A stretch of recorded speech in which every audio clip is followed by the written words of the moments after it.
after 3 weeks of website not working. And 2 weeks of talking about it before that. Yeah. Well, the first game that we're going to talk about is Batman Arkham Asylum. Now, it's hard to do a game like this as the first one because that's a really good game. And since this is like a list of over 100 games, it's going to be really hard to rank them early on. Especially the more dated ones. But also, we'll try to give our review and opinion on the game before we rank it, so I can edit together a video of like gameplay and stuff over it. So, Arkham Asylum is probably my favorite Arkham game. I do like Knight a lot more than people say. Like, a lot of people say that Knight isn't very good because of the Batmobile segments and stuff, but those don't annoy me as much as everyone else. There are a bit too much of them, and a lot of the side missions are really disappointing. Yeah. Especially the Deathstroke one. But Arkham Asylum has a really good story. The gameplay is good. It has the best atmosphere out of any of the Yes, games. it's very realistic in terms of like the setting. I guess not realistic, but It's grungy. it's grungy. It's intimidating. Like Arkham City feels really cartoony, like Comic booky.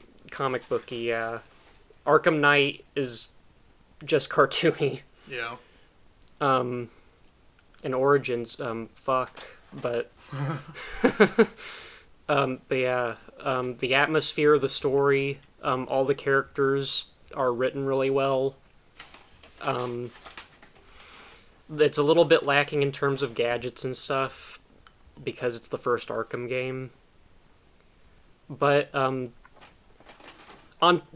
even though it's dated, it still manages to be probably the best Arkham game. So As a whole, yeah. yeah, so I would put that in A tier, I think. All right. And I won't be putting any of the other Arkham games ahead of it. So All right then. Now your opinion on Arkham Asylum. I think everything you said is valid. I don't know if I'm going to put it at the top of the 4 games. I'm still thinking about it right now. But I will say this. Arkham Asylum is one of the most hyped games of all time, in my opinion, from my childhood. Yeah, I remember Hearing about it before it came out, where it was like a Batman Assassin's Creed fighting type deal, it's awesome. Well, the first trailer for the game, like it was like I think it was like live action. There was like soldiers and shit. And it might have been. And like Batman like breaks through a wall and like grab that, or it might have been City actually. I don't remember, but I remember seeing a trailer for the game where it was like live action shit, and it was like be the Batman. That might have been City actually. I think they might have done it for both of the games. Who knows? But I remember in like after school daycare in elementary school, like kids would be talking about it, and you know it's like 2007 or whatever the fuck the game came out in, and it's like, well, I don't have any just immediate way to see this trailer, so like you almost didn't believe it at first. Mm-hmm. It's like awesome as fuck. It's there's just the only way to put it. It's awesome. See, when I got the game, I wasn't like hyped up about it all. I got it for Christmas from my grandparents, and I didn't know anything about it going into it. Yeah. And it fucking freaked me out. It's scary as fuck. It is definitely the scariest Arkham game. Listen, I grew up playing games like I played the first Saw game when it came out in like 2008 or whatever. I played RE1 when I was a kid. You know, I watched my cousin play the other RE games a lot. Arkham Asylum is scarier than all of them. It scared the shit out of me when I was a kid. I'm gonna put it in A also. Don't know if I'm gonna not put one of the other ones in front of it though. Alright, well, next up, Arkham City. Arkham City is really good, and I think that, like, the combat and stuff, it's just better. Mm-hmm. I mean, you can't go wrong with just adding more combos and gadgets No. and shit. I think Arkham City is a little bit weaker in terms of the plot and like Yes. the environment. Like Yes. being able to explore the city is very cool, Yeah. but um, when you're making a big open world like that, you kind of like cut back on being able to like make things as detailed. Yeah, that makes sense. I mean, I guess the asylum in the first game was relatively open, but it was not anywhere near as big. Yeah, I mean, the asylum was like big enough to feel like you're actually exploring something, but it was small enough and tight enough to have like something in every single room. Yeah, I actually went through and found all the Riddler trophies in Arkham Asylum and Yeah. Arkham Knight. Even I never did it with Arkham City though, just because Fuck that. I got kind of bored doing it. Yeah. But Arkham City's still a good game. Um, I'll probably also put it in A tier, but I expect it to not be super high up in A tier when we're done. You know, I think thinking about it now, City might be the least replayable of the four. I don't really like Origins that much. I don't either, but it's shorter. That's true. So, and I don't mind the boss fights in Origins, except for the Deathstroke one. It's in that one, right? Where it's just like it sucks fucking balls. The Deathstroke fight always sucks in all the games he's in. That's true. Yeah, I mean City's pretty cool. I was really excited for it when it came out. I think I've only beaten it all the way through twice. Which is a very small number compared to everything else on this list. Yeah. I will say two things. Even though the plot I think is weaker than Asylum, I do think the ending is much better than Asylum. The ending's really good. The ending to Asylum is like really the only bad part of that entire plot. Yeah, because it ends with that fucking cartoony fight with the Joker on the rooftop. It throws the whole grunge out the window and just goes full new age comic book. Bad guy gets big. Yeah. It's just not great. And also, the gliding is much better in City. Although after playing Night, it's kind of hard to do the gliding in City and Origins because the gliding in Night is so fluid. Yeah. But the gliding was really cool, and it was almost like swinging in a Spider-Man game, like in terms It's of about as close as Batman can get to feeling like Batman. like it's a good way to make traversal fun. Yeah. Another thing about City over Asylum is that the series isn't really known for its boss fights being great, but I feel like City has better boss fights than Asylum. Yeah, because really the only boss fights you have are like Bane copies. Yeah, really. I mean, because There was the poison ivy one sucked, Yeah, pretty much. and the Joker fight was just Bane fight, but you have to pull him Yeah. down from the thing every once in a while. It was the same old gimmicky fight. They didn't really explore too much out of it, which, you know, it's the first game in the series. You don't expect anything out of it, but Yeah. City really came through and made it a little better, even though it's just really different, evolved versions of those boss fights, like Solomon Grundy. Clayface was a little different because you used the ice stuff, Yeah. but they added a little more Mr. gimmicks. Freeze, that fight was cool because Mr. Freeze, Mr. Freeze is a great fight. he adapted to when you would hit him with Yeah. something, And wouldn't- you could choose like how you wanted to go about Yeah. doing it. That was a really cool aspect. So I think just because of all the added combat stuff and the boss fights, I'll put it just above Asylum. If Asylum ended how City ended, Asylum would be That's fair. way better. The reason I like Asylum so much is because Asylum feels like a Metroidvania. I mean, it is a Metroidvania kind of game where like you go. It's just a lot more tight and like Yeah. surreal. Origins. I have not played Origins in a while. I thought you were gonna say you haven't played Oh it. no, I wouldn't put it on the list if I hadn't played I it. was like, oh okay. I remember Origins being kind of annoying because Very. there's not like it's basically just City but with like limitations because Yeah. it's a prequel. So you Yeah. don't have your freeze blast thing. You have clay device that will break after the night's over because you don't have those in the other games and there's like a Yeah. dumb reason that they'll break. Another point to make about Origins, It's the only game that Mark Hamill doesn't voice the Joker. That's a pretty big step down. Well, Origins was made by a different developer, wasn't it? Yeah, it was made by God, I can't remember. And it shows that it was. I think it was an Australian company, wasn't it? I don't know, but it shows that it wasn't made by Rocksteady. Yeah. Because everything, I mean, the combat's relatively the same, but, like, everything feels kind of off. Like, I remember replaying it a while ago. The gliding felt weird in that game. I'm sure it does. I played it once, put it down. That was it. I beat it once, I should say. The story is nothing to write home about. It's just, Batman is, like, on a hit list, I think. Like, there's, like, 8 people trying to kill him or something. It was WB Games Montreal is what Okay. it was, as opposed to Rocksteady. It's not, a huge story in terms of the Arkham games. You could go playing without it. Like, just, you could go straight from Arkham to City to Night and not touch it. Mm-hmm.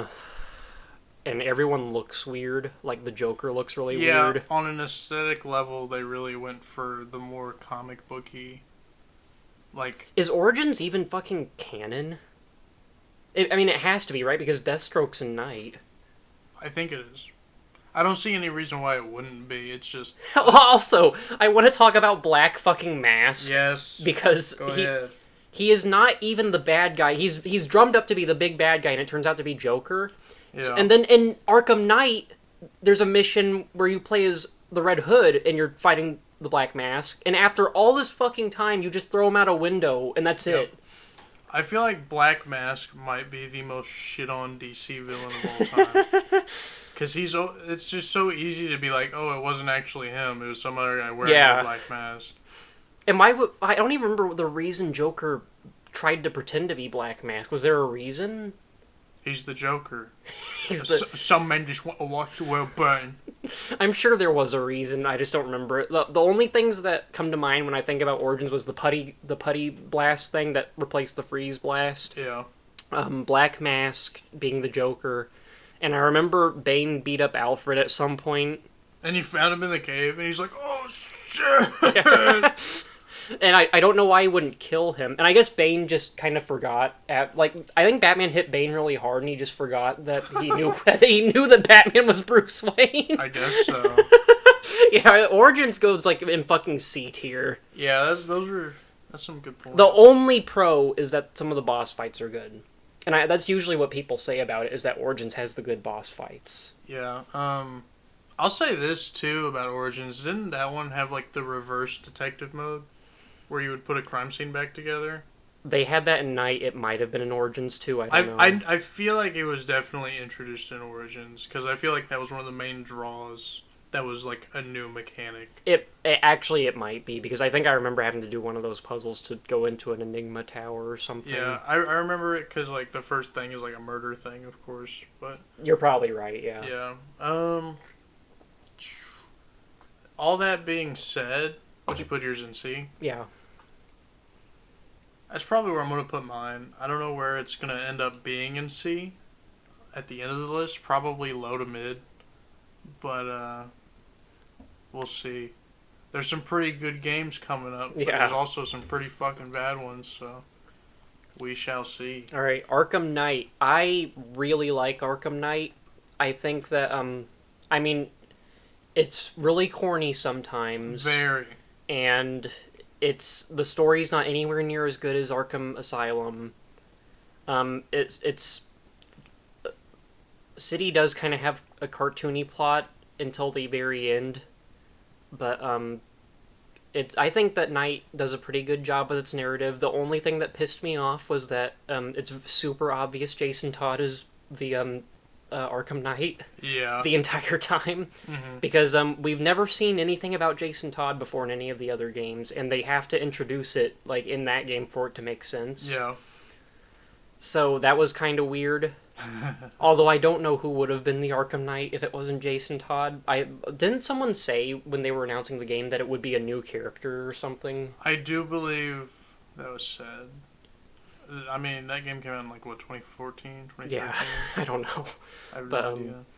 So yeah, I remember being a little bit disappointed by that, but I really like the Joker disease plot. It's really good. I don't remember his name, but like the old fucking man that like tricks them the entire time and then shoots himself when he finds out Batman has it. Oh yeah. That I thought that was really good. I Yeah. liked how Poison Ivy got a redemption, even though she wasn't a huge character in the other games. Yeah, it's Arkham Knight felt like a really good closure Yeah, to the series. Like and it almost seems like they knew what they were doing when they made the Yeah. first few games. the only complaint I would have with Arkham Knight is there's I don't mind the overusage of the Batmobile that much because most of it's optional. Yeah, But the one thing that I don't like is that all the side missions are really underwhelming. Like Yeah. they're fun. They're fun up until the final mission where it's just like you grab the bad guy and you drive them back to the lockup and that's it. Especially the Deathstroke one. You don't even have a Yeah. fight with Deathstroke. You just shoot his tank, he jumps out and Batman just grabs him and throws him in the Batmobile. yeah, it's really underwhelming. But all that stuff is optional. The main story is great. I like that Scarecrow's the main bad guy this time around. I love that. I wish more things did that were popular. And Scarecrow's great. Scarecrow was a great bad guy on his own. And the Arkham Knight was really cool. I like the suit. I actually like the Arkham Knight suit more than the Red Hood suit. I do too. Um, In that game, I do. yeah. And I'm not super versed in like the Red Hood lore stuff. I know that the Red Hood is always Jason Todd, and I know that at some point the Joker was the Red Hood. Yeah. But I haven't seen a whole lot of the movies about it or read the comics and stuff. Yeah. But the gameplay is great in this. The gameplay is the best it's been in the whole Naturally, franchise. it being the newest one. You can hit people on the ground now. You can do a whole bunch of Predator shit, like swing through vents and stuff, like that you couldn't do before. Everything is faster, and the bat suit is really cool because that's how they explain like the fear takedowns and stuff. Yeah. Is that you have a new bat suit that's more flexible. Mm. I'm not gonna put it in front of Asylum just because I love Asylum. It's a really good It's game. solid. and it's probably the most replayable of all of them just because Oh yeah. like the story, it's like relatively short. It's not super long. Like Arkham Knight's a long game. It's very. You can just play through it in like probably like 2 sessions. It's solid, it's fun, all the environments are great. And all of the like Metroidvania, you grab gadgets and shit and like Yeah. go look for Riddler trophies is fun. I got all the Riddler trophies in Arkham Knight and it was super fucking annoying because there's like 400 Yeah. of them. I never would have the patience to. I almost 100% Asylum once, Well, but I don't have the patience for any of the others. I only did it to get a 100% and get like the 100% Nightfall ending because you have to get all the Riddler Yeah. trophies to get the Riddler. Yeah. For sure. And that's another thing with the side missions is that they shouldn't have made you have to get all those trophies to get the Riddler. Yeah, that was something else. But if they did that, they should have made it a more climactic thing. Yeah. As opposed to him just showing up like that. Unlike you, Red Hood is probably one of my favorite DC characters. Like top 4 or 5. I understand. Jason Todd as Red Hood is really cool. Another thing about it, Scarecrow I feel is one of like 3 or 4 Batman villains that can carry a story. Yeah. It's like him, Bane, Joker. That's about it, really. So I think it has the best villain plot out of any of the games. Yeah, I mean, Joker's motivation was just to... Chaos. Some people just want to watch a bang. But That's what we love about the Joker. And that It he's really Mark is. Hamill. yeah. Yeah, like you said, all the Joker disease stuff was really good. I in this will game. say Scarecrow felt like more of a threat than Joker because Yes. Joker's always fucking around with Batman Yes. because he loves the chase. Mhm. Scarecrow just wanted to Scarecrow is the chase. yeah. Like he does not get people to do things like And he does. Scarecrow's plan worked. Even Yeah. though he lost at the end, Yeah. everyone knew who Batman was, and he knew that Batman couldn't continue to be Batman when everyone knew who he was. Yeah. And that's like one of the best lines in the game is Batman's walking away through like the prison sector after he takes Scarecrow, and one of the bad guys is like, well, every time people see you now, they're just gonna see Bruce Wayne. They're not gonna see Batman anymore. Yeah. Yeah, I think all that stuff's like the peak of this series storytelling. Little bold here, but I think I'm gonna put it in front of City even. And if I wasn't so in love with Asylum, I would agree with you Yeah. because the gameplay is It's so just- good. It gets so consistently better, minus that one in C tier right there that we're not gonna talk about anymore. When you're fighting like 20 guys in Arkham Knight, it might be one of the most fun games ever been made. It's really cool. It's the same as like having a fight on a rooftop in Spider-Man PS4, Yeah. where you're just like throwing people off Yes. and shit. That I would say that's like one of the only things that rivals it, just because I love Spider-Man. As far as the same type of genre game goes, Yeah. for sure. But yeah, it plays great. Yeah. Especially the stealth segments are much better in it too, hmm just because of how fluid everything is and the Yeah. fear takedowns. Mhm. A lot of people don't like the fear takedowns just because they make it so much easier, but I think it's cool when you've got like 20 people with guns. Not every game's supposed to be impossible. Yeah. You know. We'll talk about games like that later. like Detroit Become Like Human. Detroit Become Human. Oh, where do I start with Detroit Become Human? I was not looking forward to playing it on tour Uh-huh. just because I don't like games like that. I don't like games where you don't play the game, So, you those watch the game. Those games are my like dirty pleasure games. Yeah. I Well, love I was pleasantly surprised by Detroit because I like Connor, and Connor was great. Everybody loves Connor. I love Hank. Hank was great. Mr. Krabs.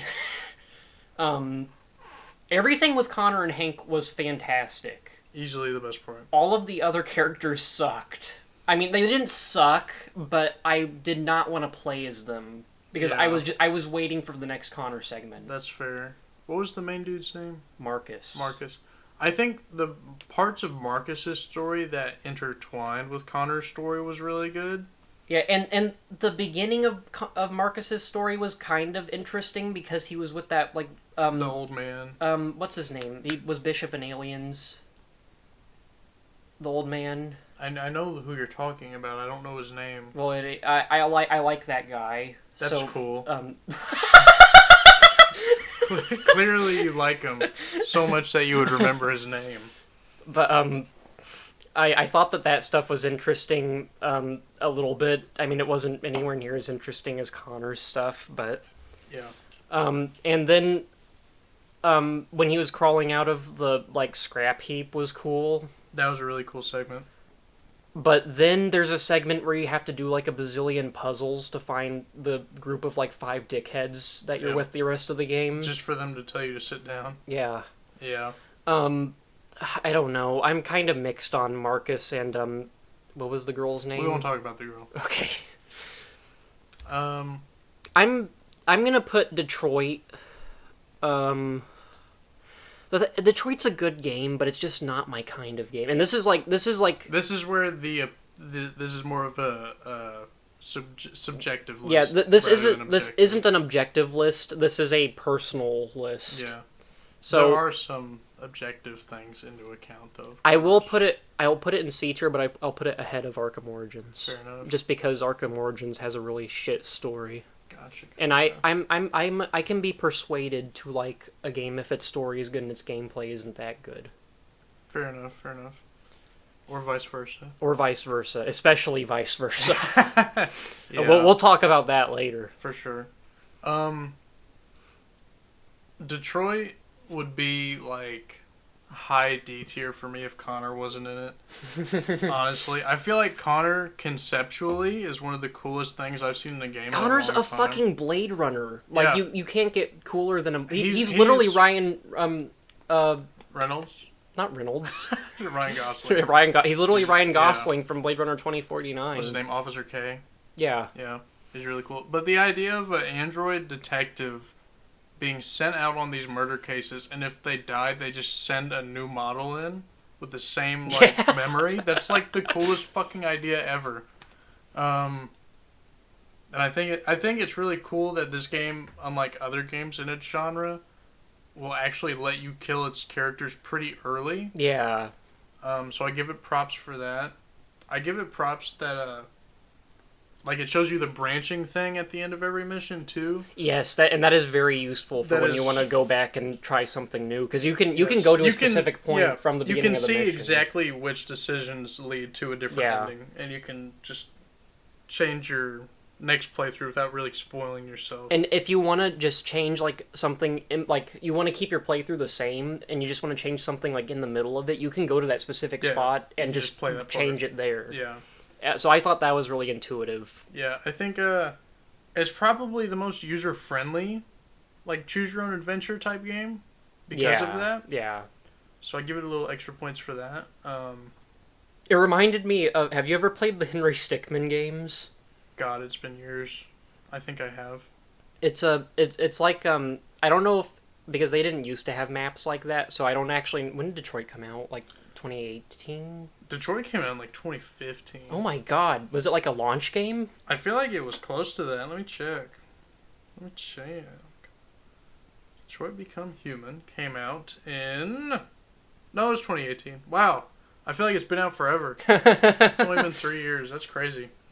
Yeah, I think, like I said, if it weren't for Connor, Detroit would be like right here. Like right there. Yeah. But with Connor, and all of the like user-friendly stuff with the game, I'm going to put it B. Yeah. I think it's going to end up being a low B. I might move it at some point depending on what's in B tier. We'll see how you feel about Yeah. the Lego games later. Yeah. Why don't you actually take this next one first? Because this is the Doom games. Yeah. You've got the original Doom Original first. Doom. This is the game I've played the most on a school computer, without question. Before you continue, you want to know what my game is? Hmm? That I've played most on a school computer? What is it? GTA San Andreas. I was gonna say All the Vice City. time. I was gonna say Vice City. Yeah, I never really got into GTA on the school computers because it ran so fucking bad. Well, San Andreas is like a PS2 game. That's true, but so is Vice City. You must have had shittier computers at your school. Probably. I mean, I'm talking about middle school. Oh, okay. Yeah. Mine was in high school. I didn't bother even downloading shit on my high school computer. I see. I just did whatever on my fucking PlayStation 3. Mm-hmm. But original Doom is so hit or miss. Like all of the Doom games being hack and slash gun games, you have to be in a mood to play them. But the original Doom is so not that much. Like it's literally point and click. Yeah. You know, you don't aim up or down. You just get your keys, go to the next door. There's no like crazy graphic animated kills like in the new games. That being said, it's still fun. Yeah. It's just really dated Have you ever played any of the Star Wars Jedi Knight games? a little bit. Because they're basically Doom Light. The earlier ones, not like the newer No, ones. not the earlier ones. The earlier ones are just Doom games. Oh, really? Yeah. I played those a lot, but I've never played longer than the first like 2 missions of Doom. Yeah, That's why it's not on my list. Yeah, it's really fun.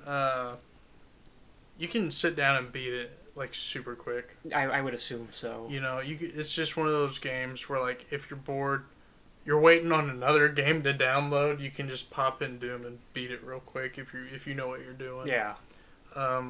It's just a little quick, fun game. I'll put it in D tier. Oh my god, okay. Just because it's so dated. Yeah. You know, there's really nothing much to it. And this is a personal opinion list. This is an opinion. Now, I fucking love the remake Doom. I thought it was great. 2016, yeah. You said you have to be in a certain mood to play those games. I could probably just jump into either Doom or Doom Eternal, just like that. That means and you're a start playing psychopath. it. Well, I probably am because I love murdering people in video games. It's his opinion. But yeah, and Doom surprised me because I wasn't super interested in it when it came. I didn't play it like for like a year after it came out. That's really funny because we probably have a little bit like differing opinions on the game itself, but that is exactly the opposite of how I felt before it came out. Like me and all my friends were hyping it up.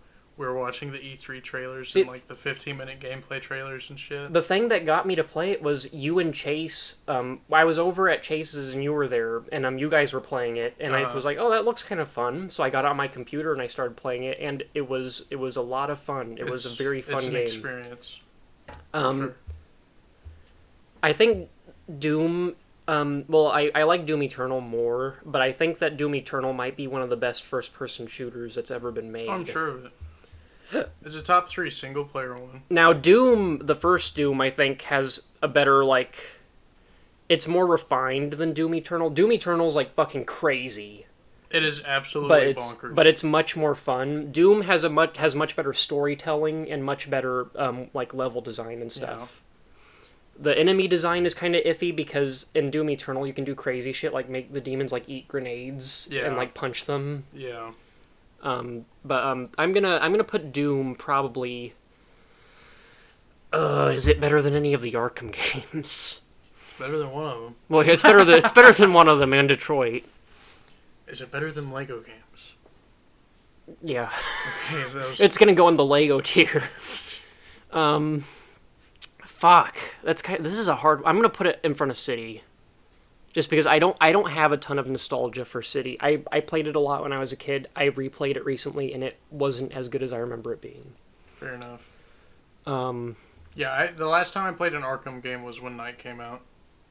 Yeah. So it's been a while. I recently replayed Arkham Asylum, City, and Knight, and I tried to play Origins, and I just quit after the first hour. Might as well. Well, let's hear your opinion on Doom Remake. So like I said a moment ago, leading up to the game coming out, I was super duper hype into it, like crazy excited, just watching how graphic it was and stuff. This was 2016, so was that like junior year? Sophomore, junior year, something like that? I think it was junior. Going into junior year? Maybe late sophomore. Something like that. Yeah, it had to have been sophomore. But I was so excited because, played Doom when I was a kid in middle school and all that, so I was super looking forward to like an HD new version of it in 3D.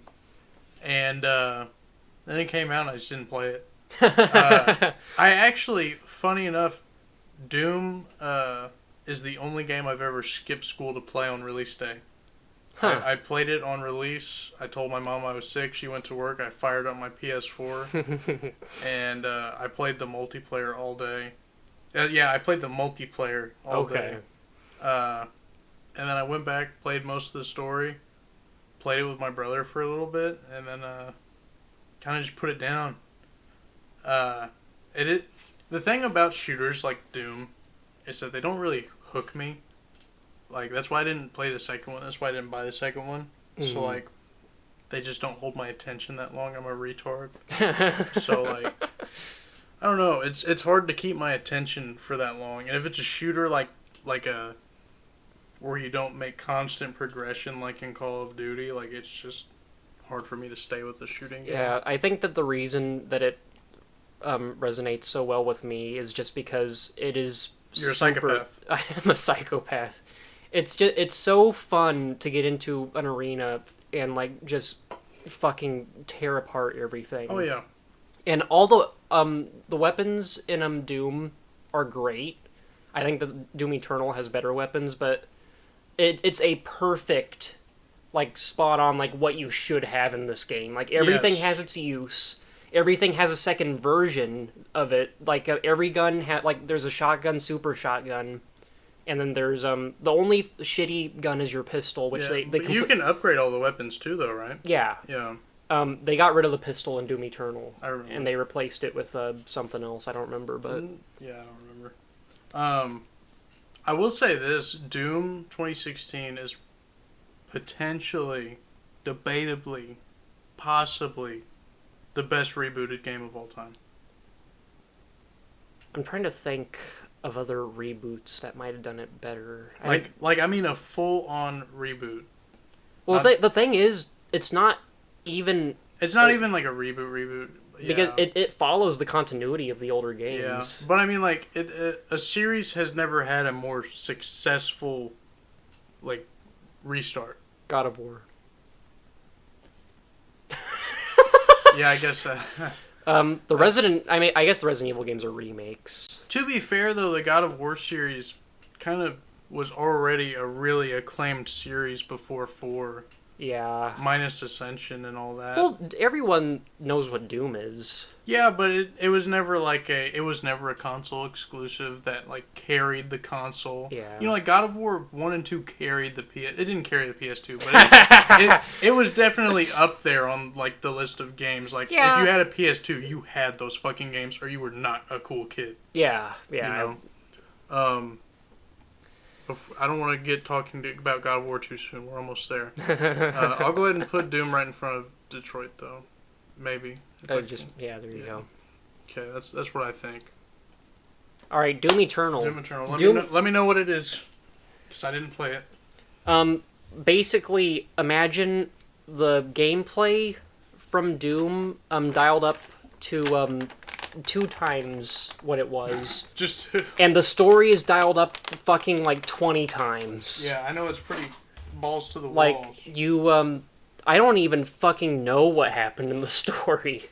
Like, you early on you talk to a guy that, like, gives you a heart, and, like, you have to stab the heart to unleash the Icon of Sin. Okay. And the Icon of Sin, Samuel Hayden says it, like, 500 times in one level, where it's like, the closer the Icon of Sin gets to Earth, the more fucked we are, or something. I don't know. Okay. Fuck. I mean, I don't... the story's not that important, honestly. Yeah, I mean, it's a Doom game. The lore is cool if you, like, read the text stuff. Maybe if you're a Satanist. It makes more sense if you read that stuff. I didn't read all of it. Yeah. But, Doom Guy is more epicer than he was in Doom 2016. That makes sense. And he punched the bad guys. The first thing you do is behead someone and then take their head to, like, their Satan cult and throw it on the floor. I have seen that. I have seen that clip. And I love how the main bad guy is, like, God. And I like that you can go to heaven and kill a bunch of angels, like demonic angels. That is cool. How are the enemies? I've heard mixed reviews about some of the bosses or enemies, whatever. Well, the bosses are hit or miss sometimes. Like, I did not really like the Maker fight. It's kind of annoying because you have to kill a bunch of the smaller enemies to get ammo, because there's no ammo around. Sure. And you have to specifically shoot them in the head so that they give you a lot of ammo. The Icon of Sin was pretty cool because you could, like, shoot off parts of his face. That is cool.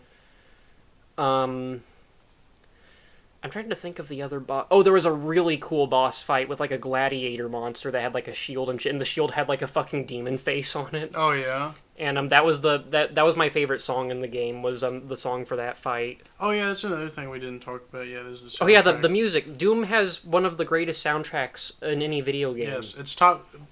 Honestly, you could say either of them are top 5. I would say both of them are top 10. I will say I think I like the music in Doom Eternal more than Doom. And after playing Doom, I already said that I didn't play it for a year after it came out. I got Doom Eternal fucking day 1. I remember. And I played through that in probably like 3 days.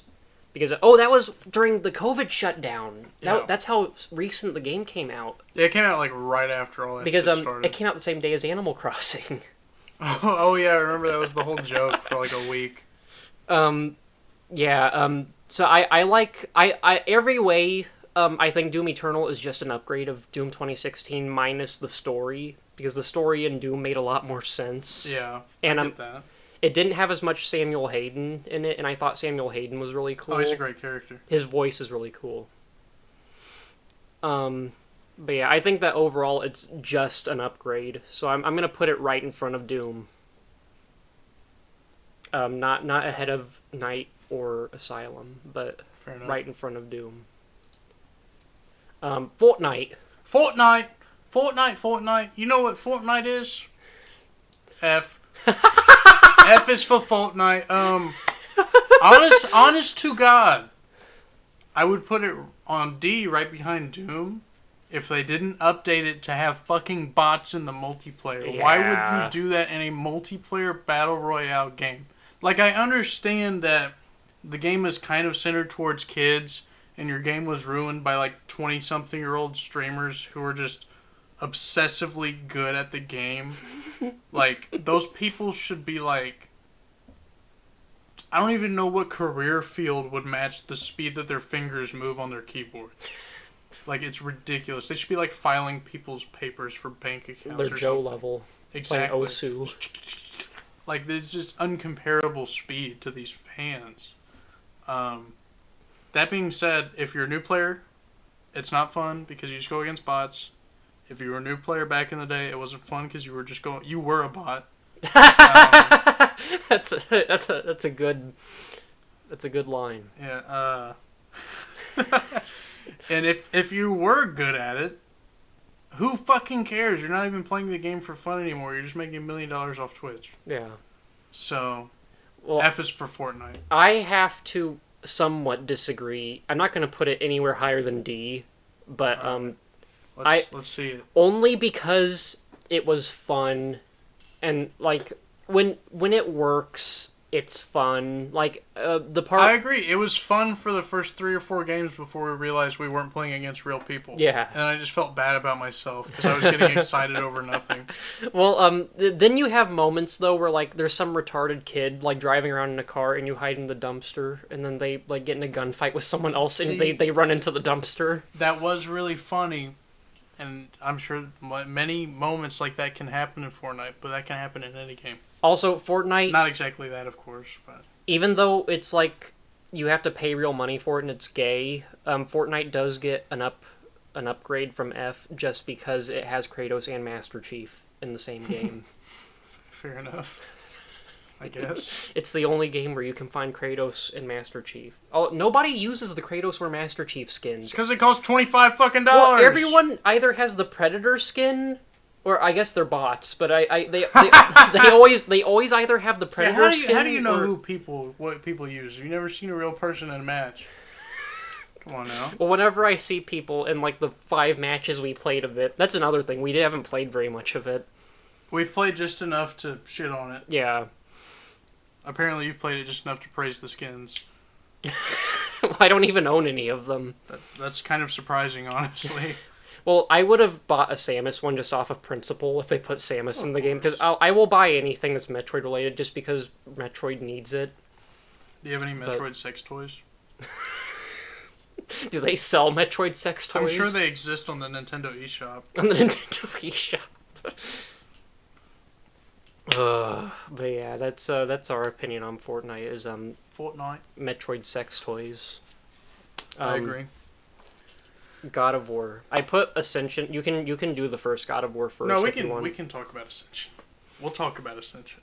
I didn't know if you wanted to do chronological or release order. Chronological's fine. It only changes one spot. God of War Ascension.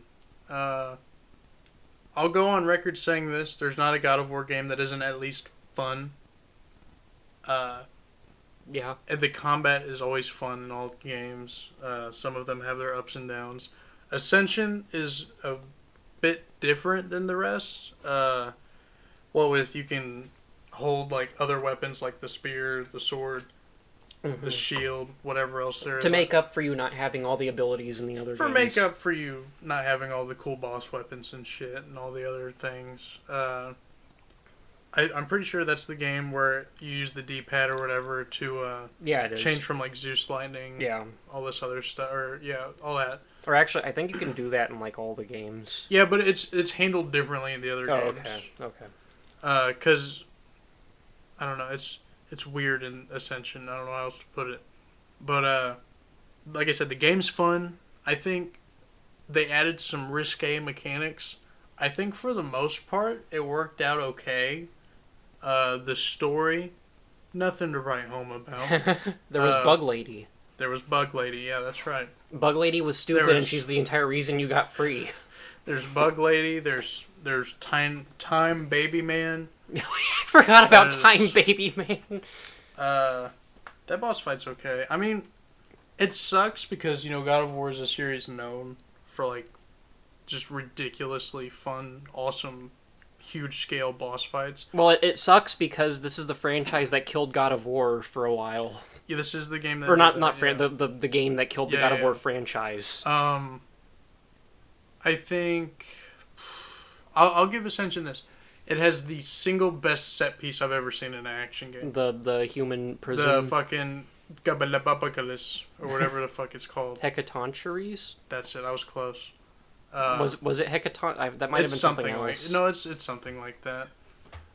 There might have been like 10 extra letters you missed. I like big names. Big Big funny names. Yeah, I think that's a really cool set piece. The best boss in the game. Maybe in the top 10 boss fights of the series. I don't think any of them really stand out that much. Yeah, that's the main thing. I will say all of the bosses in the other God of War games are fantastic. Yeah. I've only played the first and fourth one. I watched you play Ascension. I didn't play it that much. Yeah. That's why Ascension's not on my list, because I didn't really Yeah. play it.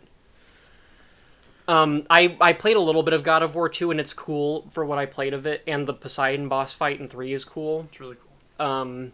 But just from what I know from the first and fourth game, every boss fight in those games completely blows Ascension out of the water.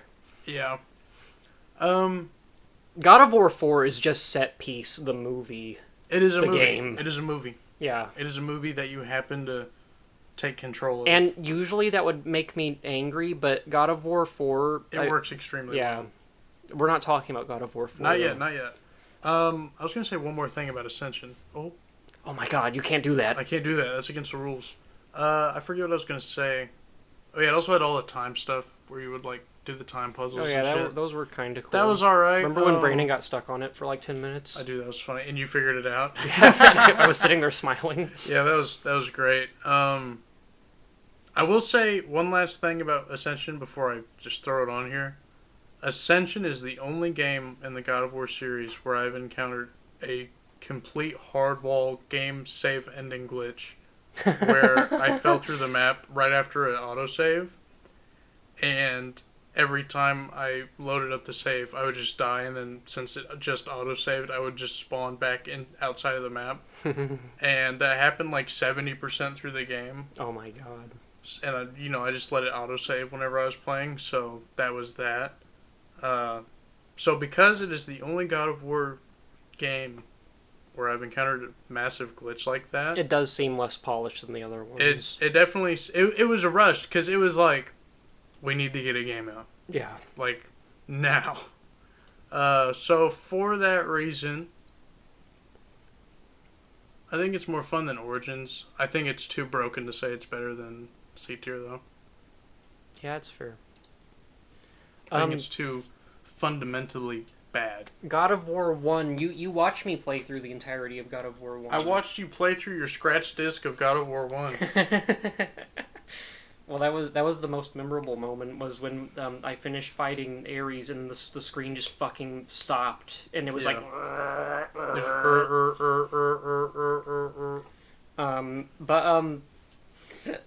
I'm not super good at like character action games. Like I like Arkham Combat, and I like I'm not real good at doing like stylish games like Devil May Cry and stuff. And God of Yeah. War I would put in that category because of how the combat feels. Yeah. And like the way you unlock They're moves and definitely more aligned than most of the other character action games. stuff. That being said, the setting is one of like the for all the God of War games, the like mythology setting where like you kill gods is great. It's a great idea for a Yeah. game. It's just really cool. I like most of the story, and I like most of the set pieces in the game. I thought it was kind of annoying when you get a spear thrown through you like 75% through the game and you have to climb your way out of hell.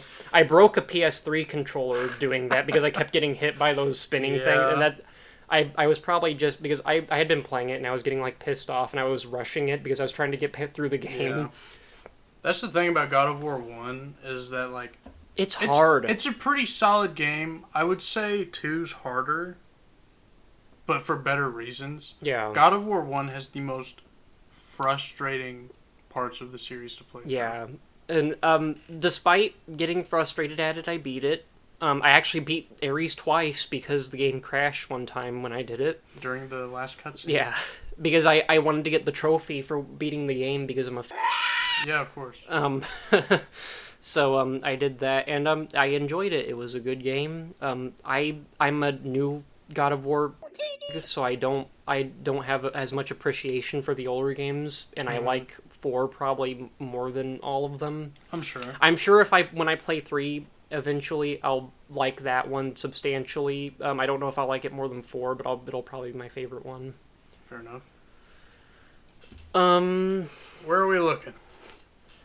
I will put it in B tier just because it's not really my kind of game. It's very linear, and that's okay because if you make your game to be linear, that's fine. And that's okay. Your games can be linear. It's okay. I don't know. I just I'm not a huge fan of like hack and slash. Like you fight like 5 enemies at a time and like you combo them, and like I'm not good at comboing. Yeah. Oh, except unless it's Arkham or Spider-Man. Arkham and Spider-Man have less of a combo thing and more just chain. Yeah, chain. That's a really good way to put it, because if you're in a circle and you have 5, like anywhere between 5 to 10 dudes around you in a Batman game, if you just mash on the attack button, you will attack somebody. Yeah. Right? If you're playing God of War and there's like 6 Minotaurs around you and you press the attack button, if you're not looking at one of them, you're not going to hit anybody. It takes a little more skill and thought, which makes it way more frustrating to play.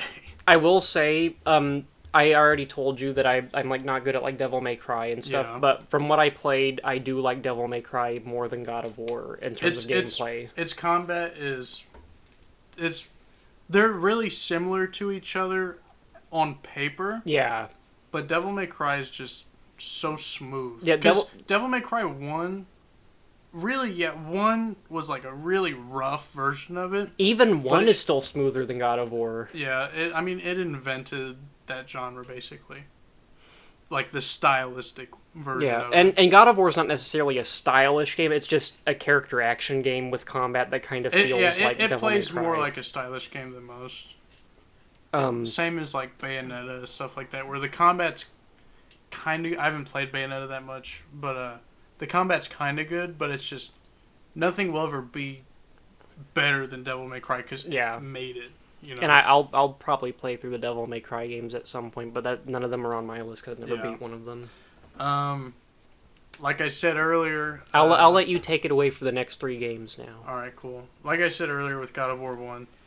It has the most fucking frustrating areas in the game. The most frustrating level in the game is when you have to tightrope across the planks. The camera angle in that area is so bad. It's just... I'm like starting to shake thinking about it. Like, it's so mad. Oh, also, remember how I was getting pissed off at that Minotaur boss? I wasn't playing the game, right? Because you're supposed to like parry his attacks and stuff. As soon as I started doing that, I beat it like the first try. That's the thing. The first game, I watched my dad play 1 and 2 on the PS2, and then whenever we got the PS3, I played God of War 3 a million fucking times. I beat God of War 3 probably 3 or 4 times before I realized you could parry attacks. Do you know how hard God of War 3 is on hard mode without fucking parrying?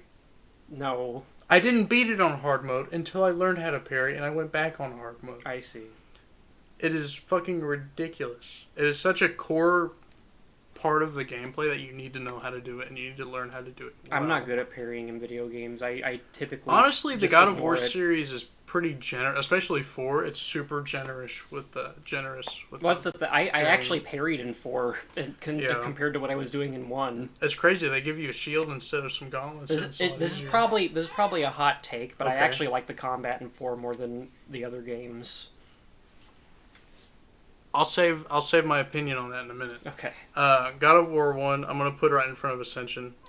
I think Ascension is just too flawed Mm-hmm. to put it in front of 1.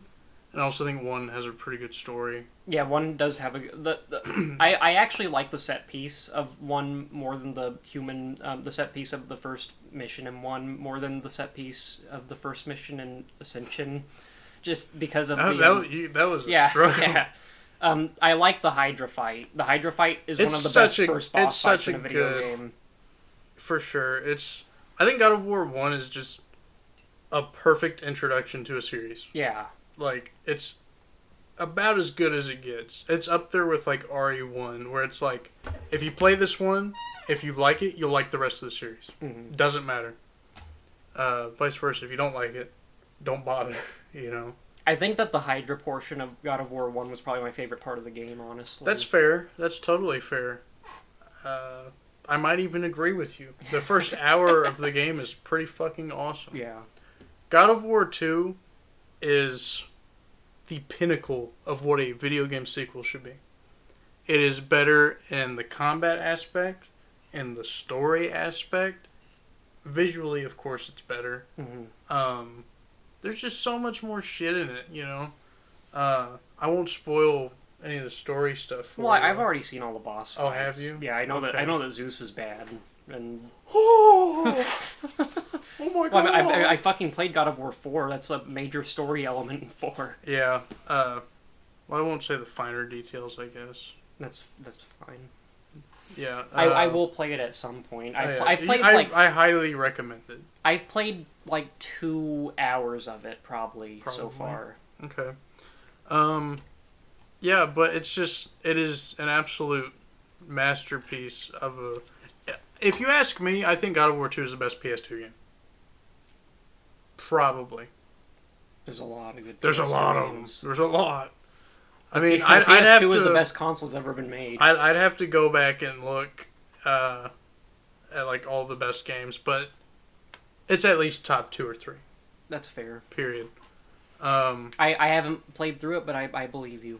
That being said, I'm gonna go ahead and put it in A at the top. I would put it in S, but there are games in S that I feel like are not on the same level. Yeah, that's why I'm leaving S empty. Yeah. God of War 3 is almost the pinnacle of what a sequel should be.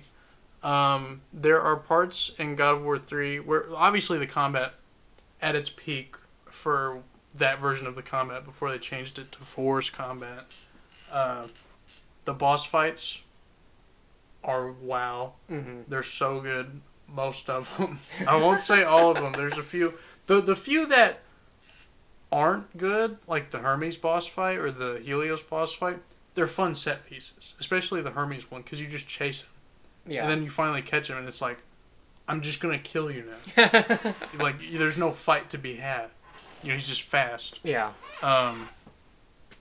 3 has probably my favorite weapons in the series, like the Hades weapons, just the Hercules gauntlets, super good, all that stuff. The Labyrinth puzzle in God of War 3 is the most trouble I've ever had playing a puzzle as a kid in a video game. Like, me and my 30-year-old dad were stuck on that level for like a week, and we were both just constantly beating it up during the summertime. Oh my god.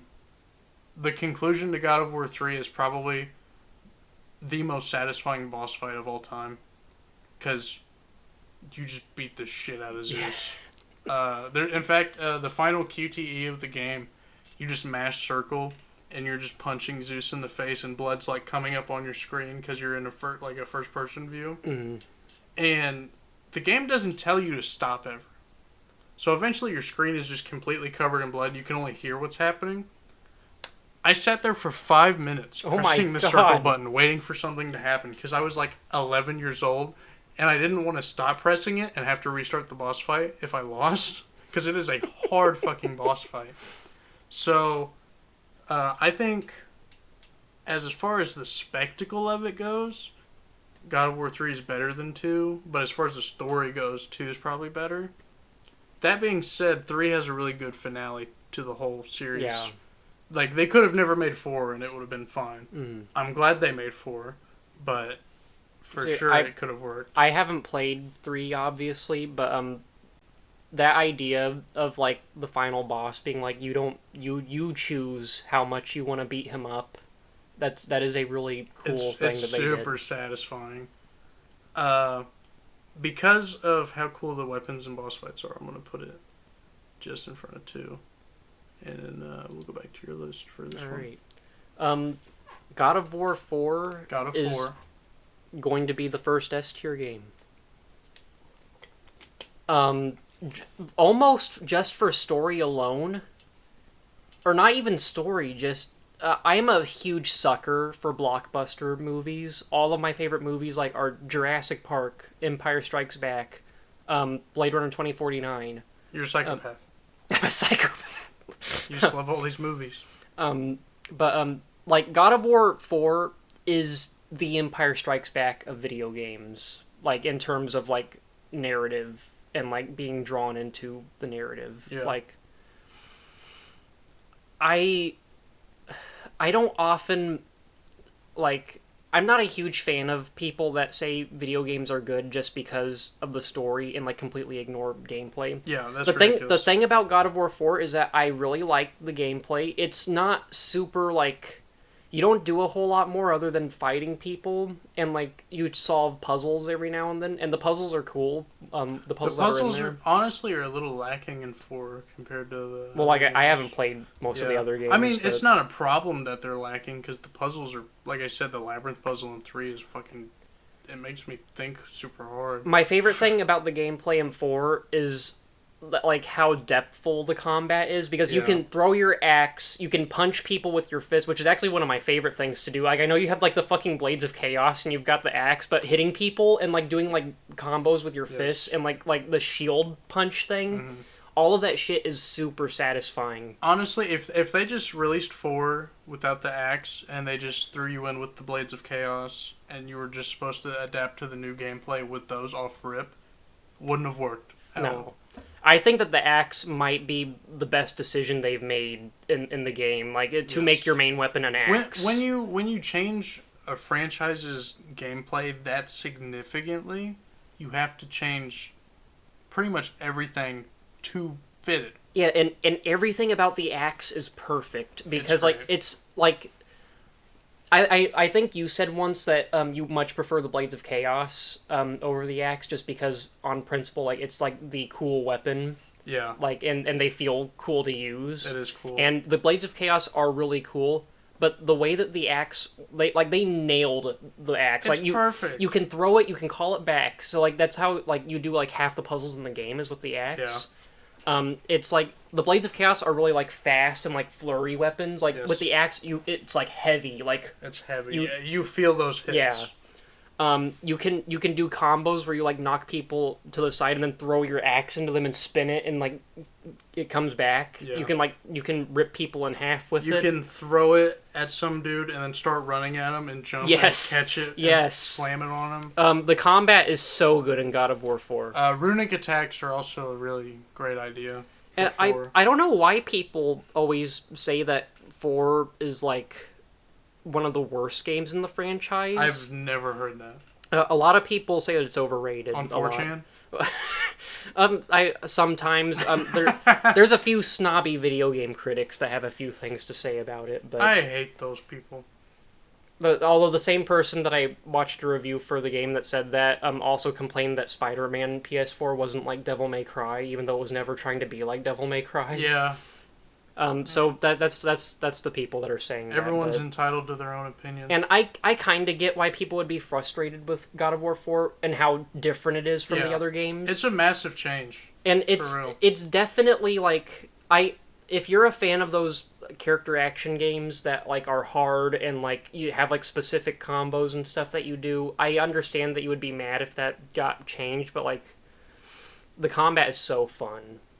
Yeah. I don't know if I would say that it's better than Arkham Knight in terms of combat and how fun it is, but it's up there. I would say It is and it isn't because Arkham Knight has better boss fights. I think other than the Baldur fights in 4, it's kind of really lacking. That's That and the dragon. The dragon is really cool. The dragon's really cool. That's more of a set piece though. Yeah. Valkyries are cool, but it's like The Valkyries are all the same. they're all the same. And they're all side missions. Same thing with the golems or whatever they're called. Yeah. And all the trolls, whatever. The thing is, whenever you're in a boss fight in 4, it is like the coolest thing ever. Like, Like the story ones, yeah. yeah, not the side ones. Yeah. Like all of the optional stuff in God of War 4 is fine. The final Baldur fight, or I don't remember if it's the final like part of the fight, but when you're tag teaming him with Atreus, Yeah. and you like throw a punch and Atreus like jumps and kicks him in the face, Yes. and then you tackle him and shit. It's so cool. Also, Baldur is one of the best villains like in a video game. Baldur definitely is. Like not just because he's a cool character, but like the way he works with the story, or not like All the stuff with him and Freya, all that stuff is perfect. he's a really good like reoccurring antagonist. And the Yeah. the first fight you have with Baldur is one of my favorite boss fights of all time, just because Yes. if you go into that fight like not knowing anything about the game, it's like the coolest set piece. Yeah. Because like this fucking rando goes up to your door and punches Kratos. As a person who has experienced or had experienced all 3 God of War games before 4 came out, playing God of War 4 completely blind for the first time is breathtaking. It's the only way to put it. There's so many parts of the game that are just so perfect. Also, Bear McCreary's fucking score, perfect. It's probably the best video game soundtrack that I won't just casually listen to. Yeah, You know, that's like Doom has a really good soundtrack, but I'll listen to that while I'm like mowing the yard or something. yeah. You know, or playing another game. I will not listen to the God of War 4 Yeah. soundtrack in my free time. And I'll agree with that, because I do like to listen to video game music, but while I do like the God of War music, it's not like a casual No. thing. Bear McCreary is great at making music. He made the music for the Godzilla King of the Monsters movie. He did a great job taking the old themes Yes. from that and making them modernized. He also... He's done other things, but I think he did the score for like The Walking Dead and shit or something. Really? That might not be true. That doesn't... I'd believe it, but I don't believe it. If that makes sense. He's done other shit. I don't Well, remember what it obviously. is.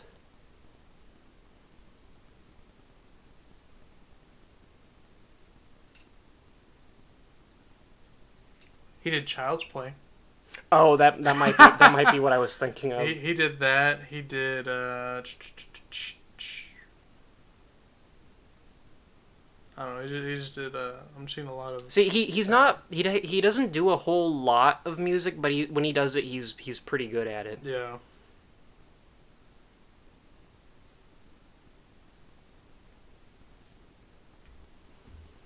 For sure. But anyway, He did do The Walking Dead. okay. All right, my opinion on 4. It's also my first S tier game.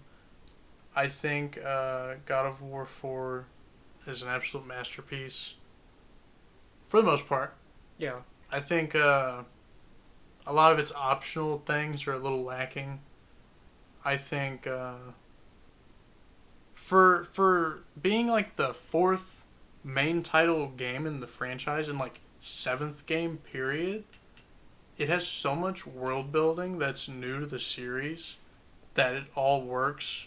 And I think it has the best world building in the series. Yeah, for sure. I'm glad that they switched to Norse Yes. mythology after they. I mean, they had to. Yeah, I mean, there were no bosses left to Yes. kill. But, you know, it's just the way they set up Thor for this next game coming out soon-ish, whenever, who knows. Yeah, they build him up in that They game. build him up. And Everyone's always talking about him. You never see him except for the very end when you go back to your house to sleep. that's probably the best in-game teaser of all time. Yeah, For sure. and you're gonna Who be are you? you're gonna be getting that hammer at some point Easily. because Easily. Brock and Sindri, they made that hammer. They know how to upgrade it. Yep. I think God of War 4, after it came out, has been the most discussed game in recent memory for like what's gonna happen next. Mm-hmm. You know, I can't remember the last time so many people were theorizing about a sequel to a video game. So for that, I'll put it in S tier. I do think, like I said, a lot of the optional stuff is a little lacking.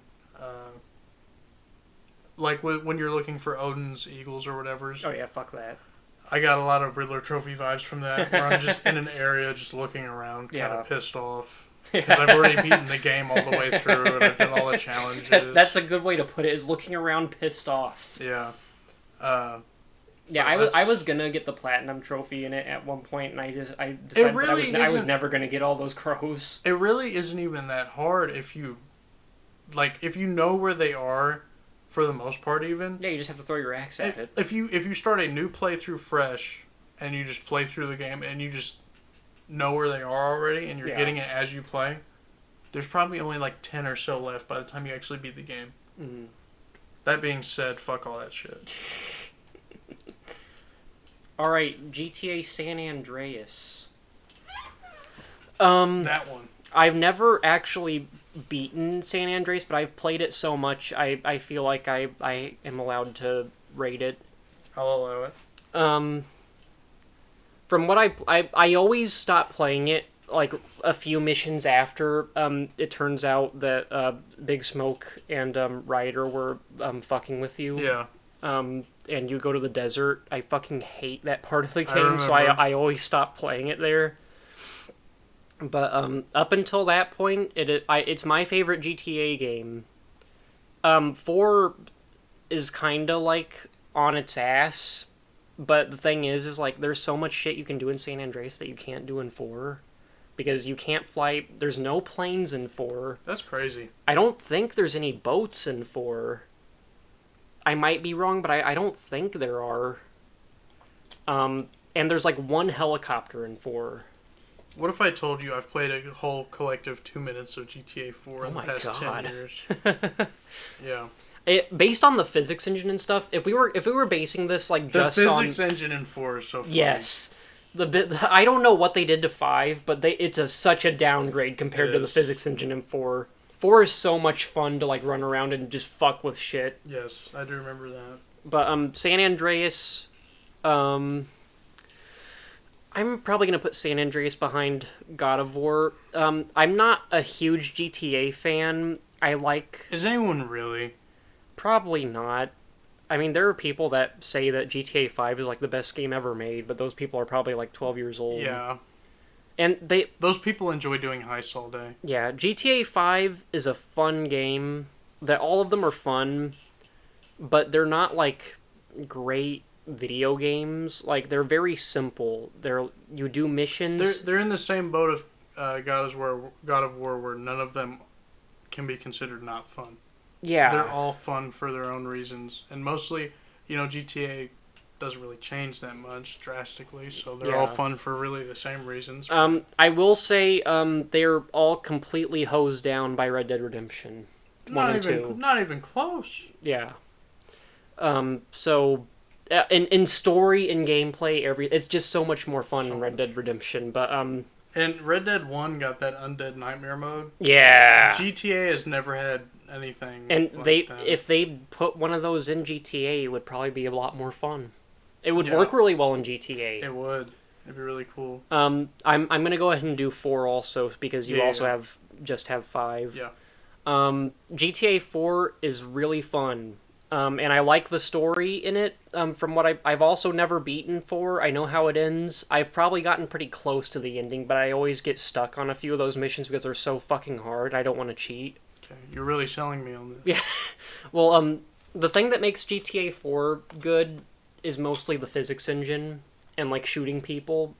The gameplay. I would say that GTA 4 is the best feeling GTA game to play. I've heard that before. And Nico is probably my favorite GTA protagonist. I might like Michael a little more just because he's an old guy that likes movies and he doesn't want to be a criminal, but he has to. Nico is like I don't want to say he's an asshole, but he's just He's like an asshole. he's okay with hurting people to get He's what he Russian. wants. Yeah. um, Roman is annoying because he always wants to play bowling with you. But then you feel bad at the end if you get the ending where he dies. Yeah. Um, I'll put GTA 4 right behind San Andreas for now. I don't know how big the gap's gonna be later, but I'll put it there. And you go ahead and talk about GTA 5. I've said this a handful of times in my life. I've always felt like GTA 5 felt less like a video game, the story of it. Mm-hmm. Felt less like a video game and more like an HBO TV series. That's a good description of it. I've always felt that the story, like, there are a lot of missions in GTA 5 that are a lot of fun. Mm-hmm. Even some side Yeah. missions are really fun, like the one where Michael's take like super hard drugs and shit, and he Yeah. sees aliens and Yeah. all that. All that stuff's really fun.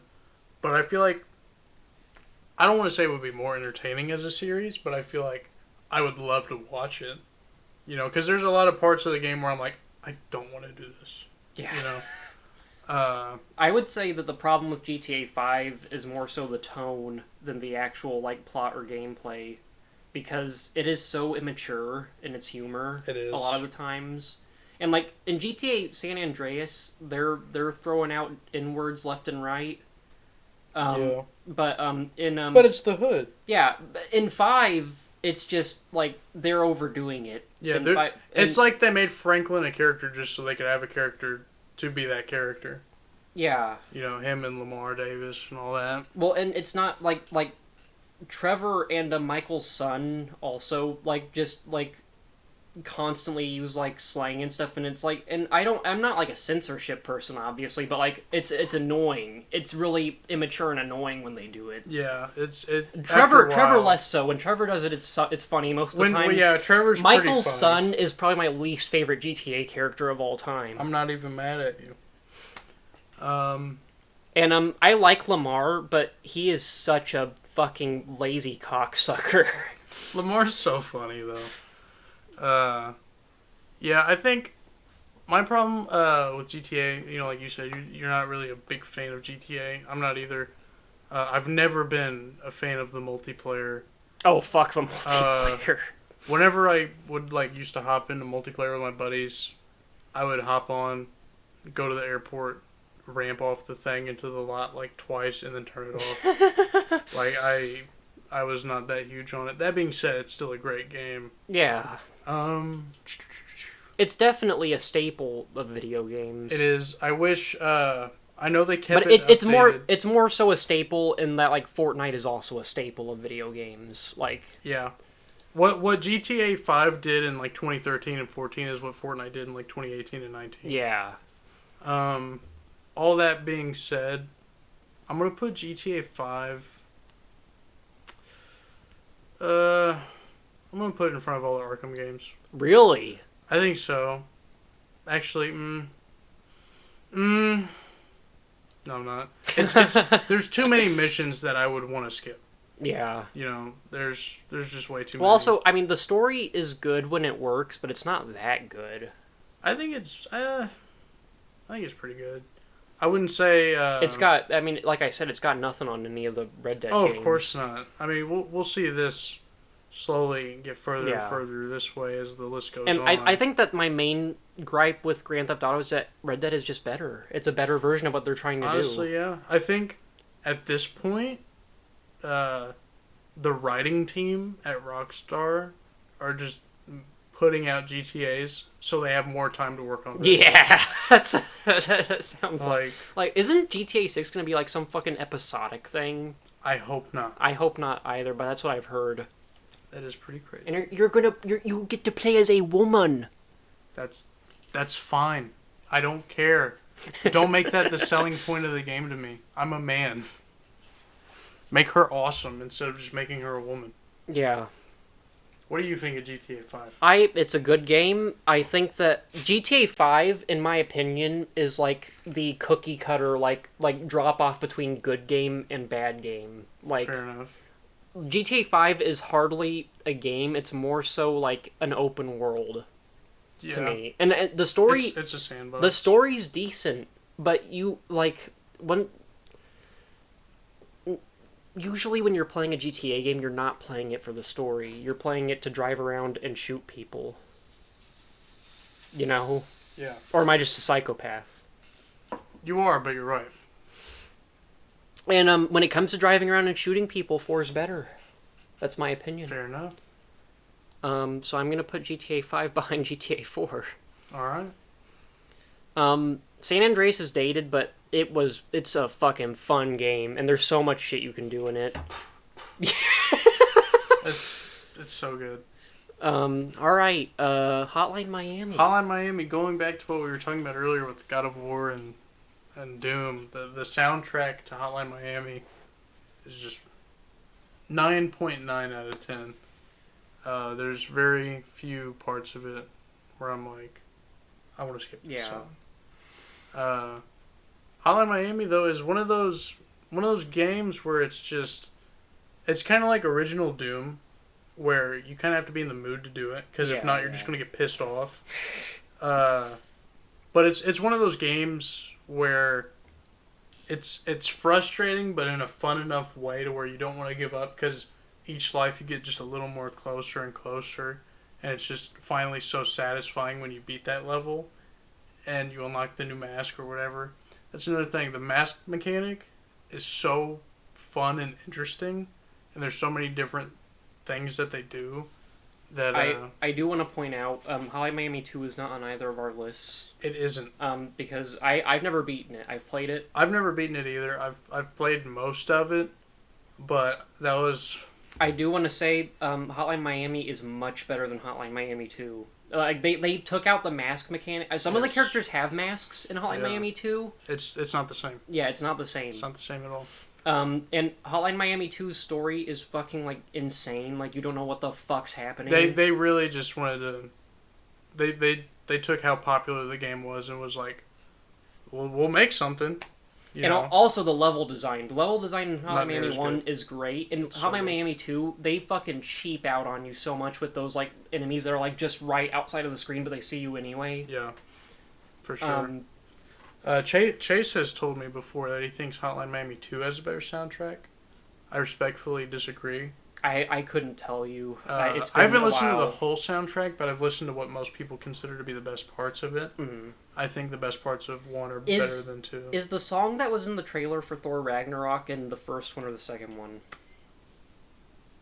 Or do you even know what I'm talking about? The only song I think of when I think of Thor Ragnarok is that Led Zeppelin song, so I have no idea. They used a song from Hotline Miami in Did they? the trailer, in one of the trailers. That's cool. That's really cool. I was just thinking about something like that the other day. That might be the song I was thinking of.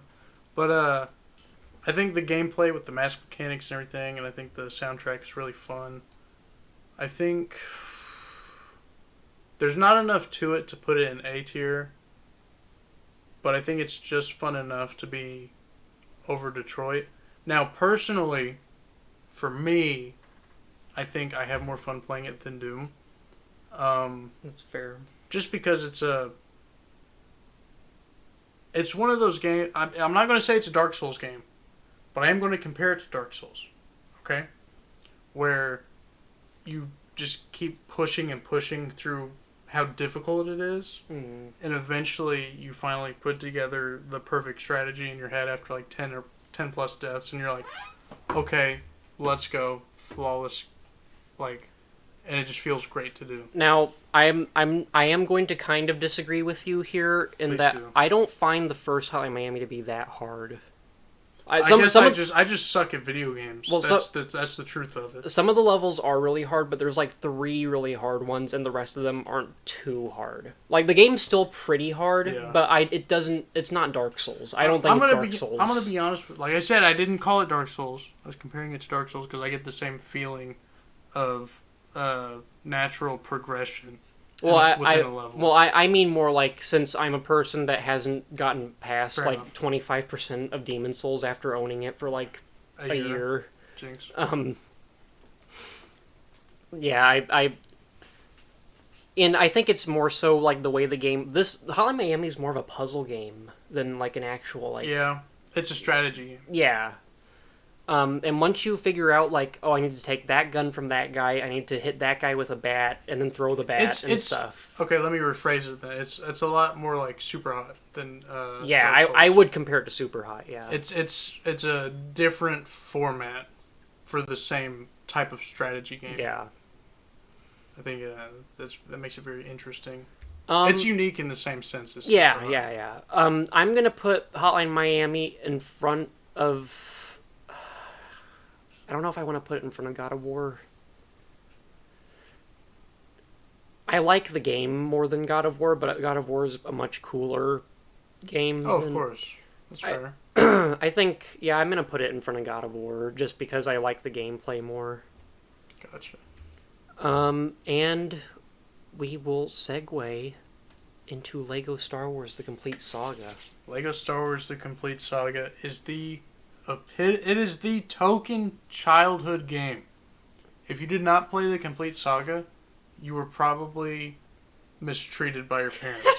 And I will say, as someone who has played almost every single Lego video game, it is the pinnacle of Lego games. Yeah, like if you did not have this by the age of 14, someone in your family didn't And like you. it's so weird because Lego games, like, after the Complete Saga, have done the, like, concept of it better, but none of them are as good. It's so fucking weird. Like, Yeah. you can't put your finger on it because, like, it's not nostalgia. I would play the Complete Saga, like, complete it all the way through more over than any of the other Lego games. Yeah. I don't know why. I think the deal about it is that Star Wars is more fitted to be a Lego video game than any other franchise. That might be period. part of it. The Star Wars stuff is so charming in it. It is. And- like it just works. Yeah. It's so perfect. And I'll get more into it because my next two games are going to be Lego Star Wars 3 and The Force Awakens. Mm-hmm. But Now those games do not hit it as well as... yeah, some of the other games that don't hit it very well. Lego Indiana Jones. I always thought that one was a bit of a stretch to make a video game out of. Yeah. Lego Batman's probably the closest. Oh, Lego Batman fucking rocks. Lego Batman's pretty cool. I only played the first one. I played The the demo first for one- the second one. I think that the problem with Lego games is the more they try to like make them like the more substance they give them, the worse they get because it's Yes. such a simple concept that It's like all you need is the levels, you need characters, and you need Exactly. like a charming animation, charming story. That's it. Yeah. Lego games are kind of like pizza. You know, the Complete Saga is your extra cheese pepperoni pizza. Yeah, It's that's a good analogy. you can put more on it, it won't get better. Lego The Force Awakens is pizza with like sausage, pineapple, pepperoni, and like a So shit ton much. of tomato sauce. So much for no reason. This is a tough one. This is a tough one. There's so many games that I would like to base this placement on because I don't want to end up putting it higher than like That's why I made a Lego section. I know. I'm not mad at you, but this is my only Lego game. So Yeah, if I yeah. need That's why I didn't give you if I one. need to change it later, I can. Yeah. But I've got like 10 fucking Lego games, and I know. I'm not gonna review them all in order. I'm just gonna Yeah, do. that'd be I'm ridiculous. just gonna do the 3 Star Wars Yeah. games. I think. Before I place this, while I'm thinking about my final spot, I will say Lego Star Wars: The Complete Saga is one of the most fun games to try in 100%. And it's a really good multiplayer game. It is. That's another thing. The some of the other Lego games, they really try to shoehorn in the 2-player aspect of Yeah. it. It just works so perfect with Star Wars because there's hardly any scenario where there's not 2 characters. The only big exception I can think of is the scene with General Grievous, where you have to fight with Commander Cody. And Yeah. that's it. Yeah. But even still, it makes sense he was there. He was there. He just wasn't fighting General Grievous. Yeah. Although I think that his inclusion in that is kind of funny though, because he like gets fucked at the end of that fight. Yeah. I'm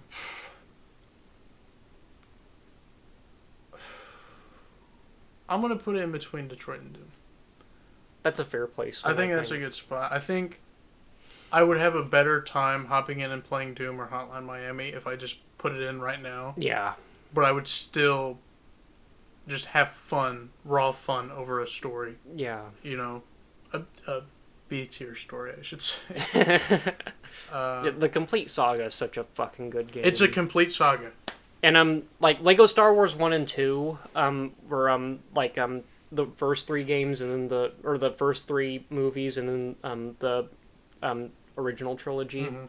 Mm-hmm. Those games are good, but like together in that package, it's perfect. So it's gonna be at the front of my Lego list. That's good. In fact, I might this might ascend out of the Lego list. Actually, I think I like Complete Saga more than like all of these games. That's honestly, fair. I'll accept that. Fuck, I might like it more than Arkham. Nah, I'll leave Arkham City there. It's a really fun fucking game though. For sure. Lego Star Wars 3. That's the one about the Clone Wars, Yeah, right? that's the Clone Wars. Okay. I will applaud Lego Star Wars 3 for being like the last Lego game to be charming and like because after they introduced the voice acting and stuff, like that ruined it. I don't hate the voice acting, but I do agree that it really takes away from like how charming the games were. And I haven't played a single Lego game with voice acting. God damn. Like, I stopped. Like, one of my favorite Lego games is the Jurassic World one, just because I love Jurassic Park, and it's nice to see a Jurassic Park video game, because we don't get very many of those. Does the first Marvel one have voice acting? Yeah. Okay, I played the first hour of that. Okay. That was the last Lego game I played. At the first Lego game to have voice acting was Lego Batman 2. That makes sense. I didn't play any of those. Lego Star Wars 3 was like, it might have been the last one to not have voice acting. That would make sense. I think the time frame matches. Because, this one, is like right on the pinnacle of like, they're starting to add substance to it, but they haven't quite gotten the voice acting yet. That's just pepperoni and sausage. Yeah. I really like, a lot of the, like, stuff that's not in any of the other Lego games, like, for some reason, they have these little battle scenarios in 3, where, like, it's like you drop into a battleground, and you get to, like, build buildings and, like, make troops and stuff. That's interesting. And you can lead them onto your enemy's territory and blow up their bases and Lego stuff. XCOM? It's not I would say it's more like an RTS game. Okay. Like Supreme Commander or something like that, but, like, you're actually on the ground. Okay. I thought that was cool, and I'm surprised that it's never come up again in another Lego game. I think a lot of people might have been hit or miss on it. Yeah.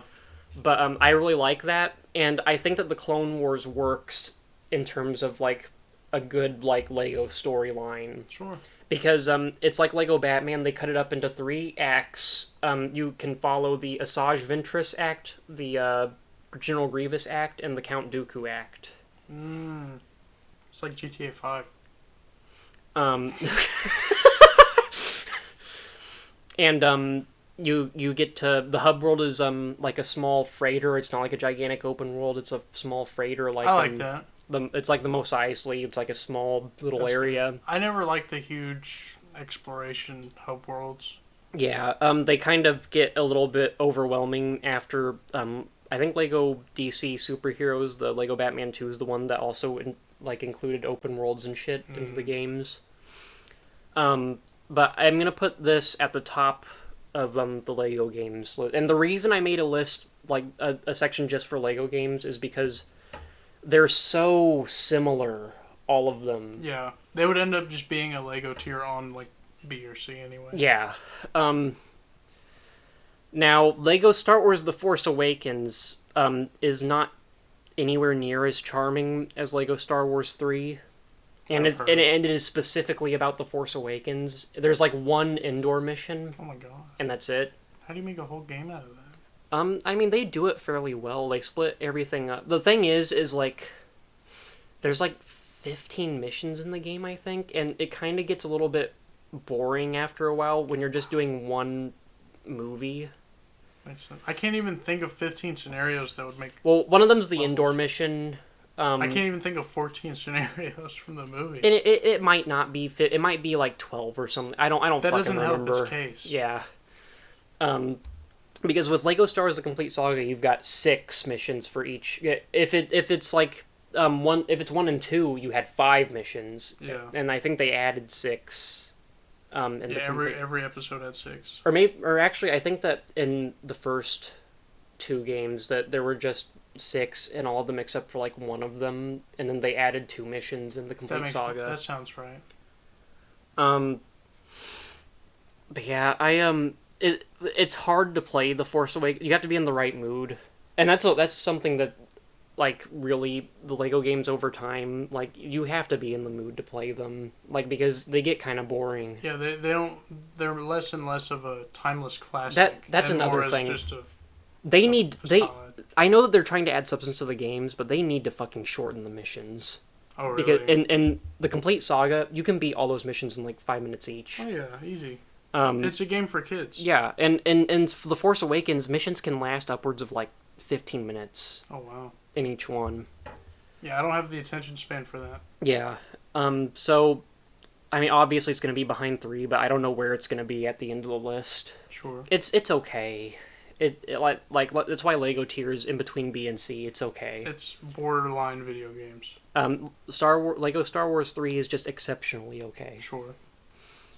And now, I guess it doesn't matter what order we do. I guess just for keepsake, I'll go ahead and review Mario Party 2. Yeah, go ahead. These days, I've played it once. oh yeah, we did play Mario Party 2 Yes. once. I broke a controller, but not because I was angry, just to be funny. Yeah, it was funny. Mario Party 2 is objectively the best Mario Party just for the mini games and boards. Yeah, I've heard that. Mario Party is another franchise that they tried to add more substance to it and they just fucked it up. Yeah, the new one coming out looks pretty decent. Yeah, because it's just a collection version, yeah. basically, for classics.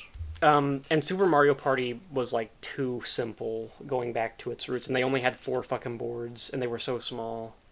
2, it's hard to rate Mario Party games compared to like fucking GTA and stuff because they're party games. But they're fun, especially if you have friends that you hate And you drink. and you drink. I'm gonna put Mario Party 2 behind Lego Star Wars. Interesting. And Mario Party 5, we just played this a few weeks ago. We just played it again for the first time in a long time a few weeks ago. This is the one that we usually play because it's my favorite one. It's the one I own. It's the one I'm the best at because it has the most mashing mini games. And I do own 2, but I don't feel like plugging my N64 in. I'm not mad at you. I think Mario Party 5 is up there with Smash Bros. As like some of the most fun you can just have in a group. It's not quite as depthful as Smash Bros, but it is so fucking fun. The Mario Party 5 is probably the best mini game I've ever played. Yeah. And the way you can fuck each other over so much is so much fun. Like a 50 turn game of Mario Party 5 will change your fucking life. Yeah. And the thing about Mario Party games is like you could be in front for like 75% of the fucking game and in the last like 3 turns get fucked over completely. And then still win because you get bonus stars. That happened. I was playing with Norma the other day and we were playing against 2 AIs, obviously. And I got like 4 fucking stars. The AI had 1 star, but they had more coins than me and they got all the fucking bonus stars. Wow. That's crazy. I think I'm going to put mine at the top of B. I think it's just one of those games where like if you're hanging out with some friends, you're not going to say no to it. Yeah. There's no scenario where you don't want to play Mario Party. Mario Party 5 is my favorite Mario Party, and I've played most of them, but I haven't played all of them enough to rate them. That's why I've only got these 4 on the list. Again, objectively 2 is probably the best one in terms of boards and mini games. Sure. But my aunt had a GameCube when I was little, so I would always go over and play Mario Party 5 on it because that was the one she had. So I played this game a lot as a kid, and we've played it a lot together, and we've gotten drunk and hated each other, and it was a lot of fun. I'm going to put it in front of Mario Party 2, just because they're so similar. Nice. Mario Party DS is overrated. Everyone always says that Mario Party DS is like one of the best ones. It's alright. but it's really toned down compared to the other ones in terms of like the boards and stuff. And I'm not a huge fan of the boss fight stuff that's in it, although it's just the adventure mode. Mm. Or actually, it might not. I don't remember. It's been a while, but um, I'll put it like at like here behind all the GTA games. I'll put it behind Detroit. Um, Super Mario Party is cool. I've heard it's not. Well, it's very like the problem with Super Mario Party is that you have to be friends with everyone. And like they're like you have to give people high fives after you complete a mini game and you get extra coins. And like the whole point of it is like friendship, like you can call up friends and stuff. That's so sweet. Yeah, and the boards, it's only got 4 boards and they're all like really small. Yeah, you can't release a new game like that and only have 4 boards. That's ridiculous. Like, imagine if a new Call of Duty came out and there's only like 6 multiplayer maps. Like, everyone would lose their mind. I'm gonna put Super Mario Party. I'm gonna put it here. Wow.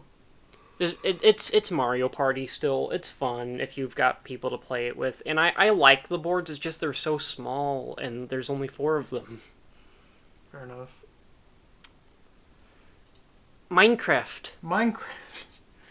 I think Minecraft is one of those games where it is so different now playing it as an adult. Because I think Minecraft now is like one of the most boring games ever. Yeah. I think playing it as a kid, though, is a lot of fun. Oh, it was magical as a kid. Oh, it's so much fun.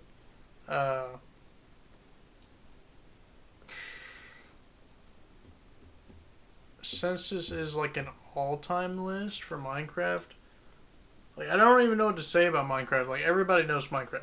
Yeah. You know, it is what it is. You know, I can't say this though. I was trying to be a good roommate to Brandon like 2 weeks ago, and I was like, you know what, fuck it, we'll play one of those adventure maps you always talk about. We played for an hour. It was the least fun I've had in my life. Well, those adventure maps fucking suck. They're so annoying. I got the Jurassic Park one, and it was like fucking boring. Yeah, it was honestly really frustrating to play. And that's the funniest part. That being said, I'm gonna put Minecraft behind Lego Star Wars. That's a good. I think thing. Minecraft is basically the complete saga for the next generation. Where it's just a complete package. You can do so much in the game, and it's just so much basic fun. Yeah. That you can. It's an after school game. Yeah. Basically. What do you think of Minecraft? Remember when I said that GTA 5 was like the cookie cutter game where like it's like the like in between good and bad? Mm-hmm. I think Minecraft might be more so that just because it is the most average Joe video game. It is so average, but in a good way. Yeah. Like in like a you can't not enjoy like at least partially. It's average, but that line is less thin than the GTA one. Yeah. And like it's a good platform for building stuff in creative mode. Like a lot of people build like level layouts for their games that they're making in Minecraft before they actually implement them. Yeah. And I like the survival aspect of it. Norm and I were playing it the other day, and it was actually a lot of fun. I forgot how much fun Minecraft was sometimes. When you can be. That's a good point, because Minecraft, when you're not having fun, is very fucking boring. Yes. Now, before you put Minecraft in front of GTA 5, let me remind you that GTA 5 has a strip club with boobies in it.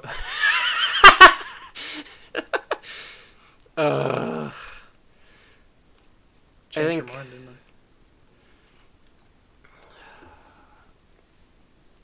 This is a weird one. It's a really weird one. I think Minecraft has the potential to be a lot funner than a lot of these games. I'm going to put it there behind Mario Party 2. Fair enough. Plants vs. Zombies. Plants vs. freaking Zombies, man. This is the game that like woke up people to mobile games. I know it was a PC game. I know it got ported to the DS. But this was the first game I think where people started playing shit on their phone and were like, "This is real." That's Angry Birds. Oh, that's right. I always Every- forget when those came out. Yeah, everyone when Angry Birds came out, like your iPhone was the fucking Angry Birds machine. That's actually funny because I played the first Angry Birds on PC more than Plants vs. Was Zombies. it on PC? Mhm. Huh. Yeah. Well, I mean, it was just on like the App Store for like Windows computers or Oh, Apple okay. computers, whatever. I think Plants vs. Zombies is the first one is probably the most enjoyable tower defense game, like arcade tower defense game. Oh yeah. Uh, I mean, I didn't really play a whole lot of tower defense games, but I Plants did vs during Zombies my was school years. I think that Plants vs. Zombies 1.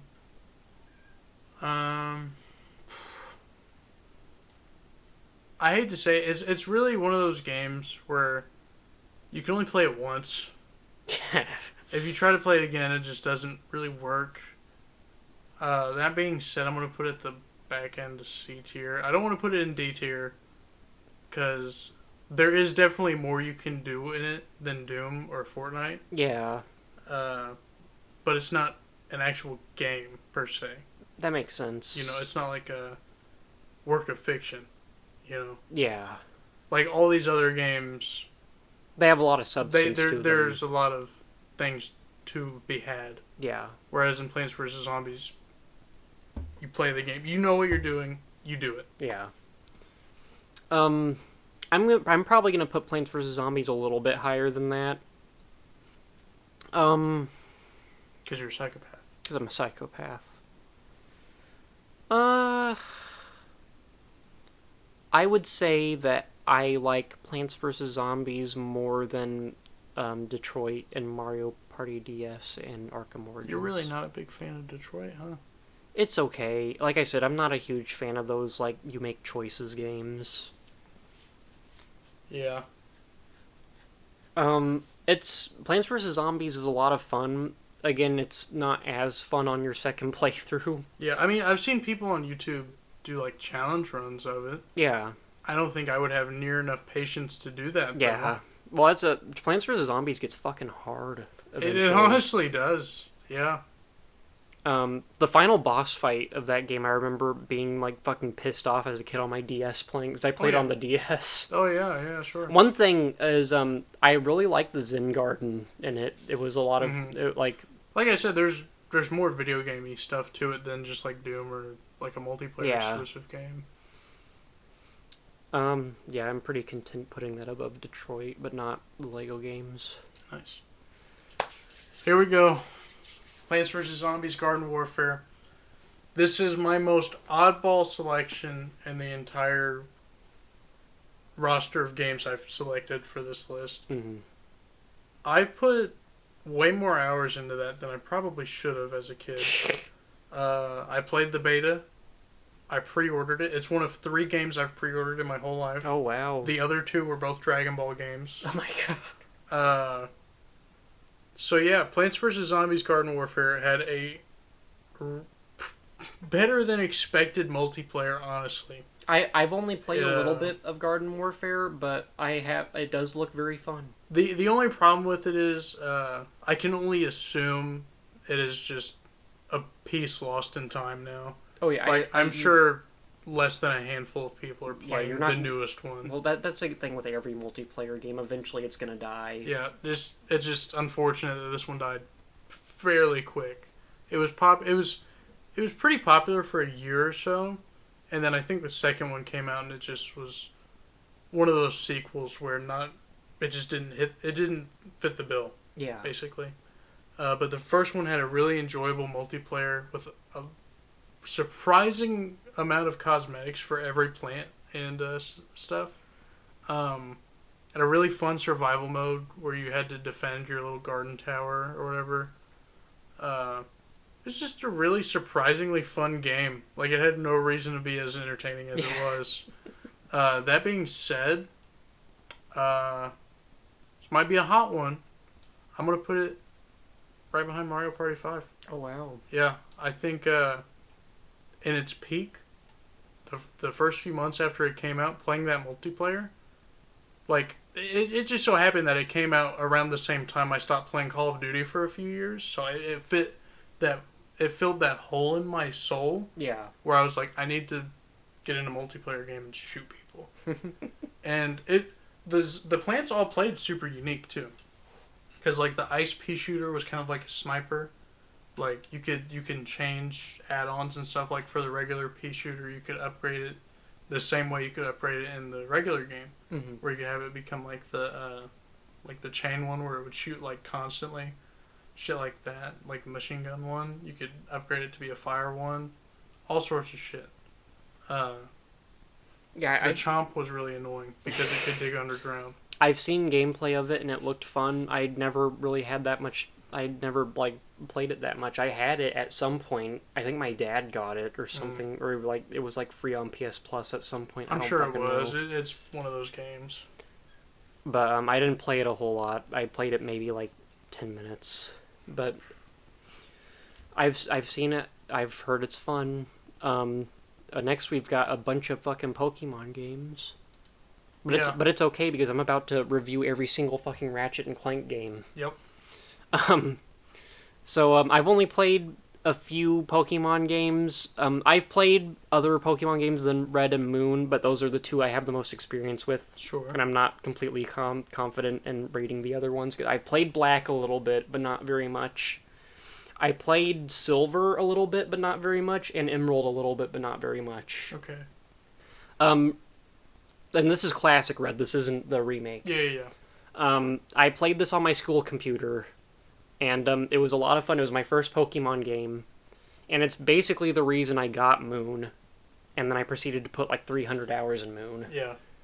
I still can't. And I haven't touched a Pokemon game since. I guess I got Sword, but I never fucking played it. We played it as a joke for Yeah. probably a collective hour.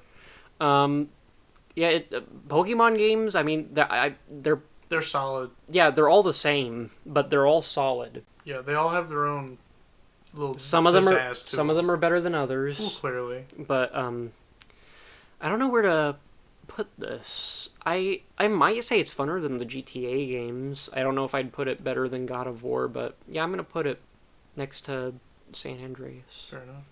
Maybe I put it behind San Andreas. Put it behind 4. There we go. Nice. Now, yeah. Okay. All right. Just for the sake of me not ranking literally 10 games in a row, I just went with Fire Red instead of Red, because I played it way more than Red anyway. That's fair. Fire Red is like, I don't want to say it's perfect because it isn't. It's far from it. Yeah. But it is really good. Mm. Um, I think that Gen 1 is my favorite Pokemon gen. as far as the roster of who you can catch, it's 1 or 2 for me, maybe 3. But it definitely has, it fit right in that perfect spot on the Game Boy Advance where it had like the best aesthetically perfect sprites in my opinion. Mm-hmm. Like obviously the ones in 4 and 5 look better. Some of the 3D models look pretty good. I won't say all of them. But I feel like the aesthetic of Fire Red, Emerald, Ruby Sapphire, all those games. Detailed sprites look really good, and in some ways look better than like kind of shitty. I hate 3D. I hate to say it, but I feel like it matches the series a lot better than the 3D models. Yeah, and that's coming from a person that played Moon a shit ton. I think that the sprites, like most of the time, look better than the 3D models. And it really sucks that they went to 3D when they did, because they just basically perfected the 2D sprites with black and white when they added the animated ones. Yeah. Or like... Oh yeah, I played Black a little bit, and I thought that those sprites were great. Yeah. And the way they were animated. Because in Gen 4, like in the games, like whenever you would send out your mon, they would do their little like roar animation or whatever, and then they would just be stationary. Yeah. Maybe move up and down, I can't remember. Well, in the original Red, they didn't even fucking have an animation for roaring. Yeah, but then in 5, they added the little like subtle animations where like if you had a fire type, their fire would be constantly moving Yeah. or whatever. Or if it was a dragon, it would like roar every now and then, whatever. The sprite work was just really good. Fire Red is a lot, really just the Gen 1 games are unique in the fact that you can kind of tackle the mid game in your own way. And the Gen 1 roster, like we said, is really good. It gives you a pretty varied selection, even though most of the time, if you're doing a run-of-the-mill playthrough, you're going to have your starter, you're going to have Pidgeot, you're going to have fucking, like, Rhydon, Gyarados, whatever, you know. See, I couldn't even tell you what party I had because it's been so long. Yeah. I think my Gen 1 is usually, like, Blastoise or Charizard. I usually don't play with Venusaur, even though I love all three of the starters, but as far as just playing the game, Venusaur is definitely my least favorite. yeah.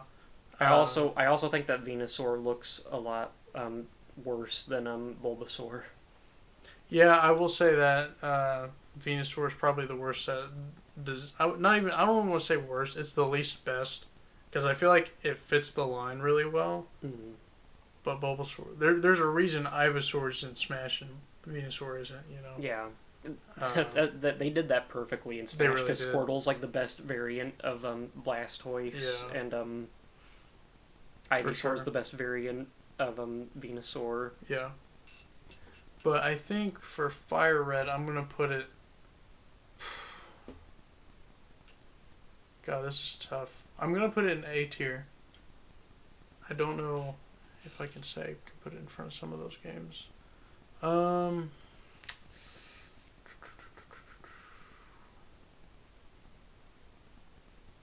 I'll tell you what. I'm gonna put it at the top of B tier. Actually, That's fair. that's what I'm gonna do. And why don't you do like Clear a few out. yeah? Because I stop at Sun because I'm gonna do Moon first. Gotcha. All right, so Emerald more or less the same as Fire Red, only it's Gen 3 and has a way better story because Gen 1 doesn't really have one. Mm-hmm. It's just Team Rocket. Gen 3 is that the fucking Groudon and Kyogre are basically the Earth God and the Water God, basically, and these two evil teams are like, I'm gonna flood the world and like cleanse it. And the other one's like, I'm gonna get rid of the water and fucking cleanse it.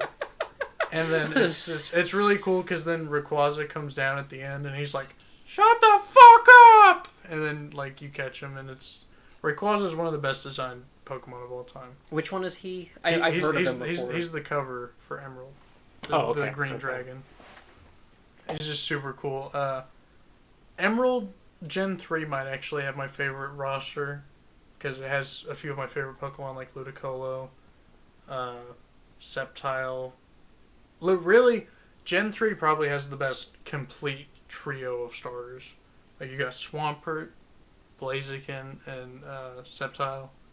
They're all fucking badass. What are the starters for those? Because I don't like the first evolution. It's Trico, Torchic, and Okay. Mudkip. Because I know all the starters for the most part, but I don't know all their evolutions. That's fair. But yeah, Emerald I would say is just a touch above Fire Red, and I would even put it above GTA 5. All right. Pokemon Platinum is almost perfect. The only problem with Platinum, I feel, is that there's parts of it where it's just too long. You know, there's parts of it in the filler that just aren't good. Diamond and Pearl are not on this list because there's no reason to have them on here because it would just be worse than Platinum. Because Platinum fixes those games because those games tried being unique in the fact that the Pokedex was a lot tighter and smaller, so you would have less varied teams and it would be a more intimate experience, I guess, or whatever their idea was. Didn't work out very well. You could catch two fire starters or two fire types in the entire game, including Oh my the starter. god! What the fuck? Yeah, they fucked it up pretty hard. Platinum fixed it really well. Platinum is the first game too where they were finally like stepping into more of the serious tone. Like I know I said in Emerald it was like, you know, the ground forces versus the water forces, whatever. Mm-hmm. This one is about the giant god of time and space, and then the god of basically hell. Yeah, I remember Black being fucked up about, like, religion and shit. Black, we'll get to Black. We will get there. But Platinum, I think, is the first Pokemon game where the story really took centerfold. Mm. And it was pretty cool. Even though it's still a Pokemon game, the story isn't anything to write home about. Just the fact that they kind of went outside of their comfort zone and started getting more crazy with the lore, like Arceus and all that stuff. Mm-hmm. Just real crazy shit. I'm going to put it in front of all the Arkham games, probably. Oh, wow. I think so. Platinum is also probably... it's probably the hardest one. Okay. Just base game. And that just makes it more enjoyable, period. Mm. Some people say it doesn't make it more because then you have to use stronger mons and everyone's team ends up the same. That's only if you're a fucking idiot and only use attacking moves. You can beat any game with any mon if you come in with a strategy. Yeah. There are very few exceptions to that rule. Of course, sometimes that means you have to get to level 100, but that's also very few exceptions. Pokemon Heart Gold. This is unironically the best game. Okay? Okay. As far as what it offers. Okay? Heart Gold and Soul Silver are obviously remakes to Silver and Gold. Mm. So that means that you have the entire Johto Pokedex with the Kanto Dex and the National Dex after you beat the Elite Four. And after you beat the Johto Elite Four, you can go back and do all of Kanto's gym leaders and that Elite Four. Really? Yes. That's awesome. Yeah. So you basically get to play... You get 2 games. Yeah, basically. Now, to be fair, it's not too... if you just use the same team you beat the Elite Four with, it can kind of not be that fun because I'm pretty sure all 8 gym leaders, and you can do them in any order you want, all 8 gym leaders in the Gen 1 part of the game are about the same level. So if you just keep using the same team and it's getting to a higher and higher level, by the time you beat all 8, they're just going to be just one-shots the whole way through. Yeah. Until you get to Blue and the Champion and all that shit. Pokemon Trainer Red in these games is the hardest boss fight in any of the games. His lowest level Pokemon I think is like level 77 or 78. Jesus Christ. He leads off with a level 81 Pikachu. Oh my god. Now, to be fair, that's his highest level Mon. And it's a Pikachu, so it really doesn't count because its stats suck. But still, it's a really cool boss fight because you have to go through the entire like Victory Road mountain and shit and find him at the top and it's snowing real hard and shit and you find him and he turns around and it's just ... and the fucking fight starts because he doesn't talk. It's really cool. Heart Gold is definitely one of the most fun games to just play start to finish. It's one of the few games where I will actually guaranteed do the post game. Like even if I'm doing a challenge run, I'm like, this isn't over until I beat the whole thing. Yeah. You know, it's just, it's the complete package. You know, there's the only problem with it is that it's a bit easy. That's it. Other than like the final boss fights, because for some reason, I think when the original Gen 2 games came out, they got a lot of criticism that Gen 1 was kind of hard. So, whenever Gen 2 came out, there was a lot less of a level gap in between bosses. I see. And that just made the game a lot easier. But it's perfect. It has all the Pokemon you can get from Gen 1 up to Gen 4.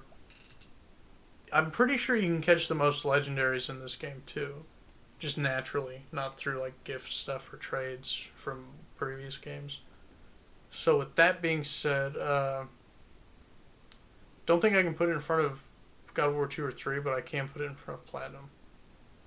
Now Pokemon Black, I'm going to keep this short and simple. It doesn't have as much to offer as Heart Gold, maybe not even as much as Platinum, but it definitely does have the best story. For sure, because it just it's the first one where the story is less about the legendary Pokemon and more about the characters, and they just throw you into this scenario with all these other characters like N and Team Plasma and Ghetsis and stuff, and their whole story of like this kingdom that he's like the hidden ruler to, and he reveals halfway through the game, he's like, "Hey, I'm the king, just so you know," and your character's just like, "Are you serious?" And it's like it's a really cool story because it's just it's so out of the norm, you know, and it really sucks because when you go back to Pokemon X, it's more or less back to the same routine until the end of the game. Mm. But Black is like you get to the first town and you're introduced to all the weird shit. It's awesome because the way you're introduced to the villain is you're at like a rally or some shit, and you and your like rival are talking, and then he walks up to you and he's like, "Your Pokemon just said this," and you're like, "What did you say?" He's like, "I can talk to your Pokemon," and they're like, "You're insane," and that's his whole thing is that he can talk to them and he wants to free them and stuff because if you could talk to them, you know, whether you actually can or you're just thinking you can, you know, you would be like, "Oh, they think they're slaves." Yeah. You know, so it's a really cool story. So since it has a cooler story but not so much to offer, I'm gonna put it in between these two. All right. I'll also say something I forgot about Heart Gold is that the Gen 4 games have the Battle Frontier, and that is the most fun post-game thing ever because it's just tournaments endlessly against NPCs and stuff, and it's really fun. See, I don't have a whole lot to say about a lot of these Pokemon games because I don't really know that much about them. Yeah, I mean, a lot of them are borderline the same, like for the most part. Mm. Obviously, they all have their own gimmicks, but you know. Speaking of gimmicks, Pokemon X introduced the best gimmick they've ever had in Mega Evolution. The fact that they got rid of that tells me that they're just lazy, creatively lazy, because Mega Evolution is like something everyone's always wanted. Like, what if Charizard could evolve again? You know, what if this could like just be better? Yeah, I always hear that everyone is pissed off that they took that out. Yeah, I mean, and it's their own fault, you know, because they could have never added it, and no one would have ever been like, "Why isn't this in the game yet?" Yeah. But the fact that they did add it for one game and took it out just sucks.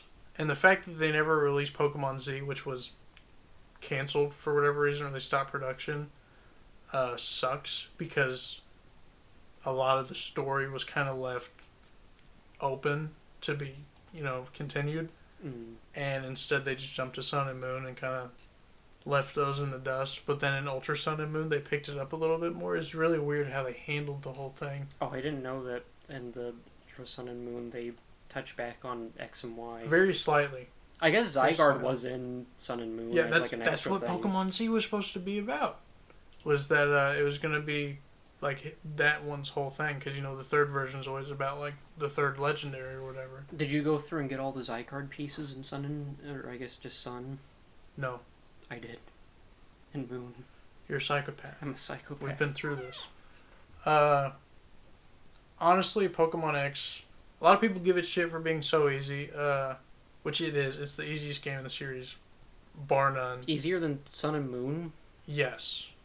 Because Sun and Moon have the totem battles or whatever. Oh, right. Those can be difficult. I in fact say 2 or 3 of them are really difficult. Pokemon X, one trainer before the champion, I think, has a Mega Evolution. And it is a story battle where you both use Mega Lucario. Oh. That's it. All the Elite Four only have 4 Pokemon, which is, I think that started in Gen 5 actually, which is really stupid, but in Gen 5 it was still hard. I might be wrong on that though, but the fact that like, I'm under the impression where after like the 6th or 7th gym, every main trainer should have 6 Pokemon. Yeah. There's no reason they shouldn't. Because honestly, usually by the 1st or 2nd gym, you have 6 different Pokemon. And by the 5th or 6th one, you have 6 pretty good Pokemon. But they just don't keep up with you for some reason, difficulty wise. Now they make these games for children. Yeah, I mean, they always have. Well, games But used to be children- harder back then. Yeah, children just need more accessible things because if it's too hard, they're just gonna watch a playthrough of it. Yeah. You know, which is a sad reality of a series like Pokemon. But with all that being said, I think I'm gonna put this one. It's still a Pokemon game. That being said, I'm gonna put it just in front of God of War 1. All right. Now I'm going to talk about Moon. I'd love to hear what you say about Moon. Moon was great. And that I don't have a whole lot of experience playing Pokemon games, so I liked it more than Red, the first Red, not Fire Red. Nice. I played it for like 300 hours. I got all the Zygarde pieces. I caught a lot of the... I don't think I filled out my decks completely, but I got pretty close. It's a weird one to rate, though, because Pokemon games are really weird in terms of, like... There's a lot of stuff in it, but it's a lot of the same stuff. Like, all of your fights usually go out the same way. I mean, obviously, some of them are going to be more difficult than others, and, Sure. there's a lot of Pokemon, but you only ever end up using a handful of them. Yeah. I liked the, the story was okay. I completely forgot about the totem fights and stuff. I remember the weird, like space monsters. That's more what I took. Ultra Beast. Yeah, that's more what I took out of it than because the game gets fucking weird. Yeah. Because there's like some like fucking organization with like a secret lab that you go to and they tell you about Ultra Beasts. Yeah, I know. Isn't the lady character's mom like an Ultra Beast or something? Didn't that happen? I think I don't know. I only played Sun. Something once. fucking happened. I don't like. I didn't even play the Ultra games, so I get that tells you how much the story impacted me because I played it for fucking 300 hours. I don't remember what happened. The difference between Sun and like Black is that Black was weird, but it still made sense within Pokemon. Yeah. Sun and Moon, I feel they were just trying so much shit. You know, I feel like they tried making something completely different than what they usually do, and some people really liked it. Some people, like me, didn't like it very much. So, you know, it is what it is. Yeah. I don't know. Pokemon games are so similar. They are. I don't know if I want to say that I like this game more than San Andreas, even though I've played it for like 3 times the amount I've played San Andreas. Yeah, I'll put it there. Yeah. Nice. I never played the Ultra version of it either, so... Oh, yeah? So take it away with Sun and Ultra Sun. I did not like it very much. That makes sense. I think that Sun and Moon... it took me the longest to beat. I don't know how long a playthrough is supposed to take, but it took me several months from beginning to end to actually stick through and finish it. God damn. Because I stopped playing it for a long time. I think... It's pretty long. I think, as far as, like, the Kahuna fights go and the Totem fights, I think the Totem fights are really cool. I think they kind of pushed the way for the Dynamax raid fights and Sword and Shield, which I think the Totem fights are actually better. Just because they're more engaging. They feel more like a boss fight. Yeah.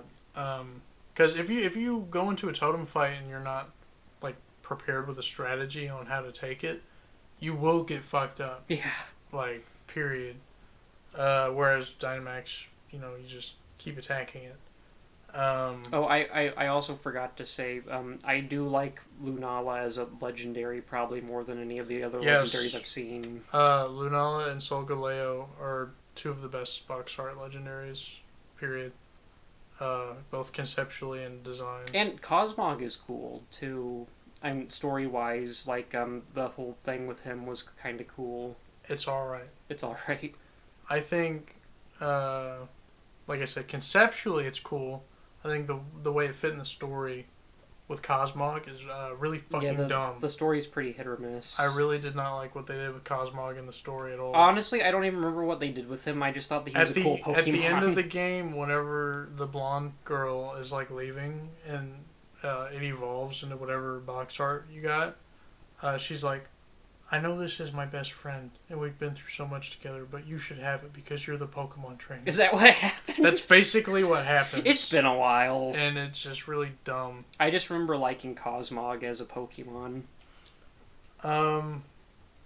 Honestly, if I could put two games in the same spot, I would. I would put Sun and X in the same spot. Okay. I will say I like the roster of X more than Sun. That's fair. So I'll put it there. But I think God of War 1 is just too annoying to have in front of it. Now, do you have Sword on yours? No. Okay. Yeah, I only played Sword for like an hour. Pokemon Sword. What a letdown. Did you have any expectations? I did not. As soon as I saw gameplay for it, I did not. I've said it a few times. Every game has their own gimmick. This one has Z moves and. Oh yeah, what did you think of the Yeah. I was gonna ask what you thought of the Z moves, but I forgot that that's what you were talking about. I try not to talk about it because, at this point in my life, I play Pokemon more competitively than. Oh, see, I never played it competitively. See, Z moves ruined competitive for me. That makes sense. Same way Dynamax kind of sucks. Because with Dynamax, anything can do it and it just doubles your health and it's just a get out of jail free card. Yeah. Z moves suck because you can put someone in a corner and set up your team in such a way that like you're just good, you're golden. You know, you've outplayed your opponent. You can finally just sweep their team, and then boom, Raichu Z move, and you get one shot, no matter how good your stats are. And it's like fuck me, and Z moves just were a bad play for competitive. That's why Mega Evolution was so fun because it was basically just a different Pokemon. Yeah. Like, for instance, one time I was setting up with, my whole plan was to set up with an Alakazam. Mega Alakazam, okay? Mega Alakazam has the ability Trace, where he just copies the opponent's ability, okay? Mm-hmm. And I was setting up with an Umbreon, and I set up 2 Nasty Plots, so my special attack was +4, or whatever.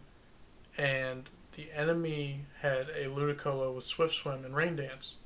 So what Swift Swim does is it doubles your speed in the rain. Okay? So with my Umbreon, I use Baton Pass, which transfers your stats to whatever you switch into.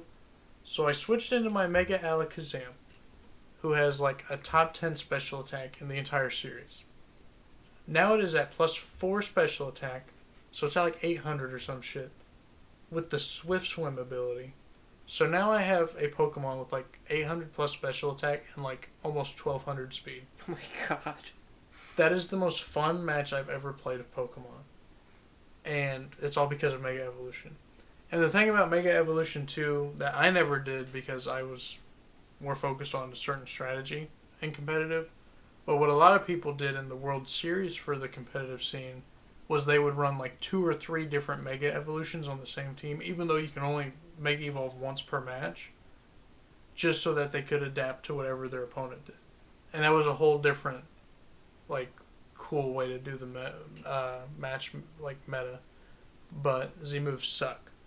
They're not fun. Now tell me about how Dynamax moves are even worse. Dynamax is even worse because rather than being a cool move, you just get big. Yeah. I think it's just a worse version of Mega Evolution and a worse version of Z moves, honestly. Because the thing about Mega Evolution is that some Pokemon could do it, and it was really cool when they did. Mm-hmm. Dynamax is lame because everyone can do it, and they literally just get bigger. Yeah. Some of them have very special lazy. Yeah, some of them have special forms. Most of them don't, obviously. The ones that do have forms, they're cool. I prefer the Mega Evolutions, though. Yeah. Like Charizard, he just gets a really big fucking stomach.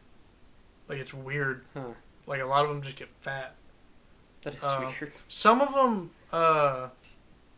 conceptually piss me off also because like Lapras becomes like she gets like a yacht on her back or something. Like it's more of a boat, and I hate when they do that.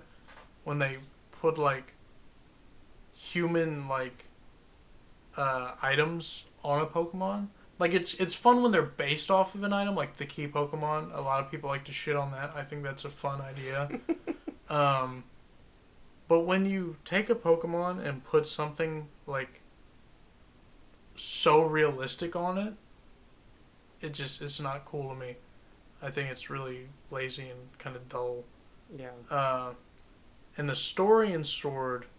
Yeah, tell me about the story. I don't know what the fuck happened in Sword. Honestly, I don't know a whole lot either. I kind of just played the game. I didn't really pay much attention to it. It's a lot about Did it have a story? It did. It wasn't really center stage though. Like I know that like the plot is that like your rival. Was he even your rival? Who was that guy that had the Charizard? Was he your rival? Champion. That was the champion. That's your rival's older brother. Okay. I think once again conceptually that was a really cool idea to have the champion's little brother be your rival. And most of the stuff with the little brother is actually cool in the story because it's like, oh, I don't know if I can live up to him. Like, and he just keeps losing and losing, and he keeps feeling down about himself. And it's actually he has an arc in the game. Well, that's cool. At least they did something with like the nice version of the rival. I miss when the rivals were fucking assholes. Yes, the peak rival was like Gen 2, like Heart Gold Soul Silver, because he's just some asshole kid who stole one of the starters that you didn't pick. First of all, he didn't get to choose, he just stole it. He broke into the lab and fucking took it. And then later in the game, it's revealed that he's the boss of Team Rocket's son. And it's a really cool actual twist. But like I said, the one in Sword and Shield, your rival, he's pretty cool. I wish he didn't look like exactly the rival from Sun and Moon, because that's really lazy. You have like 2 or 3 other rivals in Sword and Shield. None of them amount to anything in particular. Well, that's good. Sword and Shield is also just a broken mess. One of the big gimmicks in it is the wild area. The wild area is my least favorite thing they've ever done in Pokemon. Oh my god. It is absolutely atrocious. It ruins a lot of the way I play Pokemon, like Nuzlocke. You know, it's just a fun, harder way to play the game, so you use different Pokemon every time. But the way the wild area works is that it's literally just a big wild area, and there's just random shit out. And it's awful. I didn't even think about that, how like they would fuck up Nuzlocke. Yeah, it's awful. Did you ever get the expansion for it? No, I'm not that stupid. What is the expansion? My brother played it. It's basically, you know, it is what it is. It's an expansion. There's just more land to traverse, and I think there's like 2 or 3 more gym leaders you can challenge. They added a legendary similar to the way Cosmog works in Sun and Moon, where it evolves into the legendary. Mm-hmm. And the legendary is all right. It's just Kung Fu Panda. Oh, right. I forgot about that. That would be cool if that wasn't already done in Kangoro in Gen 6. It's done better now, but I just wish it was a little more oomph for being, you know, like the main DLC legendary Pokemon. Wasn't that DLC also like fucking $30? It was $35. Oh my god. I can't remember if that's for both or just for one, though. Because there is 2 DLC. But yeah, Sword and Shield sucks. I don't Where like will it. you place it? I will place Sword and Shield right here above Doom. I think it's still a Pokemon game. You can still enjoy it. I doubt you will. But it's just, it is what it is. You know? It sucked. Good. Portal. Portal. Portal is very good. Explain. Well, it's not like I'm just watching the mic go up as I open this bag of Cheetos. it's not as the story is not as good as Portal 2. Wheatley's a good character in Portal 2, and he's absent in Portal 1, which is fine. Yeah. But it does subtract from the game that it's just mostly you're solving puzzles and GLaDOS mocks you. That's fine, but the fact that Portal 2 exists discounts it. Because Portal 2 is basically just a better Portal 1 in terms of gameplay and story. Yeah. I will say, getting into Portal 2 a little bit, it does get annoying when you get outside of the facility and you're doing like slime puzzles. But Portal and Portal 2 are pretty even though. I'd probably put them like I'll put Portal 1 there. Nice. And then actually I'll let you do Portal 2 first. Portal 2 is really fun. I know you said they were really close to each other, but I think you always forget about the co-op. I did forget about the co-op. It's because I never played it. Yeah, Portal 2's co-op is so much fun. I'm pretty sure I played some of it with Brandon. I might have even played it with you. I don't remember. This was years ago. We might have actually played it at some point, like a few I know missions. we never beat it. I beat it with my little brother, local co-op, and it was really cool. Wait. Epic. But yeah, Portal 2's co-op changes the whole game. I don't think I've ever... I feel like I probably have beaten the single player once, but the co-op is just so much fun. Yeah. It's a whole different ballpark. I'm gonna put Portal 2... It's another one of those games where you can really only enjoy it to its fullest once. Yeah. So because of that, I'm gonna put it behind Arkham Asylum.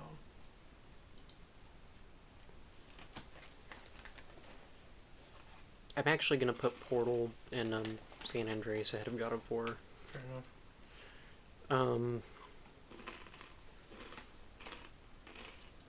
Yeah, Portal 2 is just better Portal 1 for the most part. Mm-hmm.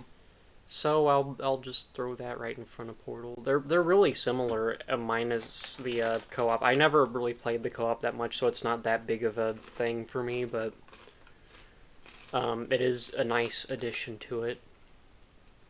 It also has a level editor, which is cool, but Yes, I never really did anything with it. Yeah, I mean, most of my play on it was on the PS3.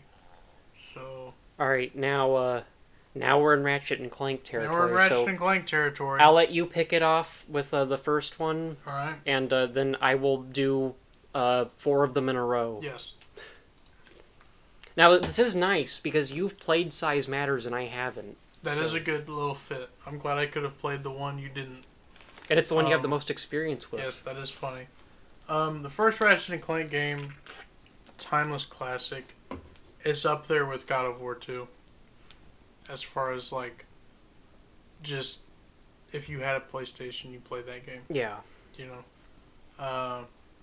I of course, was late to the PlayStation party. I never personally had a PS2. My dad did and my cousin Shane did. 90% of the time we were playing Battlefront 2 over at my cousin's house. But the times we weren't, I was either watching him play Jak and Daxter or Ratchet and Clank. The first Ratchet and Clank game is just... It's just a smooth... I won't say smooth, but it is a perfect game for a boy becoming a teenager. Yeah, it nails a lot of that humor. It introduces gun combat, which, you know, it's a perfect middle ground from playing Lego games to going into more adultish games. It's cartoony guns. It's cartoony guns, yeah. It's just a really fun action-adventure game with really fun characters. Mm-hmm. It is the epitome of just a fun game. Or the series is. Yeah. The first game, it can be spotty sometimes. It's dated. It's very dated, but it's still charming. Yeah, and I'll get to that when I I'm when sure I you review will. it. I'll leave most of the talking on that to you since you've played it more. I've beaten that game like 4 times now. Yeah. I think I'm gonna put mine. Just because it's a timeless classic.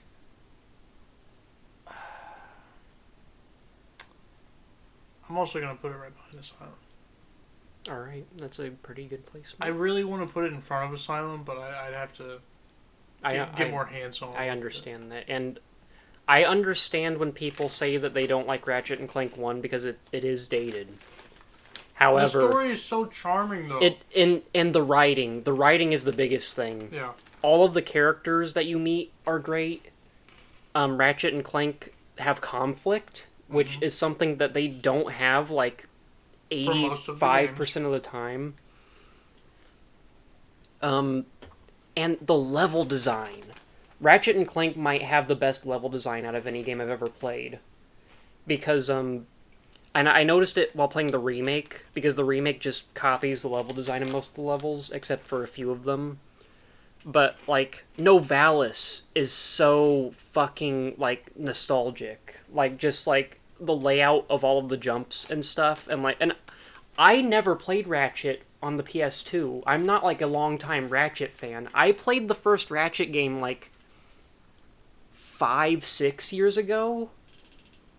And I've played ones before that. Like, Tools of Destruction was my first one. So you're technically a newer fan than I am. Technically, yeah. And I played them. I never owned them before Tools of Destruction. My friend had a PS2, and I think I tried a few of them at his house, but I never really got hands-on with them that much. But after playing it, Ratchet and Clank, I'm going to put it at the front of S tier, and I don't know if it's going to move.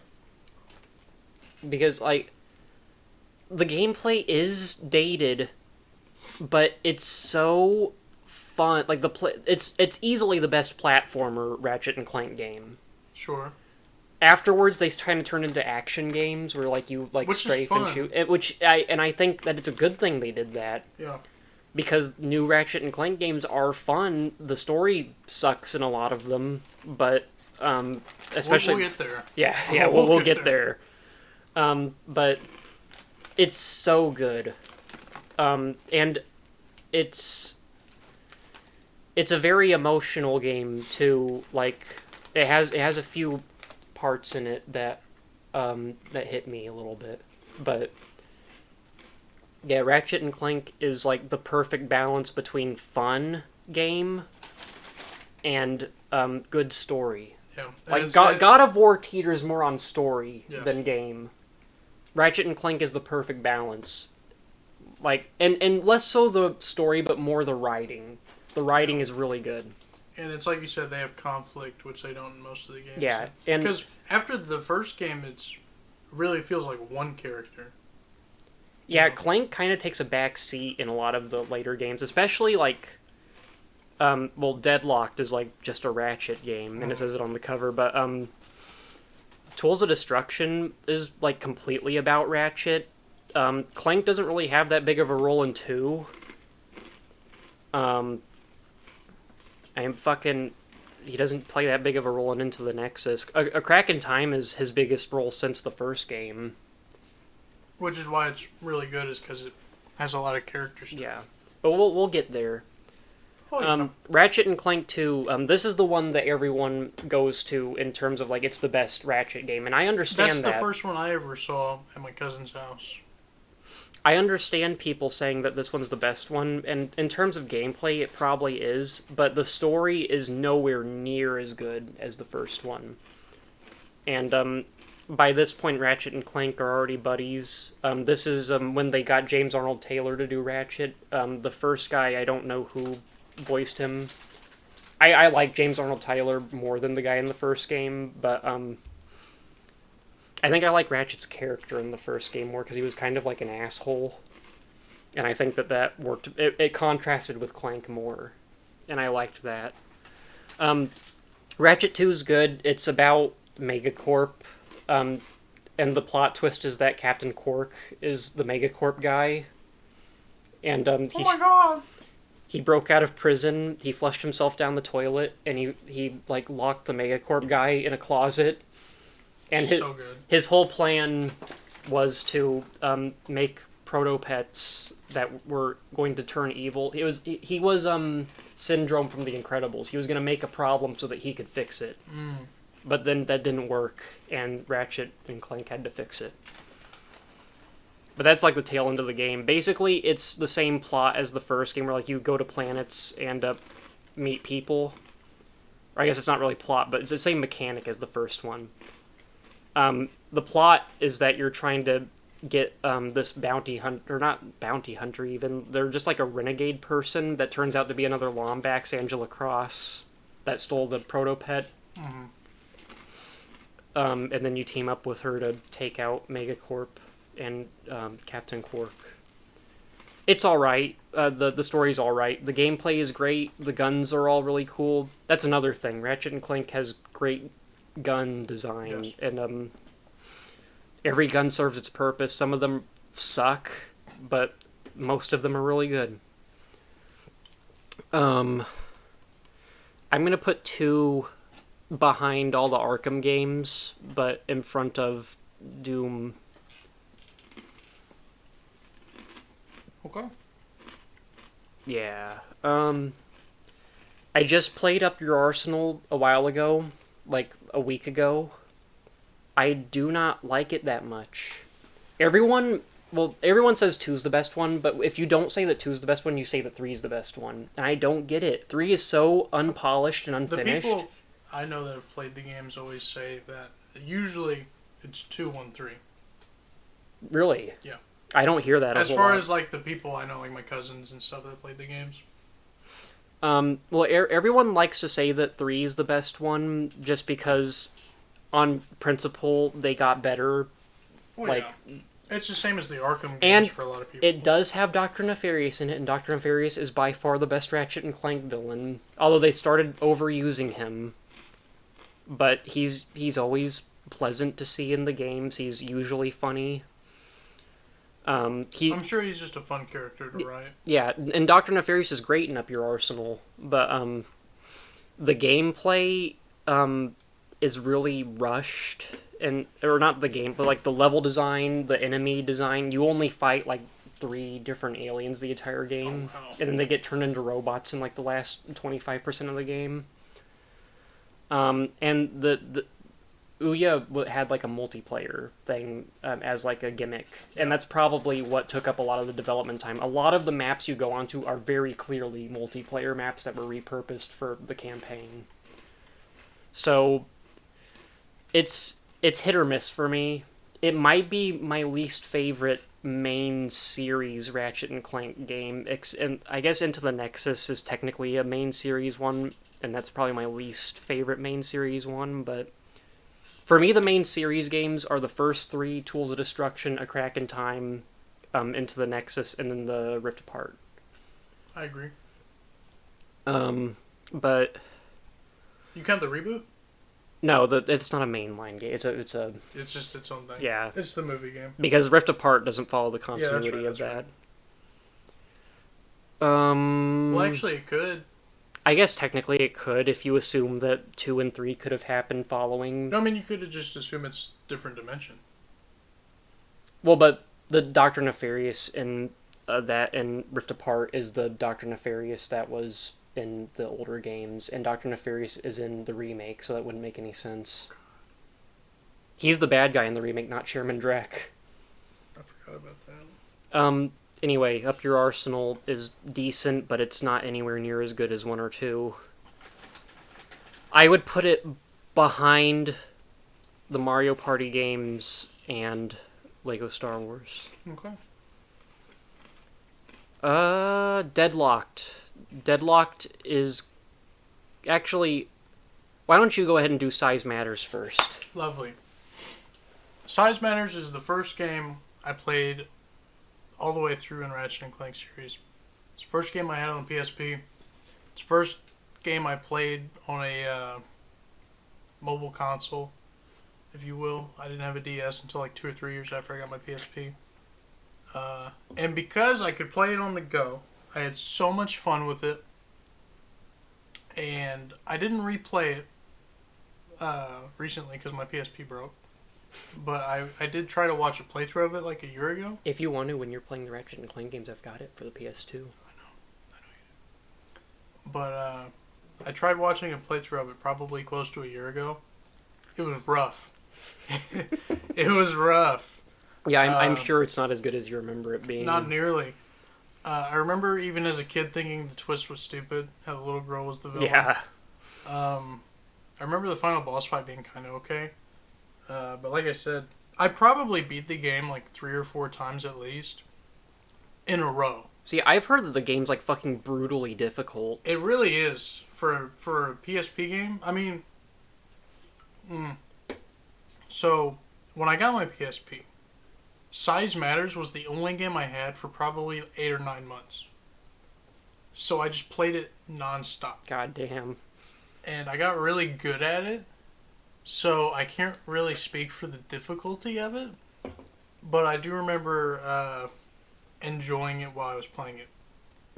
That being said, I played it in not small intervals, but I played it on the go. Right? So I'd be in car rides, on the bus to school, on the bus home, whatever. And it worked for that. Because it was just, I don't know, there's not a lot to it. Yeah. You know, it was a PSP game. Designed to be a PSP game anyway. So I liked a lot of the mini games. I liked a lot of the Clank stuff, where you'd be like a gladiator type deal. Mm-hmm. That was a lot of fun. I would honestly really like to replay it before I give an opinion today. But based on what I remember,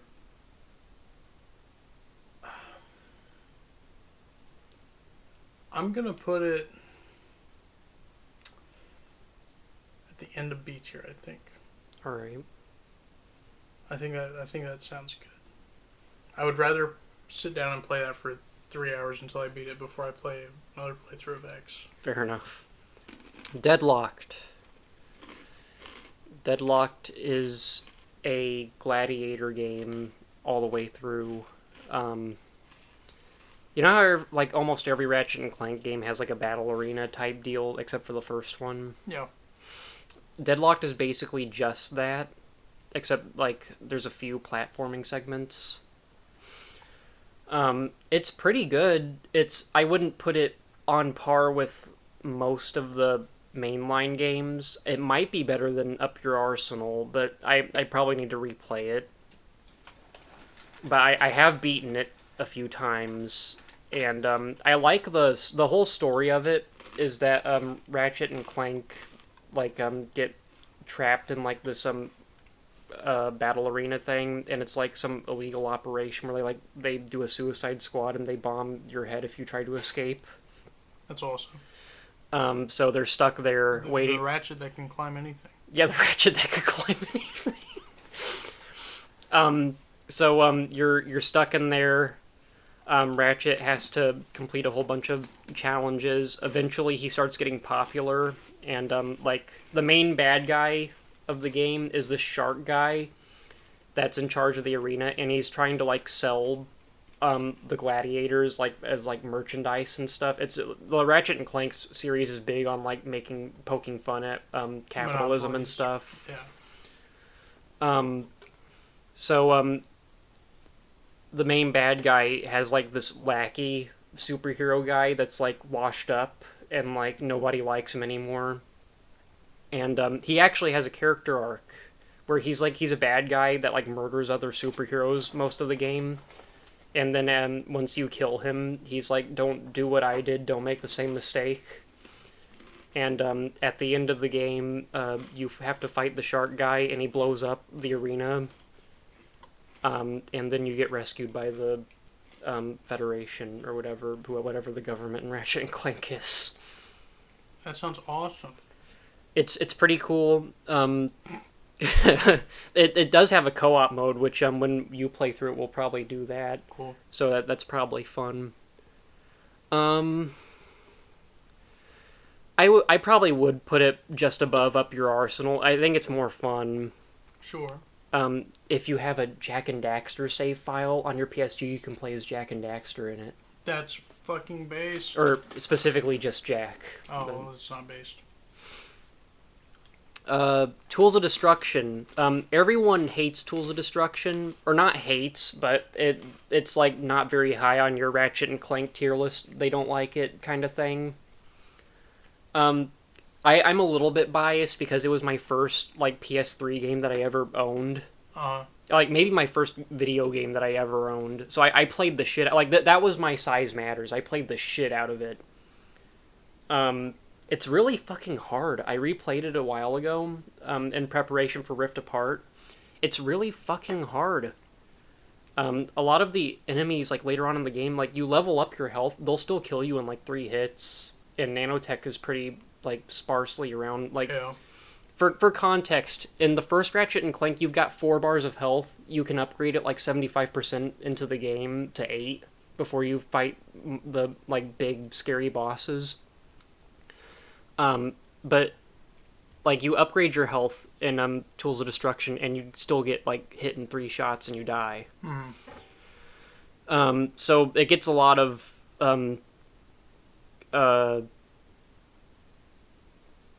help. Gets a lot of flack. Yeah, sure, yeah. It gets a lot of flack for that. And the main bad guy kind of sucks. Emperor Tachyon, he's kind of forgettable. He's annoying. I can't even put a face with that name. He's a bug man. He's mad that the Lombaxes moved them all to a different dimension. Oh, that sucks. They didn't even kill them. It's as a Ratchet and Clank game though. It's fun. I enjoyed replaying it. It was just a lot harder than I remember it being, and a lot of it's kind of annoying sometimes. I would put it in front of Deadlock though. I don't know if I'd put it in front of the Mario Party games, or I'll put it in front of the Mario Party games, but not Lego Star Wars. Gotcha. It was pretty good. I liked it. Quest for Booty. That's my favorite title, by the way. It's not fair to compare this with a lot of the other games on this list because this is like basically a Crack in Time like trailer game. It's like 2 hours long maybe, and it's like about pirate bullshit. Yeah. And the whole point of the game is you're trying to find an obsidian eye to find out where Clank is, because at the end of Tools of Destruction, the Zoni take Clank. I guess I didn't really talk about the plot of Tools of Destruction that much, but basically, at the end of the game, Clank gets kidnapped by the Zonies, and you don't know why. And in this game, the whole thing is you play it, and at the end you find out Dr. Nefarious took him, and you're like, oh shit, it's Dr. Nefarious. I'd have never guessed. This game kind of sucks because you get like all the weapons are weapons that were in Tools of Destruction. You only get like 8 of them. Oh yeah. Sounds a lot like Ground Zeroes, and then like That's probably a good comparison, Yeah. but I've never played Ground Zeroes. it's just a trailer for Phantom Pain. I'm gonna put it behind Arkham Origins in C tier. I might actually put it high D tier. It's not Down that there good. with Fortnite, huh? I might move Fortnite into F tier. Okay, F is good. for Fortnite. F is for Fortnite. All right, and I'll let you open up on A Crack in Time. Crack in Time is epic. Yes. I think first and foremost has the most fun Clank puzzles. Yeah, I can agree with that. I think I'm a sucker for time travel type deals. You know, I think it's really cool, and I skipped around a lot in the Ratchet and Clank series, so to this was the second one I actually played after Size Matters. Mm-hmm. So, getting introduced to the characters through Size Matters, which was kind of a charming-ish game. You know, it did a pretty decent job introducing you to the characters if it was your first one. Mm-hmm. Doing that and then immediately going from that to this the more serious game It was a nice change of pace, and it was also like 3 or 4 years after I played Size Matters for the first time, so it thematically met my age around the time, because it was like, I don't want to just play a cartoony game, Yeah. you know? And I think it was a good stepping stone for the series, even though it's not one of those series where you really, like, like, you're not going to compare it to God of War or, like, Dark Souls or some shit as far as the lore goes. Yeah. But it's cool that it has some, you know? It's a neat little change. So, I'm going to put this one here, probably...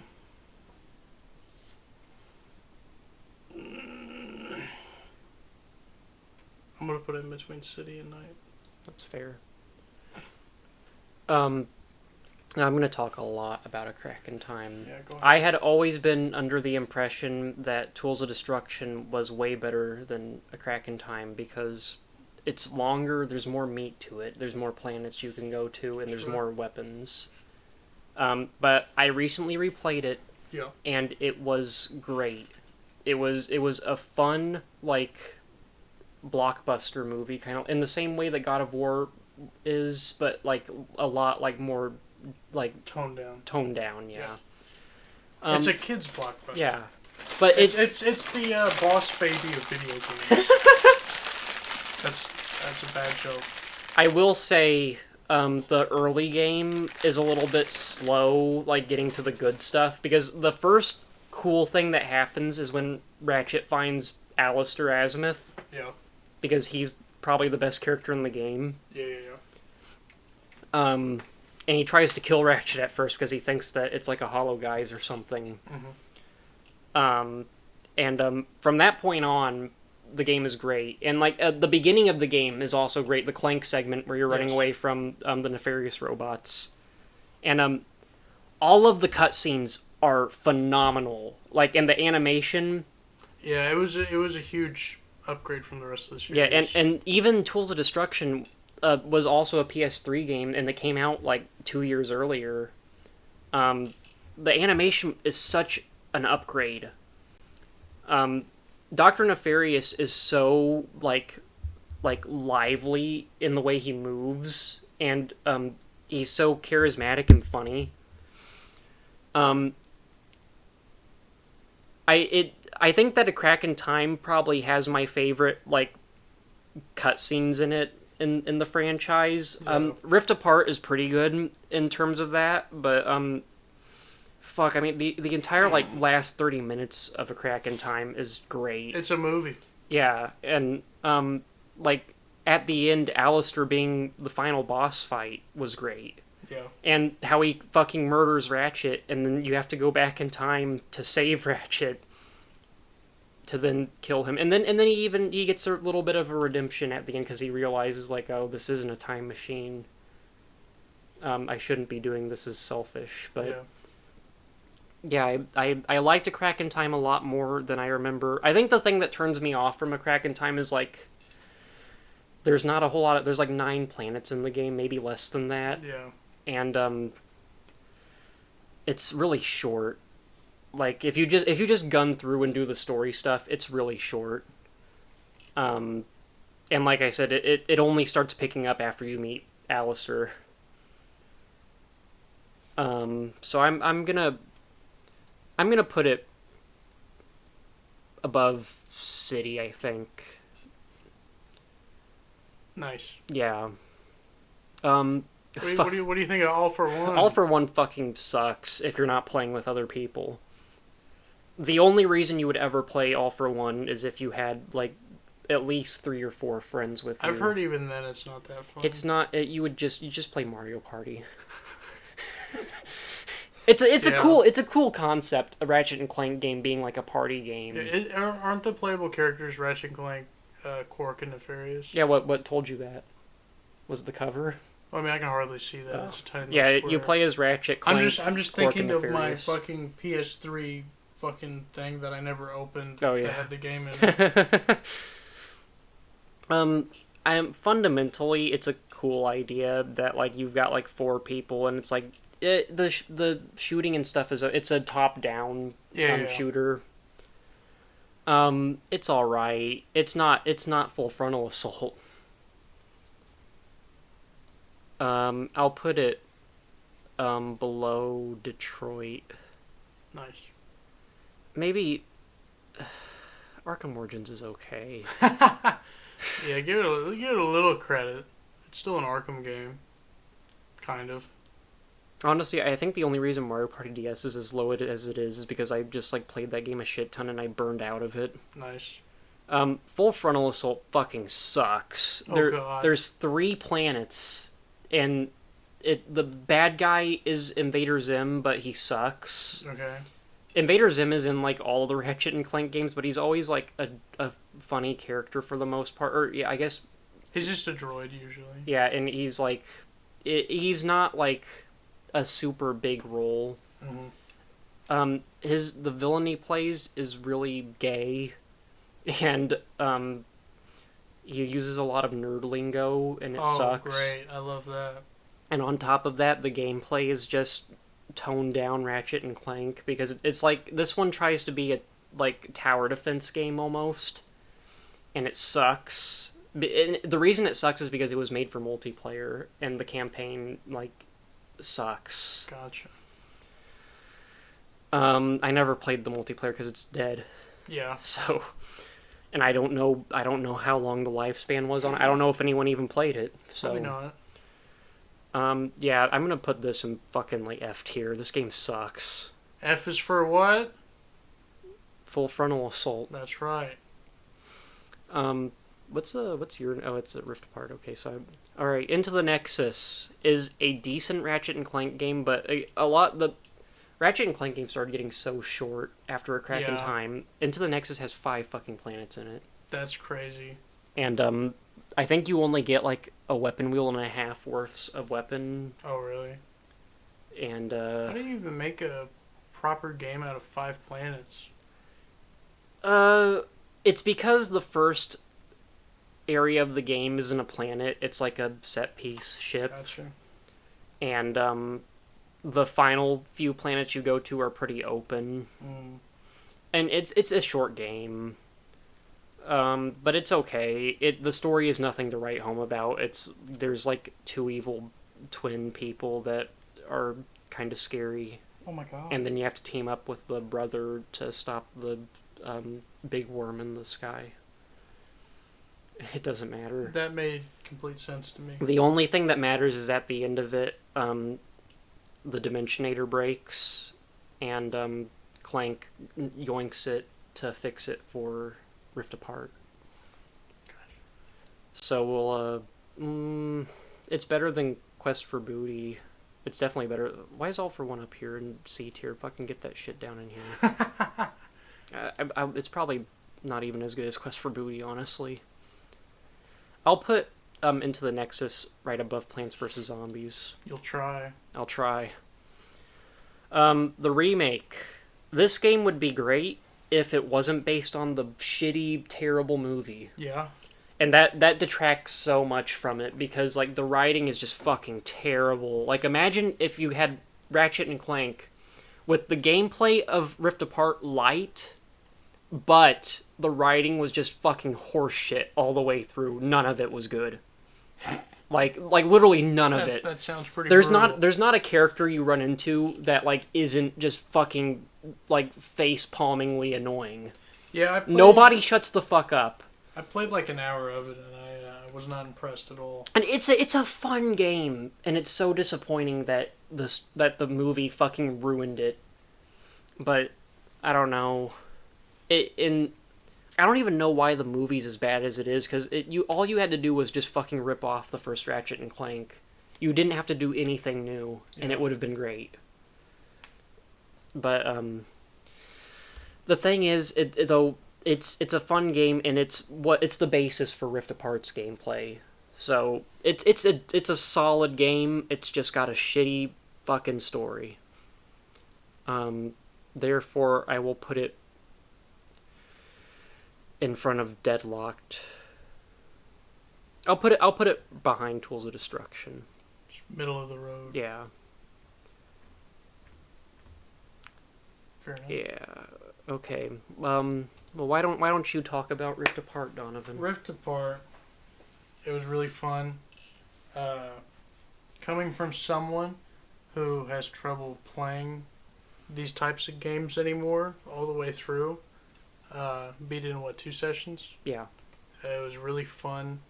Two 6-hour sessions. 2 6 hour. Wow, that was crazy.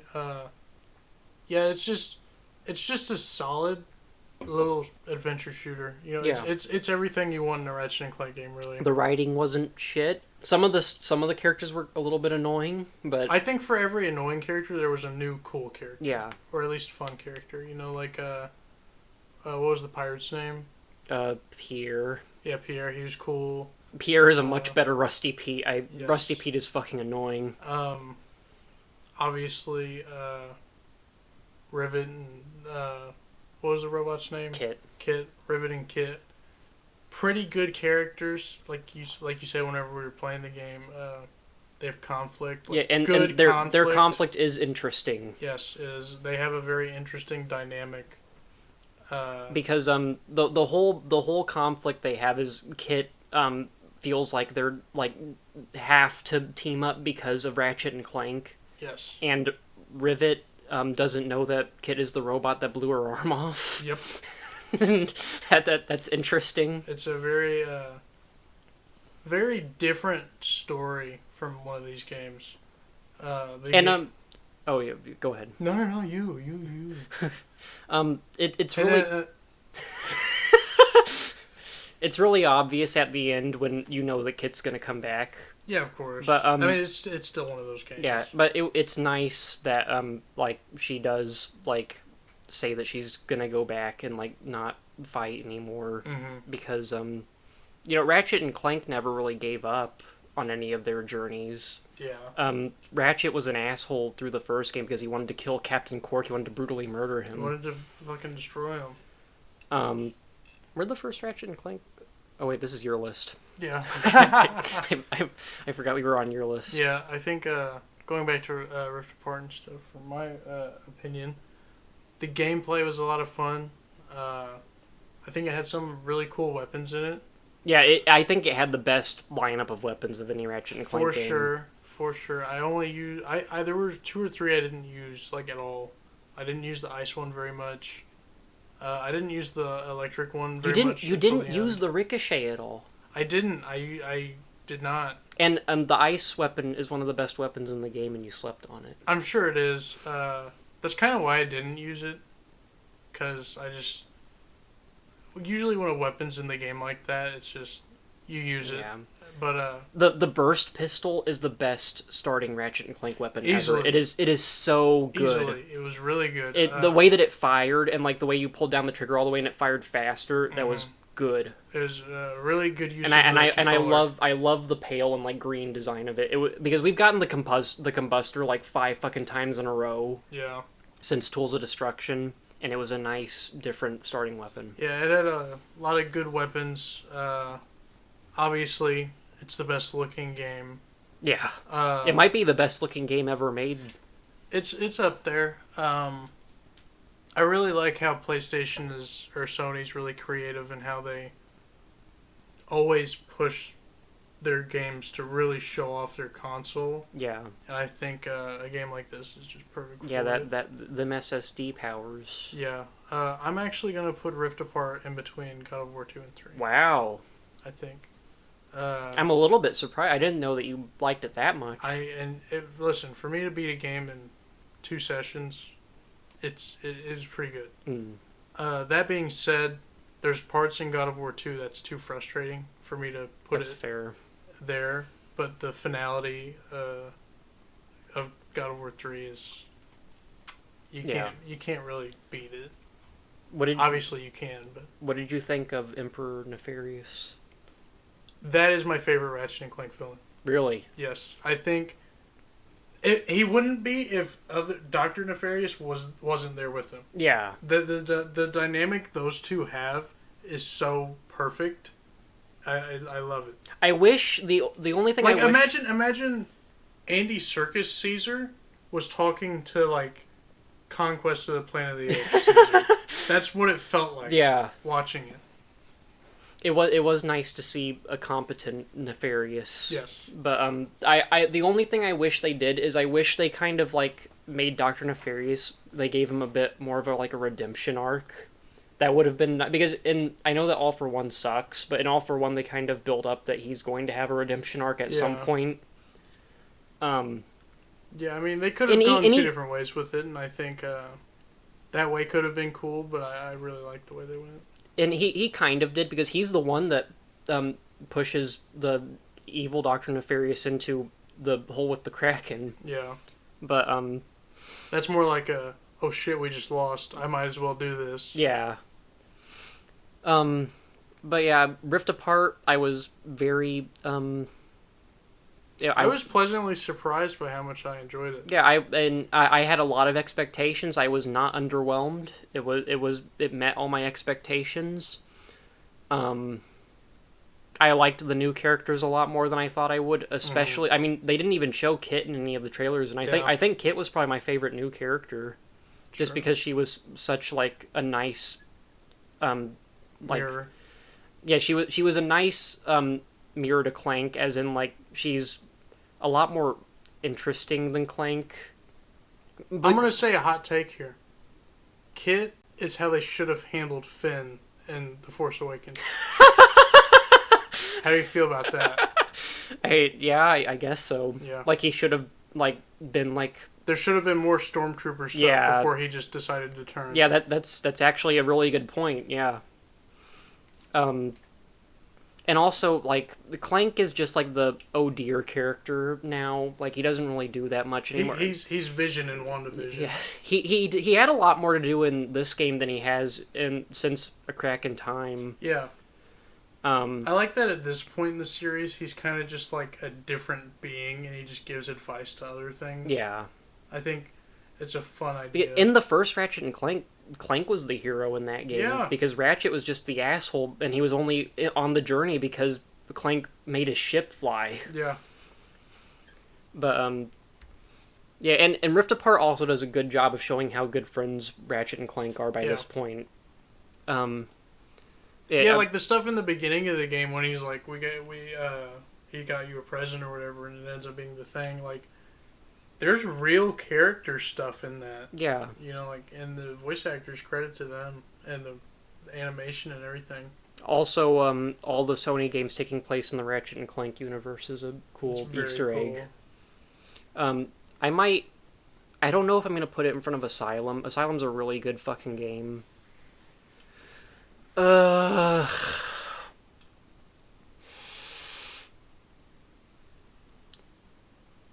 Yeah, I think I am. I really liked it. I platinumed it in one fucking sitting. I played it for 15 hours straight. That's ungodly. Yeah, I think I'm happy with that placement. Cool. Well, we've gotten through the Ratchet and Clank segment. 2 hours later. So, tell me about the first Red Dead Redemption. First Red Dead Redemption. It's a pretty solid game. It's no Red Dead 2, obviously. I think both Red Dead games are in my top 10 games of all time, as far as the story. The best thing about Red Dead 1 is that it's not trying to be Red Dead 2 because Red Dead 2 wasn't out yet. But it's also, Red Dead 2 has a lot of, like, we want to be, like, this gigantic story, like this heart-wrenching narrative about cowboys and outlaws. And they fucking kill it. Yeah. Red Dead 1 is a very simple story about revenge. Mm-hmm.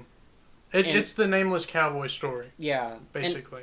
And it's just like, John Marston doesn't want to kill any of these people, but he has to because he's trying to live a normal life. Yeah. And his best shot is to appease these people that like have his family locked up. Yeah, I want to give credit to Rockstar for releasing the 2 best cowboy stories. Yeah, I can't even since the 60s.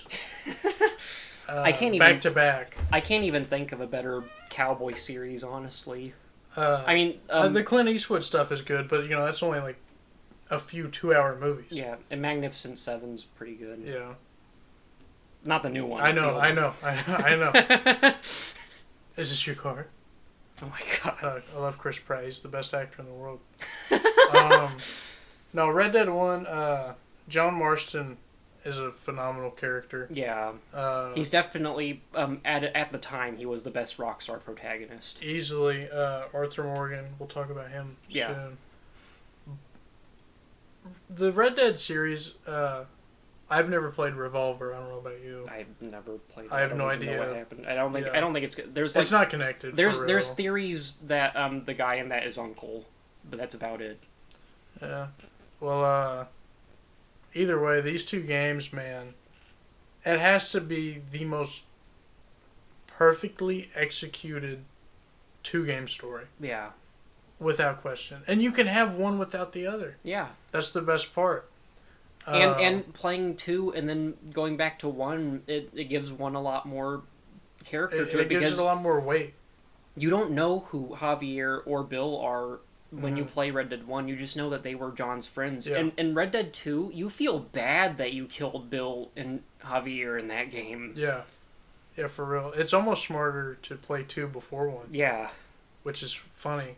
And that just means it's a really good prequel, I guess. It is. It might be the best prequel ever made, honestly. In all of fiction.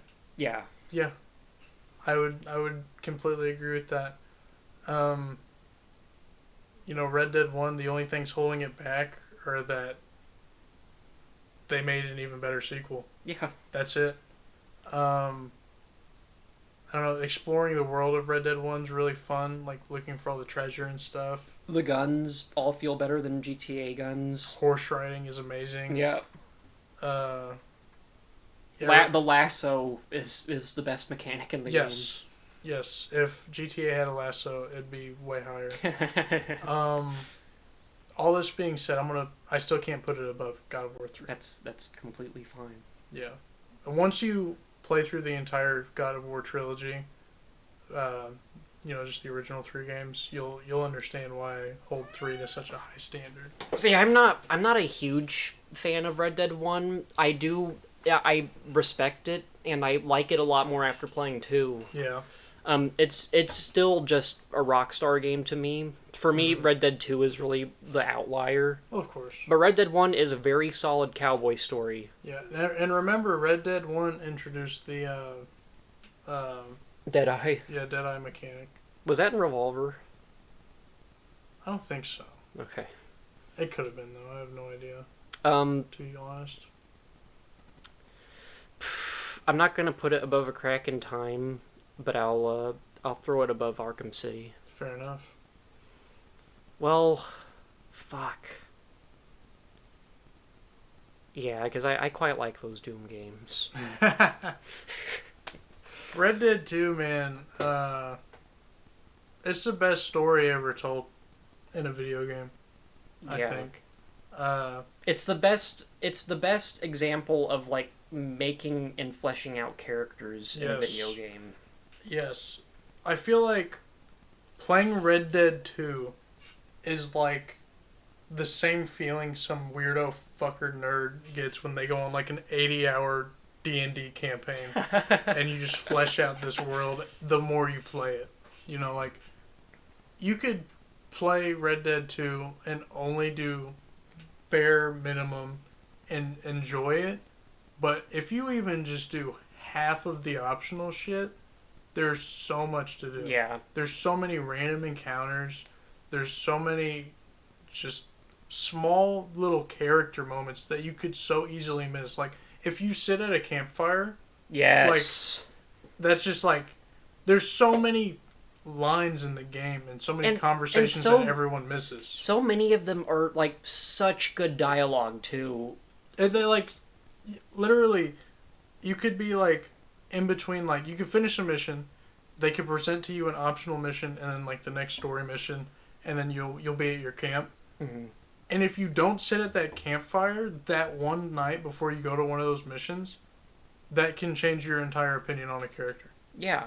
It's crazy. Like, and a lot of them, like, the Bill Williamson stuff in the campsite is especially, like changing. Like, because I missed a lot of the camp stuff, too. Mm-hmm. And Bill's entire backstory is like he's like some army vet that got dishonorably discharged, Yeah.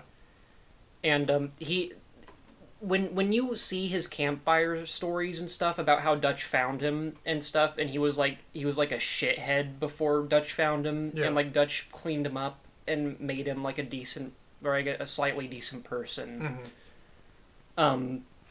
You really you understand why he picks Dutch's side at the end of the game. Yeah. Yeah, for real. Red Dead 2 probably just has it has a really good story. Like, there are some games you can debate have a better story, but Red Dead 2 has the most well-written characters. Yes, and dialogue, I would say. Period. Yes, dialogue. Red Dead 2 is one of 2 or 3 games I can think of that make me tear up in the slightest. Yeah. And it's at a few parts of the game. It's just a perfect story in my opinion. Now, I'm a sucker to cowboy stories. I'll get that out there before there's any confusion. But I think I'm gonna put mine right here. I doubt it moves. Honestly. I believe it. I'm gonna do the placement before I talk about it, but Sure. I love the first Ratchet and Clank a lot. I'm as not a mad video at game. you. Red Dead 2, like, I am usually not a fan of, like, realistic, grounded stories. Mm-hmm. I love, like... You're a blockbuster Yeah. kind of guy. And, like, I love bombastic, like, set pieces and, like, cool shit. The writing in Red Dead 2 is so good that, like, I remember more about, like, half the characters in Red Dead than I do about, like, the, like, Star Wars characters. Yeah. Like... It's crazy. And just background characters, like characters that aren't that important to the story. Like Lenny. There's characters you come to like, though. Lenny is just a guy, and I felt Lenny! I felt really sad when he died Yeah. because he's the guy that you've been hanging out with and like drinking with. He's your friend. And like when you sit down at those like campsites and stuff and listen to it, like he reads books. He like his dad like wasn't like he ran away from his household, and like he knows he's one of the only people in the camp that knows how to read really well. Yeah. And like Arthur makes jokes about how Lenny's like more into book reading than hunting and stuff, and it's really sweet. And then like you really feel it when these characters die. Mm-hmm. Yeah, And I know Red Dead 2 just has such a natural way of making you feel how you feel about the characters. Hosea is another big one. I can't believe Yes! that Hosea was completely non-existent in Red Dead 1. Yeah, it's Like crazy. he's not mentioned at all, and he's such a big character. Yeah. In the like he basically is the person that's been keeping Dutch under check the entire time before Red Dead 1 happened, Yeah. or the ending of Red Dead 2 even. But yeah, Something else I forgot to mention too is that the hunting. I don't usually like when games have like that kind of part of them, mhm. but the hunting in Red Dead 2 is actually a lot of Well, fun. and the thing, if you don't like it, you could just you don't completely have to do it. overlook it. You Yeah. don't have to. You don't have to It's- hunt a single animal in the game outside of like The- a the one one tutorial tutorial, yeah. mission. Yeah. I gotta ask you a question too about it. Have you ever played Red Dead 2 in a completely dark room except for your monitor with headphones? I don't think so. It is the most immersed I've ever been in a video game. Well, it has great world design, Yes. and like the AI is great. Yes. The animations are all great. The first time I played Red Dead 2, it was like 4 in the morning. It just finished downloading while I was sleeping. I woke up, I put on my headset so I didn't wake anyone up. All the lights in my room were off. I was sitting like a foot away from my monitor playing it, and I played the entire like first 7 hours right there. That and it was prologue is so good at introducing you into the game, like the snow and shit. Like it's so nice. when Arthur shows up in the snow for the first time, like out Yes. of like the shadow of the blizzard, it's so fucking good. And like Yeah. sneaking through the snow, like up to that house where like the O'Driscolls are hiding out, Mhm. and Dutch is going up to the door. Like it feels it's so good. Yes. You could honestly make a movie, a full feature-length film out of the prologue of Red Dead 2. Yeah. It's crazy. It's such a good game. I love And it. it's if this was an objective list, it would be ahead of Ratchet and Clank. Oh, naturally. But Ratchet and Clank is just such a like it's a gem. I mean, Red Dead 2 is a gem too, but like I don't know. I'm not even like a Ratchet and Clank like long-term fan. Yeah. It's a great game. Yeah, of course. And I don't even know if Super Metroid's going to go in front of it. I don't know. We'll see when we get there. Well, I'll let you... Or actually, I guess I should do the Yeah. original Resident Evil first. Sure. The original Resident Evil, or I guess technically the director's cut, there's not a whole lot different other than that shitty basement song. Lovely.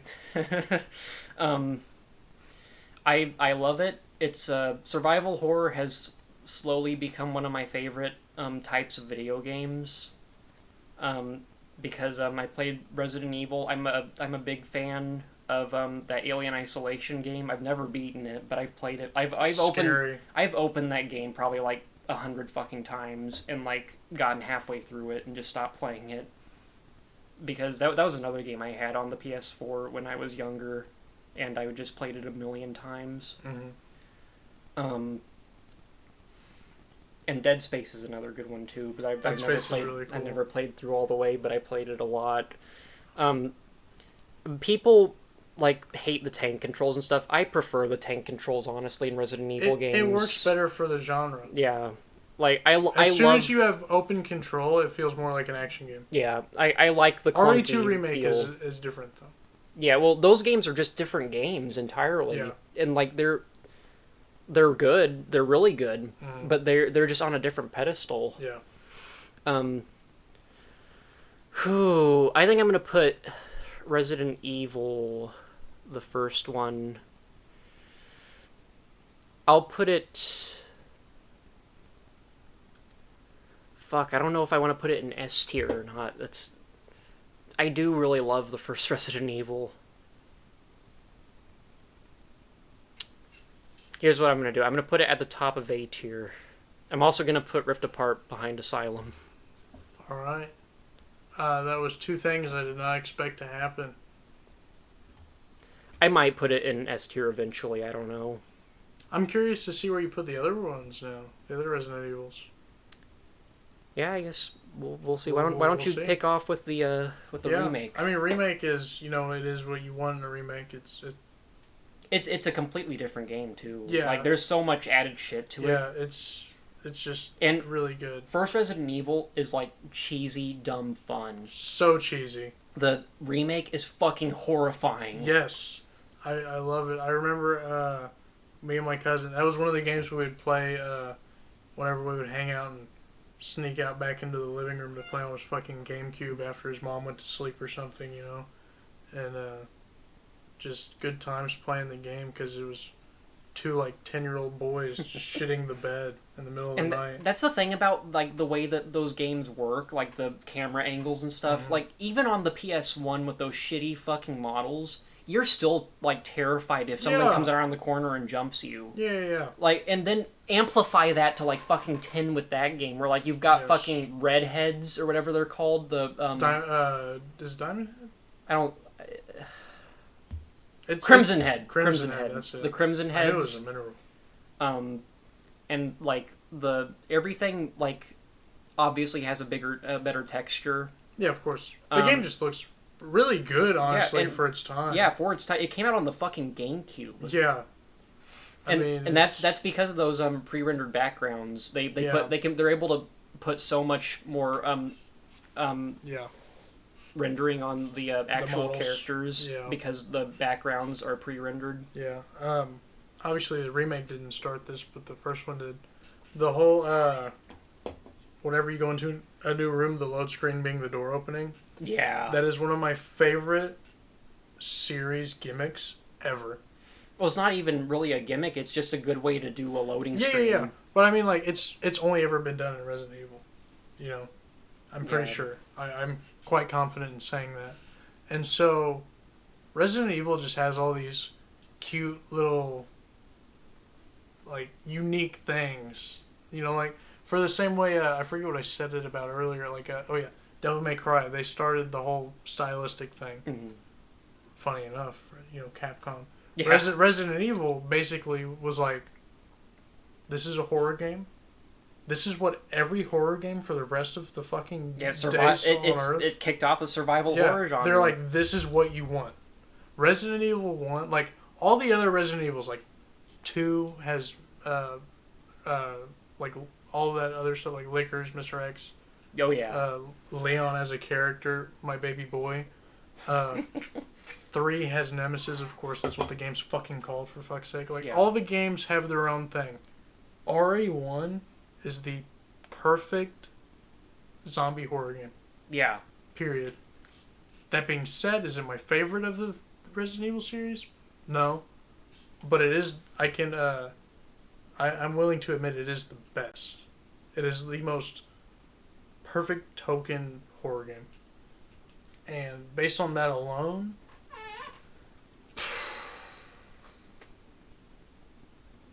I'm going to put it right behind Red Dead 1. Alright. I think, yeah. That sounds right. Alright, Resident Evil 2. Let's hear it. The classic game. Classic. Before I played RE2 Remake, that was my favorite. That's fair enough. Resident Evil 2, since I obviously didn't play them when they came out, it's another series like Ratchet and Clank that I went back to You're more recently. Fan, yeah. This one even more recent? Yeah. Resident Evil 2, really, like, I was a little bit confused at first at how different it was from the remake. Yeah. Because Mr. X is not in the first playthrough at all. No. I was expecting him to show up at any fucking moment. We beat the game, and I was like, huh.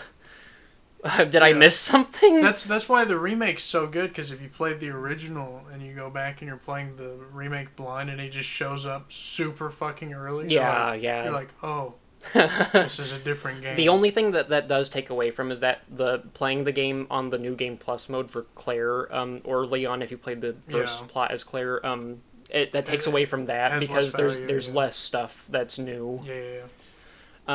But yeah, I think that having Mr. X like show up in your New Game Plus is really cool. It is. Although more games just need more New Game Plus things. Yeah.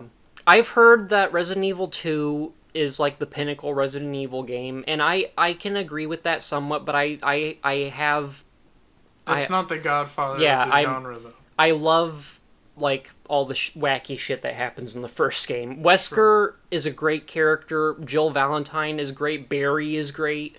Resident Evil has probably 6 or 7 of the top 10 Capcom characters ever. Capcom is slowly becoming one of my favorite publishers. With all their Capcom is a games. sleeper hit. I mean, they have Resident Evil, Monster Hunter, Devil May Cry, yeah, Street Fighter. I know you don't care about Street Fighter, but they have cool characters and they're fun games. They have Mega Man. But I don't really know where I'm gonna. I think I might put this behind Arkham Asylum. Alright. That's fair. Yeah. Well, why don't you talk about the remake of said The game? remake is fucking so much fun. I think with the remade controls to have free control and stuff, free roam, free camera, all that. Third person. Third person. It works really well with just the way they changed the game with Mr. X and stuff to be in just your first playthrough. Just that overwhelming presence, like that moment when I was playing through the game and I heard him stepping and I thought he was coming upstairs and I was slowly creeping down the stairs, and as I got to the midpoint at the stairs, I saw him also at the midpoint coming up the stairs. That is one of my favorite moments ever just in a video game because it's so perfectly horrifying. Yeah, Resident Evil 2 is fucking scary, and that's why I've never beaten it. I think it's not as scary as the one remake. I'll say this: RE2 remake is not as scary as the RE1 remake, it is a lot more intimidating. Yeah. It's what I wanted RE3 remake to be, Yeah. but that's more of just an action blockbuster-esque. That game is good for different reasons. Yes, and we'll get there in a second. But RE2 remake is fucking horrifying. It's also just harder than RE3 remake, like way harder. Yeah. Like With your ammo conservation. I feel like I could beat RE3 on hard faster than I could beat RE2 on normal. Yeah. Or easier. Easier. Leon is the best Resident Evil character. I don't care what you say. That's fine. Chris is right behind him, if you ask. Well, I like Jill more than Chris. yeah, I was about to say Jill. She's pretty cool. They're all in Dead by Daylight now, so it doesn't matter. I think RE2. I think Claire's a nothing character. Claire is a nothing character, which is funny because she's the best in-game design in Dead by Daylight. I think RE2 remake. I'm just gonna put right in front of the RE1 remake. All right. I really want to put it in front of Red Dead 1. In fact, I will. Wow. I'll do that. Yeah. I wasn't expecting that. I wasn't either. It just happened. Resident Evil 3 is dumb fun. So much dumb fun. Nikolai is one of the best antagonists in a video game. Why is she here? Most quotable villain of all time. Yeah. It's like him and Thanos. In video games, I would say one of the most quotable villains in video games. Yes. There's too many good movie villains. True. Like Sidious. I will say that Resident Evil 3 isn't like really a good game. It's just fun. It is a very fun game. It's the most exciting Resident Evil. Yeah. Other than maybe Village. Yeah, Village is like schlock central. Village is like what Fast and Furious is now to Resident Evil. Yeah. And it's fucking great. It's beautiful. I think I'm gonna put Resident Evil 3 in front of Deadlocked. Or maybe I'll move it up to behind the remake of Ratchet and Clank. Because I like Tools of Destruction quite a bit. Gotcha. And it's not as good as the complete saga. Yeah. Alright, what do you think of Resident Evil 3? Resident Evil 3 remake is retardedly enjoying to play. Yes. I think it came out during a time where I really wasn't playing many video games, and I beat it almost in one sitting. And then after I beat it, I played it again and beat it in one sitting, basically. I think Resident Evil 3 is the only Resident Evil game I've beaten in one sitting. It's just so stupidly easy to play. Yeah. Unless you play on like the hardest difficulty. Yeah. Like, but you play that for a different reason. Yeah. But, like you said earlier, RE2 remake and RE3 remake are they're not equally good, but they're good in their own respects. Yes. If you want to play a really good game, like horror game, where you sit down and kind of zone out everything and just get invested in it, you play 2. Yeah. If you want to just play a fucking video game and shoot grenades at zombies, play 3. If you want to just run around and shoot fucking zombie crap things with your shotgun, play 3. I do really like 3's like level design and stuff with like how the city is like connected to all this, and that that's really cool. That does go away pretty quickly because you go into the sewers relatively early into the game. Yeah. And I do like the police station more. The police station might be one of the best settings for a horror game. It is for sure. I'm rivaled only really by the Spencer Mansion.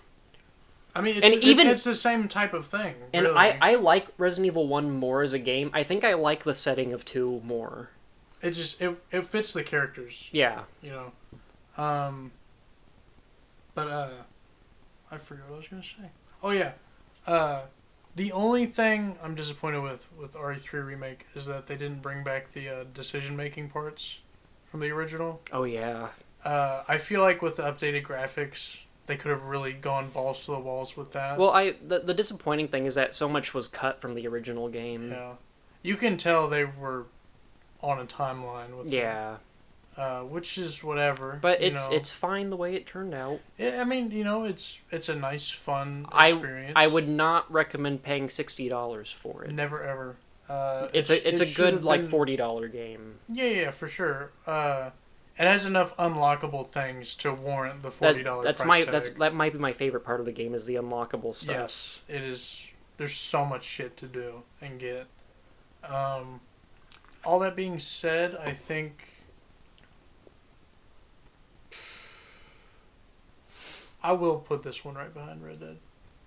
I think it's just fun enough to beat out the atmosphere and all the spooky shit of the first game, Mhm.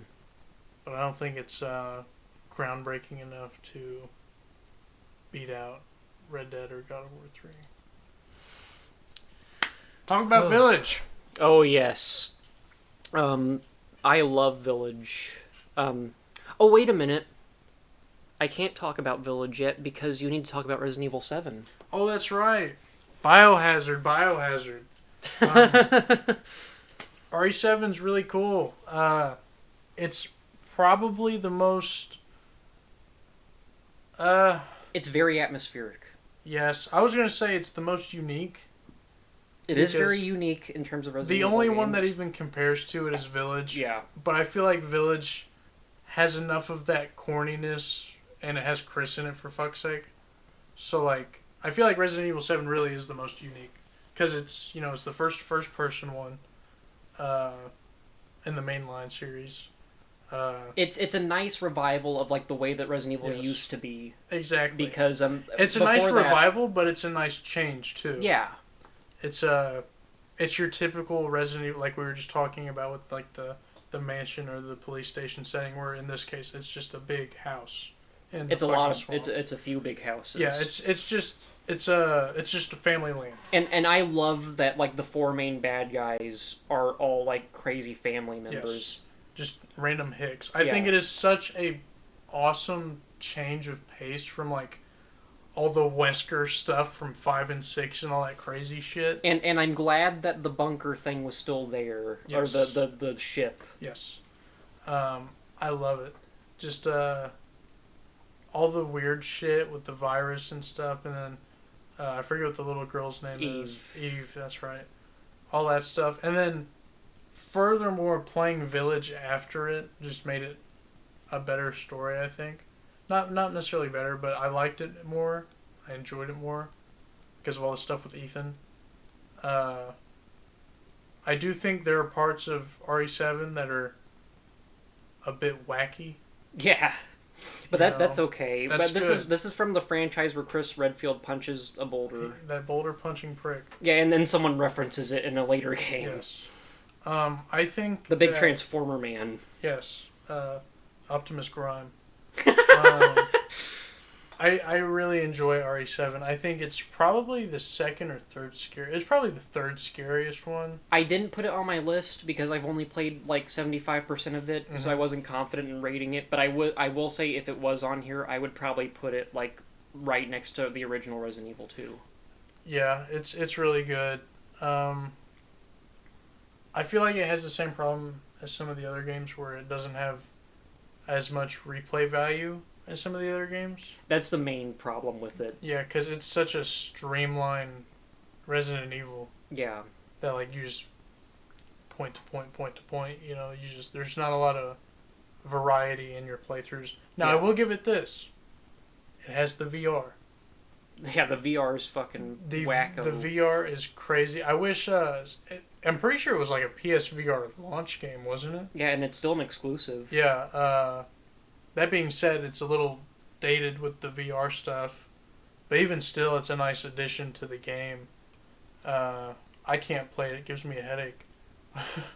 But I will rank it fairly high. I can't play because I'm a baby. I'm gonna put this one behind God of War 2. All right. I feel like there's not enough after the first playthrough to warrant a higher spot. Village is just wonderful. It's a treat. It was everything I wanted it to be, and then on some. and on top of that, it was also a really satisfying story because I just wanted dumb schlock. Yes. Like I wanted Resident Evil 4 on steroids. Yes. After like 7 was like a straight up reimagining of like classic Resident Evil. This Classic horror. Village was a straight up reimagining of Resident Evil 4. Yeah. And it works. It works really well. I haven't played Resident Evil 4 all the way through. I've gotten like halfway through it before. But Village, like the way that your inventory works is right just like Resident Evil 4. It's great. The Duke, I like him. Dude. I like him better than the Merchant. Yes. He is great. He's funny. He's semi-plot important. He's ambiguous. Yeah, the thing about the Merchant is like there's never any explanation for him being there. He's just some weirdo, which adds something to him because it's funny that he's such a weirdo. Yeah. But the Duke, he's like some like weird fucking guy. Yeah, there's something to him. He's a little more relevant. I like most of the villains. The fish guy was a little So lackluster. Funny. He's so funny though. Yeah, he does have. He is some of the funniest scenes in the game. Yeah. Ethan was great in Village. Ethan was like a nothing character in 7. Like he was like the blank slate guy in 7. He was such a lovable dumbass in Village. Yeah. He was great. And like the story actually having impact and like killing him. Yes. That worked really well. Mm. God, I think this is actually like I was saying earlier with God of War 4, how like a lot of people are talking like theorizing about the sequel. This is probably the first game since God of War 4 that people have talked about a sequel like to this extent. Yeah. The only disappointment to come from this game is probably the main bad guy, Mother Miranda. Like, you don't really see a lot of her. Yeah. And she kind of shows up as the main bad guy. Like, you know that she's the main bad guy from the beginning, but you don't really know what she wants until, like, 95% through the game. Yeah.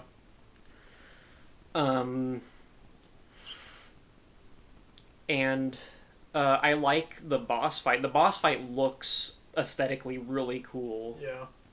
It's a really good looking game. It's a fun boss fight too. Yeah, this Village is a really good looking game. Like the castle is a great set piece. Everyone loves to jack off to Lady Dimitrescu. I don't know why, but she was a cool villain. The woman that played her has a great voice. Yeah. She was really intimidating. Like she has like booming vocals. Yeah. And I'm a little bit sad that she wasn't in the game as much, but Heisenberg is also a great villain. Up there with Nikolai. Yeah. Well, it's the same guy that played him. Yeah. That's the coolest thing ever. And he turned into a literal Transformer monster. God, Village was great. I don't know if I... It's definitely better than 3, but... I think I'm gonna put it...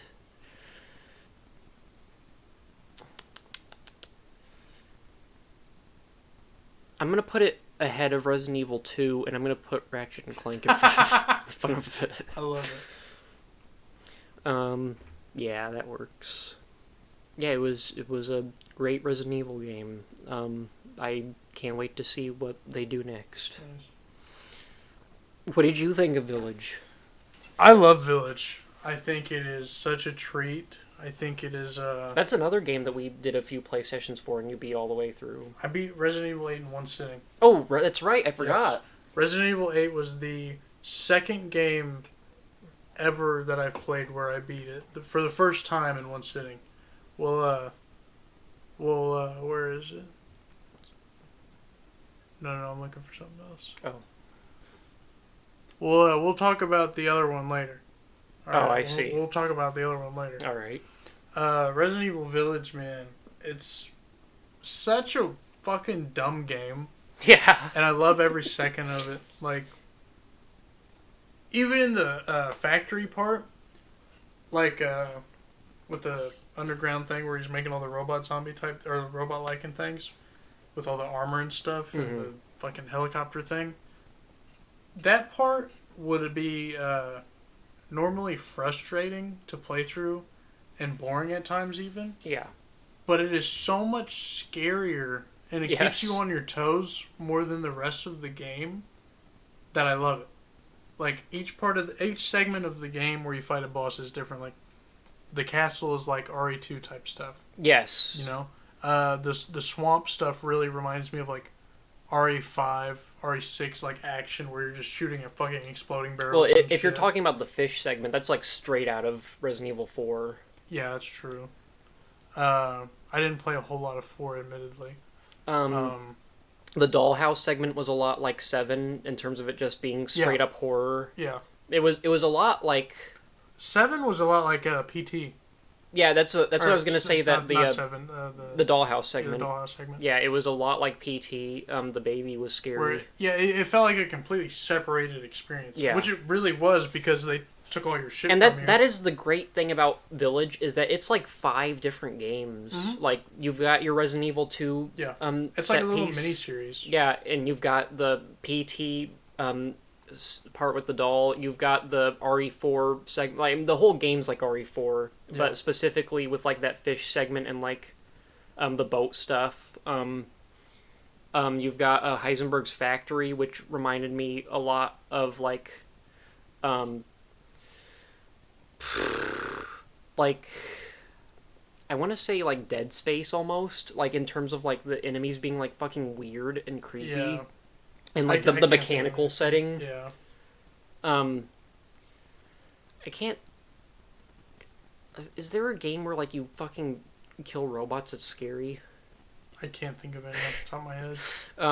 But anyway, it's so many different set pieces. Yeah, it's just an amalgamation of everything you would want And in a horror game. A lot of people, I think, action. a lot of people dislike the whole Four Lords thing in it because it was. I love it when games do that every now and then. Yeah. Like for instance, Dark Souls 1 didn't really do it. It kind of did it after the halfway point. Dark Souls 3, that's what the whole point of the game is. Dark Souls 2 didn't do it at all, really. I growing up playing Pokemon, I love that Elite Four type gimmick. I think it works really well when it's done right, and Village did it really, really well. I think that Resident Evil 7 did it good, but Resident Evil 8 has much more variety in between. Yeah, Resident Evil 7 is such a tight-knit... It's literally a family. Yeah. So it's different. But Village... Well, these guys are technically a family. Adopted. Yeah. I'm going to... Big bitch. The moronic freak. I'm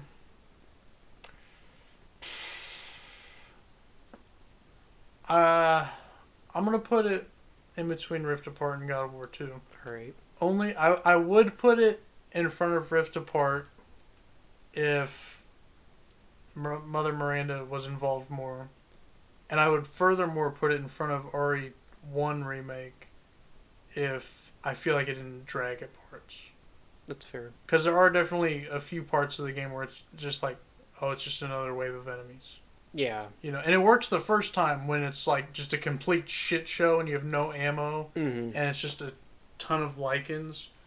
But there are a few points in the game where I'm like, I feel like this is just a much. I did especially playing on the normal difficulty. The gunplay was really good in it. The gunplay was really nice. And the upgrading weapons and stuff was good. Rocket League. Rocket League is only fun when you're playing with a friend. That's true. And it's only fun when you're winning. That's also true. But it's a good concept. It's a good game. Yeah. I don't really have a whole lot to say about it. It kind of speaks for itself. Yeah, it's just Rocket League. If you know, you know. I'd put it at the front of C tier, I think. That's fair. I'll try to. Yeah. I can't wait to talk about the Saw video game. Oh yeah, we're almost there. Rocket League.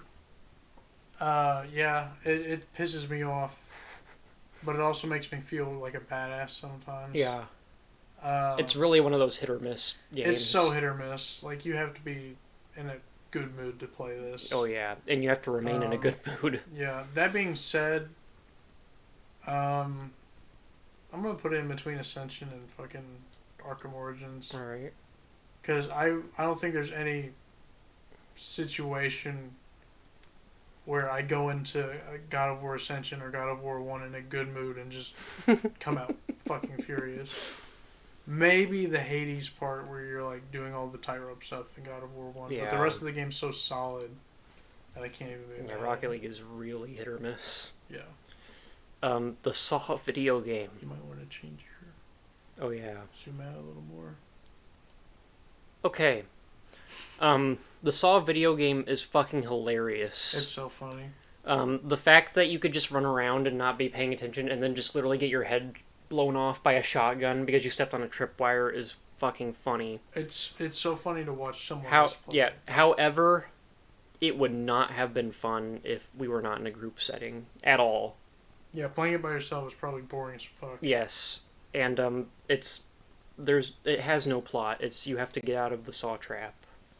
There's a little bit of stuff like I'm sure there is a somewhat plot that we just talked over, which is probably good. well, it's just about how like he got his partner killed Yeah. because he was reckless and stuff. But like that's more Jigsaw's motivation than the actual plot. True.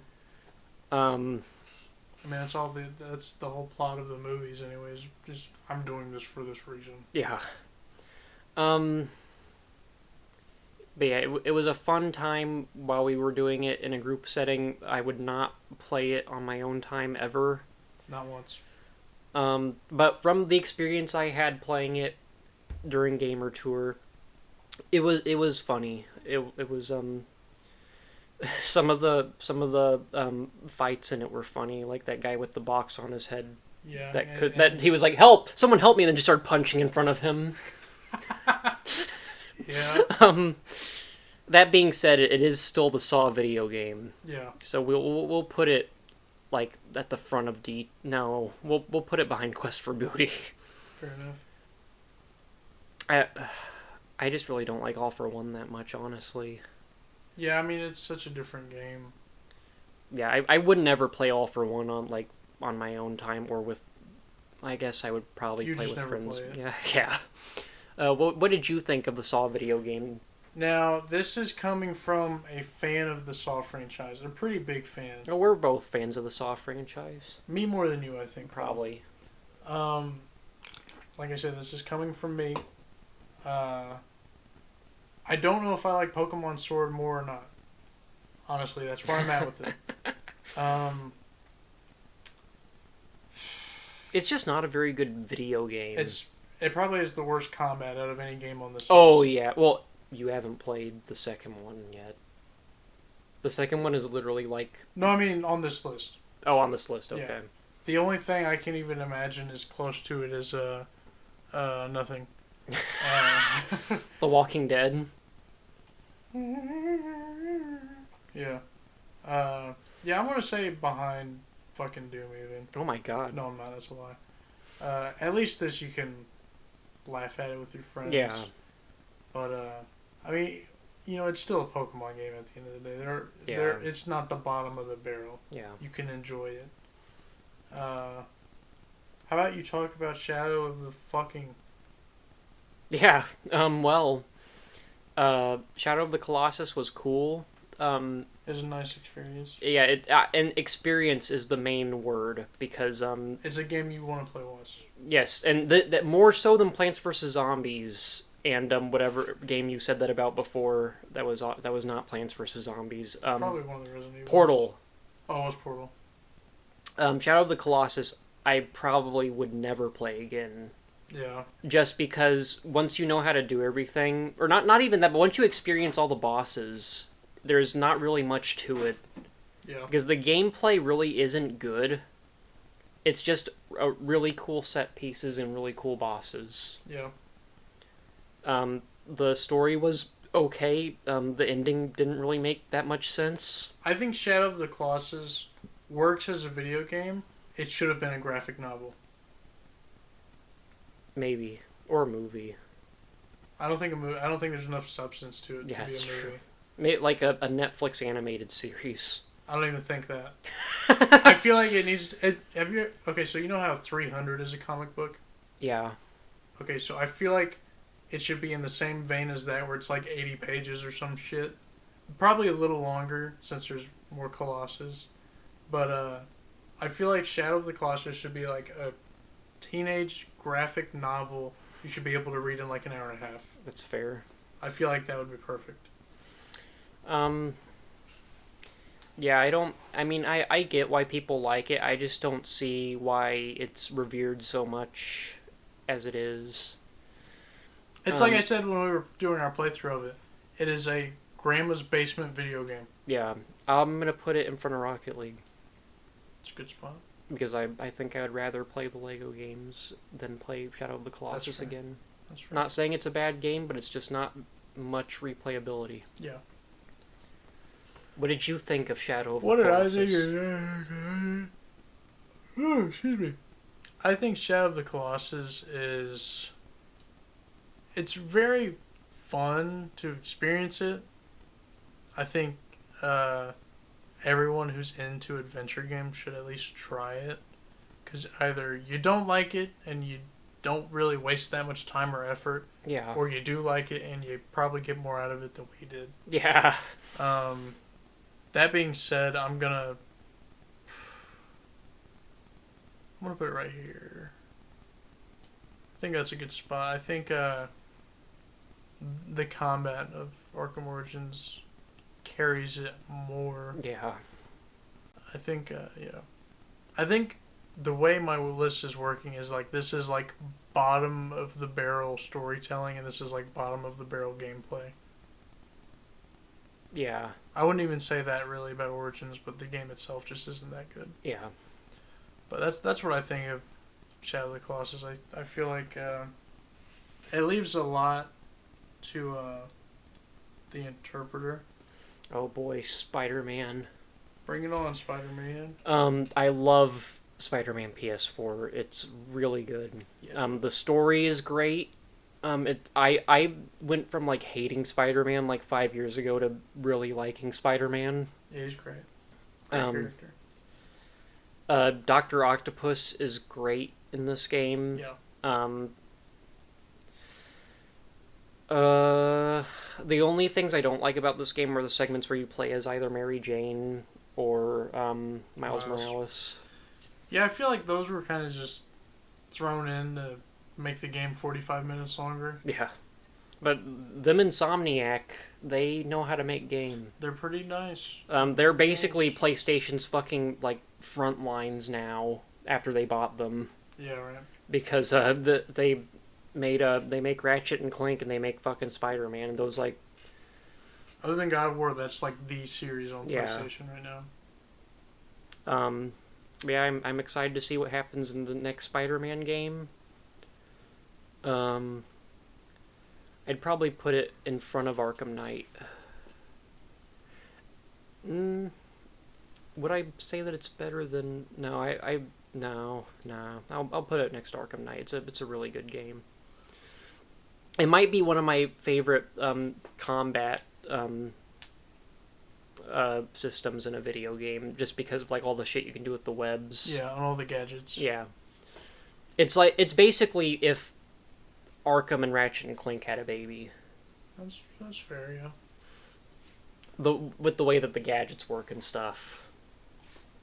Now, I'm going to talk a little more about the story than you did, probably. That's fair. I did kind of not talk about the story. The story is great. I think Spider-Man PS4 is like a top 5 Spider-Man story. I would say that might be like the second best Spider-Man story. I don't know. There's a lot of good comic book ones. But all the stuff with him and Doc Ock, it's probably the second best Doc Ock story. For sure. It's the best video game hero story ever. Like for superhero video For a games. comic book hero. Yeah, comic book heroes. It's just really solid. Like, the writing's really good. The dialogue's really good. And you were talking about how not very many video games make you tear up. I teared up near the end of this game. This is definitely one of them. This is the last hour of this game is so emotionally charged by Peter and the guy that voices Spider-Man. Like, Yeah. It's James Arnold Taylor. It's Ratchet. Is it? Yeah. I thought it was someone else. That's He's a great Ratchet too, or not? Yeah. He's a great Spider-Man. Yeah, for sure. Yeah, he's great. Combat's really awesome. Web slinging, just phenomenal. Oh yeah. Uh, It's one of the best ways to do traversal in a video game. It's one of the best games for just open world. Yeah. Like it's so good. All that being said, I'll put it in between RE1 and 3. All right. I feel like it's just replayable enough to, you know what? I'm gonna put it over RE3 because of all the suits. Oh yeah. I think all the suits and unlocking everything is really fun. Now, you never played Miles Morales. Not for a second. It's pretty good. It's what you would expect from a like Spider-Man spin-off. Yeah, it's really short, isn't it? It's pretty short, yeah. I didn't hate the Tinkerer character. She was alright. Miles Morales is not as cool as Spider-Man, Oh, of course. but I do like his electrical powers and like his stealth powers. All the stuff that was new in that game was welcome addition. The suits are just as good as they were in the first Spider-Man game. My favorite one is the one with the backpack that has the cat in it, because sometimes when you do finishing moves, the cat will come out and smack the person in the face. And the game looks great because it's a PS5 game. And it's 60 frames per second, which is nice. Or I guess you have the option to do that. Yeah. But why wouldn't you? Right. Overall, the combat is great. It is basically just Spider-Man with more bells and whistles. But it is a much shorter story, and the story is nowhere near as good as the first game. I think I will probably put it behind Red Dead. Yeah. It's pretty good. The final boss fight is actually really good. Surprisingly good. Really. Yeah. Neato. Alright, yeah, talk about the Force Unleashed. So after my 8 or 9 months of just playing Size Matters on the PSP, I ended up getting the Force Unleashed. And this game is so much fucking fun. It's like retarded how much fun it is. Because, the story is pretty solid. Mm-hmm. For a Star Wars game anyway. It's about what you would want out of it. It's not canon anymore. It's not canon anymore, which who really cares actually? Yeah. It's still there. It has that one survival game mode where you just go through wave and wave and wave, and every once in a while it's just boss fights. I spent so much time. I think that's just on the PSP. I know it is. Okay.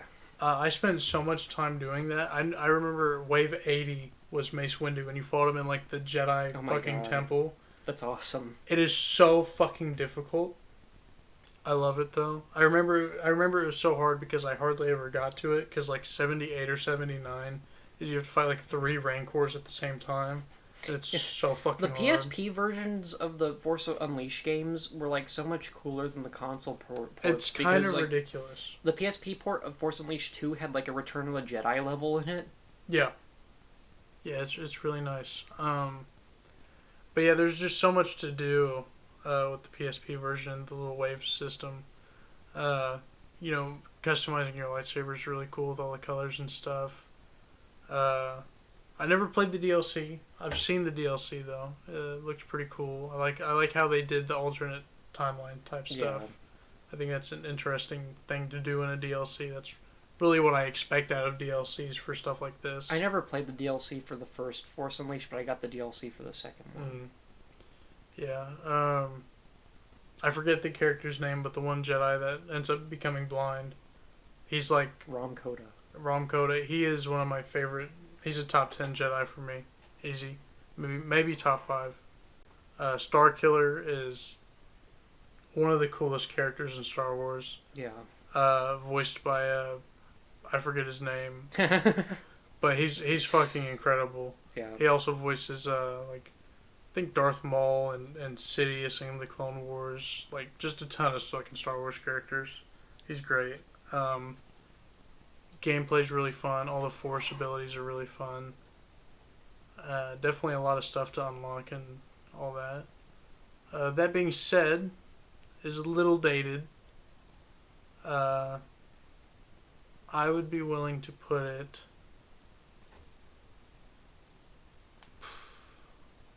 I'm already thinking about. Oh shit, never mind. I'm gonna put it.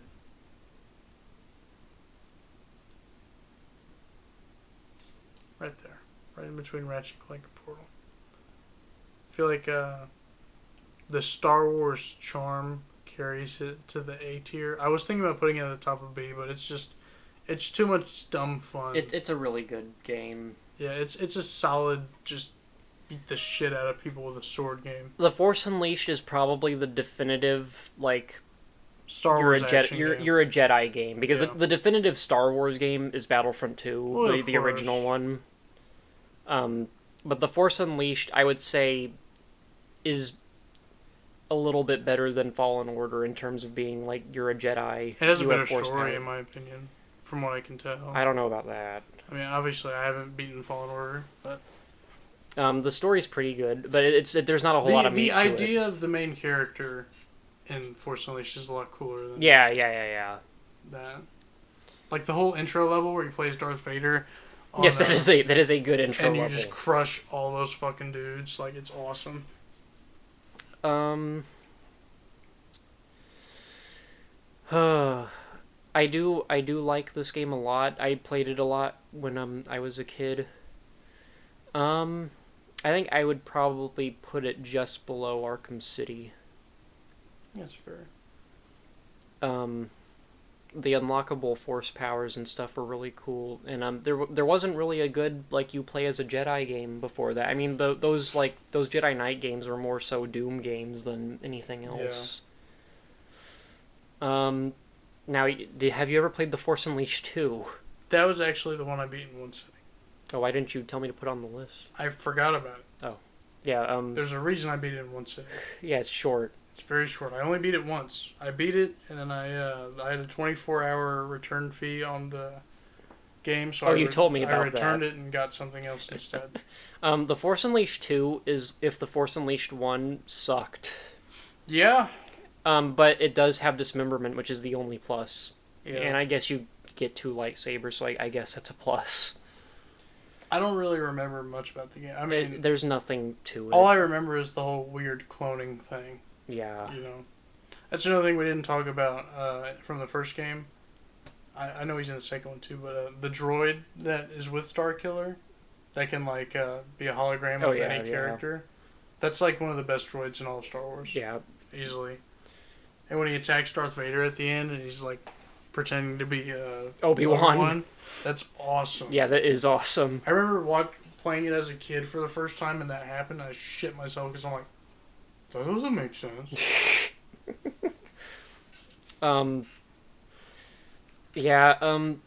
The Force Unleashed 2 is alright, but like it's just a downgrade from the first game. Yeah. And like it's so short and the story sucks. Right. I think I might put it like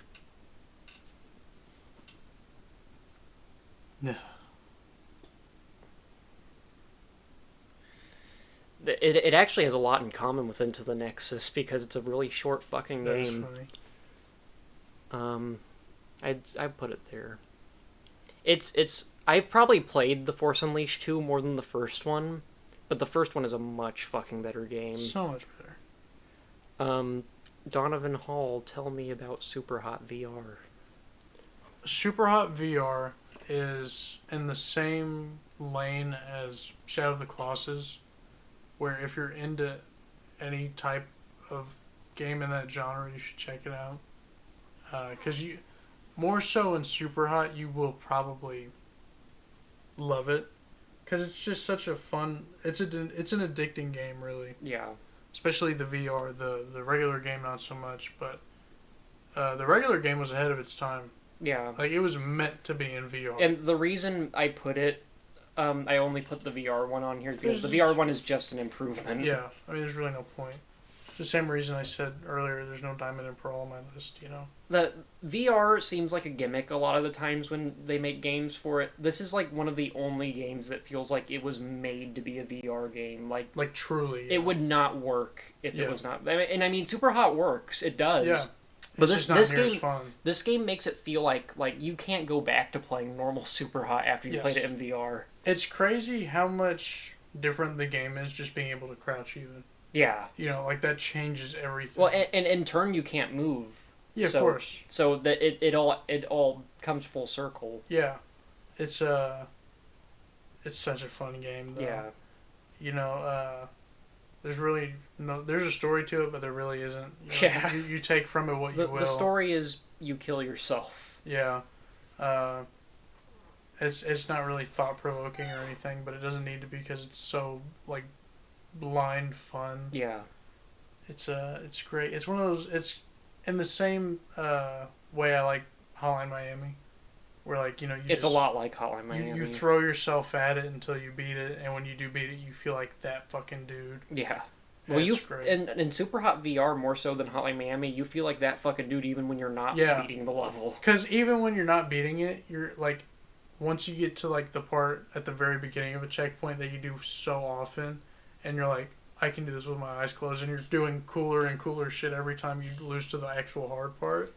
I will say that game is much better if you have an audience while you're playing it. Absolutely. Like if you're in like a group setting where you're taking Absolutely. turns. Yeah. All this being said, I'm gonna put Super Hot VR. I'm gonna put it at the top B tier. I think. Fair enough. Yeah. I don't think. You can definitely play it more than once, but you can only play it for the first time once. Yeah. What do you think of it? It's probably the best VR game I've played. I can't imagine a better one. Half-Life Alyx is good, but I haven't played it that much. Half-Life Alyx is the only other game that I would say feels like it was made to be a VR game. Yeah. Like that, it wouldn't work if it wasn't Sure. in VR. Sure. I think.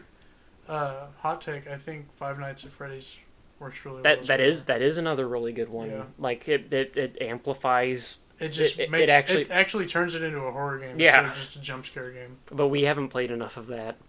We're gonna platinum it soon enough. We will. We should do I'm- that with when Josh and Levi are here. Yeah, we should. I bet Levi doesn't even flinch. I think I'm gonna put Super Hot VR. I'm gonna put it above Minecraft. Above Ouya. Oh my god. Above. Yeah, I would rather play Mario Party probably. Fair enough. Yeah. All right. I'm gonna Yeah, I'm you gonna go talk about ahead. I'm gonna talk about two Smash Bros Go games ahead and now. knock those out. Melee is the Smash Bros game that there was N64 game. We don't talk about that We don't one. talk about that That there was it was much more simple. Melee is the foundation of every. one. Melee is the Smash Tekken game. 3 of Nintendo games. I'm gonna assume you're correct. Yeah. And Melee has a different feel to it than all the other ones. The other ones are really floaty compared to Melee. Melee is like you You're heavy. you sink like a rock in that game, especially Fox. Yes. It had a good cast of characters for the time. Obviously it's blown out of the water by Ultimate now, but for the time this was a really good fucking fighting game. I don't have Brawl on my list because I haven't played Brawl that much, and Brawl is my least favorite game. Yeah. But for everything this game had, it has an adventure mode with a story. And not that much of a story, but I would put it probably. I'll put it after Mario Party 5. Smash Bros. Games to me are just really good party games. Smash 3DS, I played a fucking shit ton, and is the reason that I play Smash Bros. Yeah. I played it at my aunt's house, but I was never good at it. 3DS is what made me a good Smash Bros. Player. And Josh would constantly punish me. And Carlin always played as the fucking DLC characters that I didn't have. What a douche.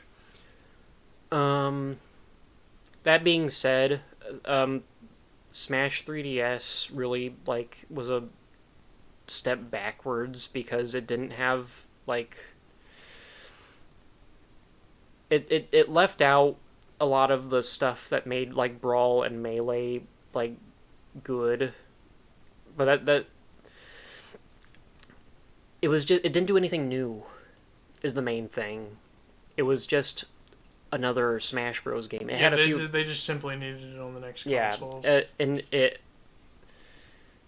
did its job, but it wasn't anything to write home about. Yeah. It is better than Melee in terms of the amount of characters and the amount of fun I had playing it. Sure.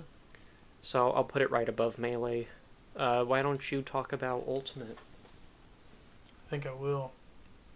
Ultimate's fun. Yeah, Has a lot of characters. it has a lot of characters. It's grown on me. You know, I got it initially just so I could play it with you guys and some of my other friends that are into it, and my brothers even. Because, you know, I'm real big on the fighting games, but no one the fuck else is. So I have to come down to your level. That being said, I really do enjoy it. For how many characters are in it, I'm surprised how many are actually fun. Oh yeah. They do a really good job of making sure everyone, everyone is there.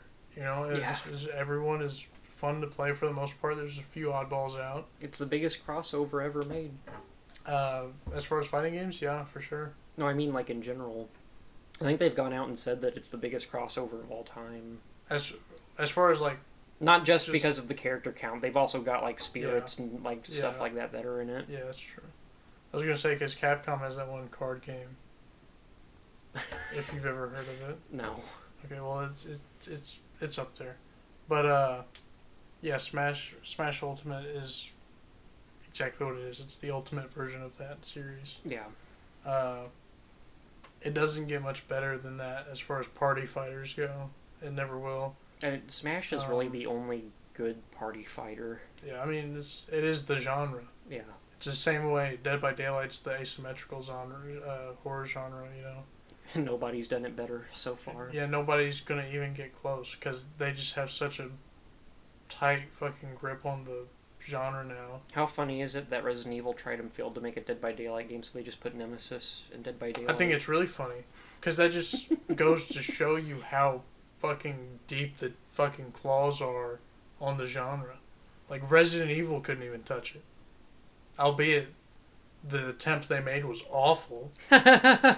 Still, but anyway, Smash, it's really fun. I'm gonna put it just ahead of GTA 5. I don't think. I think the single player stuff is a bit lackluster. Yeah. I do like the arcade mode, where you pick your character and you go through the mural. I think that's pretty cool. I actually really like the World of Light mode just because of the gigantic map. I would like it if I was gay. But well, go ahead and say what you say. It is definitely as someone that's a big Smash Bros. Fan, it is definitely the best Smash Bros. Game. Naturally, yeah. Not even close. Yeah. Now as to where I would put it, I don't know. It's a great game. It's fuck. I mean, I've shoveled probably like more hours into this than I have any other game. That's kind of where I'm at with Mortal Kombat 10. I think I'll put it.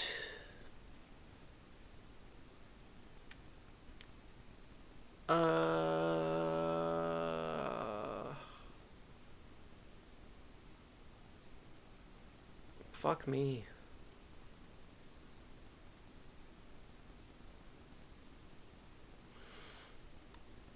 I think I'll put it after Spider-Man. I'll put it in between Village and Resident Evil 2. Nice. All right. That was our last game. That was Yeah, share- we're gonna take quite the turn here Yeah. from each other. I think we should have. Yeah, we're pretty equal now. Is it? It's exact. That's pretty nice. I wasn't expecting that. I think I think I did a pretty good job there, honestly, with the You managing the squeezed in shit. just enough fucking Lego games, huh? Oh yeah, and we're not gonna do the whole thing where like we talk about each game in the franchise anymore now, Yeah. because I'm not talking about fucking 10 Lego games in a row. No. And I assume you're not losing much by talking about the Call of Duty No. games out of order. I'll talk about what they did good compared to the others. So yeah, why don't you pick up with BioShock? BioShock is fucking awesome. I feel like I only ever played it as a kid, so I never beat it all the way through Mm-hmm. because I was scared. It's a really interesting game. I feel like it's the only series of its genre that is like really good at what it does or tries to do. I've started playing System Shock, and System Shock is really good. Yeah. I feel like it's just a really unique game, you know? Yeah. Like with guns and your little like mana magic type shit, like mutations or whatever. Big Daddy is just an awesome design Yeah. for like a suit. The whole little sister concept is really neat with them too. Like, I think Big Daddies are more intimidating than Mr. X and RE2 Remake. See, I haven't played BioShock, so I couldn't really. You'll have to sometime because Yeah. like when you're going down a corridor and you're just fighting off lackeys and stuff, and you start hearing the fucking drill and shit and all these like mad footsteps, it's haunting. It truly is terrifying to see him, and the whole aesthetic of the underwater city is fucking incredible. The game looks retardedly good for like 2007 when it came out or whatever. Story's really good too. All that being said, I'm gonna put it.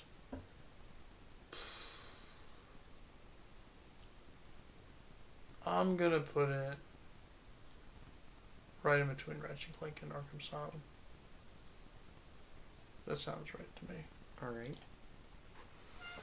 Animal Crossing. Is that Animal New Crossing. Horizons or? I should do New Leaf first. Norma got me into Animal Crossing. I'm not a huge Animal Crossing fan. The GameCube one sucks. There's nothing to do in it. I like the concept of like you get to customize your city and stuff, which like you weren't the mayor in most of the games, just the two recent ones. So I like that aspect of it, and the fact that you can like make your villagers wear like swastikas and shit. It's just funny. Yeah. But once you play it for a while, it starts getting boring. I'm sure. And New Horizons is just better than New Leaf. I feel like Animal Crossing is one of those series where you just have no excuse for it to not be better than the last every time. Yeah. I'll probably put it... I'll put it at the front of C tier. It's a fun game. It's nice to hop into and like do shit in it every now and then. Yeah. Blasphemous. I've never played that. Blasphemous is hard as fuck. I'm also just bad at side scrollers though. On an aesthetic level, it is a top 5 game for me. I think the sprite work in it is phenomenal. I think all the animations in it are just perfect for what it is. Soundtrack's really good too. The boss fights are super creative and just visually stunning, really. It's so let's say Shovel Knight is for like preschoolers. Blasphemous is for like philosophers. Okay. And like it's just it's so cool and such a unique it's not even a unique concept, but the way they handle it is unique and all the religious aspects of it and stuff and what everything is based on. It's just really cool. Gameplay's pretty fun. It's super simple. Kind of addicting. Like I said, it's hard as fuck, dude. It is a difficult game. It's whenever you talk about side scrollers that aren't like Metroidvania type deals and just like kind of adventure action games like that, Shovel Knight is like the 1 out of 10. Blasphemous is the 10 out of 10. Okay. On the scale that you would compare other games to it. So all that being said, I would honestly put it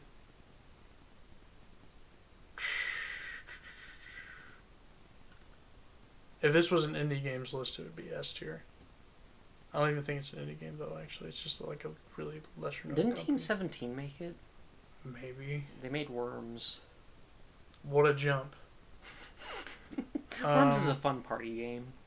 We need to play Worms. We do need to play Worms. Maybe we can play around a Worms when Josh and Levi come over. Just one round. Yeah. I don't know where to put this. It gets challenging when you've got like 50 games up there already. And they're all so different.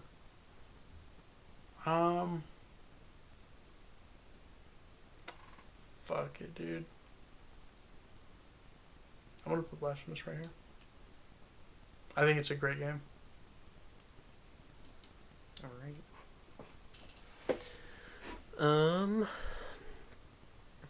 I think I am going to ascend Resident Evil up into the S tier now. Fair enough.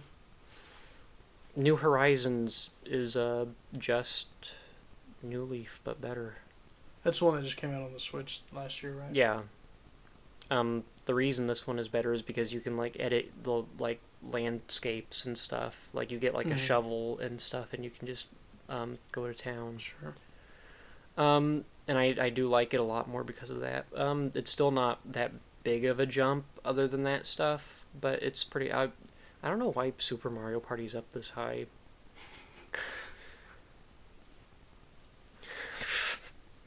Thank God.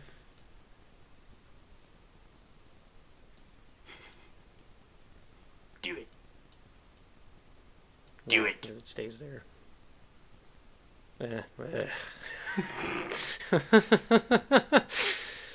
It's okay. Yeah. Yeah. Cool. So that's my opinion on New Horizons. We made it. Bloodborne. Bloodborne S tier? is an absolute masterpiece of a game. Alright? Mm-hmm. I'm going to put it here so I can talk about it real quick. I think Bloodborne is the most well put together single non-franchise game of all time. It doesn't need any sequels. I'd love a sequel, but it does not need one. I don't think it could live up to the hype of it. Probably not. That's why it's such a joke that everyone... It needs a 60 frames per second port to the PS5. God, that'd be so nice. Honestly, if they just wait till the PS6 comes out and makes a remake, I wouldn't care. But man, it's such a cool game. All the bosses are awesome. There's not a single boss in the game that at least doesn't make sense. I worded that wrong. There's not a single boss It's out in the of game. place. Yeah. Every boss, even the lame ones, are fun. You know, like, there's a few that are just... There's one boss that are the witches, and, like, they're super lame, and they're so easy to beat, but they have this one move that is so slow. It's kind of like how Lucas's up smash is so slow, and the same thing where, like, you ain't got no business. Yeah. Where if they hit you with it, you're, like, frozen because you're just paralyzed, and they just run up and slit your throat. It does so much fucking damage. But, like, that's the only attack they have, really. And just the weapons are so cool, the trick weapons. It's one of the coolest ideas I've ever seen in a fucking video game. Like, I knew during my first playthrough there's a weapon called the Karkhammer. That's when I knew I fell in love with the game, because it's just a long sword, but then you have, like, this giant, like, boulder that you have on your back, and if you press L1, you stick the sword in it, and it becomes a giant hammer. That's awesome. It's so fucking cool. I need to play that game. There's so many weapons in it that are awesome. Like, there's the threaded cane, where it's just a cane, and you just hit people with it, and then if you hit it on the ground, it becomes like a barbed whip. It's so fucking awesome. Even the guns in it are cool. The lore is just literally otherworldly. It's the same level of lore as, like, Dark Souls 1, but it's based on Lovecraftian things, so it's just naturally crazier and cooler. Do you think Elden Ring will be better? No. I think Elden Ring will play a lot better than any of those games, just because it's been in development for, like, 4 or 5 years now. But man, Bloodborne is a fucking treat. The only problem with it is lack of variety, which isn't too bad, because you can only play the game a few times before it kind of gets old. But there's 3 different endings to the game, and they're all 3 super unique and worth it. Even if you only change a few things to get different endings. But the DLC, there's only one DLC. It's the single best DLC in a video game as far as what it adds to the game. It adds 3 of the top 5 bosses in Bloodborne. It's phenomenal. Everything about it is great. It adds the hardest part, or the hardest single non-boss enemy in the entire FromSoft library, being the giant killer whale man. It's literally just an enemy like 4 times your height, and it can just one-shot you by tackling you. That's awesome. Yeah, Bloodborne's great. All the NPCs are pretty awesome. It has really good dialogue in it. Really cryptic shit every now and then. Just a fun fucking game. Astrobot, a completely different game. Yes. Astro's Playroom specifically. Mm-hmm. Astro's Playroom is free with your PS5, and it is download now. It is the best. It's the best entrance to a console, like a new console ever. Like it's. I don't know if have any consoles ever done that before, where they just like had Wii Sports. Yeah, I guess Wii Sports. It's better than Wii Sports. Did PlayStation Move come with the Move controllers and camera?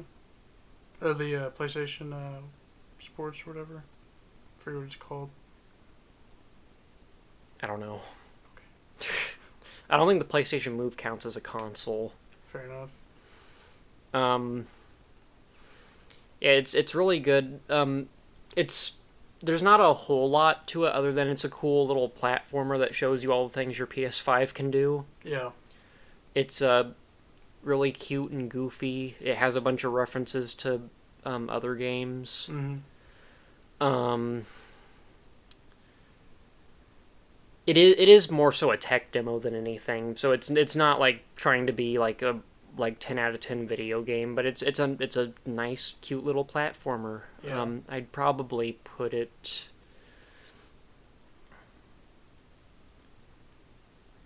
Put it after Minecraft. I was gonna be really upset with you if you put it over RE3. I saw where you were hovering in the beginning, and I was like, no way. I wasn't about to put it over fucking Mario Party and a bunch of Ratchet and Clank games. Good man. Now you get to talk about a bunch of Call of Duty games while I talk about other games. Call of Duty Black Ops 1 is the best Call of Duty. Alright. That's just all there is to it. It has the best zombies, engine anyway. Has the most fun multiplayer, has the best roster of guns in it.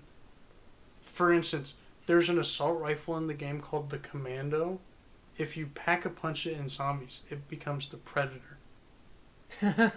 That is the fucking most clever name scheme for a gun ever. Black Ops 1 is one of the last Call of Duties that actually had a heart to it. Especially the zombies part of it.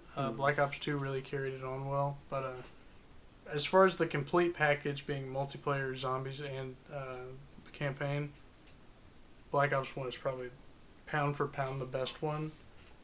Not the most balanced, but it is the best. It has really good maps in it too. I won't drag on about the story forever, but it's just a Call of Duty game. You can't really get a whole lot out of it. That being said, I'm still gonna put it like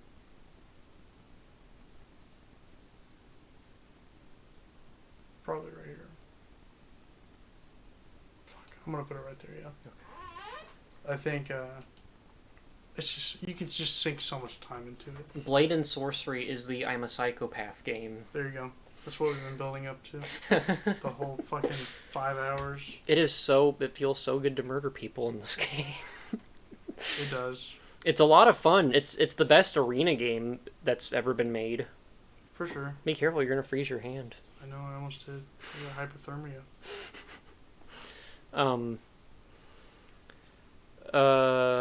You can do a lot of shit. You can throw your sword at people, and you can grab them and bash their heads into walls. And you can use lightsabers. Yeah, you can use that's a mod. You do have force powers built into the game, though. That's true. You can make your sword fly around and spin it and stuff. It's a really fun fucking game. It's another one of those games that would not have worked if it was not in VR. Mm-hmm. And I actually do like this game more than Super Hot VR, just because it's way more fun. Yeah. It's like a plug and play for fucking serial killers.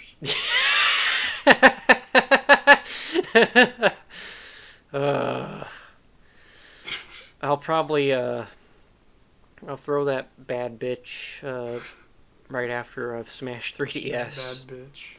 Actually, I'll put it in front of the fucking Ratchet and Clank game. Good Why the man, fuck good not? man. It doesn't have Nikolai in it. Call of Duty Black Ops 2. Black Ops 2! Black Ops 2 has pretty much better everything objectively than Black Ops 1. Mm-hmm.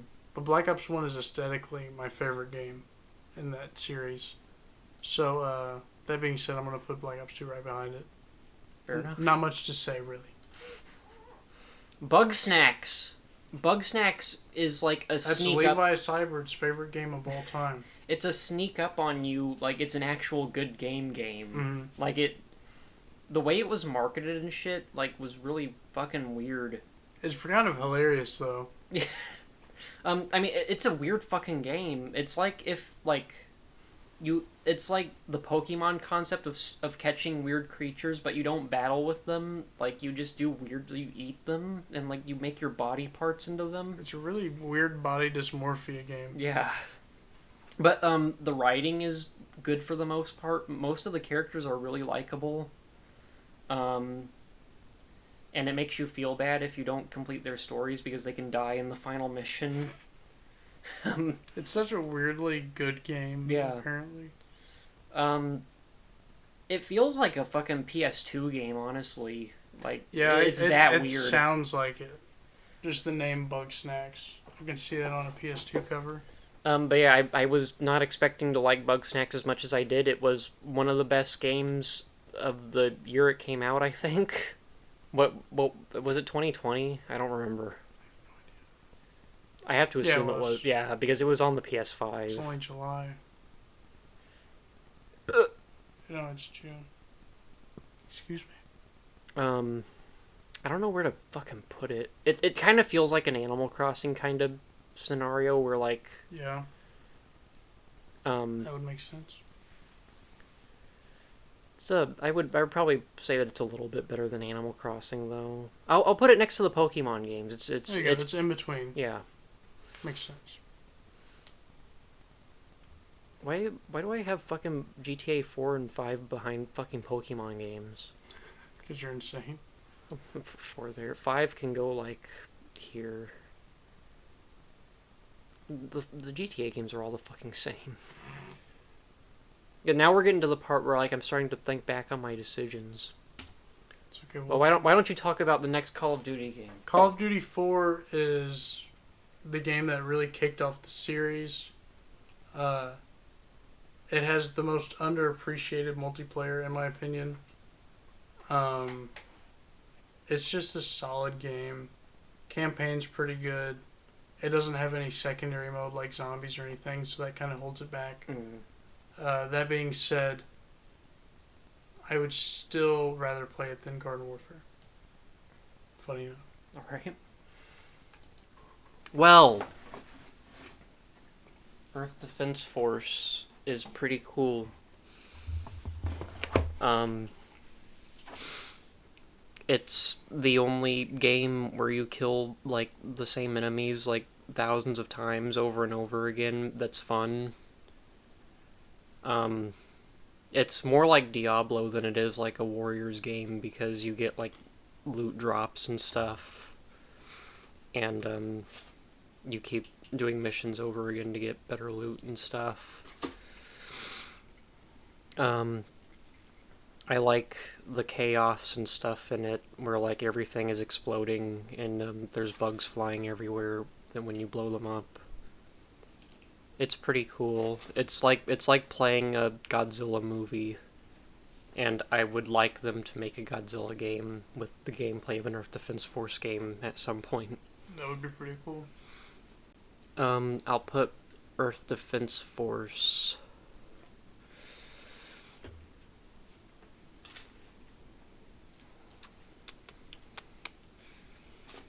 Oh, this is specifically Earth Defense Force 5.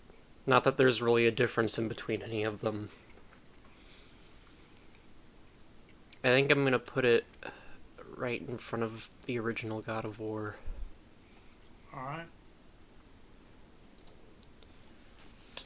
Modern Warfare 2 is a video game that is really overrated, and that is a really hot take to say that. The multiplayer... Oh my god. The multiplayer is like the third best multiplayer in Call of Duty, maybe fourth. And everyone says it's the best, but I don't think it is. The campaign's probably... It's arguably the best. Like, I mean, you can debate between that or Black Ops 1, World at War, whatever. Those are like the top three. Napkins. No. I'm gonna go get napkins. Okay.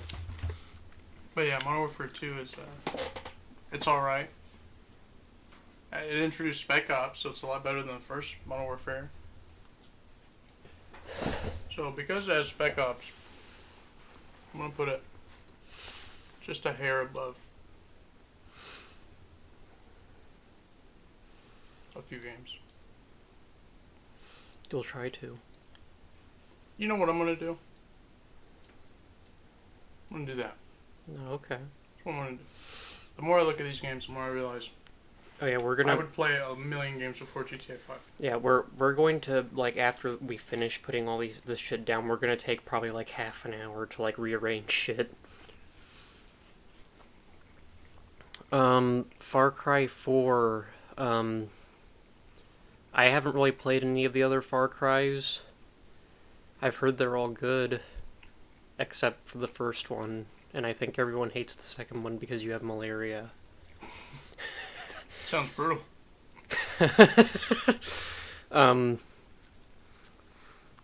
Pagan Min is a cool bad guy. That's the big Far Cry thing, is like, oh, we have good villains.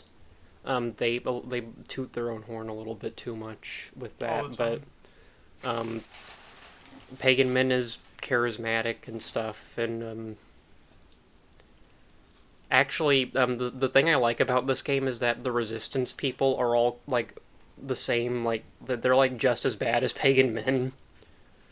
Because after you finish the game and you either kill him or let him escape, the Resistance kind of takes over, and they're like, depending on which Resistance leader you choose, like they're both like executing people for like not following them. Like Koba. Yeah. I thought that aspect of it was cool. Far Cry is just a good, like, open world, like, you hunt animals and like get weapons and stuff. It's a fun shooter game. I played it a lot on the PS3.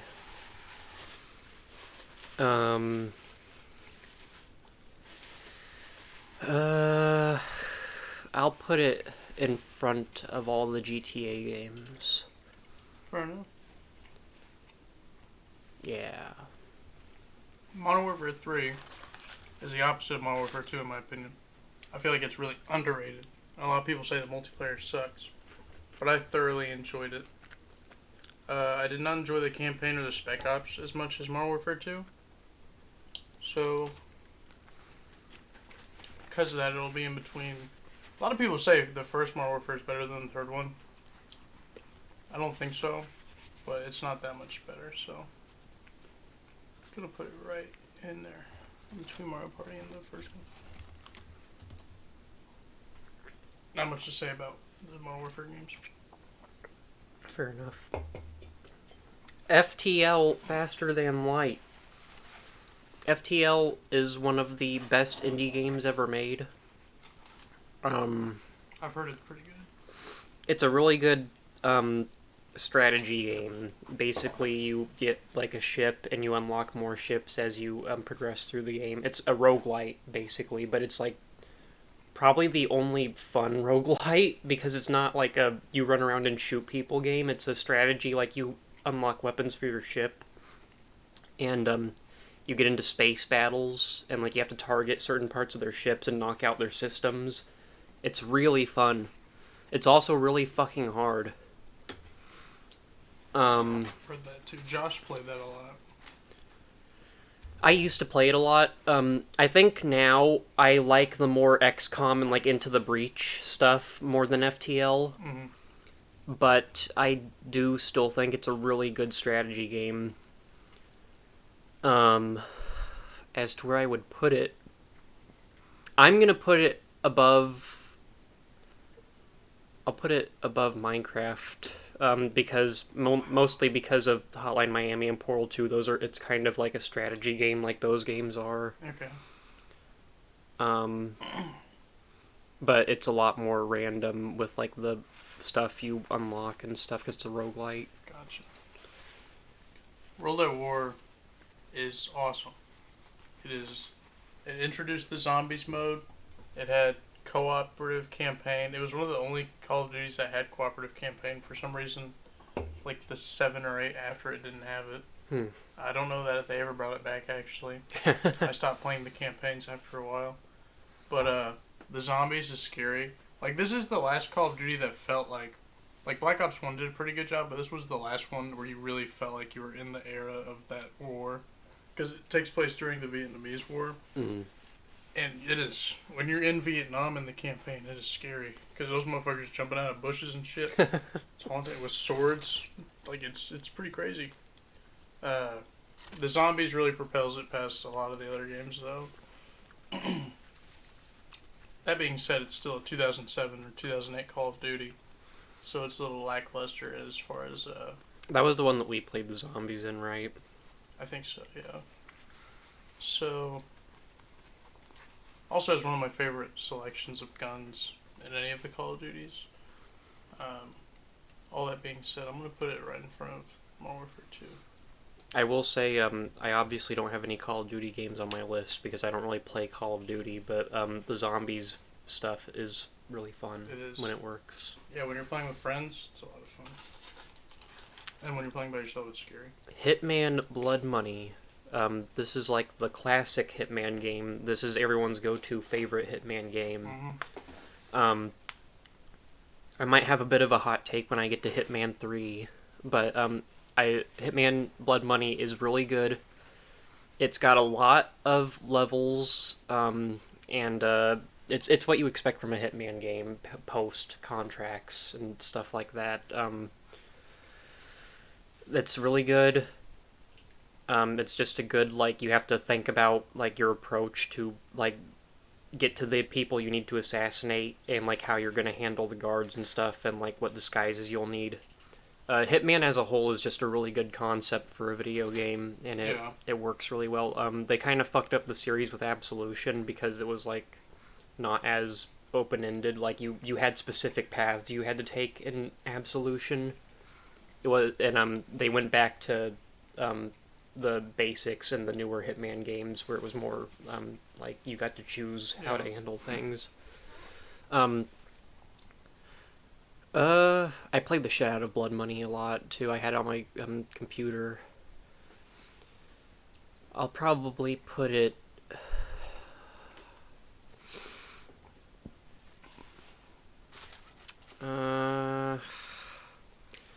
I don't know if I'm gonna put it in A tier, but it's a pretty high B tier. I might put it in front of Resident Evil 3. Yeah.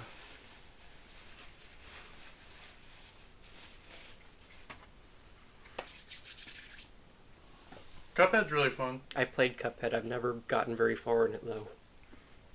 I've almost beaten it. I'm a professional Cuphead speedrunner watcher. I think it's really fun to watch speedruns for. It's fun to try and speedrun too, but I'm just not that good at it. Yeah. All the different like shooting types is really fun. Like you have the lob one that does a lot of damage, but it kind of just has a fall off arc to it. You got the one that tracks where the enemy is, but it doesn't do a lot of damage. You got all sorts of options with that. Then you got all your super moves, like the where he shoots the fireballs and stuff like that. It's just a fun little like boss rush game. Yeah. You It's know? also a very aesthetically pleasing game. It is. It's the best at what it does. Yeah. You know, no other game. I can't think of another game that tries to do the art style like that. It's so unique, and it works to its favor really well. Like you remember a lot of the designs even if you play it just once. Did you see they're making a fucking Cuphead TV show? No. They announced it at the Game Awards at some point. Oh really? Or E3, not the Game Awards. That's pretty crazy actually. Can't wait to see that. I guess. Don't really know what they can do with that, but yeah, it's fun. The music in it's really nice. It just they did exactly what they wanted to do, and it worked perfectly. Like they had a vision, and it just works. Cuphead's technically an indie game, right? Yes. Okay. I think not right after, but a few months after the game came out, their company was bought out by another one. So Okay. when it was made, it was an indie game. That being said, I'm gonna put it in between Portal 2 and Force Unleashed. All right. I think it's fun enough to be up there. Obviously, the story, that's not what you're there for. So, Dealt with the devil. yeah. Hitman 3. I'm not gonna judge the. I'm judging this game as like the entire World of Assassination line of games because It's a collection. it's a collection. If you have all of the levels in Hitman 3, it is like I'm gonna put it in fucking S tier, not at the front, but at the back. It is really good. Like I couldn't think of like. There's only like one shitty level in the entire collection of like 30 levels. It's probably more like 25 than 30, but Still, that's a pretty good ratio. there's they're all super detailed. They all look great. The ones that are from Hitman 1 and 2 in the World of Assassination trilogy, they're retextured and stuff to look better. Yeah, it's Hitman. It's everything that was good about Blood Money, and they've added a few more features. I think a lot of people are kind of hit or miss on the Instinct, I think it's called, where like you can see people through the walls, Yeah. or specifically you can see where your target is. I think that's super helpful because a lot of the frustration in the older Hitman games is not knowing what the fuck you're doing. Mm-hmm. And there's a nice, it's very intuitive. Like you'll come across people having conversations about where your target is or like how to sneak in. Like they'll mention like they left like a disguise somewhere or like that like they go at a specific time. They go out and do a specific thing. It's stuff like that, and it'll all pop up in your menu, and you can choose to track one of those things. So you'll have an opportunity to kill that person. It just works really well, and I think I like the levels in Hitman 3 more than the ones in Blood Money. Except for the one, there's like one really shitty one in the first game that I don't like. But other than that, they're all really good. The story is fine. The Hitman stories are usually not super important. Blood Money had a cool ending, but that's about it. Yeah, I'm pretty content putting that at the back of S tier. Depending on how many more games go into S tier, I might put it at the front of A tier, but I don't know yet. We'll see. We will see. Oh boy. Here we are. Dark Souls 1. Dark Souls 1 is simultaneously the best and worst game in the trilogy. Mm-hmm. What it does best is the best of the series. What it does worst, being the PvP, is the worst of the series. You can argue 3 has a worse multiplayer because everyone just does dex builds and uses long swords because its moveset is just busted with the hitboxes online. But Dark Souls 1, playing online and getting invaded by a twink that you you just started up your save, you just found out about how to not be hollow so you can have more Estus or whatever, Mm-hmm. and then some dude just comes in your world and the crystal soul spears you and you're dead. Like, it's fucking awful. See, I've always played those games with the fucking offline. Yeah, that's what I usually do too, unless I'm playing with friends. But no, Dark Souls 1's really cool. It has it's got an amazing lore to it. Has one of the best rosters of NPCs in any video game, I would argue. You got people like Solaire. Oscar's only in it for that first segment, but he's great at what he does and introducing you to the world. The bosses, of course, bosses are great. The Dark Souls trilogy is really good at build variety. Like, I don't think any game I've ever played other than those 3 is so good at just letting you choose exactly what you want your build to be in that type of game. Yeah, the music's phenomenal. Has a really good DLC. Dark Souls 1 has one of the better endings. 2's ending is a little weak. 3's ending before you get any of the DLC is kind of weak. Demon Souls is alright. So, it's pretty good. It's pretty good. I'm gonna put it.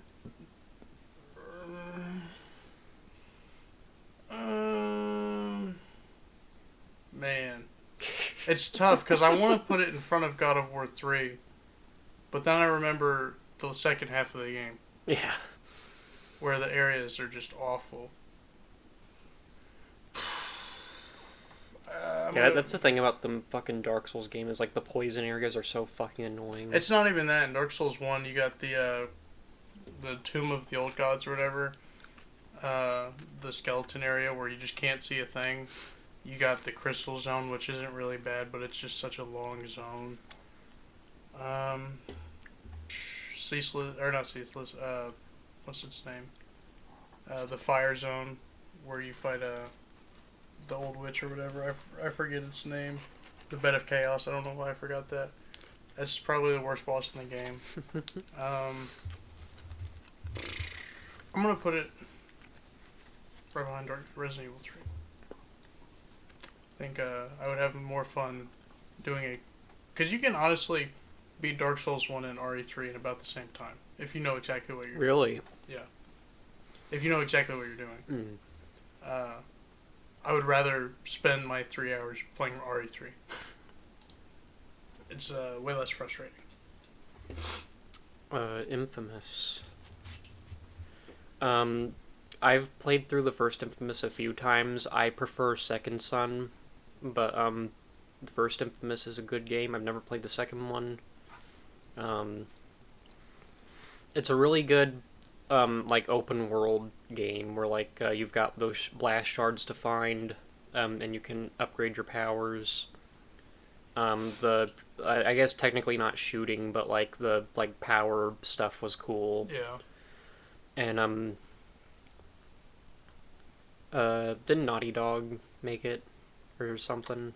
I think so. Someone made it. Surely someone made this The video. people that make Sly Cooper, I don't know who those people are. I forgot, but because he's got a Sly Cooper logo on his backpack. But you can tell that they made it because the climbing and stuff is very Sly Cooper-esque. I don't know where I'd put it. It's a pretty solid game, honestly. It is a pretty solid game. I probably need to replay, even though I've already played through it a few times because it's been a while. Yeah. I think I'd still rather play a Ratchet and Clank game, but it's pretty good. Alright.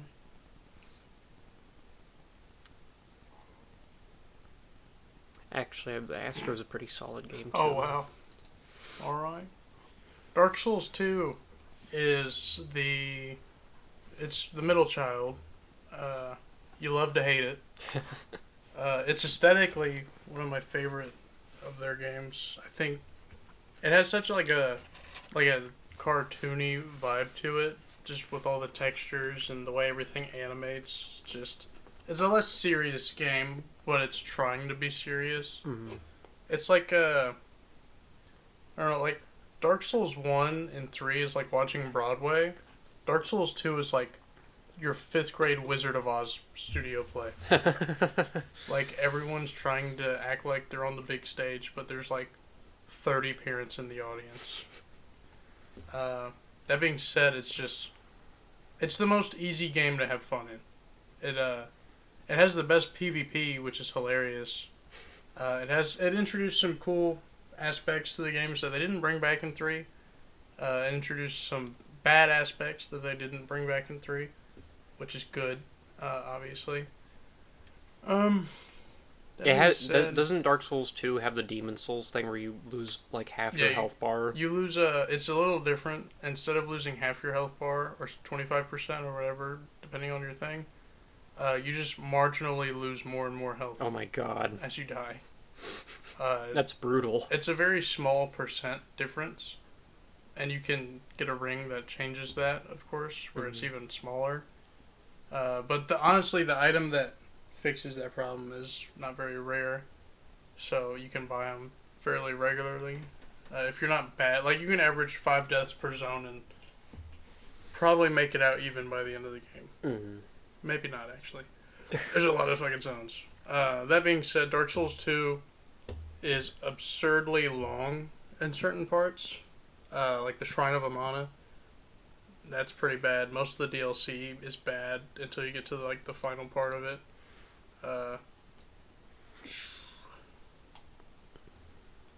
The bosses are... This game has the most hit or miss bosses. It's probably straight down the middle between good and bad, whereas 2, 3, and Demons are more leaning into having good bosses. It's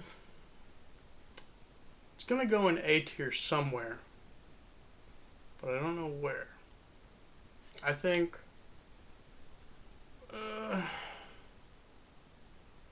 I'll be willing to put it in front of the Pokemon games.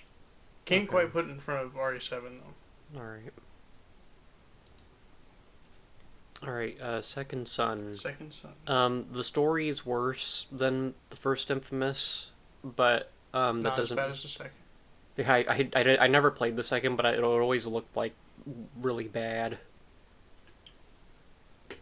I'm sure it's fun, but the story doesn't look very good. That's all I remember about the second one, is that the story wasn't as good as the first one, and there was a lot of parts that didn't make sense. Delsin is an okay character.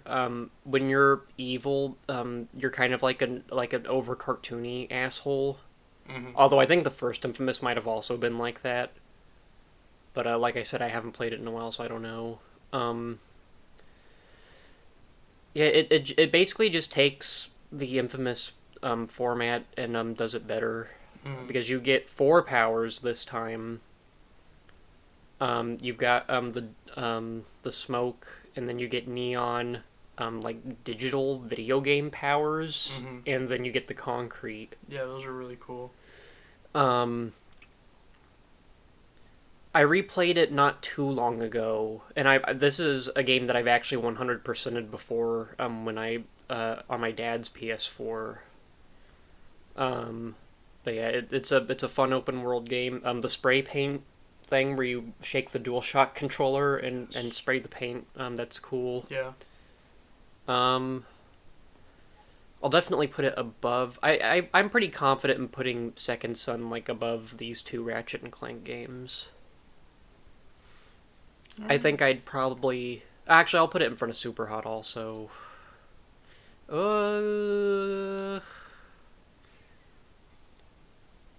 We'll put it above Blade and Oh Sorcery. my god! It just kept going. Yeah, it's a really good game. Yeah, I'm sure it is. Um, That's the only one I didn't beat. Yeah, I think that's where I'm gonna leave it. Dark Souls 3, I'm a little biased towards it because it's the first Dark Souls I actually played all the way through. I played 1 and 2 before, but I only ever got like 20% into either of the games. Probably not even that far in Dark Souls 2. Funny enough, I played Dark Souls 3 up until the first Lord boss, being the Abyss Watchers, and then I got stuck.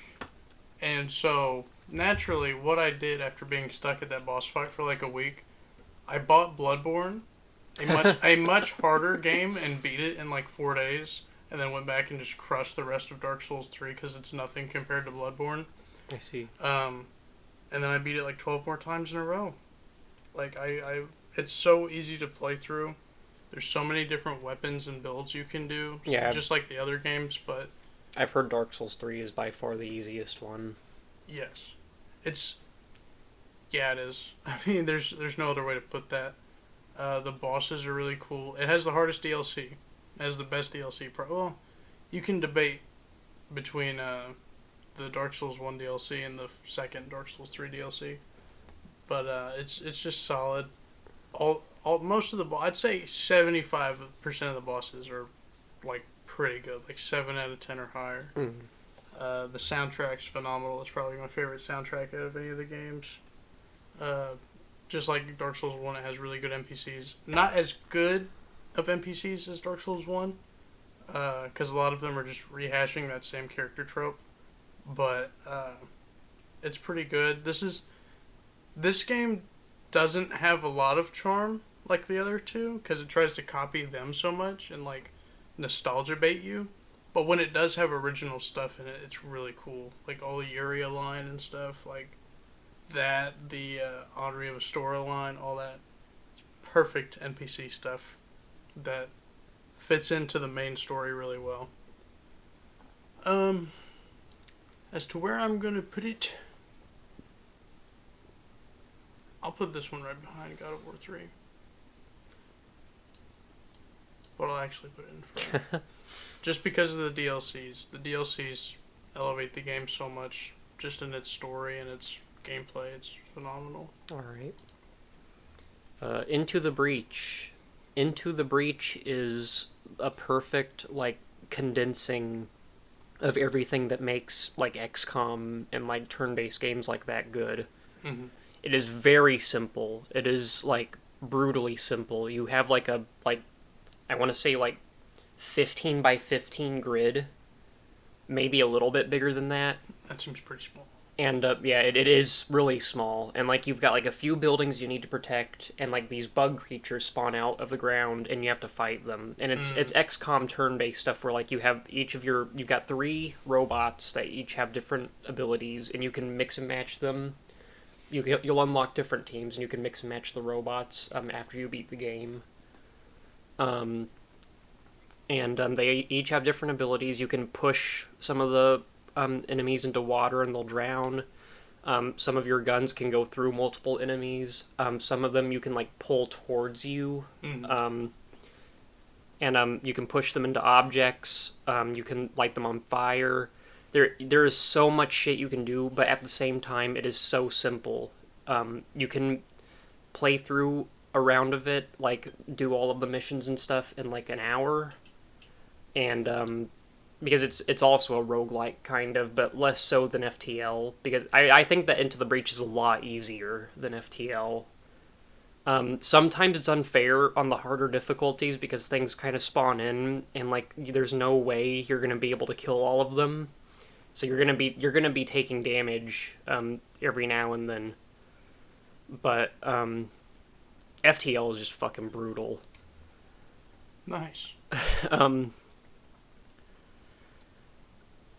and I coming from a person that really loves XCOM type games, I'm not super huge on Fire Emblem, but it's a different version of the turn-based shit. Yeah. I like taking cover and like shooting and stuff. You don't like Fire Emblem. Yeah, I'm not into anime sword people. I like big robot, Big robot, scary alien. big robot, scary alien. Yes. I don't know. This is a weird one to place because it's such a simple game, Mm-hmm. but at the same time, there's so much meat to it. Uh,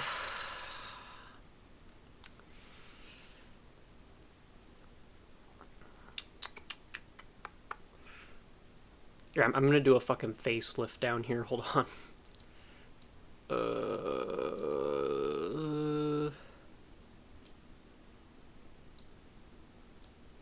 There. I think Sounds good. I'm pretty content with that. I'm gonna. I'm never gonna play fucking Melee again. Fair enough. Oh, I mean, I'm never gonna play the 3DS one either. Those games are obsoleted by Ultimate. Yeah. The Mario Party games are all still fun because they've got different boards. Mm. Okay, I'll let you do Demon Souls. Demon Souls is really cool. It has some really nice zones in it. It has really cool settings in it. It's obviously not unique anymore, but when it came out, it was like groundbreakingly different from everything else. And just imagine if it was an MMO like they wanted it to be at first. They wanted it to be an MMO. So you remember in the intro cutscene, whenever it's like all the like little graphic panels telling the story basically, Oh yeah. and there's like the army of blue summons. Mhm. That was supposed to be gameplay. Oh, okay. Yeah. And then they adapted that into like the ghost thing. Yeah. Okay, that makes sense. Yeah, and it was supposed to be a giant MMO at first, but then they were like, we don't have the resources for this. Yeah, blah, that's blah, pretty blah. cool. I never knew that. Yeah. Demon Souls has one of the coolest. It's up there with God of War 4. Like I wish there was a documentary talking about how they made it, because it has a really cool story where whenever the game came out, it just fucking tanked for like a year, and then people just started playing it because word got spread about it, and then it just became super popular. And they're like, "Hey, we want you to make another game by next year," and he's like, "Okay." And then Dark Souls 1 was made, so it was. Dark Souls 1 is just Demon Souls refined, basically. So that being said, I can't put Demon Souls ahead of it. Even though I do like some of the things in it more. I've only played the remake, but what I've played of it, it's really cool. Yeah, the remakes is really nice. It fixes a lot of the problems that this one had. If I was including the remake, I would still probably... If I had the remake on here, I'd probably put it like right here. Probably like right behind Dark Souls 1. Mm-hmm. But the original, I would put right behind Village. Alright. I think that's a good spot. I think Demon Souls 1, like the original, is really difficult. Like brutally difficult. And when people say it's like a Souls game because of difficulty, they should be talking about Demon Souls, not Dark Souls 1. Yeah. Because Demon Souls is way harder than the other ones.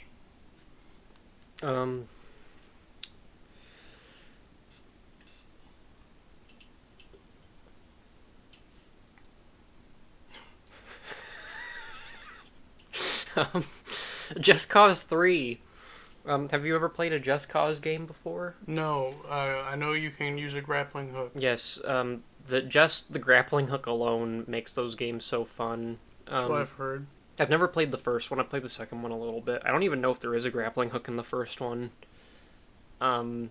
But Just Cause 3 is like the sandbox game. Like you think that GTA 5 is the sandbox game, but Just Cause 3 is the sandbox game because like the physics are great. You can use your grapple hook to like pick up things, and like you can attach jets to people and make them fly around and explode. Yeah, I've seen clips of those funny moments and stuff. You're getting attacked by like helicopters and planes. You can grapple up to them and like eject the person from the seat and steal them. It's a really fun game. The story is just who cares. Who cares? It does what it needs to do. It's fine. I played the shit out of Just Cause 3 when it came out. I haven't really played it a lot since then, but I've probably clocked at least like 100 hours into it. I played it all the time. I'll probably put it at the end of A tier because I think I like Force Unleashed more as a video game. And Lego Star Wars is really good, but it doesn't have a whole lot of meat to it. It's just a fun little game. It's a Lego game. Yeah, right. Yeah, you talk about Dead by Daylight. Dead by Daylight, man, it's coming up on the game I've put the most hours into. Soon enough it will be. What is the game you put the most hours into? Mortal Kombat 10. Oh, okay. Like, I had like 100 hours in the training mode. Oh my god. Like, I played Mortal Kombat 10 religiously for like 4 years. So, like, it's not even close. I have been playing Dead by Daylight for 3 years now, though. I'm probably just under 1,100 hours. God damn. Yeah. That's including console and PC, though. See, I've never been able to sink more than like 300 to 400 hours into a single game. Yeah, well, I mean, this game is just so different. You'll never play the same match twice. Yeah. Unless, of course, you're just playing with the same 3 people, which, you know, at that point you're just playing with your friends, so it's fun anyway. But, I mean, there's so many variables that go into every single match, and they keep adding content all the time. They keep reworking their content. It's been getting better. You know the saying, you take 1 step forward, 2 steps back? Yeah. They're like the opposite of that. They'll fix 2 problems with an update, but then they'll like just completely ruin something else. It's really weird how they do it. Like, for instance, when they added the Resident Evil chapter recently, the game's just super laggy now. That's strange. It's super weird. Maybe it's because there's a shit ton of people playing it now that don't have good internet. That very well could be it. But no, I've become addicted to the game. You know, it's fun. They added tome challenges like a year and a half ago or whatever. Mm-hmm. So it's just even more shit to do. It's actually pretty fun trying to get all the achievements in the game since it's a multiplayer game. But it's not like a shooter where you have to be like really good at it to get the achievements. Yeah.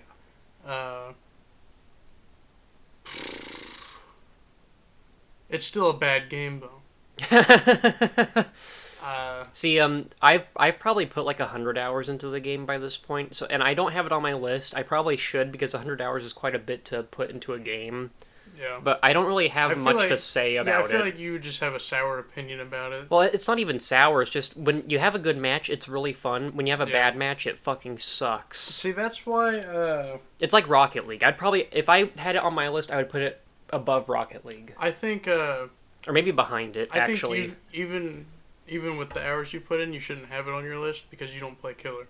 Yeah, that's another thing. You're missing out on literally half of the game. Yeah.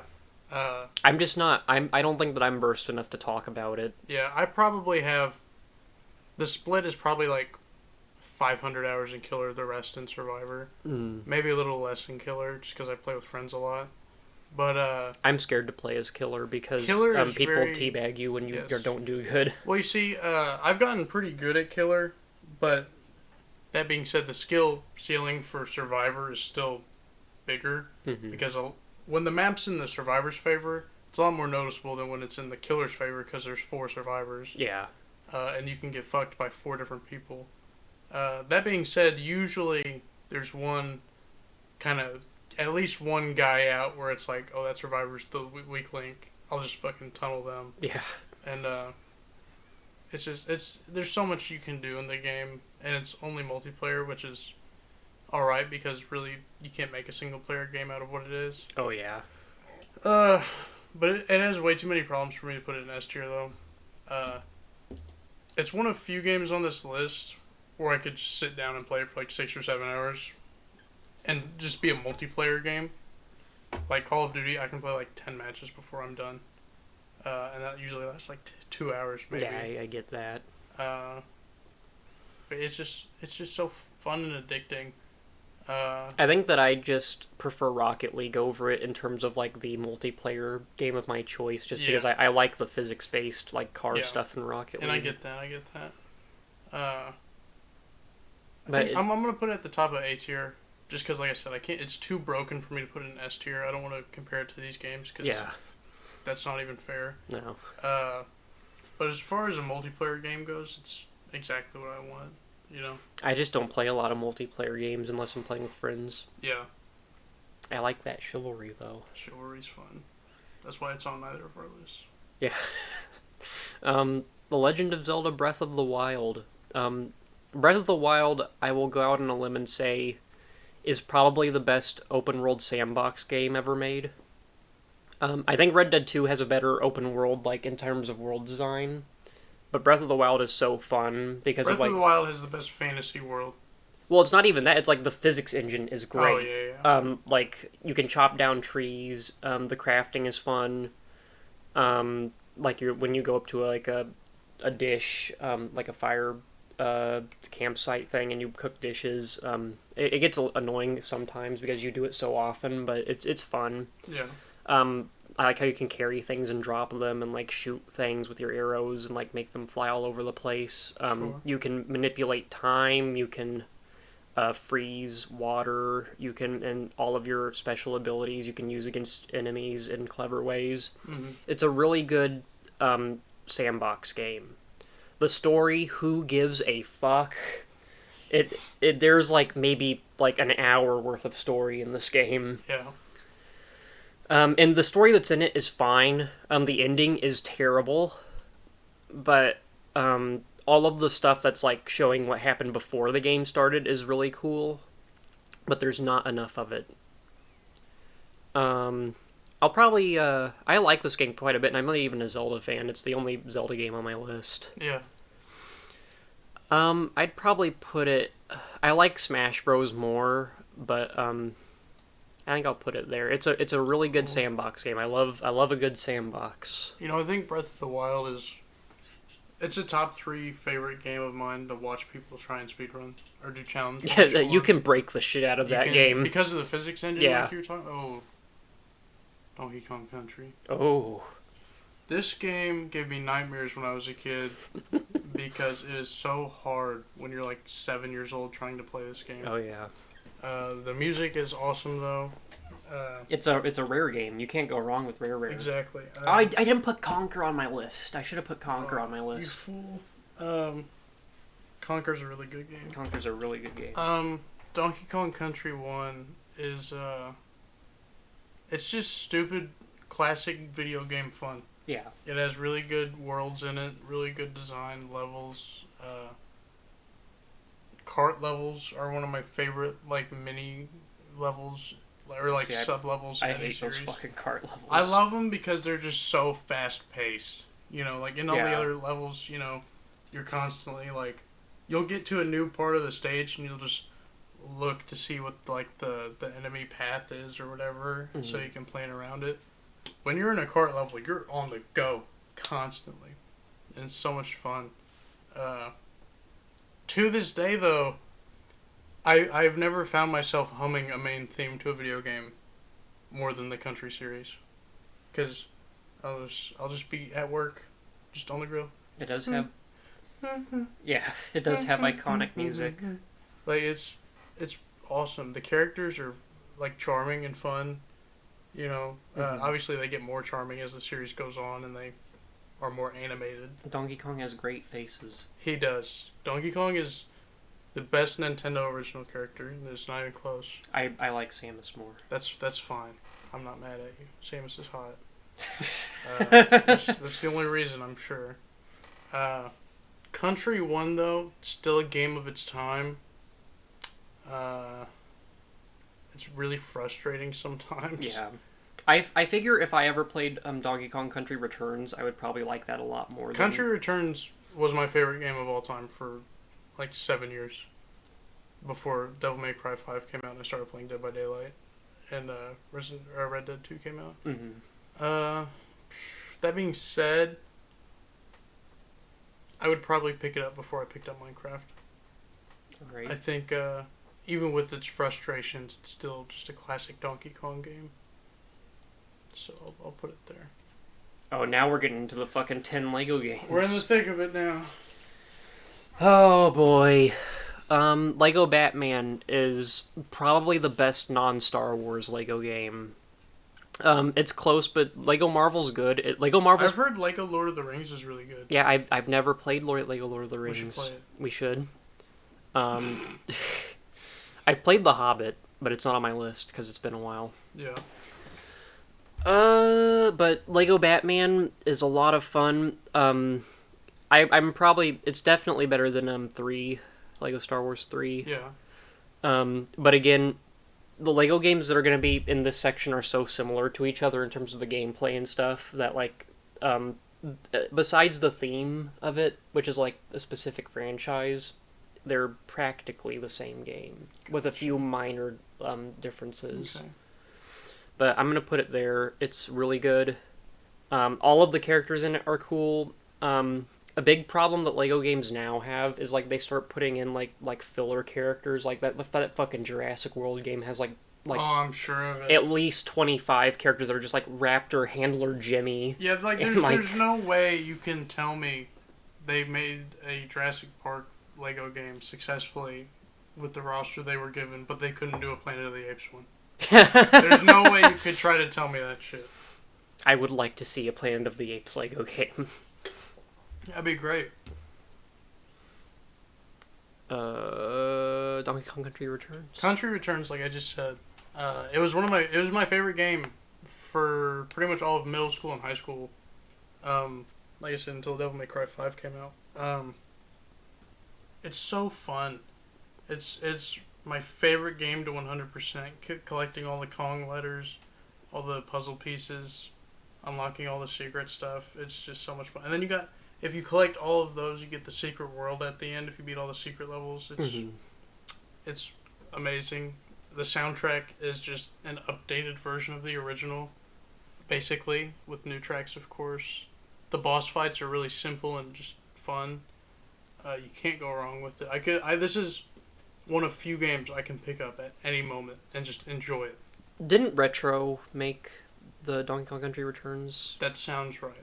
They also make Metroid Prime games, so... There you go. They're really cool. I would be willing to say this is the best platformer of all time. Wow.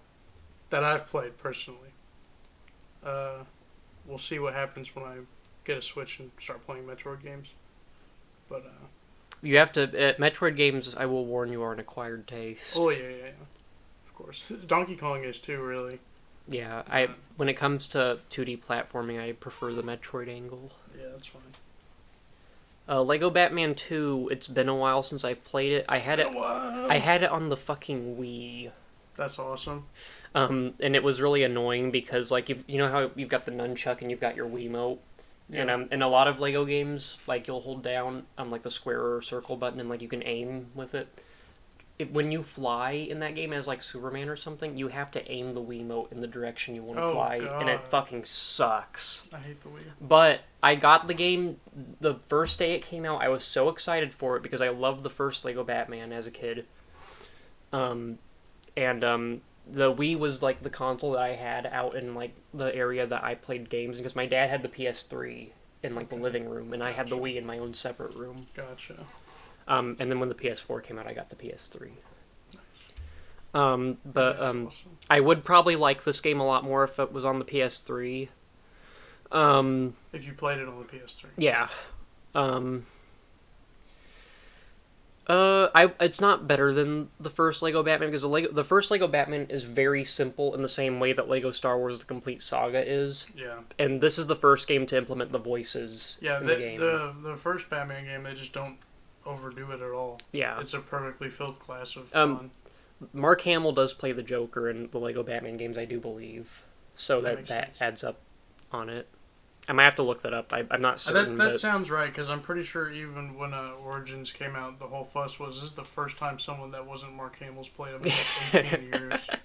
Um, I don't know if I like this more. I like Lego Star Wars 3. Lego Star Wars 3 is going to remain like probably in the top 3 up here. Okay, I don't really care that much for Force Awakens. naturally. Um, yeah, I fucking played the shit out of this game when I had it on the Wii. Fuck, that's a hard one. I'm gonna go ahead and put it in front of it. I might change it later. We will see. The first Devil May Cry. The first Devil May Cry game is such a treat to play. It's so PlayStation 2. Like, you can tell this is like an abortion baby from Resident Evil. Yeah, you can tell. Like, it's in the mansion. It's got all the weird demon shit. I think it has my favorite selection of bosses between this and the second game. Well, the second game, we'll talk about that in a minute. Oh yeah. I don't want to blow my own horn yet. But the first Devil May Cry game, it's one of those games we've talked about a few times already. Perfect introduction to a series. Yeah. Even though the series was an accident, and it was supposed to be RE4. I think that in of itself is perfect because It's great. the whole like wacky like demon shit that they were doing. Yeah. Like I think that fits as its own franchise. Oh yeah, for sure. I'm glad that they didn't make that Resident Evil. It would have 4. been a complete stretch. I think, you know what's funniest about that? I think I saw in an interview one time a few years ago, they were like, what was like the breaking point that made you realize this isn't Resident Evil? He's like, oh, he has a sword. Like, that's what did it. I would have thought it would be infinite ammo. Yeah. I think that was one of them, too. But, I mean, this is like a perfect blend between Castlevania and Resident Evil, really. Like, with its own spice in it, you know? Thematically, it's like Castlevania. Yeah. It's not anything like the actual Well, game. Of course not. But it's more of that gothic Yeah. deal. Yeah. With the Resident Evil feeling to it. It has the edginess of Resident Evil. Yes, and Dante eats that shit up. It's awesome. That being said, it's a really short game, which is good for its time. If this game was as long as 3 or 4, it wouldn't be near as fun because it would just get annoying. Mm-hmm. There's several missions you can beat in less than a minute because it's just, hey, there's a timer, run to the next door, and it takes like 30 seconds if you know where you're going. It's really fun. The ending to the game is just Saturday morning cartoon fucking goofy with the villain Mundus, and Dante he's one of the best characters of all time in a video game, I think, as far as being the main character and just selling his fucking game. Dante is a wacky pizza He's hobo. wacky. He's a wacky pizza guy. I'll put it... I don't want to put it in front of Doom. Because Doom is really fun. Doom is a Devil May Cry game with a gun. We can say that, sure. I feel like I would have more fun picking it up than Lego Star Wars, though. But I would rather That's play fair Doom. enough. Lego Batman 3 is a mixed bag. This is after they started overcomplicating the Lego games. Yeah, sure. They got rid of the open world Gotham City from Lego Batman 2, Mm-hmm. and instead the third game was all about the Green Lanterns, or no, just the Lanterns in general. Oh, really? So it was like in space. It was Okay. Batman in space. Okay. Brainiac is the bad guy. I don't really remember. I mean, he does his basic Brainiac thing where he's like stealing like cities and stuff and putting them in his like ship. Mm-hmm. It was cool. It was another Lego game I got day one. I think I pre-ordered it. Wow. I was super excited for it to come out. It was okay. It was what I expected it to be. There was one disappointing thing. At some point when they were marketing the game, they said there were going to be like customizable vehicles, and that was a goddamn lie. And Oh, they've was it? never done that in a Lego game so far. What lie? No, I'm custom vehicles. Ah,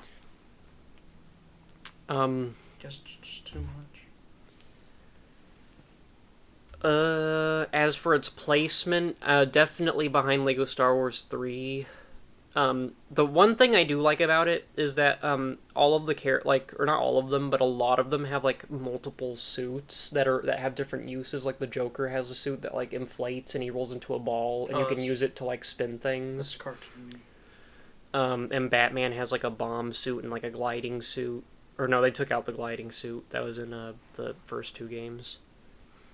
But yeah, it's fun. It's a good Lego game, but it's not like a classic Lego game. So I will put it in front of The Force Awakens. All right. Yeah, Okay. here we go. Devil May Cry 2 is a stinking pile of shit. It's not fun. They changed the controls from DMC1. I forgot to mention the soundtrack, by the way. DMC1 has a really good soundtrack. They Yeah. they really all have good soundtracks. 2 is just lackluster compared to the others. Mm-hmm. Devil May Cry 2 changed the combat completely. Not completely, but majorly.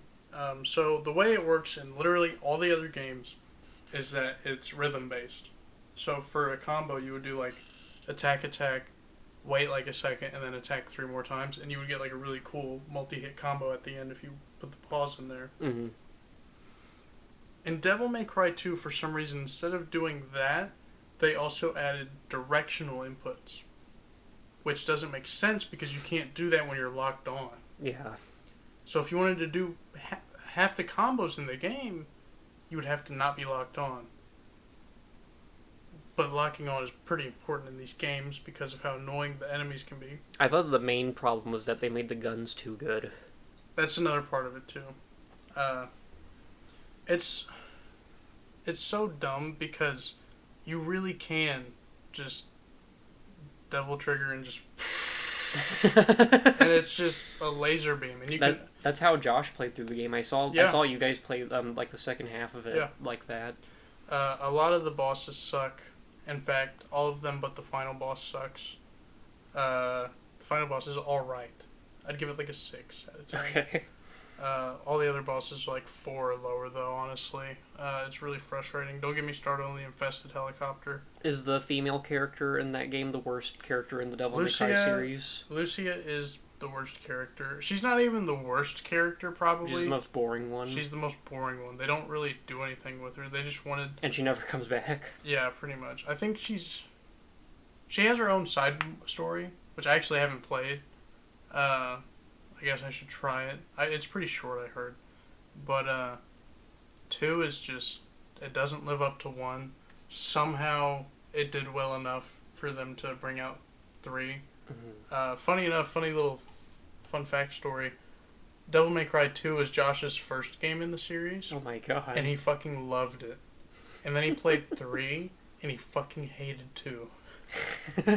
So, that's pretty funny. Honestly, I would rather play a lot of games before this. I don't think I would replay Shadow of the Colossus before I played it. Because Shadow of the Colossus kind of pisses me off sometimes. And it's just boring. Yeah. You can still do cool things in DMC2. It introduced wall running, which is really cool. They brought that back in 3, but you have to be in trickster mode, I think. One thing about Shadow of the Colossus is that we shared that experience. Yeah. Like, we took turns. I think if we didn't do that, we would be more pissed off at the game. Because Yeah, if we didn't do that, I'd have never finished it. Yeah. Easily. Because some of those bosses are really annoying. Yes. But yeah, I think it's... That's fair. Yeah, I think I'll do that. I can't put it in front of Rocket League. I have too much fun playing that. Yeah. Sometimes. Yeah, even when I'm mad, I'm still playing a more better video game. Lego Dimensions is Skylanders. But with franchises you actually care about. Okay. Are you saying I don't care about Spyro? Spyro's the only franchise in that game. That's. I mean, I guess it's technically a Spyro game, but like Spyro is so The first one uninvolved. was. Yeah. Also, they fucking butchered Spyro after the first 3 games. Yeah. Um,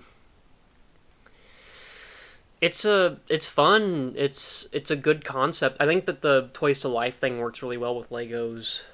Because the whole gimmick is like you can like change up your vehicles and stuff. You can like build them, and then like you have like 3 different ways you can build them, and then you'll scan it into the game, and it'll show up like that. You don't actually have to do it in real life. You can just say that you did, but the game is more enjoyable if you play along with it. Cool. Lego Dimensions is carried by its cast of franchises. Like, it's got fucking Gremlins. It's got Ghostbusters, the classic ones and the new ones. Oh, yeah. It's got Lord of the Rings, Batman, the Lego Movie. Basically, any Warner Brothers franchise that had any history with Lego at all was in it. What about the Predator? Is there a Predator? No, Godzilla was almost in it. That's awesome. But they stopped making the sets before they got there. He was gonna be in it. It would have been cool. I don't know where to put it. It's such a interesting game because like it's got fucking Portal in it and like the Wizard of Oz, like weird shit like that. The Simpsons. It is such a bizarre concept and it works really well. I think I'm gonna put it. I don't know if it's better than the first Lego Batman as like a game because it's fucking expensive if you want to have fun with it. Yeah, that makes sense. But it's the only game where you can have Gizmo beat up Sonic the Hedgehog. In like until the next Smash character comes until out. the next Smash. It's Gizmo from Gremlin. I think I'm gonna put it there. I might. I do really like Lego Dimensions. I put like $200 into it, so I better like it. But it's such an interesting concept. And it's by far the best Toys to Life game. Like Disney Infinity and what's it called? Skylanders. Mm-hmm. Yeah, those games suck. Isn't there an? Oh no, Amiibos don't have its own. No, Amiibos are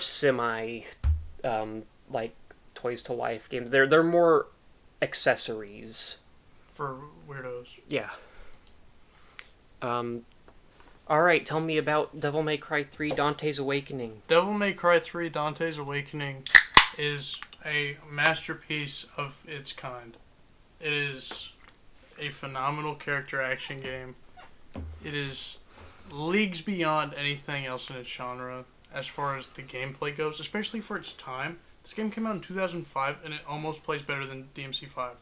Yeah. Like, it's ridiculous. And I haven't played it, but watching the story, it was one of the most bombastic experiences I've ever had. It's such a treat to just experience all the, like, even, like you said, just watching it.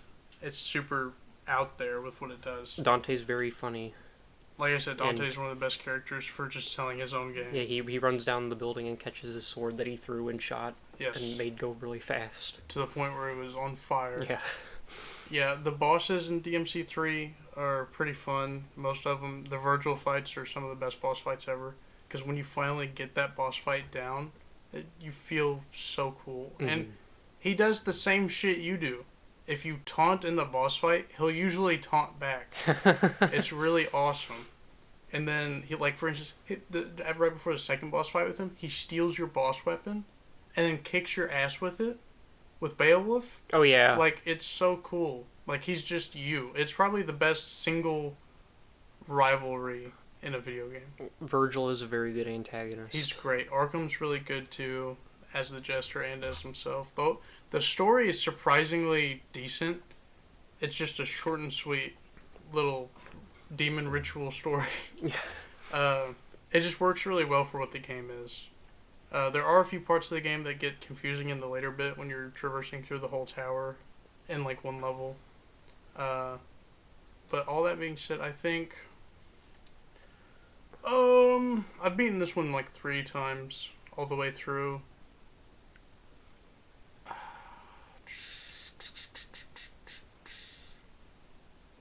And you can also play as Virgil too. Yeah. I think since you can play as Virgil too, I'm gonna put it in front of RE2. Oh, really? Yeah, it's really good. I see. It's really, really good. It's so much fun. It's only a shame. It's a shame that the best way to play it is on the Switch. Oh yeah, I forgot That about pisses that. me off so much because the Switch is the only version you can play of Devil May Cry 3 that has style switching. Is that another reason you want to buy a Switch? That is now.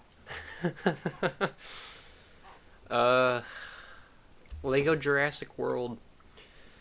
This was, I'm a huge sucker for Jurassic Park, and there's not enough Jurassic Park, like, video game stuff. Like, there's the shitty Telltale game that no one remembers because you can't even buy it anymore. Before I forget, real quick, while we're talking about Legos, Uh-huh. if they made a Planet of the Apes Lego video game, there would be more movies to base it off of than Lego the Complete Star Wars Saga. Yeah. By like 3 movies. Yeah. That's all I'm going to say. I'm a huge sucker for Jurassic Park. The only video games that are good we ever get are like Park Builders, which is fine. Which is perfect, Yeah. actually, for what it is. And we're getting another one. They announced it at the Summer Games Fest. Who cares? Jeff Goldblum was there. Say, hey everyone, I'm still alive. Hello, Joffrey, Jeff. I saw that. Yeah, I'm not a huge fan of like the Jurassic Park sequels, which is like 50% of the whole game. Yeah. But still, Jurassic Park and Jurassic World carry the game. It has fun little open world segments where you get to run around the park and you can make custom dinosaurs, which is cool. That's cool. I'm a huge dinosaur nerd too, on top of being a Jurassic Park fan. I think the two go hand in hand. Yeah. I've 100%ed this game probably twice, and I've played through it at least like 3 or 4 times. I loved it. I don't know, looking back on it, I don't know if I'd put it above Dimensions or Lego Batman. But it's a really solid game. For it having like dialogue and stuff in it, it's pretty funny, mostly because of Jeff Goldblum being a weirdo. That makes sense. It works in a Lego context, and I don't know. He just sounds like a Lego character, doesn't he? Yeah. I'm gonna put it here. It's probably my favorite Lego game in terms of like the theme. Jurassic Park is a good theme for a game. And we haven't gotten anything like it before for Jurassic Park, like a game where you play through all the movies and stuff. Yeah. So it was a nice experience to have, That's even if it's just another Lego game. The main problem with it is the character selection, because you've got good ones. You've got Alan Grant, you've got Jeff Goldblum, you've got Hammond, and like all the people from Jurassic Park. But then they pad out the character sheet with like just nobody characters, like characters they made up, like Raptor handler Jimmy and Triceratops handler Tommy, and like characters like that. Like you might as well not even just have a character list that's like comprised of 50 characters. Yeah, I might as well. But I think that ever since those Lego Star Wars games, they feel like they have to put like at least 150 characters in every game. Yeah. The new Star Wars game is gonna have like fucking 300 characters in I'm it. sure of it. You can play Seattle. You can play as Seattle. They did show that off specifically. I think that's hilarious. But yeah, we'll get more into the overdoing of Lego games in a minute. Gotcha. Why don't you tell us about Devil May Cry 4? Okay, so let's say Devil May Cry 3 is like the Mona Lisa. Devil May Cry 4 is like the Screaming Man. Okay. It's a mess, but it's still pretty good. Mm-hmm. You know, all the Nero stuff is really fun. All the Dante stuff is really fun. It just sucks that in order to beat the game, you basically have to beat the game twice. Yeah. Because of the way they formatted it. I think in some ways I like Nero more than Dante. I do too. Whenever DMC5 came out, me and Josh both beat it about twice. He told me that he liked Nero more than Dante, and I said, "You're a fucking idiot. That doesn't even make sense." But having played 4 again, having played 5 a few more times, I do like Nero more than Dante. Nero is like Dante is Leon. Nero seems like kind of like a more over the top Ethan in terms That of is like a great way to put it. he's kind of like a dumbass, but at the Yes. same time he's really awesome. Yes. I think we'll have to play through 4. Okay. Just so you could see it. Well, you're gonna play through all the Ratchet and Clank games. Maybe at some point I'll play all the Devil May Cry That games. sounds good. We can do that. We can take turns playing games. But yeah, 4 is it's very fun. It's just a little lackluster after 3. Yeah. Like if 4 came out before 3, because 3 is a prequel. If 4 came out after 2, it would probably be considered the best one. Yeah, that makes sense. But because 3 came out first, and the story is so good, and the characters are so tight, like, it's just... The writing isn't as good. The characters aren't as awesome. Mm-hmm. Even though Nero is amazing in it, what they should have done is they should have just doubled down on Nero. Because the whole reason the second half is Dante is because they were like, we don't think Nero's going to sell. Yeah. And a big part of that is that up until 4 comes out, Devil May Cry was a PlayStation exclusive. Oh yeah, and 4 wasn't. So for them to rebrand the franchise, or try to rebrand the franchise with Nero instead of Dante when it's finally on Xbox, they weren't having it. So they had to squeeze Dante in there, and I'm glad they did because they introduced style switching in 4, and that literally changed the series forever. You cannot release a game where you play as Dante without it now. Nero's Devil Arm is amazing. It's so much fun. His Buster, because Dante, he'll do like some crazy wacko acrobatic stuff, and then Nero literally like fucking DDT wrestling moves people. Like, it's retarded. It's so awesome. Do you like his Devil Arm or do you like his Devil Breakers more? Well, spoiler alert, you have both at the end of 5. Oh, okay. But I asked you. I predicted that he would get his Devil Arm back, and you Yeah. said he didn't. yeah, I was lying. I thought you were gonna beat the game, but you hadn't. You still haven't. Neither's Brandon. Fake fans, but Well, 5 is the only Devil May Cry game I've actually played. yeah, I really like a few of the Devil Arms a lot, but I think as a whole, I prefer the Buster. Okay. There's just like a little over half of the Devil Arms aren't that fun to use, The story of 4 is whatever. It is what it is. It's not terrible. It's not Devil May Cry 3 though. I would say I would still rather play it than a Dark Souls game. Alright. Probably. I think... Yeah, Dark Souls games are games that you probably have to be in the mood to play. Yes. But when you're in the mood for them, you can play them for hours and hours. Yeah. I think I'll put it right in between Spider-Man and Resident Evil 3. Alright. I think if they doubled down with Dante or Nero and just made the whole game about them and didn't have to recycle half the game, it would probably be an S tier. But that's just assuming it would all go great because you can't really tell what the story would have been. Yeah. But that's my opinion on it. It's whatever. Alright, Lego Marvel's Avengers. I put this one first because it came out in between Marvel Superheroes and Marvel Superheroes 2. That's weird. And it's just about the Avengers movies. It's...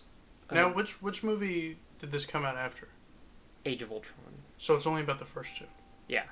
That kind of sucks. Yeah, it does. They do have Infinity War DLC in Marvel Superheroes 2. Interesting. But I don't think it's connected to the actual movies. I think it's like its own thing. Okay. Marvel's Avengers is alright, but its problem lies with its characters. This is another one that they really had a gigantic roster of characters for, and a lot of them...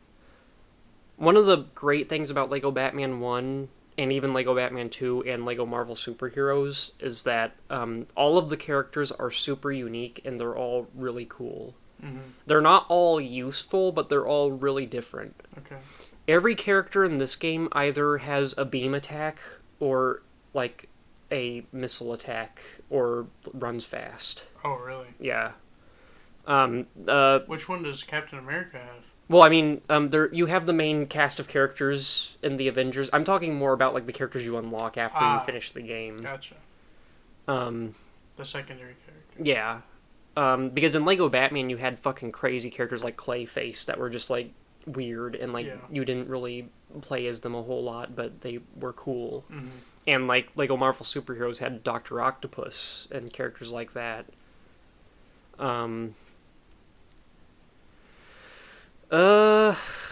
I'll probably put it at the back because Really? Lego Star Wars: The Force Awakens does have a lot of good characters in it, and I wasn't expecting that. it has some good ideas in it that are okay.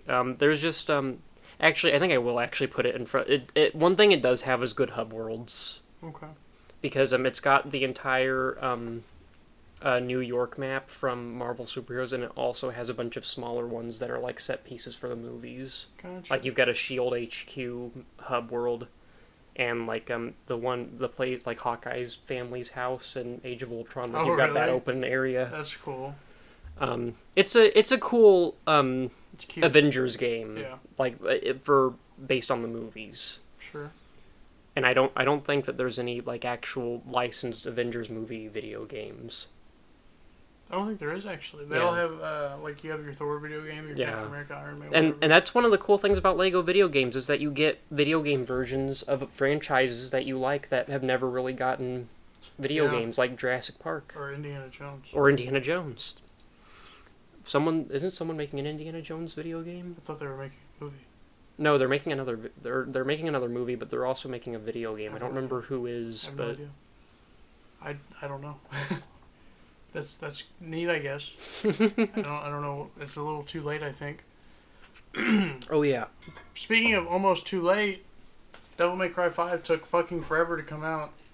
I think Devil May Cry 4 came out in 2008. oh god, Jesus! Yeah, Special Edition came out in like 2013 or 2012. You're getting some of that Metroid fatigue, Yeah. where it's like, oh my god, it's been Yes. 19 years. The reveal for Devil May Cry 5 is the most hyped I've ever been in my life. That makes sense. I remember I was at work on break, and Josh and Brandon were talking about it in our group chat, and I just threw my phone and fucking watched the trailer, and I was screaming, dude. I was so excited. I told like all the old people I worked with that didn't give a fuck. I was like, I was so excited for it. And then, furthermore, when the Virgil DLC came out and that trailer came out, that is the second most excited I've ever been for something. See, that's where I'm at with the new Metroid game. Yeah. Because we haven't gotten a new installment in that franchise in like It's- 19 fucking years. It's so nice whenever you finally get that sequel to the long-awaited game.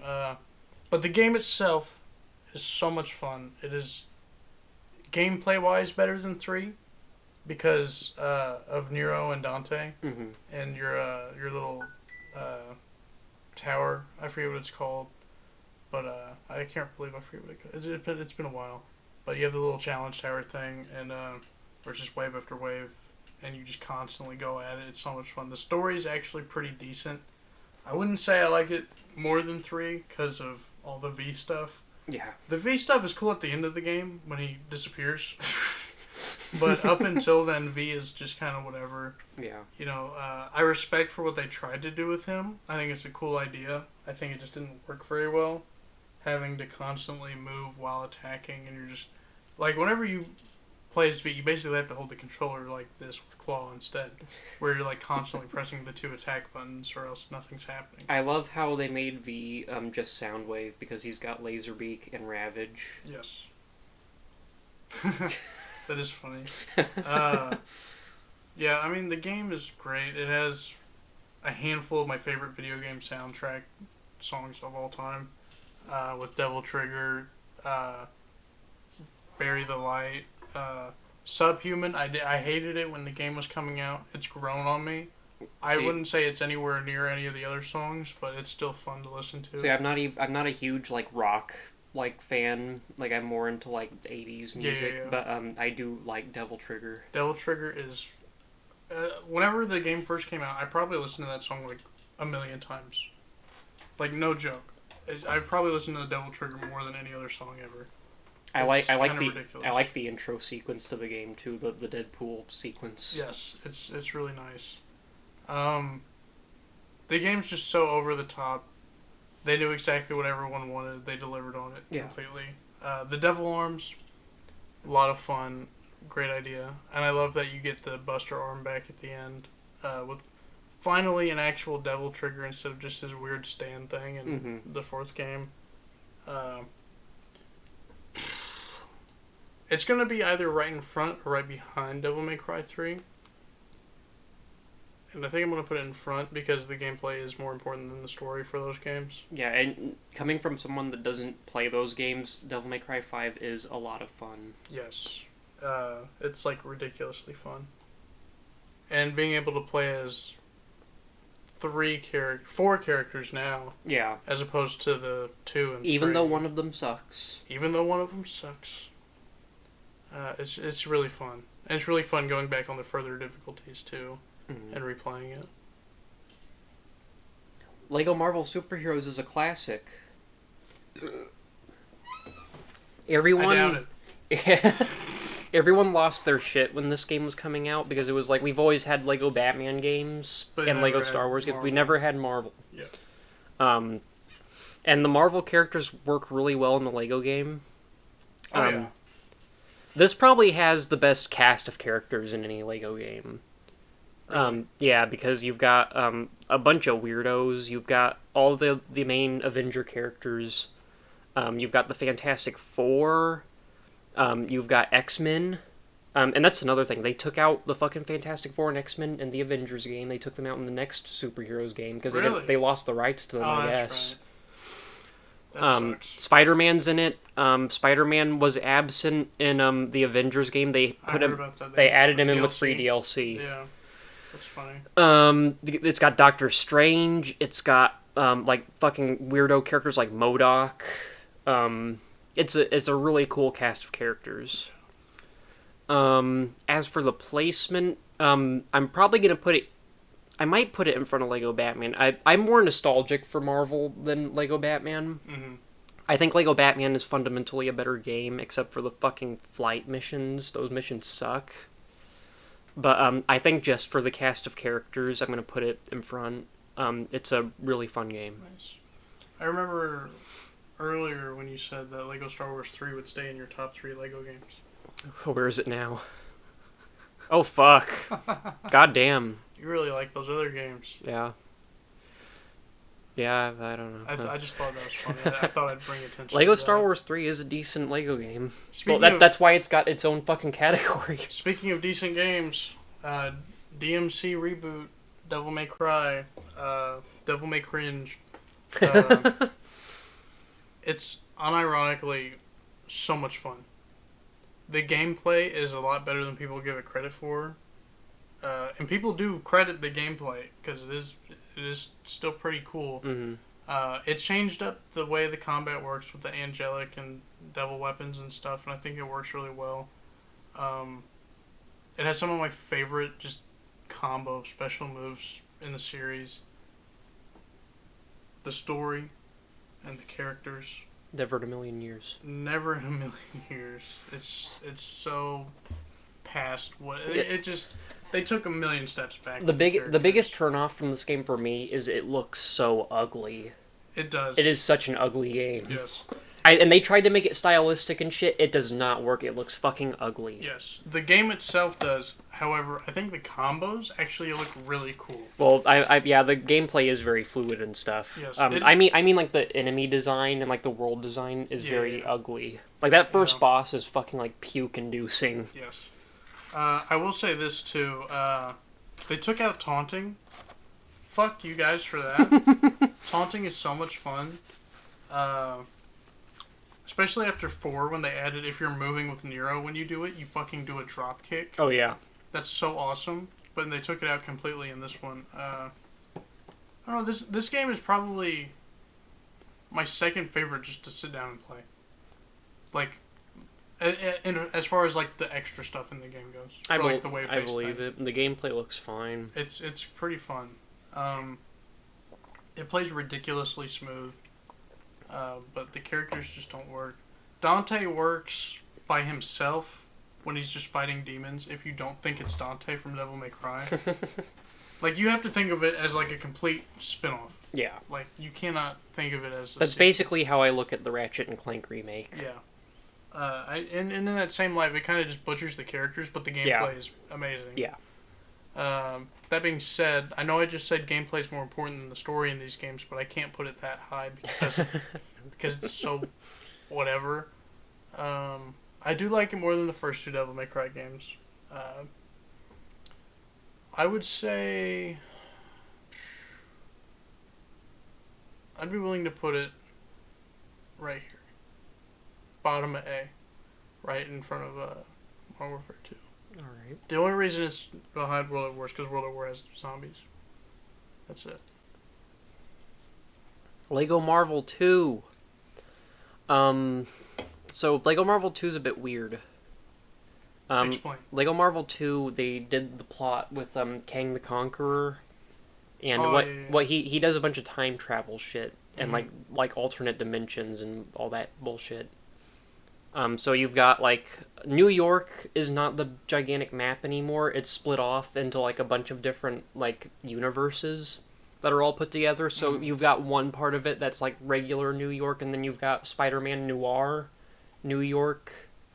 Then you've got the Spider-Man 2099 portion of the city that's like all futuristic. You've got like a I don't remember what planet it is, but it's like the Planet Hulk planet, or the one that's in Thor Ragnarok. Oh, with the dwarf dude? No, the like junk. Oh, planet. the junkyard with Jeff Goldblum. At least I think I it's been a while since I played the game. I don't remember exactly what the planets were, but there's like 8 different sections that, and like they all make up a pretty big map. Mm-hmm. But it's not as big as the classic New York map. But it's a lot more packed with detail. That's good. That being said, though, I wasn't a huge fan of this game. Wow.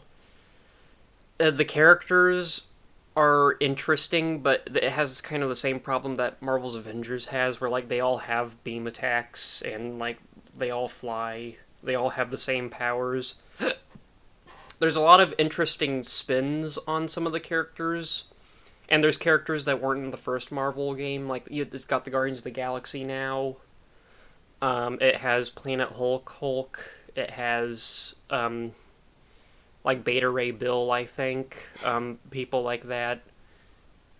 I don't know. It was okay. It was decent. I'd probably put it behind Avengers. Oh, wow.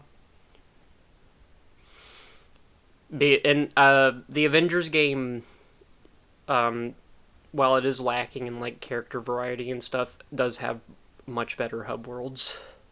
That's the main thing I remember about it, is that the levels in hub worlds were pretty good.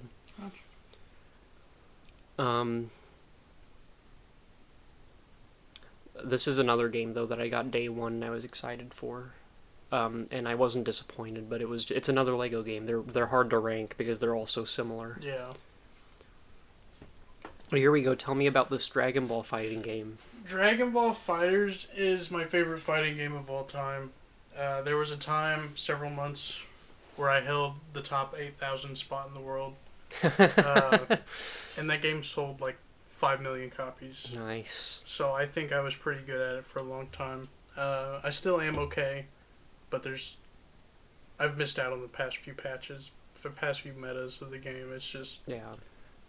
it's changed too much for me. The DLC characters are a little crazy, which the company ArcSys is known for doing with their DLC characters, especially towards the end of the game's life cycle. It's kind of like when Bayonetta came out for Smash 4, Oh, yeah. and it just was broken. Yeah. That's kind of how the DLC worked in that game.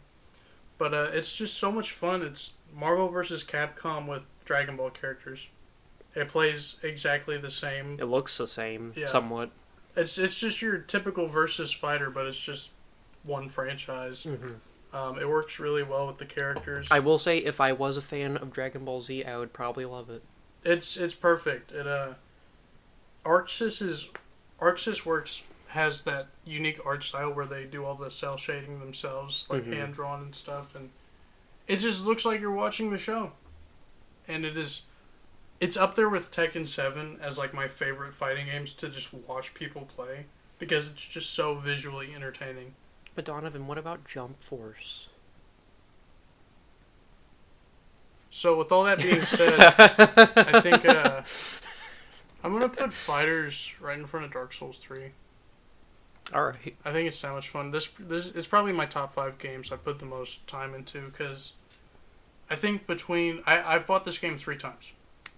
Oh, really? I have it on PC, Xbox, and PlayStation. Wow. So I can absolutely play with all of my friends, just because I loved it that much, and I still do.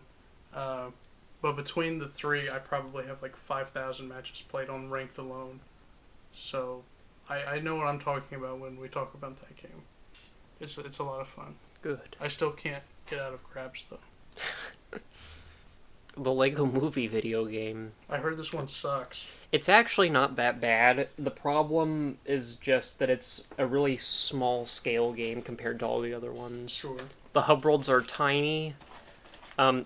This might be the best looking Lego game though, just because. Even still. Yeah, just because it goes for the Lego Movie design of everything is made of Lego blocks, Oh. and that it does look really nice.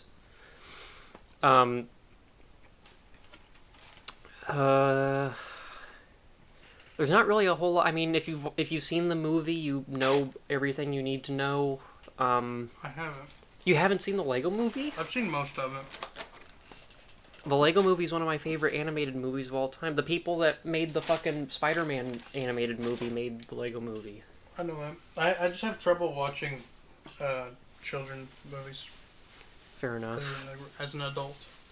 But yeah, it's a pretty beat for beat retelling of the movie. Gotcha.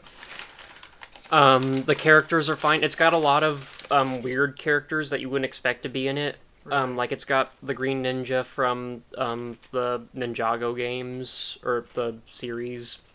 I guess there are video games for it. Why wouldn't you expect him? Well, it's just weird to see characters from like different franchises in like a Lego video game like that, because there's like Superman, Batman, obviously. It's just a weird collection of characters. It works. I would say that they don't do as much of the like we're gonna have nobody characters on the roster. Yeah, Like, they there's don't- no reason to. yeah. That one.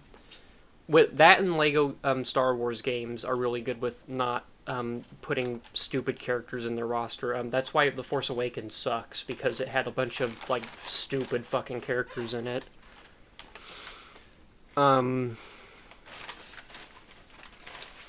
Yeah, and the mini game stuff where like you know how all the Lego games have like their puzzle segments that have different like gameplay, like everyone has a different ability to solve puzzles and stuff. And this one there's like Lego sets that you build, and it was aesthetically pleasing. They got Morgan Freeman and Chris Pratt to do the voice acting and stuff for it, so That's cool. it's pretty good. Do you It's know if they got Will Arnett to do Batman again? I have to assume they did. It's been a while since I played the game, though, so I'm not certain.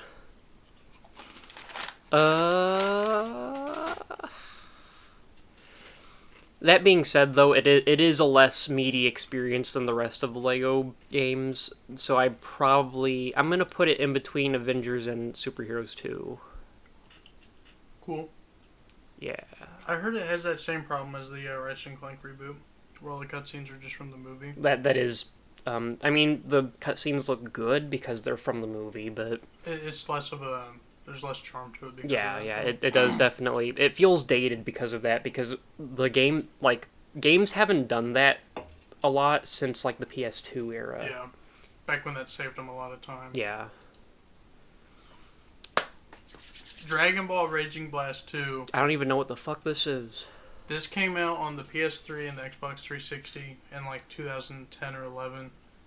And it is your typical anime arena fighter. But this has like a Lego video game roster of characters. Really? Yes. let me pull up a picture so you can see, because it's ridiculous how many characters are in this. What do you mean by arena fighter? Like, It's so like, oh God, I don't know how to explain it to someone who hasn't played it. It's kind of like just you land on a stage, you're in a stage, and you're free to roam around. Okay, so imagine Tekken 7, but like over the shoulder instead of the typical fighter thing. Right. But it's like a way bigger arena and you can fly, all right. basically. But it's really cool. Now, Raging Blast 1 is also really fun, and I played that one first. But that one, the whole story mode is just you play through the story. That's it. You play through the movies, the story, whatever. The first game had little what-if scenarios, which was cool. Like, what if this character could time travel instead of that one, whatever. And those were fun. But the second game has galaxy mode instead of a story mode. And basically what that is, instead of just following the story start to finish, as you unlock characters, you can do their galaxies. And their galaxies just their pivotal parts of the story. And then what could have been pivotal parts of their story if something changed. And it's just really cool stuff. And there's like super fucking hard ones too, where like, in the original story, there's androids that come in the like Evil Future arc or whatever, and they wipe out all of the main characters basically, and then they go to the past to fuck up them too. And then, but if you go through Vegeta's story, you can eventually branch off super far, and there's a mission where you have to beat 2 of the androids while you're at 1% health, so you cannot get hit. And if you beat it, you unlock like 2 more secret missions. Wow. It's really fun stuff. Let me see this picture real quick.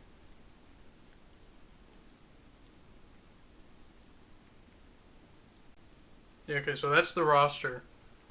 And like half the characters have at least 2 forms. Wow. Yeah. It's really fun. And it actually looks pretty good for a PS3, like 2010 game.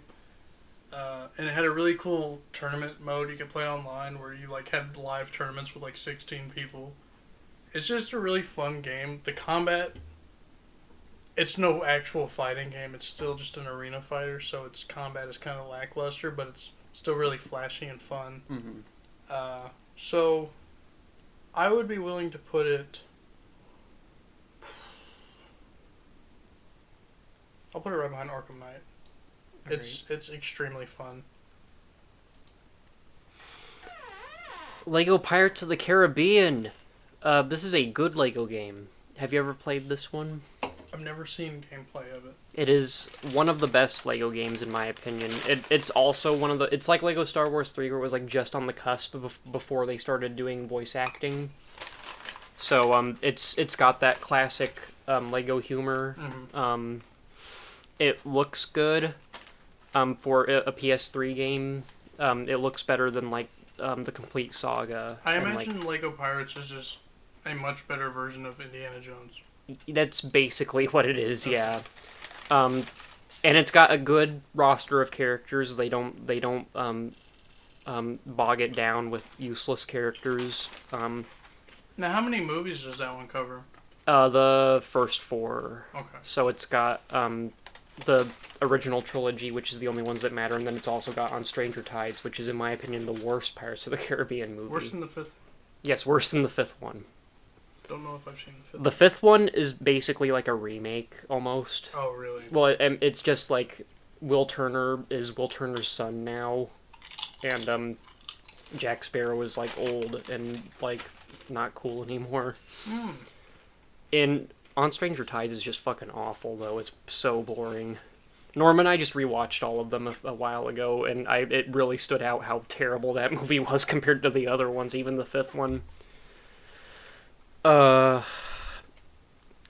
played the DS version of this a lot. I don't think I've ever beaten the console version, but I played through the DS one. Like, I 100%ed that DS game probably like 5 times. Like, I played it a shit ton. The reason I've never played it all the way through is because I never owned it on PS3, and it doesn't run very good on the computer. It just crashes sometimes, so... You'll know a fun fact. What? The complete Star Wars saga is the only Lego game I've ever played on console. Really? for more than like an hour. All the other games I played was on PSP, Okay. being Batman, Indiana Jones, and there's something else too. I feel like there's something else. I might be wrong. I'm gonna put Lego Pirates up next to Lego Marvel. It's up there, huh? It's a really good Lego game. Xenoverse.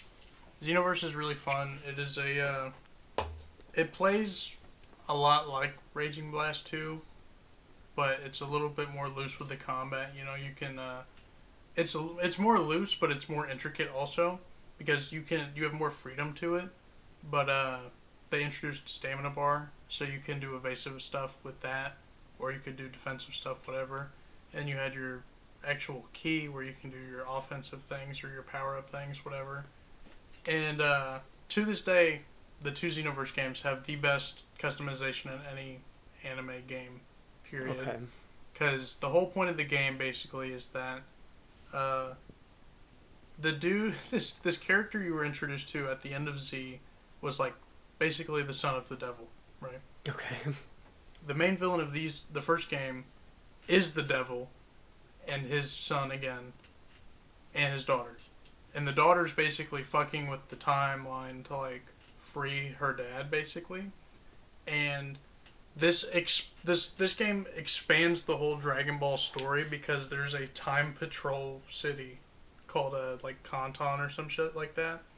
And basically all it is that they pull people from like the best timelines where they're like the strongest people, and they're like, hey, you're gonna stop these people from changing the timeline. It's really ironic that they do that, but it's just really fun, and you get to choose your character, and it has a really cool gimmick in it too, which is in the second game too, where after you get to certain parts of the story, you can unlock more people in the hub world, which is just the whole city, which they expanded on a lot in the second one.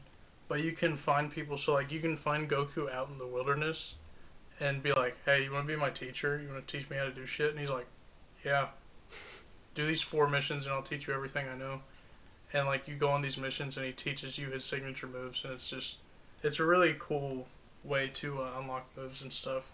And there's a bunch of side missions and stuff where you can unlock stuff like all the apparel and stuff, attacks, hair pieces, wigs, whatever. All sorts of cool stuff. And you can be several different races.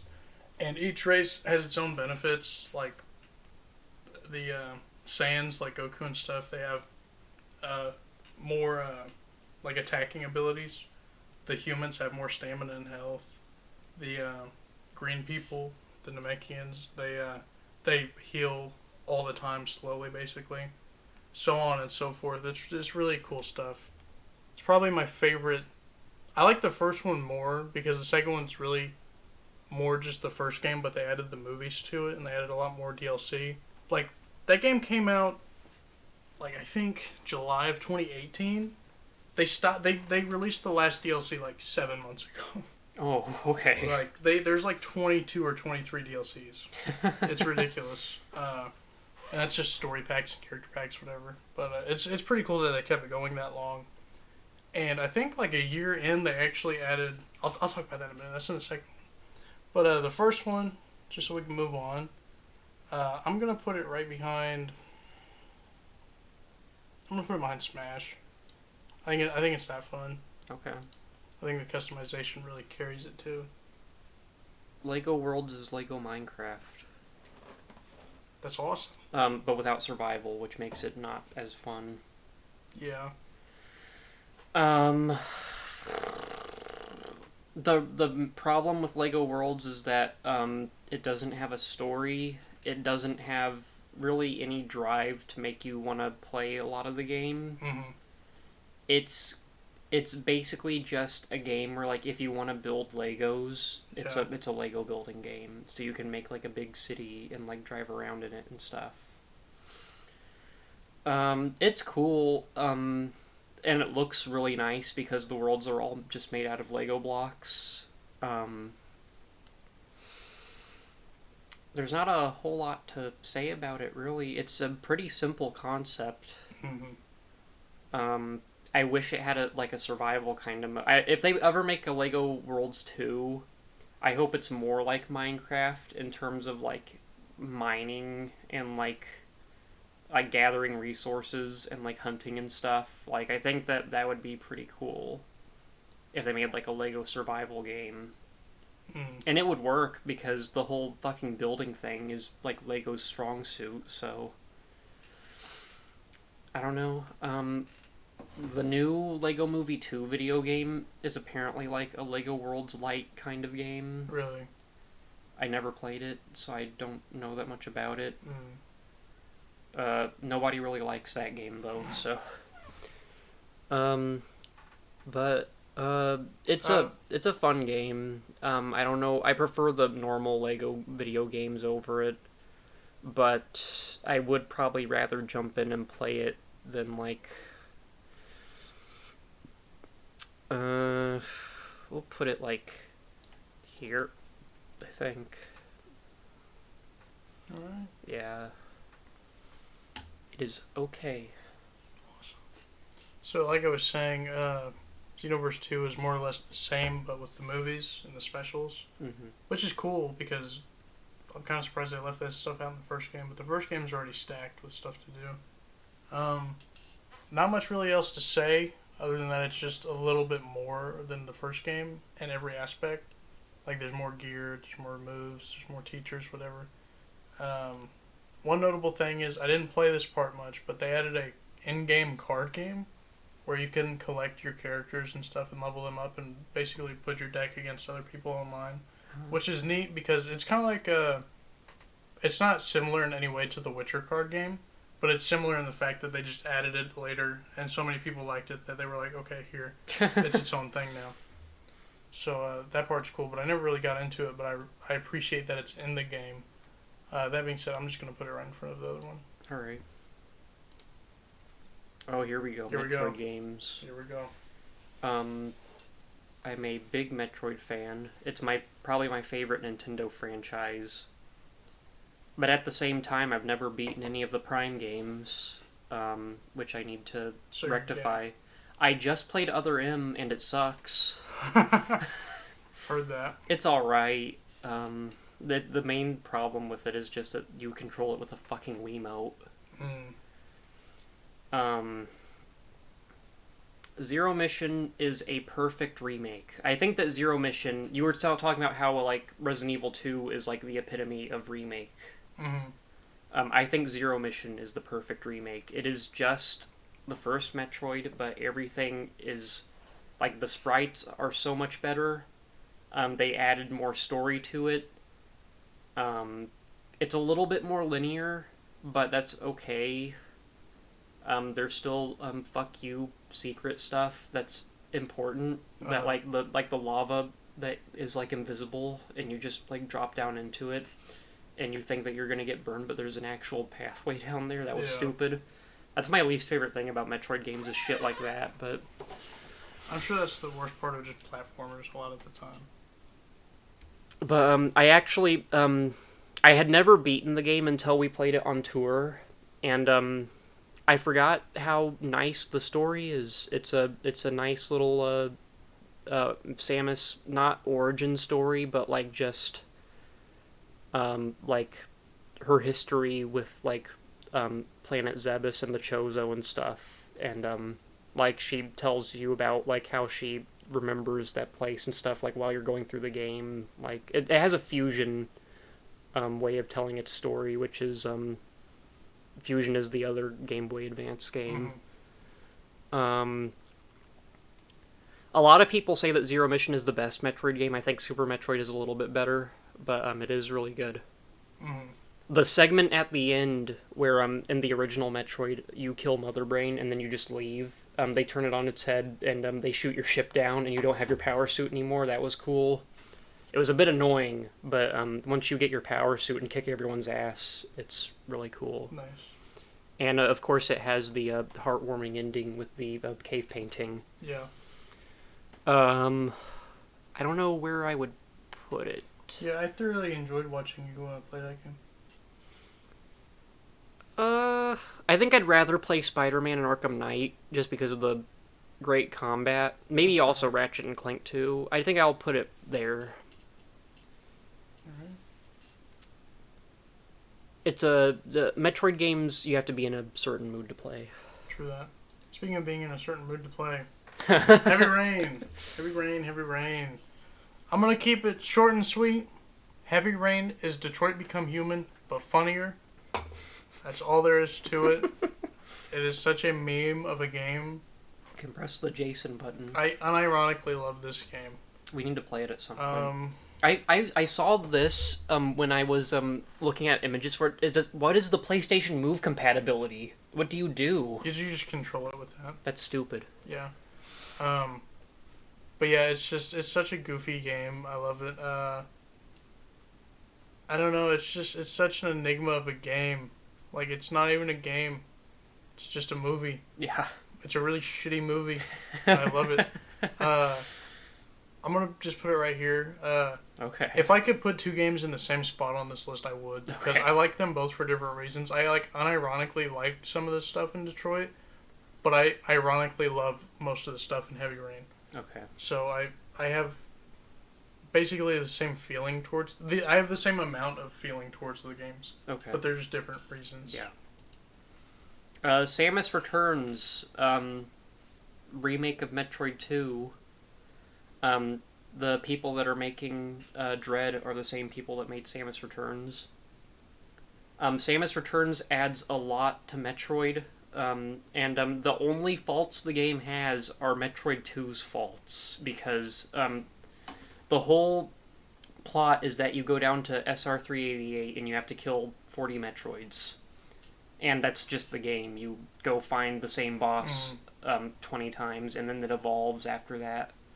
But you kill the same boss over and over again, and it gets a bit repetitive. But that is Metroid 2's fault. This is a remake of that game. Gotcha. I am very excited for Dread, because it's made by the same team. It's going to have all the new features, like the free aim. The free aim was probably my favorite new thing they added. And the melee counter. Everyone is a little bit mixed on the melee counter. I think it's awesome. I think it's awesome too. I think the way they utilize it works really well. Yeah. Metroid 2 is like the worst Metroid game, but is at the same time the best Metroid game. It has a cute story where Samus goes on a genocide mission to kill a bunch of innocent alien creatures that she only has to kill because they're dangerous. Mm-hmm. And then at the end, she feels bad for the baby one, so she takes it with her, which was completely against her orders. But then she takes it to the research station, and then Super Metroid happens. Super Metroid happens like right fucking after Samus Returns. Another thing people are a little bit hit or miss on is Ridley showing up at the end. It kind of makes sense, but it also doesn't. Because at the end of the Metroid Prime games, Ridley is still a robot, and the reason they put him in Metroid, the Samus Returns, is because after Other M, everyone assumed that the Prime games weren't canon anymore, because Ridley in Super Metroid isn't a robot. So basically what they did was they had Ridley in Samus Returns as Proteus Ridley to be like half robot and half monster, so it's like he's regenerating his body back. Okay. They also set up the X-Parasites in Samus Returns really well, because that's a thing that was introduced in Fusion that happens because Samus killed all the Metroids, so it's nice to have that insight in it when they made the game. And it also sets up the evil Chozo that are going to be in Dread. And that's one of the coolest concepts, I think, is that there's a cult of the Chozo that are just fucking assholes. Yeah. That's cool stuff. And we don't know nearly enough about that yet, but that's just a cool thing. Overall, I think this is probably my favorite Metroid game, but it's not the best one. Like, I'll rate Super Metroid higher, obviously, but I do like this. This is one of the funnest games I've ever played. I think I'm gonna put it right up with Ratchet Rift Apart. I'm a little bit... I have the same feelings for it as I do with Rift Apart, where like Rift Apart is just fun, but it doesn't hit a lot of the stuff that the older games did. Sure. But but it's a really good remake. It's not quite as good of a remake as Zero Mission, but it adds a lot of new stuff that's really good. And it's another game that I pre-ordered. I got day one, and I was really excited for it, and it didn't disappoint me. Nice. Oh God. I have played the Injustice games, but it's been a while, and I didn't want to blow up my list. Injustice 1, the story in it, it's okay. It's nothing to write home about. Really? I love that the Injustice storyline was like the main thing with that game. Well, yeah, it's called Injustice. Well, yeah, I mean, like, I thought that was the thing that everyone took away from it. It was really cool. I mean, in Injustice 1, yeah, because the fucking actual gameplay was so whatever. Yeah. They have the character traits by pressing the circle or B button, which is really cool, because, like, you know, everyone has their own thing. Like, Batman has his batarangs that float around. Mm-hmm. All that other stuff. Green Lantern has his little, like, lantern boost where his lantern-based attacks are stronger, all that. Just really cool, unique stuff that's in it. But the game is so fundamentally broken. Like, whatchamacallit, Solomon Grundy, for instance, his super is that he yells, and the next time he hits you, he just does 40%. Because it's a command grab. And he can activate it, and then he has, like, 6 seconds to hit you. And he can jump around and do all normal movement and stuff. Mm-hmm. One of the main things that sucks about the game, from a balance perspective, is that you remember the interactables, right? Yeah. Like, you could throw stuff at everyone. You could fucking knock people into different arenas. Yes. So the interactables were unblockable in Injustice 1. Oh. And they always do, like, close to 20%. Jesus. So... Oh, yeah, From a competitive standpoint, kind of ruins the game. That fucking Fenway Airfield map, you could just sit at the very end of the level and just throw, like, they had 3 fucking rockets just sitting there. You could just... Yeah. Now, of course, every character has their own thing, so the strength-based characters are a lot better in Injustice 1 because of that. Because, let's say, against the same structure, Bane would throw something at you where Nightwing would jump off of it as an evasive move. And Batman would, like, put a bomb on it. Something or another, yeah. Just random shit. That being said, I think Injustice 1 has a really good roster of characters. I think I like the roster more in Injustice 2. There's a few characters I wish were in Injustice 2. Doomsday's not in Injustice 2. Like Gizmo from Gremlins. He eats after midnight. Yeah, I have a lot more to say about Injustice 2, so I'll go ahead and just throw this one up here somewhere. Honestly, I'm going to put it behind the Pokemon games. I don't think I would rather play Injustice 1 than those. Well, Super Metroid is a masterpiece. Let's hear it. It is probably... I think I still like Ratchet and Clank more, just fundamentally. But Super Metroid is like the Empire Strikes Back of video games. Like, it's like you're not gonna get any better than this. Sure. It's really atmospheric for an SNES game. It's probably the best looking SNES game, honestly. Yeah, probably.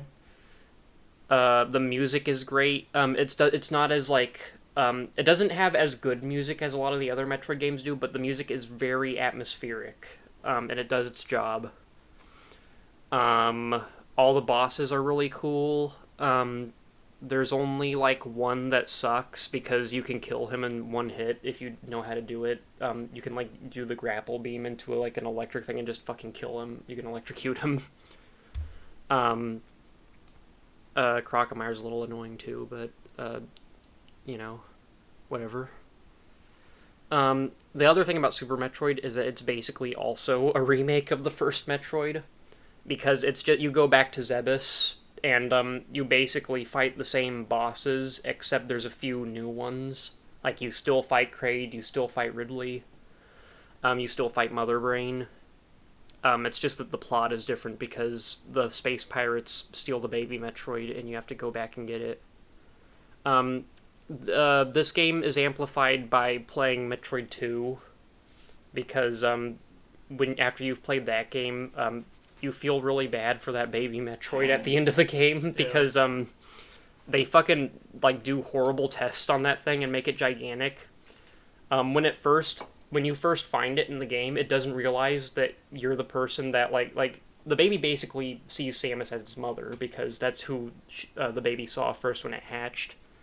When the baby first finds you, it's like gigantic and it doesn't know who you are, and then it's like it almost fucking kills you, and then it stops at like the last minute and just flies away, and you don't see it again until the very end when it comes back to save you. It heals all your health, That's awesome. and then it fucking dies. Oh my god. Super Metroid might have one of the best endings of a video game ever. Because there's no dialogue. The only dialogue in the game is in the first 5 seconds, and it's just some jack-off like, the last Metroid is in captivity. The galaxy is at peace. And then after that, Samus has her spiel on like what happened in the last game, and then you're in. There's like no fucking dialogue after that. It's just really good storytelling without a single word of dialogue. It's really impressive. And it's also probably the best Metroid game for like item discovery and stuff. Samus Returns does a really good job of that, but Zebes is a really fun planet to explore. Mm-hmm. I just recently got the opinion that Ratchet and Clank was my favorite game because I like recently have replayed it like 3 times in a row, and I really like the story. So I'm gonna put it back there, but there was a point in time where it definitely would have been the first game. I remember. And we'll touch on Fusion in a minute. Why don't you talk about Injustice 2? Injustice 2 is exactly what I wanted out of an Injustice sequel. The cast is overall better. You know, you add characters like Scarecrow. Mm-hmm. I love how they implemented Scarecrow into the game. Scarecrow is so perfect. And they got the guy that played Freddy Krueger to play him. Oh, really? Yeah. That's awesome. It's really cool. The gear system ruined... I won't say ruined the online because you can play ranked without that stuff and it's just an aesthetic. Mm-hmm. But if you don't play ranked, it's really hard. I think Injustice 2 probably has the best not multiplayer stuff to do other than the Challenge Tower and MK9 out of all NetherRealms games. Mm-hmm. It's just a really fun game, and being able to customize your characters, I don't think any other fighting game allows you to customize that much as a traditional fighting game. Yeah. You know? I mean, MK11 kind of does.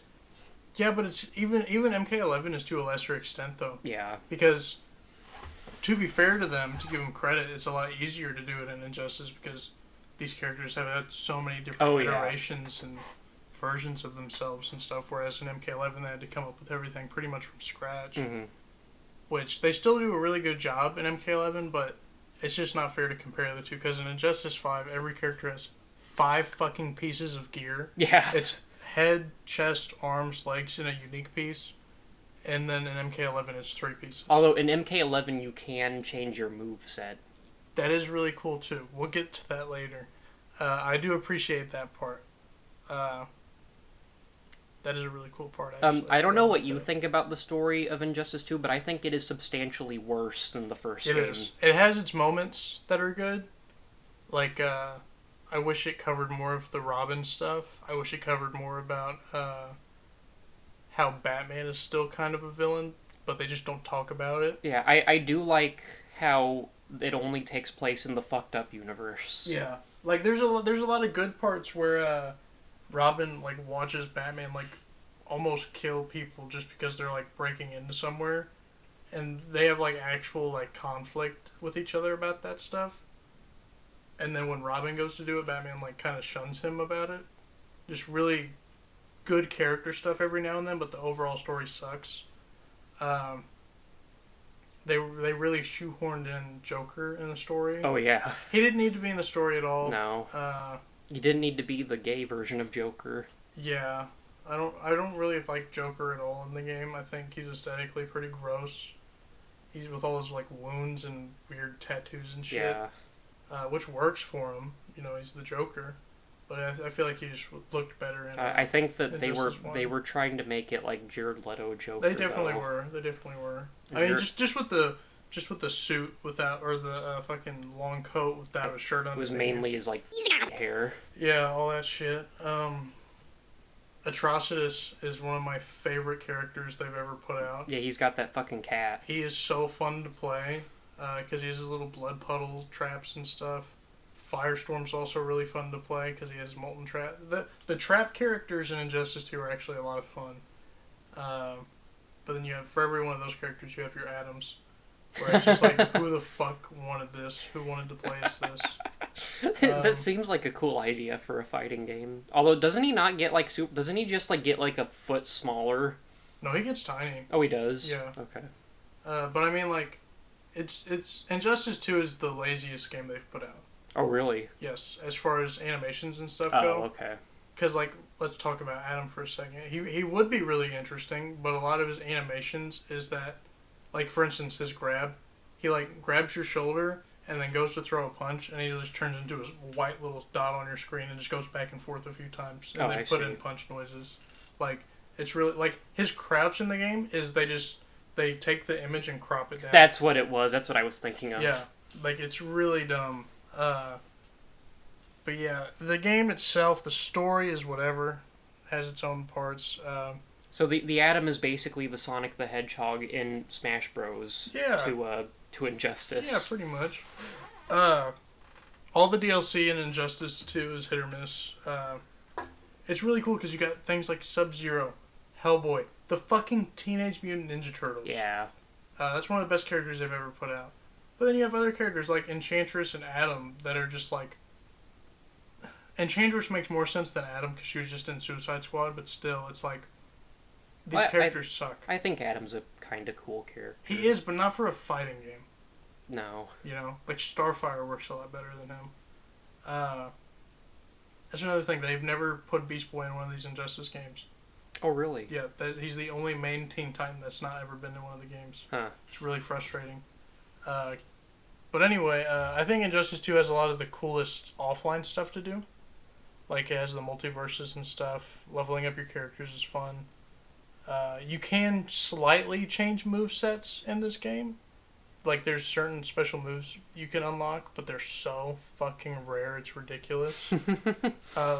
Obviously, the more it changes, the more rare it is. Like, for instance, there's one where you can change Robin's character ability from him having his little sword, since it's Damian Wayne.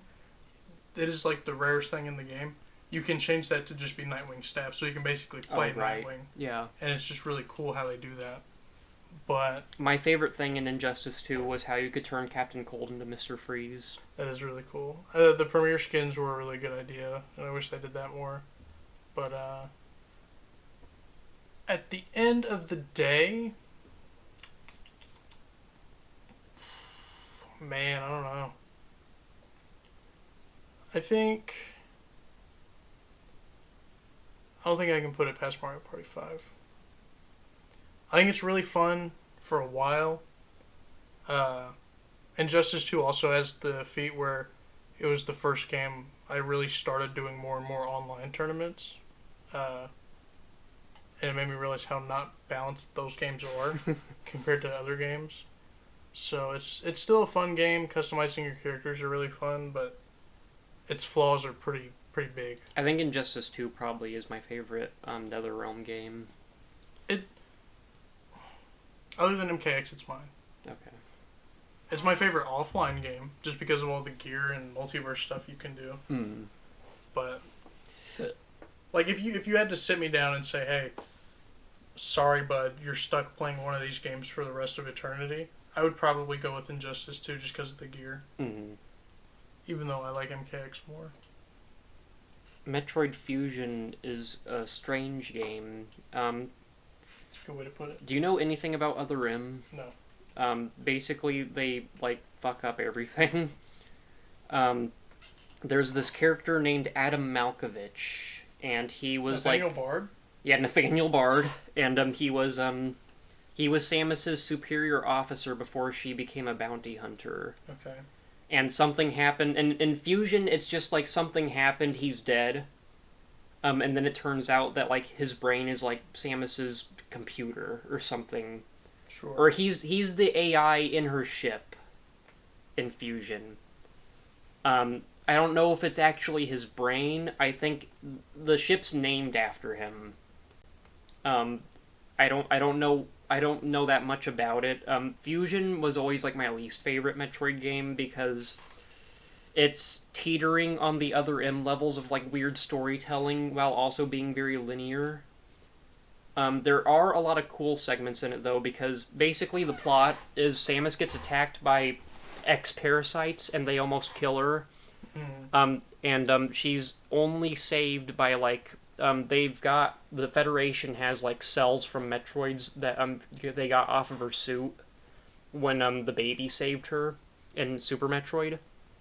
And that was the only way she survived. So now she's been like injected with like Metroid genes in her body. So she's basically part Metroid. And her body is like completely fucked up for the rest of her life. That's why her suit is blue in this, is because like that's like permanently stuck to her body. Okay. And that's why her suit's also blue in the new game. Cool. And the X parasites take over this big Federation ship.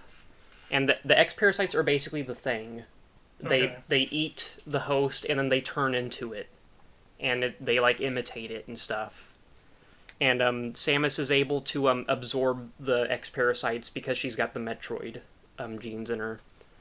So Samus goes on this whole adventure there. It turns out that they shipped her suit, like the parts that they removed from her, to that facility, and the X parasites got into her suit and became a stronger version of her. Oh my god. So the entire game, there's another Samus that's more powerful than you hunting you throughout the station. That's awesome. And it's a really cool concept. They don't do quite enough with it. Mm-hmm. And I'm hoping that the Emmy in the new game is going to be like that, but dialed up. Yeah. But that is one of the coolest concepts in one of these games. It's just a disappointment that the game is so linear and the story is so bizarre. It's not Other M, but it is still probably the weakest of the Metroid games. I'll probably put it like... This is a tough one. I'll put it behind Tools of Destruction. That might change later, I don't know. Sure. JoJo's Bizarre Adventure: Eyes of Heaven. It's funny that this is where we left off because the next season of the anime just got a trailer today as we're recording this. Hopefully the anime is better than the game because the game was mediocre as fuck. I'm gonna go ahead and put it right here. It's pretty bad, honestly. It's a fighting. Why is it bad? Okay, so it did a cardinal sin. It's kind of a fighting game and it has no local multiplayer. Oh. So that's number one. I'm actually gonna put it. I can't put it above Sword because Sword is still a Pokemon game. Kind of. Kind of. Like it's still fun somewhat, but yeah. The best part of this game is there's a poker mini game, and it's a fighting game. So it's like Persona. like it's fun leveling up all the characters and stuff because you can have bonds with characters and stuff. So if you level up two characters at the same time, they do better together or whatever. Mm-hmm. But other than that, it's just kind of really boring. The story in it's kind of original because it's like. It's one of those things where it flips the actual original story on its head, kind of, and it changes a lot, but at the same time, they beat the bad guy the same way as they do in the regular stuff, so it's not really that creative. There's some cool stuff in it, because it's like time travel and stuff, but other than that, the gameplay is just really fucking boring, and the online was dead the day it came out, so it kind of sucks. That's my opinion on it. Good. Shadow of Mordor. This is Shadow of Mordor, the first one. It's actually funny. This is also where we left off because I just watched Return of the King today. Yes. So very funny. Shadow of Mordor, technically, I mean, Shadow of War, gameplay-wise is pretty much better in every way, other than the open world is super fucking annoying in War, because it's like it's capped off into like 5 different areas, and it's really annoying that like you have to switch between. I mean, they're all fairly large, and they each have like different like orc captains that you have to take down Right. and stuff. And if you take over an area, then like all of the people in charge are your people.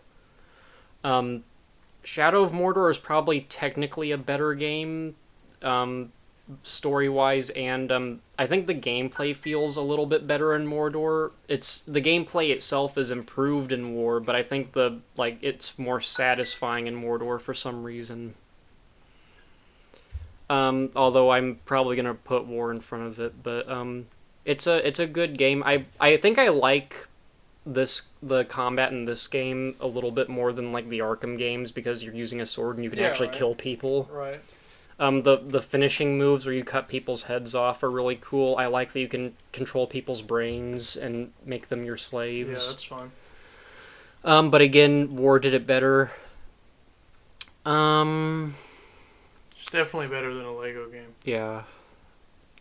How much better though? Just Cause 3 is pretty good. Honestly, I'll probably put it after Red Dead 1 and before A Crack in Time. I'm gonna have to do a facelift on this entire thing because I don't remember like half the reasons I put any of these That's fine. anywhere. I'm just gonna brick wall mine and stick by what I originally said. But once we place down all of our things, we can go through and fine tune it. Should we need to? The Last of Us. Wow, what a game. My opinion of the series is forever tainted, like a clogged toilet. The first game's pretty good. To be fair, I haven't played it since like 2015, so I don't know if the gameplay would be enough to hook me in again. Story, of course, is really good though. I've said this a few times, maybe not in this video, but I've said it a few times in the past. Last of Us is one of those games that would work better as like a show. Because like the gameplay's fine, but the story is just why you're there. See, I haven't ever played the first Last of Us, and I know nothing about the story, so. Yeah, I mean, Or it's I know a little bit. I know the beginning and the end. I don't know what happens in the middle. a whole lot of random shit, but it feels like you're watching a TV show almost, like a limited series on Netflix, kind of like a 10 or 12 episode series. I did play a little bit of The Last of Us 2, and ignoring the story, the gameplay felt just like It's Uncharted. serviceable. It's Uncharted, but like Yeah. with more gore. Yeah, I mean it's a perfectly fine game. It's just And I didn't put The Last of Us 2 on my list, but I would praise it for its gore, because Yeah. when you shoot people, they actually like It is- spray blood everywhere, yes, and it like is mechanically. Or I don't even know what the term would be for that, but it's pretty good in that regard. what pissed me off in The Last of Us 2 was that you start out and you're just killing a bunch of zombies. I wanted to shoot real people because I'm a psychopath. Okay, Remember, that was a joke that we had like 2 months ago, that I was a I psychopath. don't remember anything. I've done so many hard drugs in the past 2 days. Last of Us 1 is going to go in A tier somewhere.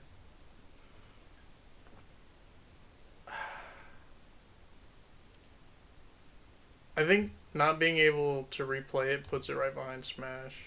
Mhm. But if it were just story, it'd be like top level A. But I think Smash is gonna be like my marker for like would I play this game an infinite amount of times. Like anything past that, I could play as many times as I want. Okay. I feel like that's my marker. So with that being said, Last of Us is right behind Smash. Shadow of War is Shadow of Mordor, but with more bells and whistles. The story's alright. I don't really... I mean, I watched the Lord of the Rings movies. These games aren't canon, so I don't really know what the fuck's happening. So... Fair enough. Are you excited for that new Gollum game coming out? Not really, unless... I'd like to see some gameplay first. Really, gameplay sucks. Well, I don't really know what you would do with a Golem video game. Hopefully it's just Hitman, but instead of like actual Hitman stuff, you just have like rocks and string. I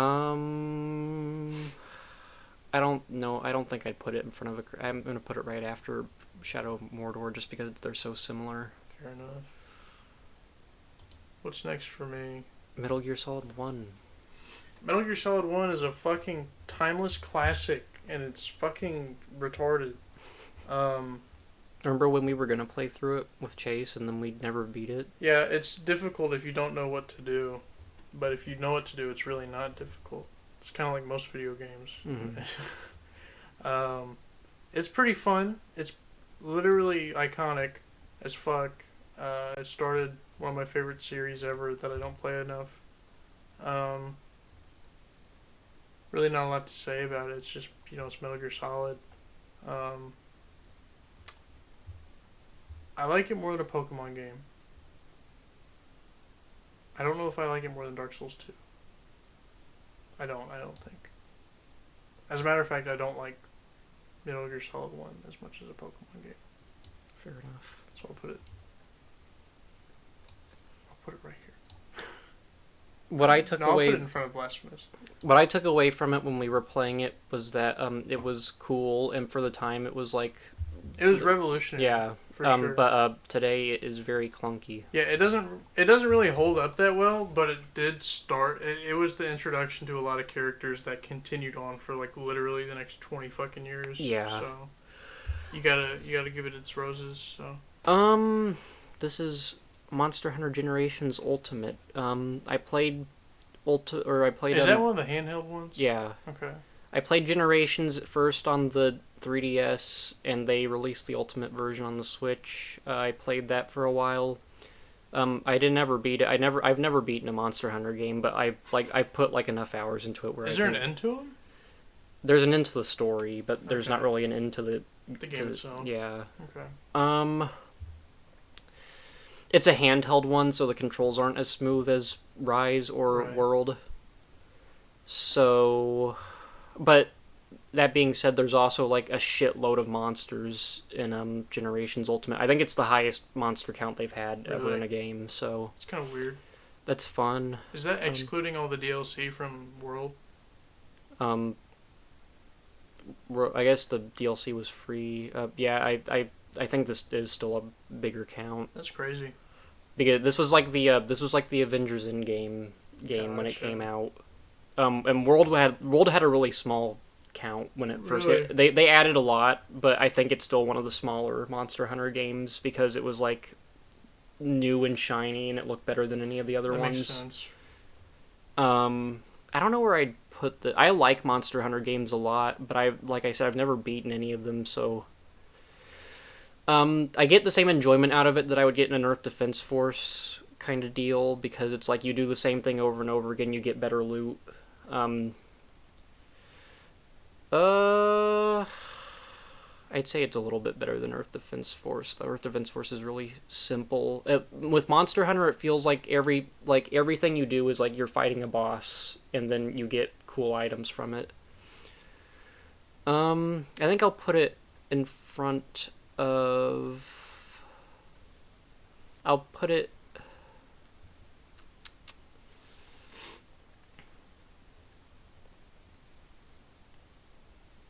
I'll put it behind Up Your Arsenal.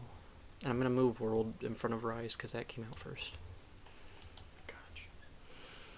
Alright, Metal Gear Solid 2. Metal Gear Solid 2 introduces Raiden. And Raiden is my favorite Metal Gear Solid character. But not because of 2. But not because of 2, but it did introduce him in 2. I'm pretty sure for a long time it was a popular opinion not to like 2 because it doesn't have Snake in it. But I feel like it's come around like full circle now that most people are like, yeah, it's pretty good. Yeah.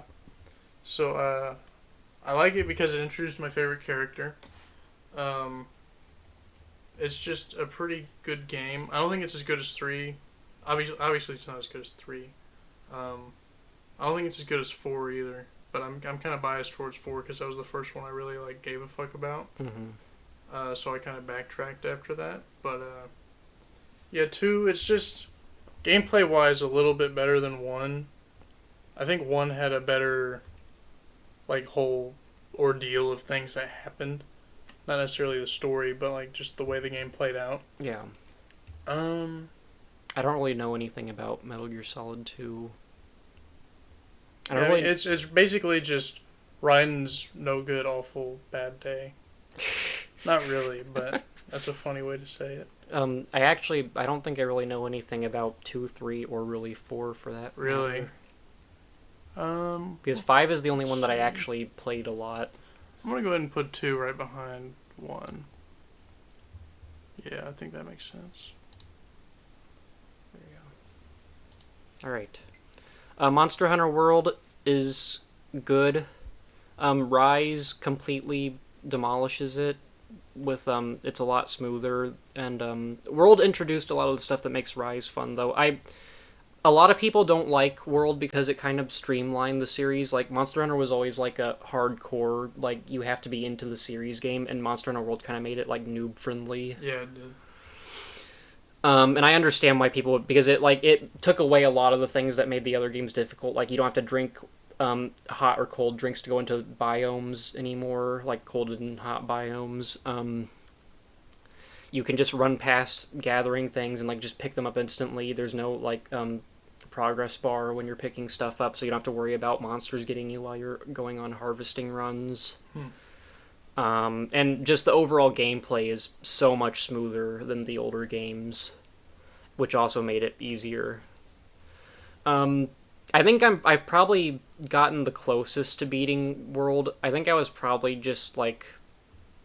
Actually, that might not be true. I don't know. I don't really know how long Are the you a game is. liar? I don't know. Actually, it's probably Rise, because I've never even gotten like into the high rank stuff in World.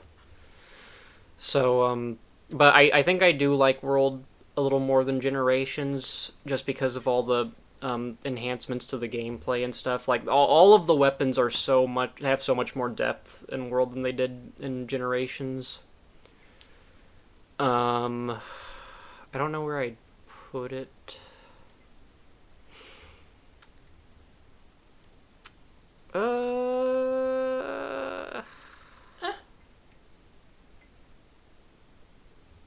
I'll put it behind Mario Party 2 for now. Like I said, facelift coming soon. MGS3. That's the best one from Oh, what I've it's heard. so good. It's a masterpiece. It's the best story. Has the best cast of characters within it. The only thing I know about the game is the ending. That's it. Yeah. MGS3 is really awesome. It is... If you're interested in anything, like in the genre of like stealth, action, espionage type shit, MGS3 is like the perfect story for you. Kind of like how if you like Cowboys, Red Dead 2 is a perfect story for you. So in that same vein, it's just... It does what it needs to do perfectly. I'm gonna put MGS3 right in front of Red Dead 1, I think. Like, all of these games do exactly what they need to do perfectly for the most part. Except Dark Souls 3, it falls off a lot sometimes, but the parts that are best are really good. But yeah, MGS3 is really cool. It has better gameplay than the other ones. The gameplay just gets better and better throughout the series, even up to 5, because 5 is just so fucking... Well, 5 is like all gameplay, no story. Yeah. So, I mean, 4 kind of does that a little bit. The gameplay isn't that much better, but the story's not that much worse, I don't think. A lot of people say 4 is the worst of the first 4. I don't think so, though. Monster Hunter Rise is very cool. It's better than World in almost every way, other than I think it's like graphically it looks like shit compared to World because it's on the It's Switch. a Switch exclusive, right? Yeah. I think it's coming to PC at some point, but it probably won't look any better because it's already textured for the Switch. I mean, it works with the art style though that it has. Rise is basically just World Plus because it kept all of the enhancements World made, which means it's still a piss-easy Monster Hunter game by comparison. I got pretty far in it. I never beat I got pretty high rank, though. I mean, high rank as in like the 8 like standard ranks, and then you get into the in game. I've never gotten into a Monster Hunter in game before, so.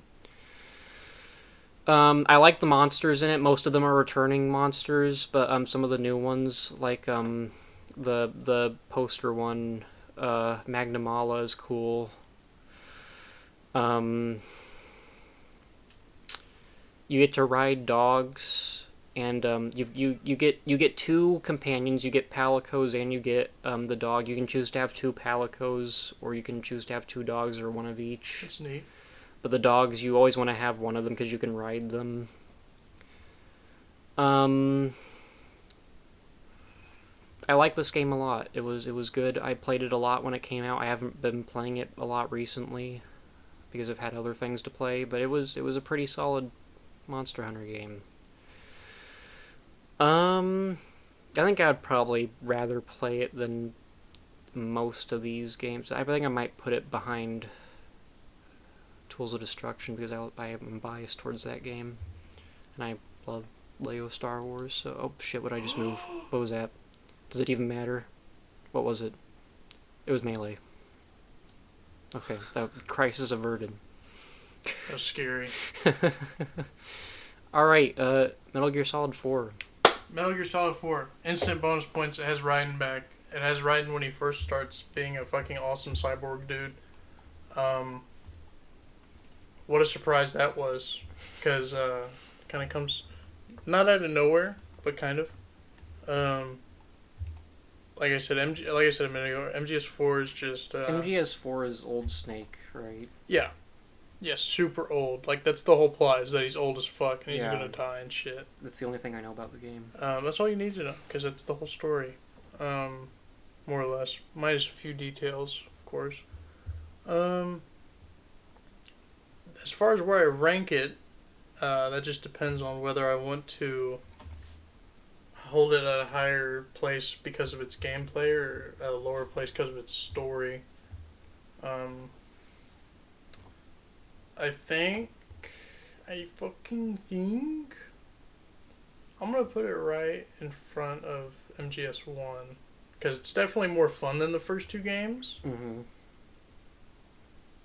It's not as good as 3 though, because like I said, 3 is just the perfect version of what it needs to be. Fair enough. So, yeah. Oh boy, here we go. Was that the Outer Wilds? Yeah. Oh boy. Explain the game to me. I have no idea what it is. Well, I'm gonna place it first. Please do. Outer Wilds is like one of the best games ever been made. But it's one of That's the. not what I was ready for you to say, to be honest. It's one of those games that you can only play once because the whole plot of the game is the mystery. You don't know anything about the game, do you? Literally fucking nothing. It's an open world like space game where like you've got like a solar system with like 6 planets. You're given a translator, like a scout thing that like you can shoot and it like takes pictures and stuff. You've got your ship you can fly around in. It is very, very interesting because like the whole plot of the game is you're trying to unravel the mystery of like there was like an ancient alien race that like was responsible for like your race being alive like on the planet that you're on, but you don't know what happened to them. They're all dead, and you're trying to find out what happened to them, and that the entire game is just you flying wherever you want to go, solving puzzles, like translating their text to learn more about them. I assume you don't give a shit, so I'll probably spoil it for you. Yep. I love the ending to the mystery. The mystery is just first off, the whole plot of the game is or the whole setup is that you've got 20 minutes to go around and like search shit. Okay. And everything's logged into your ship. Every 20 minutes, the sun goes supernova and explodes and you die. But earlier in the game, your memory got saved to one of the aliens things that it preserves your memory through time. So when you go back, you keep all your memories. You have all the stuff still logged in your ship. So you just die every 20 minutes and you have to go and like search somewhere else. That's interesting. And the reason behind all of that shit, they were doing the whole plot behind them dying. You think it's probably something related to the supernova. The plot twist is that they didn't actually cause the supernova. They were trying to get the sun to go supernova like millions of years ago, and it failed. Your sun goes supernova naturally. So they all died like millions of years ago. And so you're searching all their shit for like clues about what happened, and eventually you find out that some asteroid came out of nowhere, and like they were exploring it, and they found like weird shit in it that like if it exploded would like wipe out everything in the galaxy that you're in. And so at the end of the game, you figure that shit out, and it didn't affect you because you were like spores underground at that point in time. Okay. So they're all dead. They tried to warn each, like when you get to the place where like the people that found it were, like they're all dead. They were trying to get out to warn everyone they're all dead. Everyone else is dead because it exploded at some point and killed all of them. You find one of their ships that they were trying to get to the center of the universe because it was like there was like a signal or something. You have to unravel the mystery of like why your soul like goes back in time. They built some device when they were going to test the sun going supernova so that it would send them back in time to record the results of the test if it worked. And since it didn't work, they obviously never used it. But since you accidentally came across it, now you're using it, and the sun's going supernova naturally. So you get to to their ship that they were going to use to go to the center of the universe, and you basically just cause a reset to happen. Because your galaxy's already fucked. So it's basically just like resetting the entire timeline at the end. I'm not a huge fan of the ending because it's like weird like Interstellar shit where like you end up in like I like Interstellar. I like Interstellar too, but the ending is kind of like It's too complex. or not even complex. It's pretentious, I want to say. It's complex just to be complex. Yeah. Yeah. But everything up to the ending in Outer Wilds is great. The game looks great for an indie game. Like it like not even for an indie game. It looks great. And unraveling everything was super cool. It's probably one of my favorite narratives in a game. And I really like the gameplay loop of like the game's not telling you to go anywhere. You go wherever you want to go, and eventually you'll find all the clues that you need to find. Just going around where you want to go. Wow. Yeah. That was a lot. Yeah. I really like that game. I liked it a lot more than I thought I would. Why don't you talk about Metal Gear Solid 5 now? Well, I was just going to be funny and say, haha, Rocket Hand, and then put it somewhere, but I feel bad for just making you talk so much.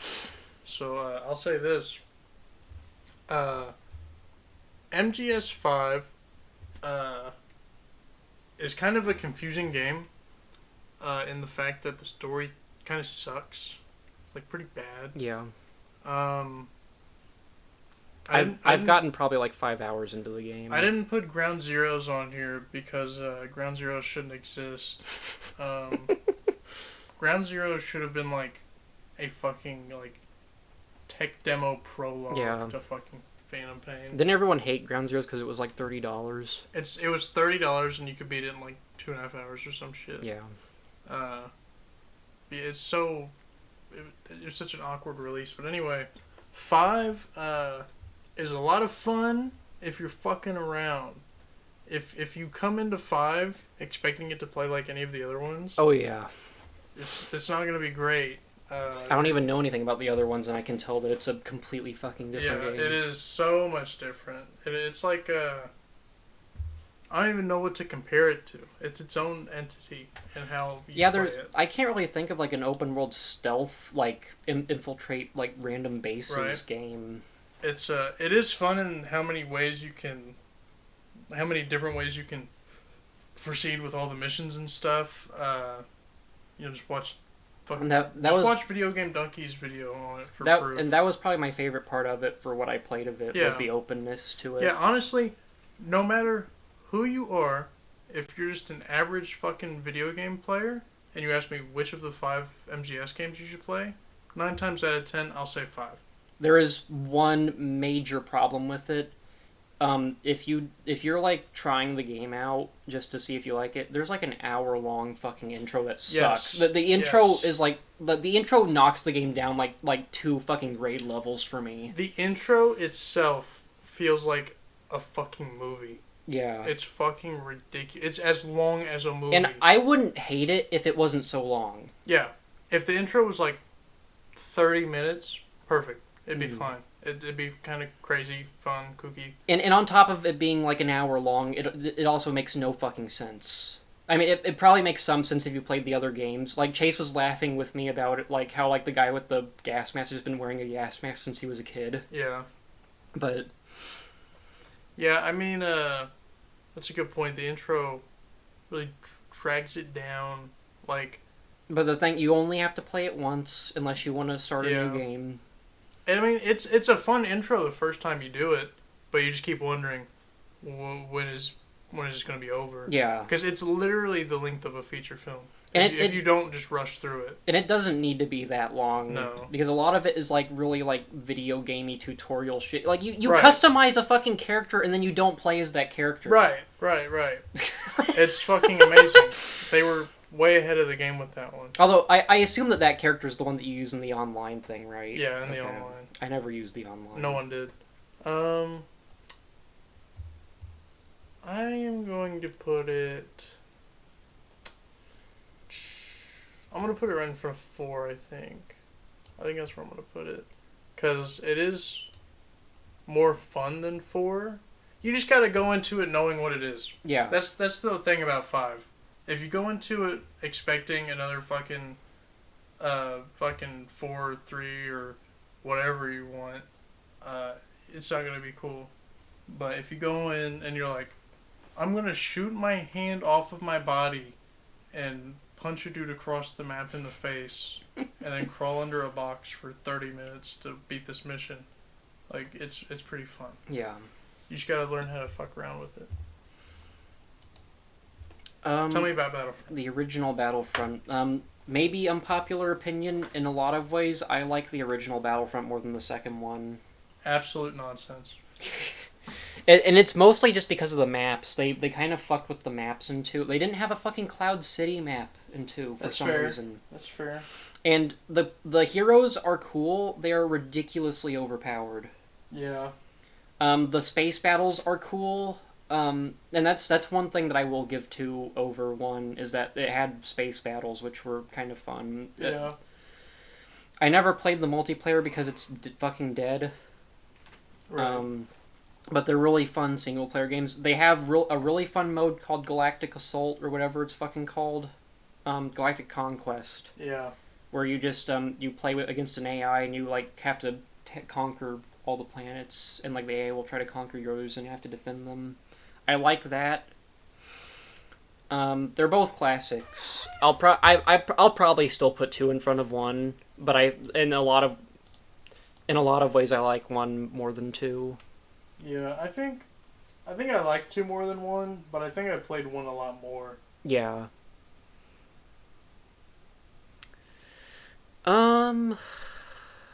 This is a weird one to rank too because like you're not playing it for like a video game experience. It's like a kind of like drop in, like play a few matches and drop out game. Yeah, right.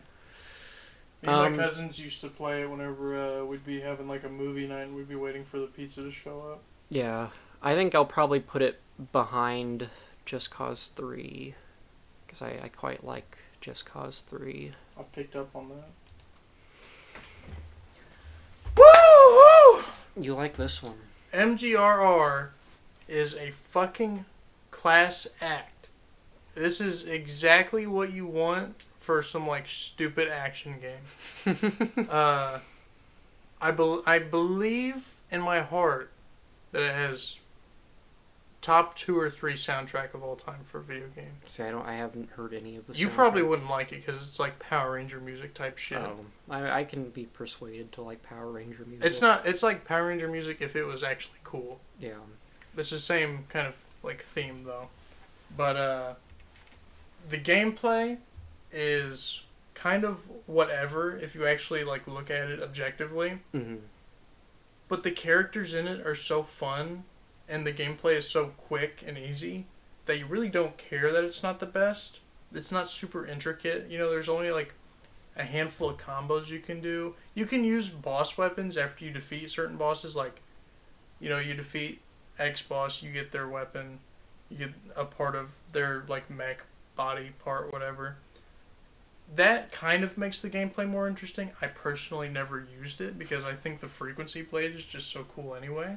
Yeah, the only thing I know about the game is that you can cut things up. Yes, like super fast. You can cut things up. There's a famous tech demo video, I think, where they show that technology off, and it's actually way better than in the final product. But I forget why. It was different. it was a PS3 game. Yeah, so. I mean, yeah. The story in it is really not great at all, but it's so. It feels like if Kojima made like an 80s action movie and had no restraints. That's what it feels like. Mm-hmm. This is the Die Hard of Metal Gear. That's a terrible explanation, but it works if you've played it. See, I feel like I probably wouldn't like... I hear high praise from it a lot, especially from V. I don't go on V anymore, but I've heard very good things about the game. I feel like I wouldn't like it that much because I've heard that like the gameplay is like whatever, what you're playing it for the experience. Yeah. Definitely you personally would not like the game at all. Isn't it like a Devil May Cry game? No. Kind of, or okay. No, it's okay, so imagine Devil May Cry is like a Bacon King from Burger King. Mm-hmm. Metal Gear Rising is like a plain McDouble. Okay. Like, it's still serviceable, and you're gonna be in the mood for it sometimes, but it doesn't have all that extraness to it. So it's the Force Unleashed. Yes. It is the Force Unleashed. I don't know. Fuck you, that's a good question. Do I like it more than Force Unleashed? Of course I do. It's like a sleeper hit for one of my favorite games, for sure. I can't put it in S tier. Yeah, I can, but I won't. The real question is, can you put it in front of Resident Evil 3? I absolutely can, because I'm gonna put it in front of Devil May Cry 4. Do I put it in front of Spider-Man? Probably. In front of Red Dead 1? Ooh, that's tough. Remember the lasso, Donovan? I'm remembering the lasso. And the dynamite that you can lock onto people with. Fuck. Here's what I'm gonna do. Fuck everything I've been thinking about. I'm gonna put it right here. Oh, in front of God of War 3. I'm debating in front of Dark Souls 3. Fun fact, other than Sekiro, Metal Gear Rising and Dark Souls 3 are my favorite... Well, I don't know about Dark Souls 3. Metal Gear Rising and Sekiro are my top 2 favorite final bosses in a video game. So, I'm going to put it right here. Alright. The bosses kind of... They don't carry the game, but they elevate it to another level. Like, if the bosses were mediocre, I would have put it, like, right behind DMC Reboot, probably. Honestly. But between the bosses, the soundtrack, and just the characters outside of the bosses, phenomenal game. Battlefront 2, there's not much to talk about because it's really not any different from Battlefront 1 other than that you can play as heroes and there's a few new game modes, right, like the space battles. It is mostly an improvement. They didn't put a fucking Cloud City map in it. Boom! That's another fucking similarity it has with the EA ones. The first EA Battlefront had a fucking Cloud City. It was DLC, but it was right, in the game. Okay. And it was the best map in the game. Is and there not a Cloud there's City no in? Cloud City map in Battlefront 2. Really? No. That's, I don't know. I hate Cloud City. Yeah, Cloud City's always the best fucking map in those games, and they for some reason they just sleep on it. I don't know why. So weird. I'm probably gonna put it right in front of the first Battlefront. I thought you said you liked Battlefront 1 That's what I was saying. Like, You are a liar. Well, no, I said I'd probably still put it in front of it, but I don't listen. In a lot of ways, I think that Battlefront 1 works better than 2. I think 2's better, but like it's more sloppy. I understand. The campaign is better. I'll give it that. Yeah. although you're not really playing these games for the campaign isn't really much more than some guy talking and then you go into a map. Right. Oh, I shouldn't do that. I will give it this. The campaign does end with them building the Death Star 2 and being very happy and not Yes. knowing what's about to happen. It gets Yes. like an A+ for that. Absolutely. Yeah, I think I'm pretty okay putting it Comfortable there. spot. Yeah. What's next? Mortal Kombat 9. Oh my god. Mortal Kombat fucking reboot. Mortal Kombat 9, whatever you want to call it. It's the best Mortal Kombat story. It's the best Mortal Kombat story. I can't tell you. I've never seen so many video essays on YouTube talking about one story in a video game. More than Mortal Kombat 9. Hmm. It's such a divisive story. Like, everyone knows that if you, like, nitpick it and actually, like, look at it, it fucking sucks. Like, there's so many parts of it that make no fucking sense. And the way NetherRealm Studios go on to tell their stories through their gameplay fucking sucks, and it still does because of the chapter system, because you have to have characters be, like, power balanced according to who you're playing as. Yeah. Like, it makes no sense most of the time, but it's such a fun... It's just the classic retelling of MK1, 2, and 3, but obviously with, like, updated graphics, a few more characters in it, all that shit. I would not be able to play Mortal Kombat 9 would piss me off because like in some of the fights you have to fight two people at the same time, or not at the same time, Yes. but like in the same fight. Tag team matches in the story mode fucking sucked because you always played by yourself. Tag team matches online are some of the most fun you'll ever have in Mortal Kombat. I didn't even know there was a thing in online. That was like the main point of it. It's like, hey, we got tag team, and then no one played it, so they haven't put it in another game. Like it was honestly kind of busted, but it was a lot of fun though. Yeah. MK9 has the second best roster. No, I don't. It's the second biggest one, right? No, I was gonna talk about the DLC, but I forgot there's only 5 in it. But I mean, it had like Kenshi, At Kratos. Kratos. Kratos is so fucking cool in God of War. Obviously, he's cool in God of War. What the fuck? And Mortal Kombat. Man, MK9 also had the Challenge Tower, and that is still to this day the best offline thing to do in a fighting game. What I've heard about Mortal Kombat 9 is that it's the best one, but it's like the least like good fighting game out of all of them. Oh yeah, it's fucking broken. Like, it's ridiculous. I'm pretty sure there's still to this day like Cyrax combos that just kill. Like, no matter how much health you have, if they have the bar. I feel like I would like it more than any of the other Mortal Kombat games for that fact alone. You would like it because it's such an ugly fucking fighter. Like, all the other ones, like, NetherRealm Studios, I'll give them this. They, like, even if it's just by an inch, they polish their games more and more gameplay-wise every time, almost. Yeah. But MK9 is not it, gameplay-wise. I do like fighting games that have, like, a ridiculous amount of fighters in it. Yes. And, like, have a lot of... Absolutely. That, like... That's something all of the new NetherRealm Studios games kind of do, though. But yeah, MK9, like I said, has the Challenge Tower, has the best story mode. Its online was a lot of fun. Mechanically, it was busted, balance-wise. Fun fact, my dad actually broke his thumb in the first Shao Kahn boss fight because he was getting so mad. I'm going to put MK9... I'm going to put it in front of RE7. Alright. I think that's a good spot. Its story is pretty good, but it's not like, oh my god, you know, this is the best thing ever. It's just the best Mortal Kombat story. It's the best Mortal Kombat story, and you know that's not Excluding saying a lot. excluding the first 20 minutes of that one movie. Yes, absolutely. I actually just bought that on the 4K, so I'm gonna watch that sometime next week. EA Battlefront 1 sucks. Yeah. And it's not really because of the game. I actually liked the gameplay in the first one quite a bit. I played it at like the tail end of the game before Battlefront 2 came out. Right. I had a jetpack because the whole thing with that game was the cards and shit. Yes. Like you had like you could put like a jetpack on And there were no classes. You only had one character, and that was your build. Yep.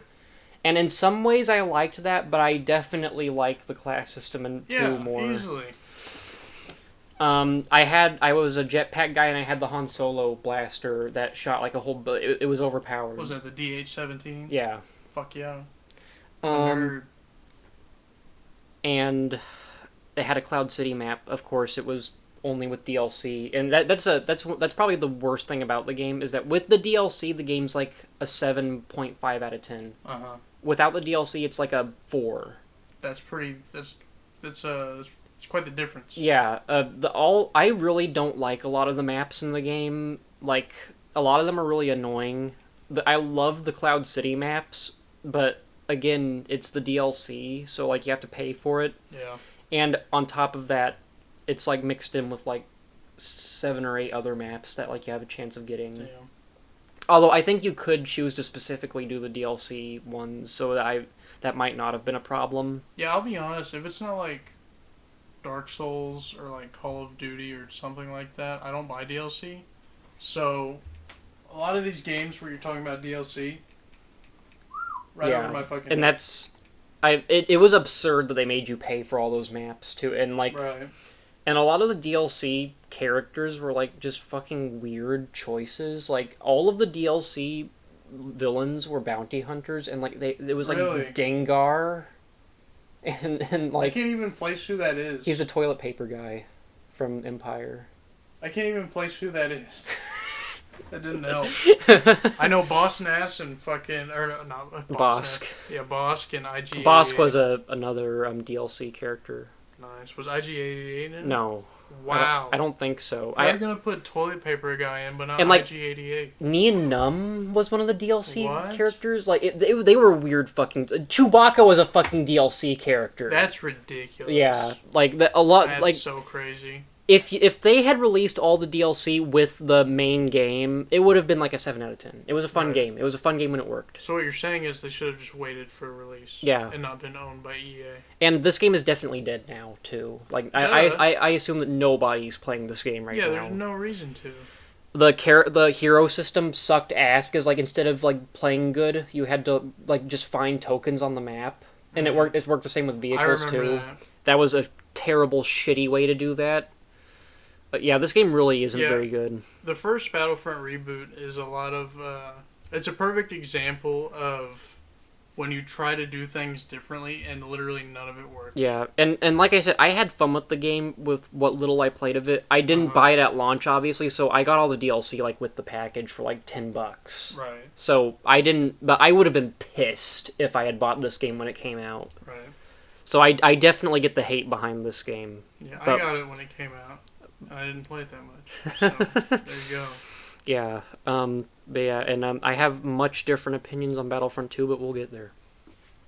Speaking of much different opinions, MKX's story mode kind of blows. Like Yeah. it's really not that great. I'm really not a fan of story modes in NetherRealm games in general, the way they work. Yeah, it's kind of. I think my favorite one is the first Injustice by far. Really, Yeah. that's fair. I would agree if Injustice 1 wasn't the most boring to play. It is, It's so gameplay-wise. drastically boring. It's the most boring to play, and it is, what's it called? The most broken. You know, all the unblockables in it and shit. It's Yeah. ridiculous. But And I never played any of those games, like, competitively, so all that stuff went over my head. right. MKX, though, is to this day probably I played it on PS4, so I don't know exactly what my game time is on it. I can only assume it is my most played game of all time, though, because if I were to pull up my main account on PlayStation 4 right now and look at my like stats on the game, there's probably like 40 or 50 hours in the training mode, like alone. So it's ridiculous. I have like a few thousand matches played online, and that's not even including all of the private matches I did with friends. Mm. So there was a good gap where I think, because I continued to play MKX after Injustice 2 came out for another year and a half or so. Not maybe like a year. So I played MKX for like 3 years straight. almost every day for at least an hour or two. Most of the time for like 5 or 6 though. And I got really fucking good at it. So I'm a little biased towards it because I was never... I was too young when MK9 came out because that came out in like, what, 2011 or something? Something like that. Something like that. So we were young as fuck. I just played the story mode. I watched my dad get his ass whooped online because he's an old man. And then when MKX came out, I fucking grinded that shit. I learned a new character like every other month, rocked it out online, and it's so much fun. See, I would never have the patience to do something like that. But that was MKX was so much more fun than 9 and 10, because in 9 it's such like a piece of shit combat system. Like it's so bare bones that every character has like 1 or 2 optimal routes that you really want to go for. And in 11, they changed the way the meter system works, and they took away the running mechanic. So, and they added crushing blows and stuff. So really, in MK11, your goal is, okay, I'm gonna set up these crushing blows, and then in the final round, I'm gonna try and put myself in a position to do like a 50% combo and win. Mm-hmm. MKX has so much fucking freedom in how to do combos. It's ridiculous. Like, neither of the Injustice games are like that. Injustice 2 is kind of better, but Injustice has the whole smash mechanic by holding the fucking 3 button, so it kind of takes the fun out of it, because every character has the same kind of route, almost. Not really, but kind of. But MKX, it's so unique. It has the best roster of DLC. I don't care about 11. 11 added a bunch of legacy characters like Nightwolf and Sindel and 11 all them kids. did have Terminator and RoboCop. Yeah, but X had Predator and Alien. Yeah. Although don't they suck?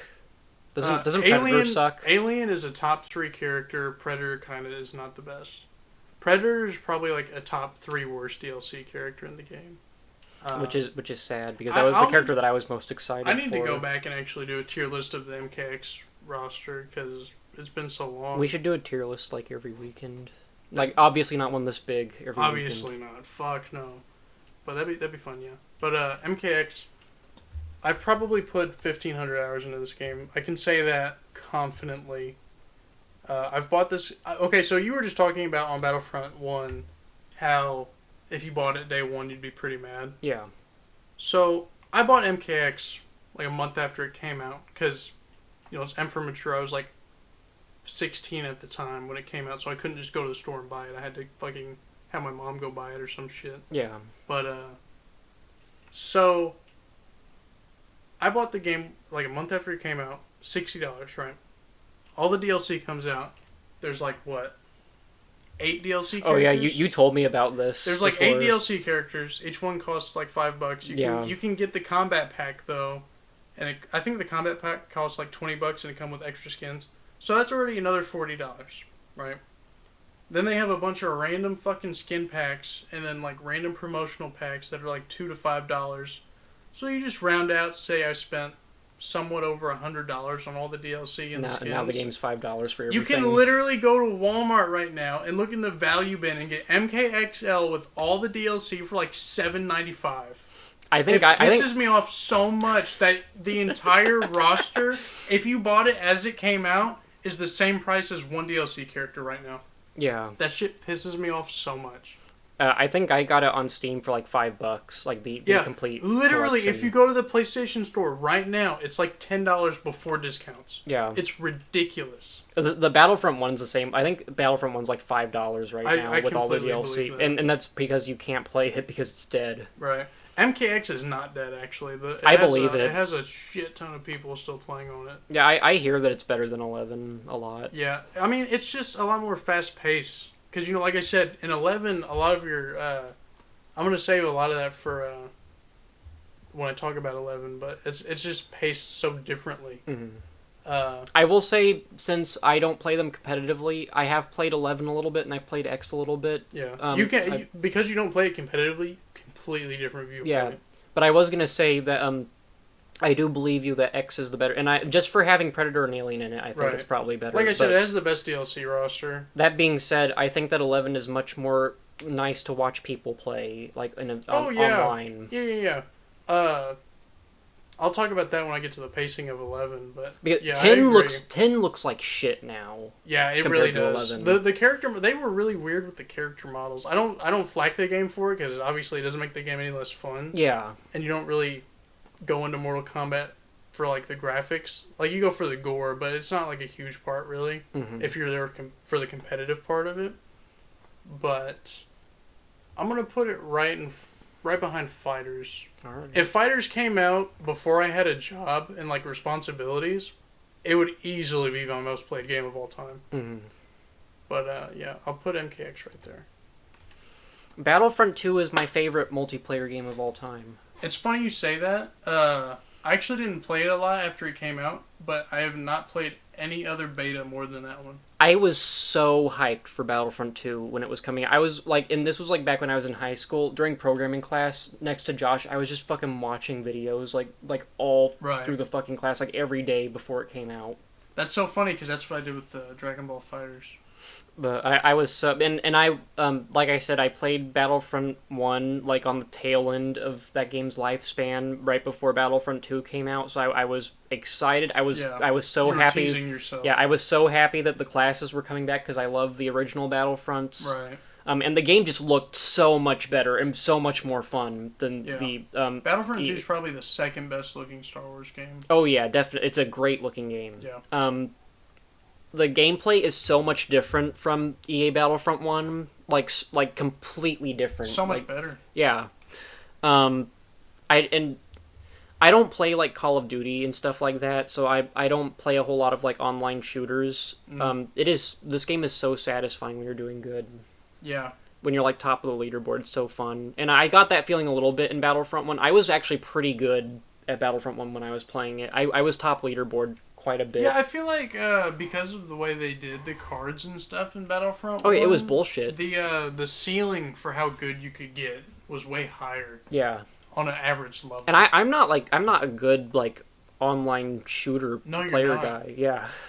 So but yeah, on a good day in Battlefront 1, you just like fly around on the jetpack on the Cloud City map, and I was only good on the Cloud City map. Just like That's funny. that's the only reason that game's like not an F tier, Right. honestly.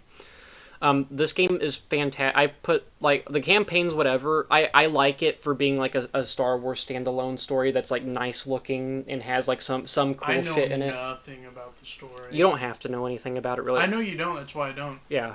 The DLC, or it wasn't even DLC. It was like an add-on, like finisher story that takes place in the new trilogy era.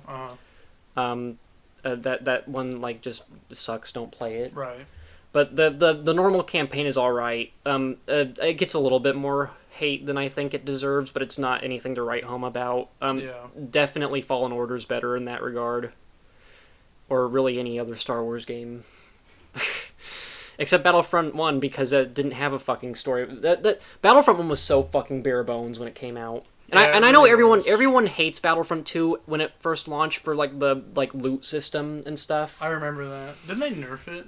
Oh yeah, they made it cosmetic only now. Oh, that's right. You only get I cards. forgot. You only get cards from leveling up your characters, and so you have to play the character Yeah. you want to get good at. Yeah, like I said, after the beta, like I played the shit out of the beta. I think I played a lot of it with Chase, and then the game came out, and I played it for like a week, and I was like, wow, this is a game, okay.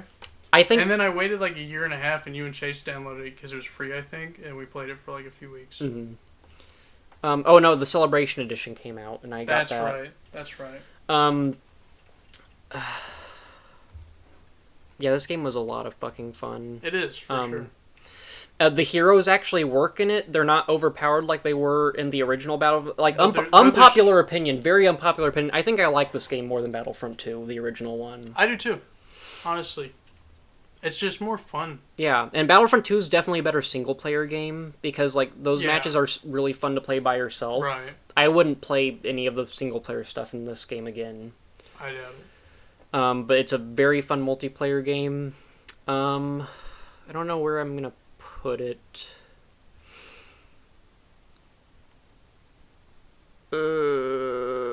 That's a tough one because it's kind of weird ranking a online shooter next to all these Right. fucking games.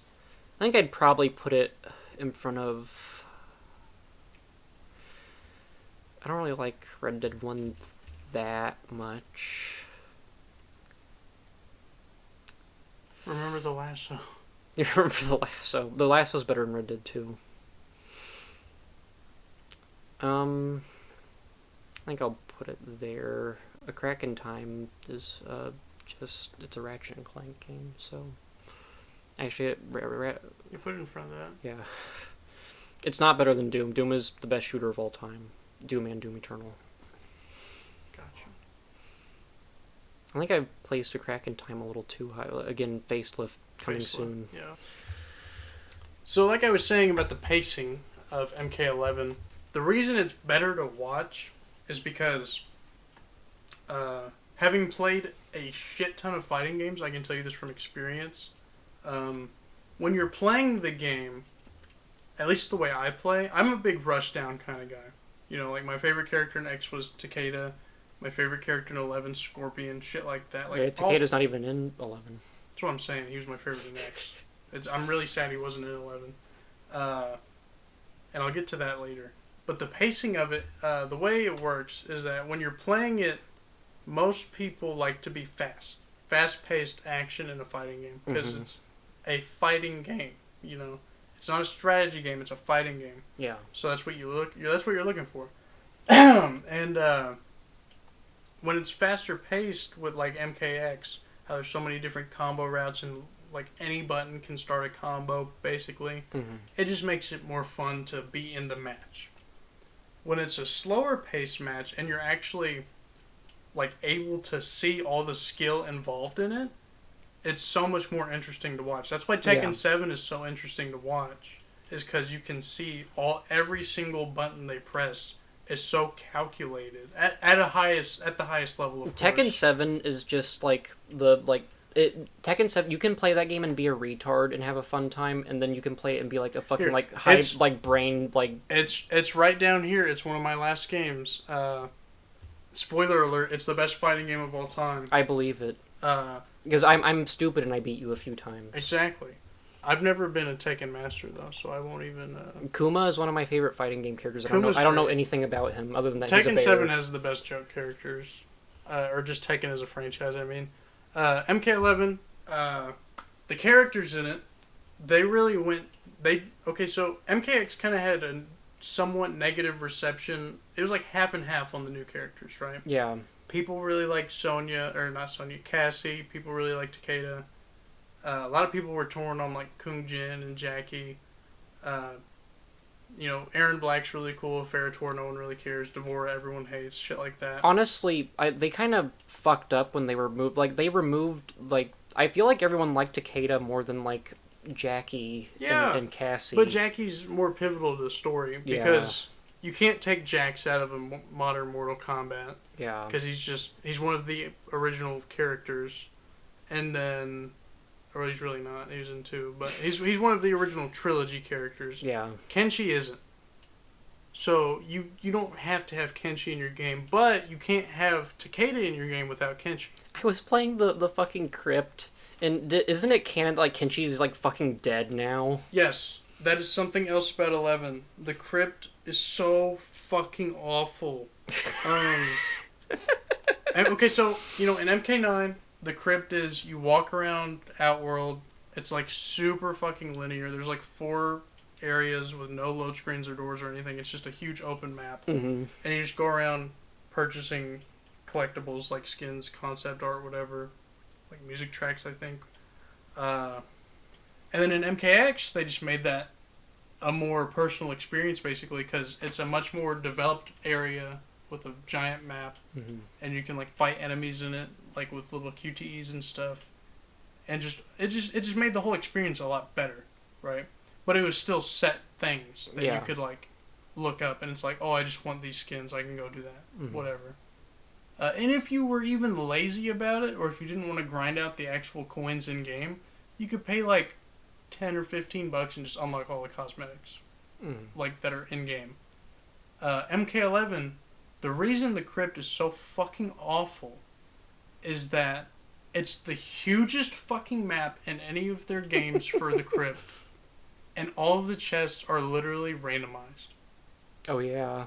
So there is no possible way you could know exactly what you're going to See, I guess this is also an unpopular opinion, but I think I like the crypt more than the actual game. What, an MK11? Yeah. See, Well, and now- I don't play Mortal Kombat That's games, fair. so but I liked the running around with your hammer and like breaking shit. That's and the thing. and that being said, I didn't get very far in it, but That's the thing. If the crypt wasn't random, it would be amazing. mhm. But it's random, and I don't know if I was just a retard and couldn't find all the chests or not, but there are so many more cosmetics in the game than there are chests that you literally have to spend more in-game currency to restock the random chests. And they randomly spawn when you restock them, so you have no idea where they are. Well, did you get across the entire map because the map's Yes. pretty fucking big? I found all of the areas, all of the secret items, Okay. but Well, it's so Then I don't know what to tell you. It's so frustrating though. But and the thing that sucks about it is that the customization is so good. The customization, I will give 11 that is that I didn't give a fuck about customization in Injustice 2. See now, I'm kind of torn between which one I like more because MK11's really cool because it has all of these characters with like really cool outfits that you've never seen before, and that's awesome. yeah. But in kind of like an opposite light, Injustice 2 is really cool because like, oh, Well, that costume from that thing. Let me rephrase what I said. I like the costumes in Injustice 2. I didn't give a shit about the actual like stats that they had. Oh, nobody did. But in Mortal Kombat 11, I actually like the custom move, or not custom, but like you can choose your moves. Yes, and that stuff. is completely different from. It's not completely different, but it's completely different from It- Injustice 2. Didn't they kind of carry that over from X, where like instead of like choosing your moves, you like would actually pick a like class Yes. of the character? Yes, I kind of liked that. Every character in MKX had 3 variations. In fact, I think I might have liked that more than the actual customization in 11. I do too because it was a lot more balanced. Yeah. And it added stuff to the character. It was cool too because like it was.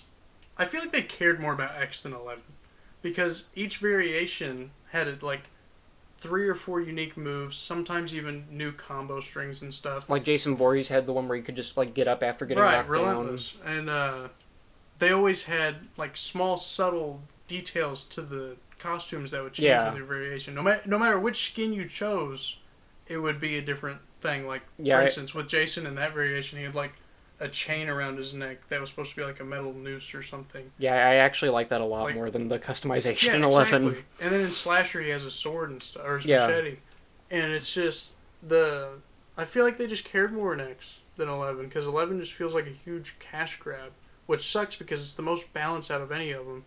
It is. But yes, I guess kind- that makes sense. I mean it's between that and Injustice 2, but Injustice 2 really isn't that balanced because the thing that makes Injustice 2 less balanced than the Mortal Kombat games is that, or really both Injustice games, is that each character has their own character trait by pressing the circle button. Mm-hmm. Some characters just suck. Yeah. And yeah. some characters are like Atrocitus or fucking what's his name? The fire dude. Firestorm. Firestorm. Those guys have like funny enough those are the 2 I played in Injustice 2, but still. That's probably my They're least really favorite part about Injustice is the character moves. I mean, Yeah. they are. It's a cool idea, but some of them are just so fucking useless. Right.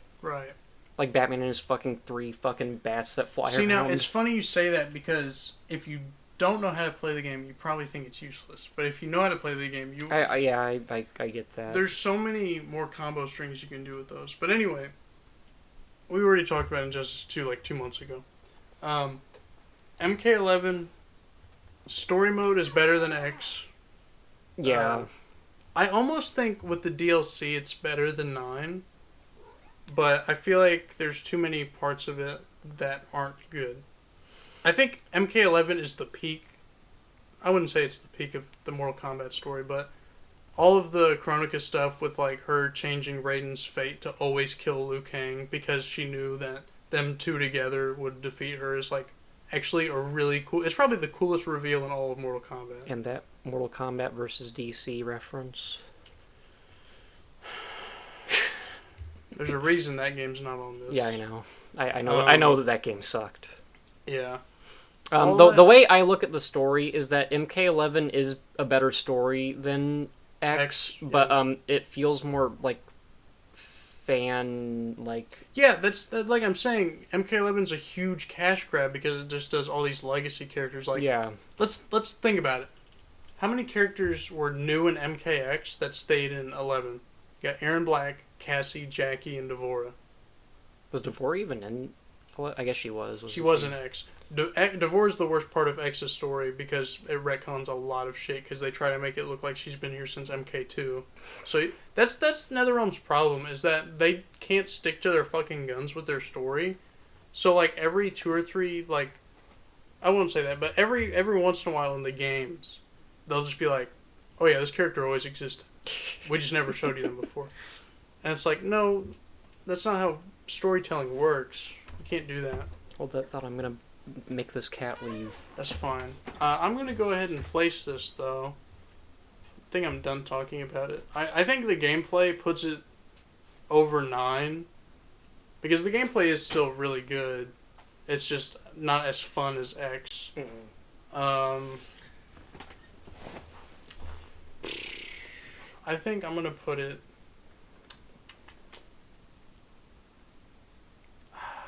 I don't know if I want to put it before or after Dark Souls 1. It's somewhere right here. I think I'm going to put it in front of Dark Souls 1, because if you locked me in a room and said, hey, for the next month you got to play this game, I would pick MK11 over Dark Souls 1. That makes sense. Because Dark Souls 1, I don't want to talk about Dark Souls 1, but it's just, you can only play it so many times compared to the I other get two. that. Fallen Order is a little bit... I guess it's not... people like Fallen Order, but I always hear, like a lot of, like, negative, like, it's EA shit about it. Which, I mean, the fact that it's an EA game is the worst thing about it, because it is, like, buggy, and... I have nothing negative to say about it, other than that it's just not for me. And that surprises me, because it is basically just a FromSoft light game. It's very much a bare bones one of those games, yeah. Well, if you only played, like, the first, like, few hours, I can see why you would... I think I played, like, 5 hours, maybe. Maybe 4 or 5. Once you get a lot... It's like a mix between Sekiro and, like, The Force Unleashed, like, that kind of deal. Like, it's not anywhere near as complex as Sekiro, and it's got, like, the unlockable force powers and stuff. See, I don't know, when I think about a Star Wars, like, action game, I feel like Force Unleashed did it better, just because when you're using a lightsaber, it should feel super smooth, you know? I feel like it feels heavy in Fallen Order. You know what I mean? I would agree with you, but the lightsaber fights in Fallen Order are, like, they make Force Unleashed look like dog shit. Yeah. I mean, the bosses are probably the best part of the game, honestly. So Fallen Order is the Metal Gear Rising of Star Wars. Probably, I don't know. I would assume it's like the Dark Souls of Star Wars, where like you're there to fight all the cool bosses and stuff. Right.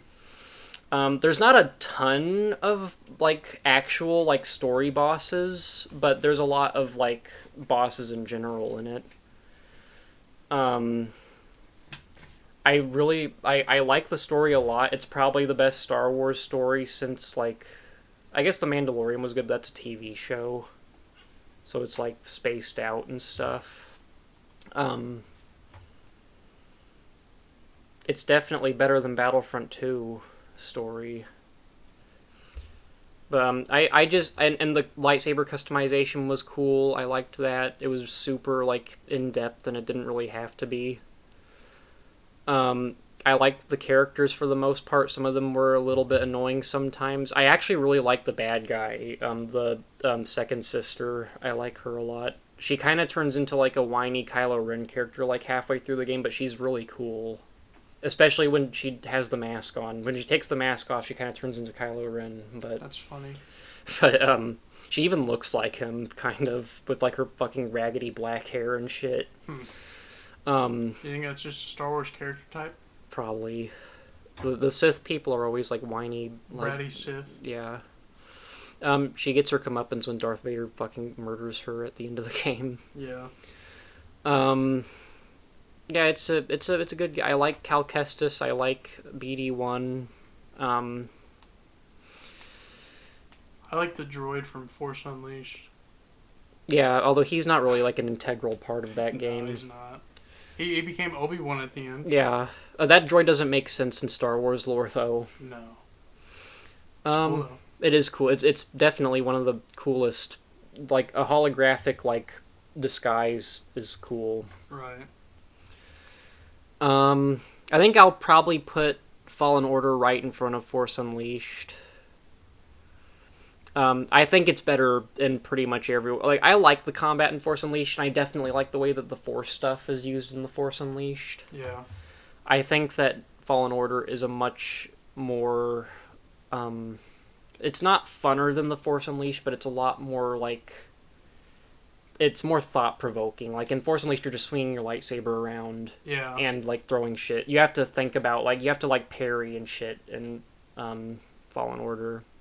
Fair And enough. I like the story a lot more than I like the Force Unleashed. I like the Force Unleashed story. I like its story, but I don't know. It doesn't hold up next to Fallen Order. Yeah, I'm gonna put it right there. Mordhau. I didn't put Mordhau on my list, but Mordau's fucking great. It I is love great. Mordau. I do like Chivalry It's, 2 more. Mordau's so much fun. And the survival mode is what I've mostly played, and it's just a goofy, fun game. I can't put it like really high because there's not a lot to it. Yeah, the horde mode in Mordhau is all I think about when I think about the horde mode is just, and then their head comes off, Right. and then their head comes off. Right. Or like you're using tomahawks or whatever. Yeah, Um, it's fucking fun though. yeah, for sure. I wouldn't play Um, it on my own. I noticed there's a lot of multiplayer games like strung right here, so I'm gonna put it right behind the Call of Duties. I think You should get Chivalry. It's good. I should. Yeah. But yeah, Mordau's fun. It's good. It's just goofy fun. You know, there's really not Yeah. a lot to say. And that's the best kind of multiplayer games are the ones that are goofy Yes, fun. that's what you should strive for. You should either go all the way competitive or all the way fun, Hmm. like just goofy. I think Mordhau does that pretty well. Oh fuck, Knights of the Old Republic. Here, I'm gonna get a drink Yeah. while you think about what to say with this. Actually, one. I'm gonna get my drink that I left on the table. Oh boy. Yeah, KOTOR is unironically the best Star Wars story ever made. It's better than all the movies. Honestly. The gameplay, it's a Is classic. KOTOR your favorite game of all time? No. Because Empire is your favorite movie of all time. No, Second Jurassic favorite. Park is my It's your favorite. second favorite Yeah. movie of all Yeah. time. But here's the thing. I'm more of a video game person now than a movie person. I would put all of these games above any of like Oh, naturally, yeah, easily.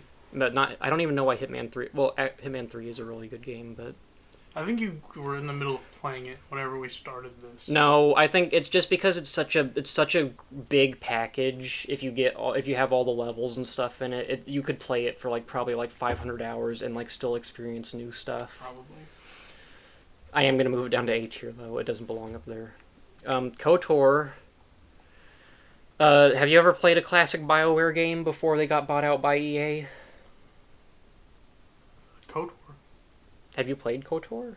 for like an hour or two.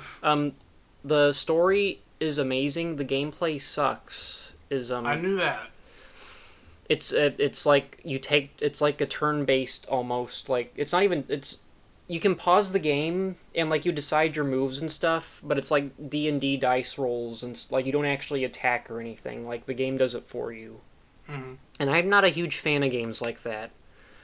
This KOTOR is completely propped up by its story, characters, and like the world building and stuff. Hmm. And because of that, it's not gonna be like up here. Right. The story. Do you know anything about the story in KOTOR?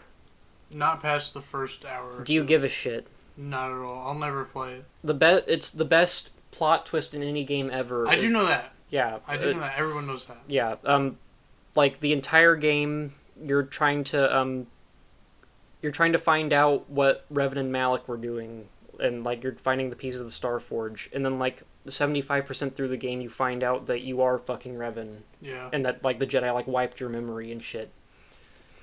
And Malik was an asshole that betrayed you because every Sith betrays their master at some Right. point. And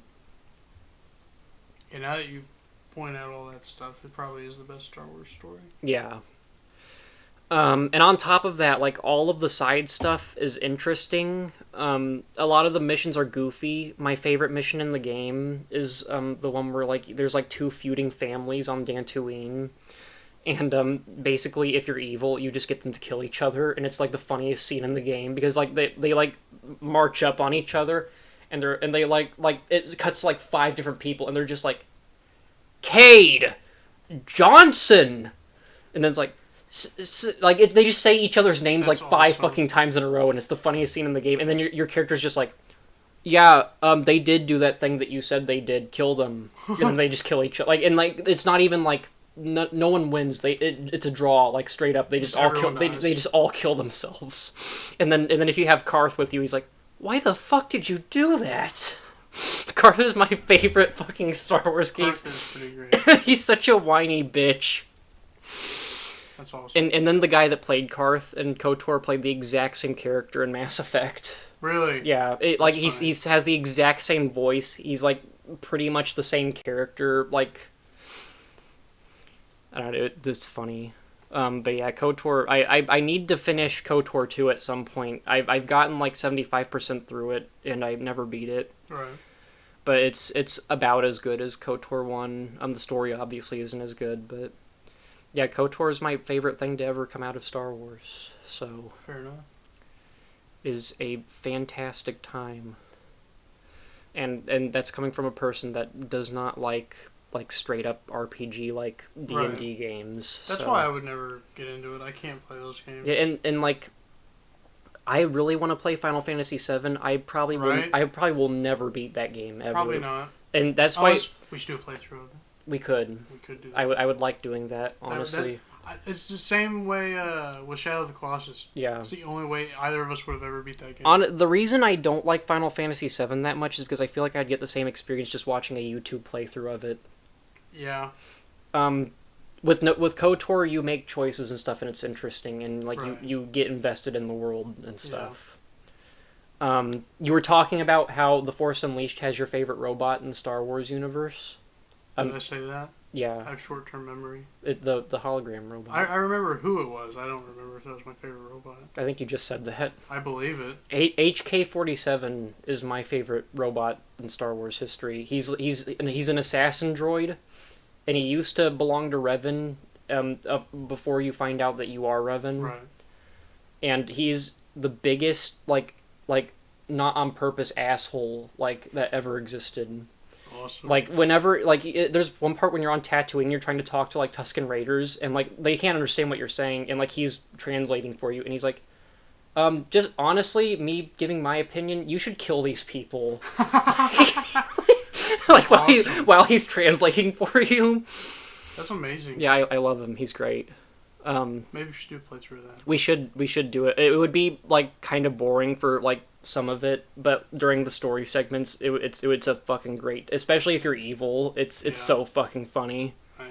Like KOTOR is the biggest like balance between like if you're evil, it's fucking hilarious, and if you're good, it's like an actual like masterpiece Star Wars story. Nice. Marvel vs. Capcom 3. That's another game that I have played, but it's not on my list. Oh my god. Marvel 3 is so much fun. It is the best button masher out of any fighting game. Mm-hmm. Because it's so simple. You can just literally just smack your controller twice and you'll do 30%. Marvel 3 is probably my favorite non-Smash Bros. Fighting game. Yes, Marvel 3 has the best fighting game roster of all time. It's pretty good. I say that excluding Smash Brothers, of course. Yeah. Tekken 7 kind of gives it a run for its money. And DLC is still going on for Tekken 7. So Really? How long has that game been out? Since 2015. Jesus Christ. Yeah. Funny enough, it's funny Street Fighter 5 and Tekken 7 are right next to each other on this because they both came out right around the same time. Well, To be fair, Tekken 7 got its arcade release in Japan the same year Street Fighter 5 came out. I think Tekken 7's global release came out like 9 months later in 2016. But anyway, Marvel 3 is so much fun. It has my favorite... This is kind of a weird thing to mention, but it has my favorite combo challenges out of any fighting game. Like, the challenges you can do for everybody. The combos in that game There are so are much there fun. are a lot of those. The characters are so much fun. That game, if you don't know, that game made Virgil from Devil May Cry what he is today. Really? The way he's memed and stuff, like when Devil May Cry 3 came out, he was just cool. Right? He was just like, oh, that's so badass. When this game came out, that's when all the memes started with him going like, I need more power. And like, what's he say? Foolishness, Tate. Like all those fucking things that he's known for came from UMVC3. And that's amazing. Interesting. I I can't wait to hear you talk about Infinite. Boy, I can. I wish I was a little bit older so I could have played Marvel 2 when it was really popular. But just didn't happen. Because Marvel 2 is a fucking... It's just an enigma. Like, it's so hard to get a hold of now. It's ridiculous. I had Marvel 2 on my PS3 on like the digital shop thing. Yeah, that was like the last way you could get it in like recent memory. It That's might years ago. actually be on my fucking PS3 out there because that's the one I had at. If you don't my have it house. downloaded, you can't have it. Oh really? Yeah, because the store's down. God, oh wait, the store's not down. They lied about that. Oh, It's did still they? up. Yeah. Well, they didn't lie. They got so much pushback that they're like, all right. Fair enough. But yeah, Marvel 3. Did you see that they're remaking Dead Space?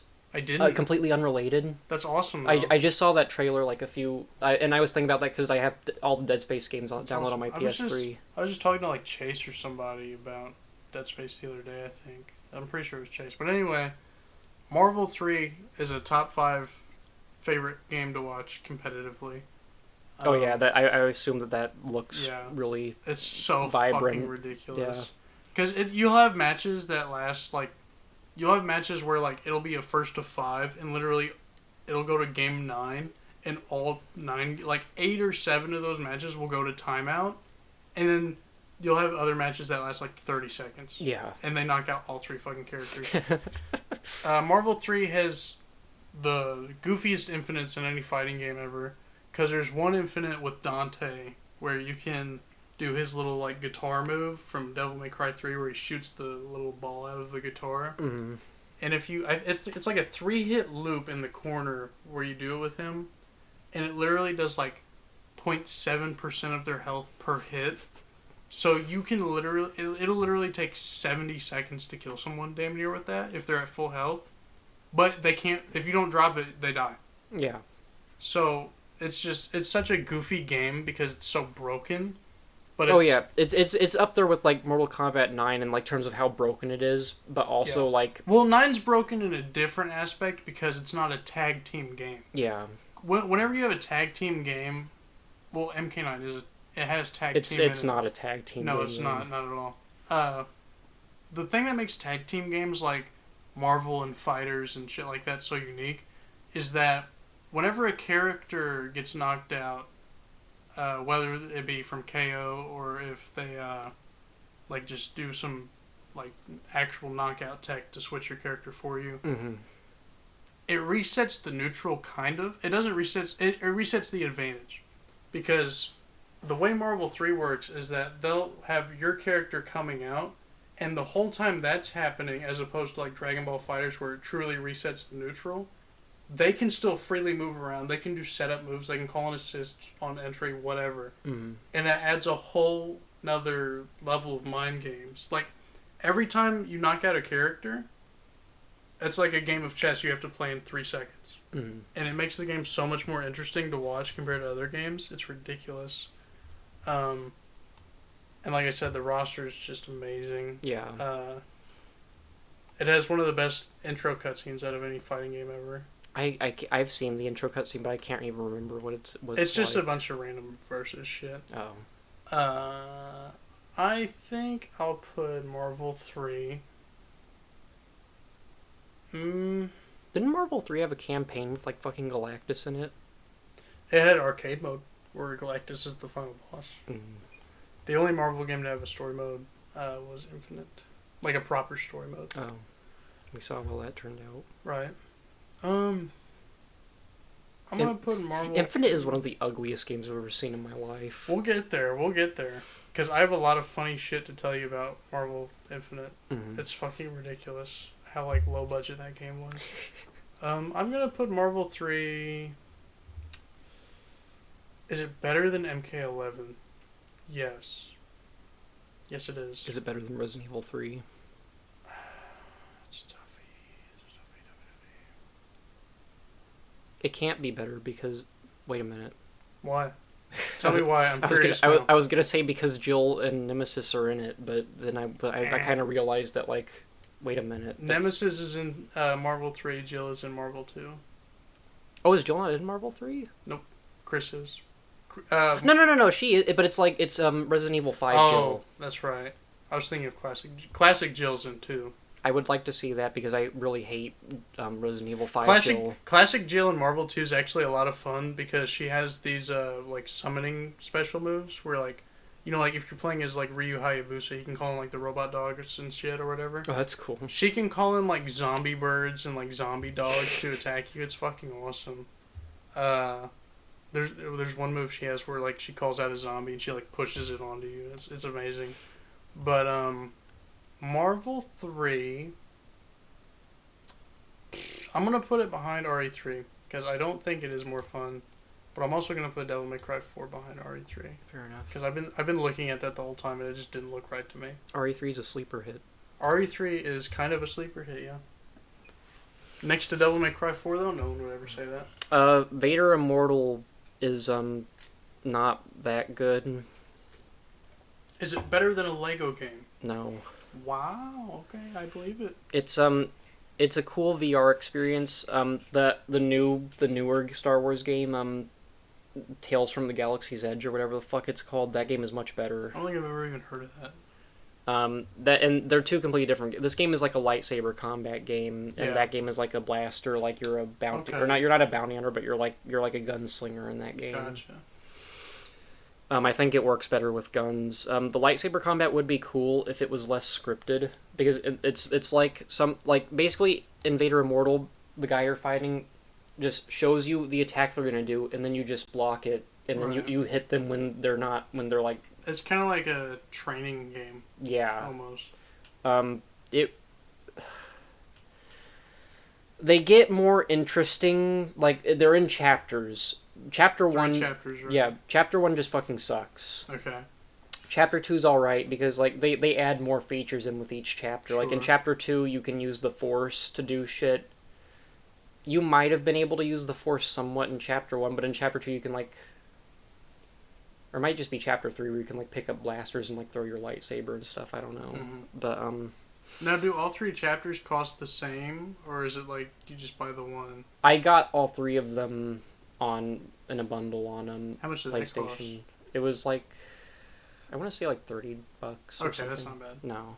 I was gonna say if you had to pay more than like Well, $15 per episode, on fuck the you. on the Oculus, they're not in a bundle. They're Oh, no. $20 each. Fuck Yeah, that. yeah. I think this is the third one. The third one's definitely the best one. Naturally. They're more of a package deal. Like you're not going to play the third one without playing the first and Mhm. second ones. The lightsaber dojo in the third one is the only one worth playing. Yeah, I remember. It's fun for like 30 minutes in terms of like VR games.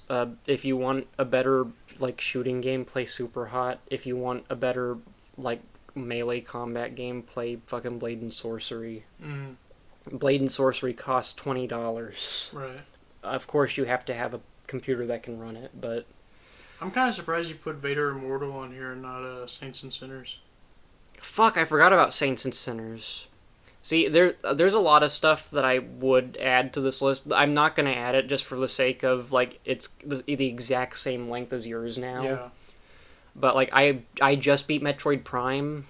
Metroid Prime would be, like, up here. Right. I just played...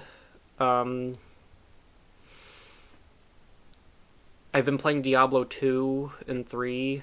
Diablo 2 would be, like, at least, like, up here.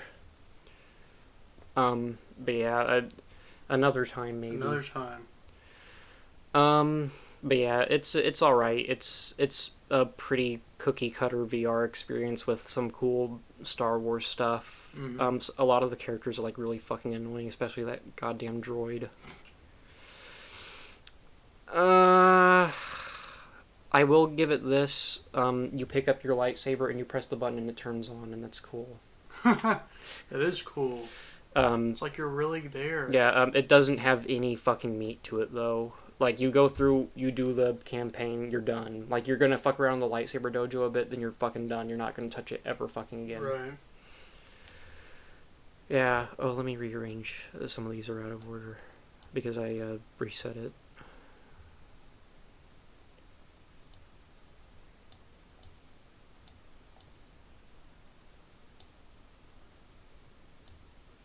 That's good. All right.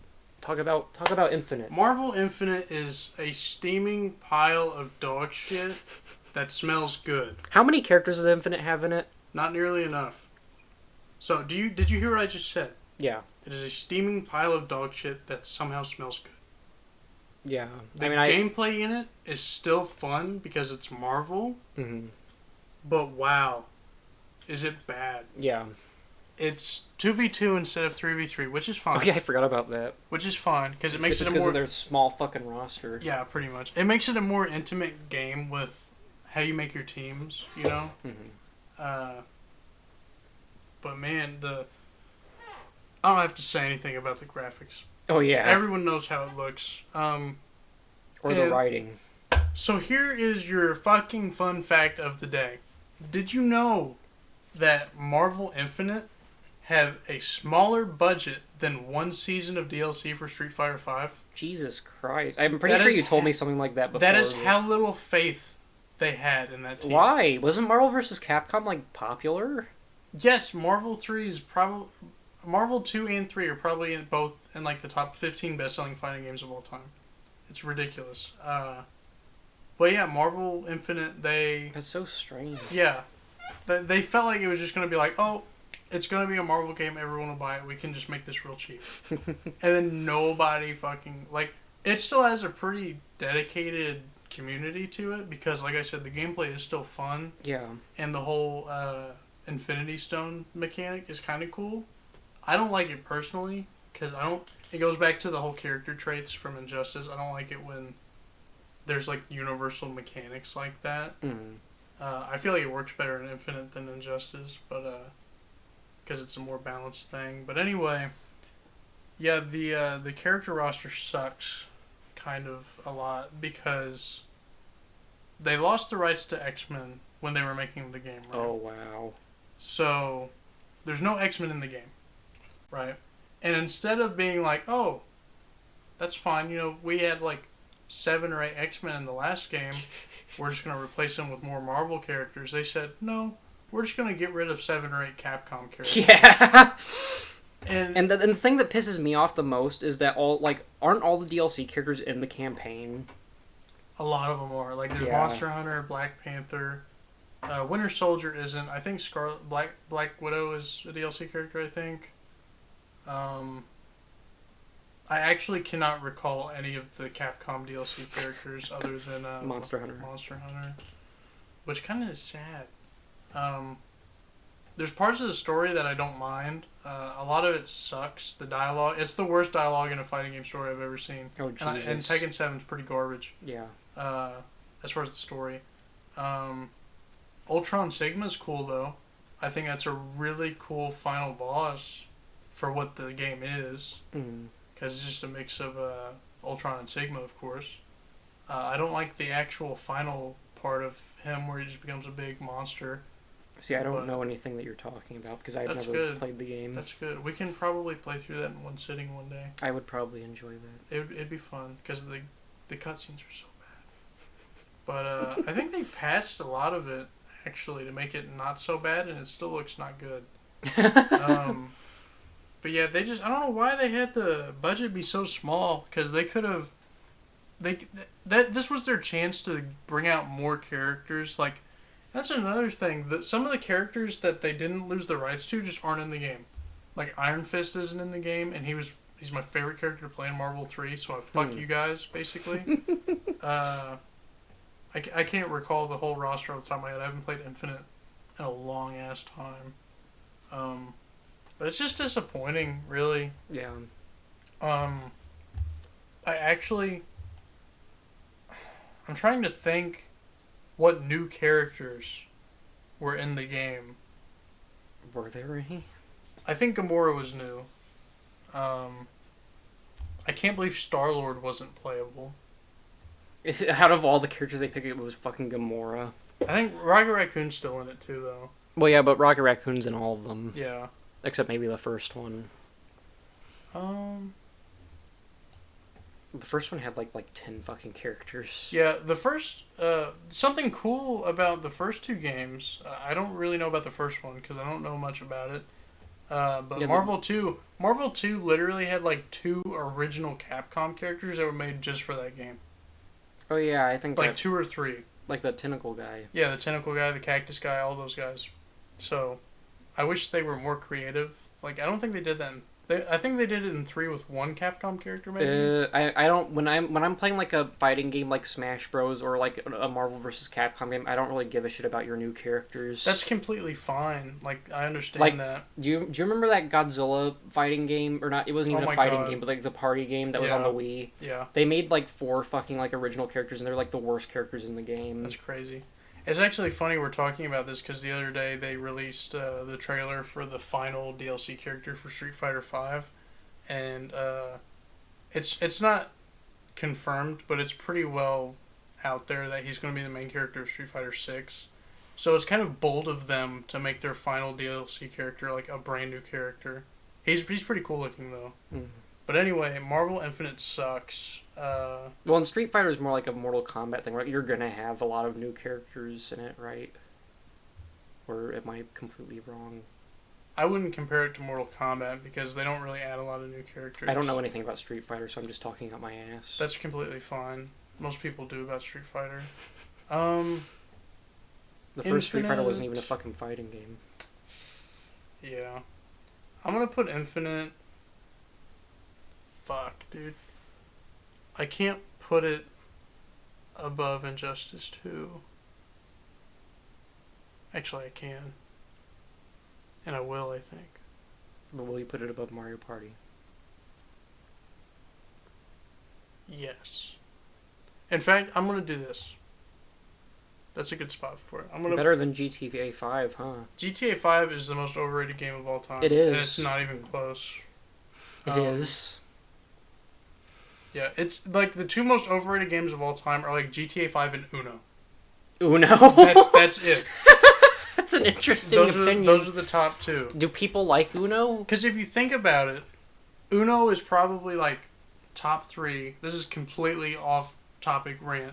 Uno is like a top 3 most played card game of all time, right? Well, it's card games, though. You can understand that though. It's so popular. Yeah. There is no thought in Uno at all. No. I hate Uno. You hate it? I would say I hate Uno. You know what's underrated? Yahtzee. Yahtzee's underrated. But I like dice, so that's on me. But yeah, Infinite. It is Infinite. The best way to describe Infinite is like, let's say you went to Taco Bell on a Tuesday, right? Mm-hmm. You ordered the beefy 5-layer burrito. It was the best burrito you've ever fucking had from Taco Bell. That's Marvel 3. Mm-hmm. You go back 2-3 days later, you order the same thing. It's undercooked. There's sour cream in half of it. That's Marvel Infinite. Yeah, I It's get still that. the burrito, but it could have been so much more. Mm-hmm. So that's my opinion on Infinite. I wish they just gave him more money and time. Also, fuck Capcom and Marvel. Fuck everybody over there. Black Panther should have been in the base roster. Yeah. Well, all the characters that were in the campaign should have been in the fucking base Right. roster. That's yeah. Mario Odyssey's really good. Mario Odyssey's... I'm not a huge Mario fan. I'm not a Mario fan. Mario 64 is probably one of the most revolutionary games ever made. And Mario Odyssey feels like that again. Like, straight up, Mario Odyssey feels like a game that was made like 20 years ago, and that's why I love it so much.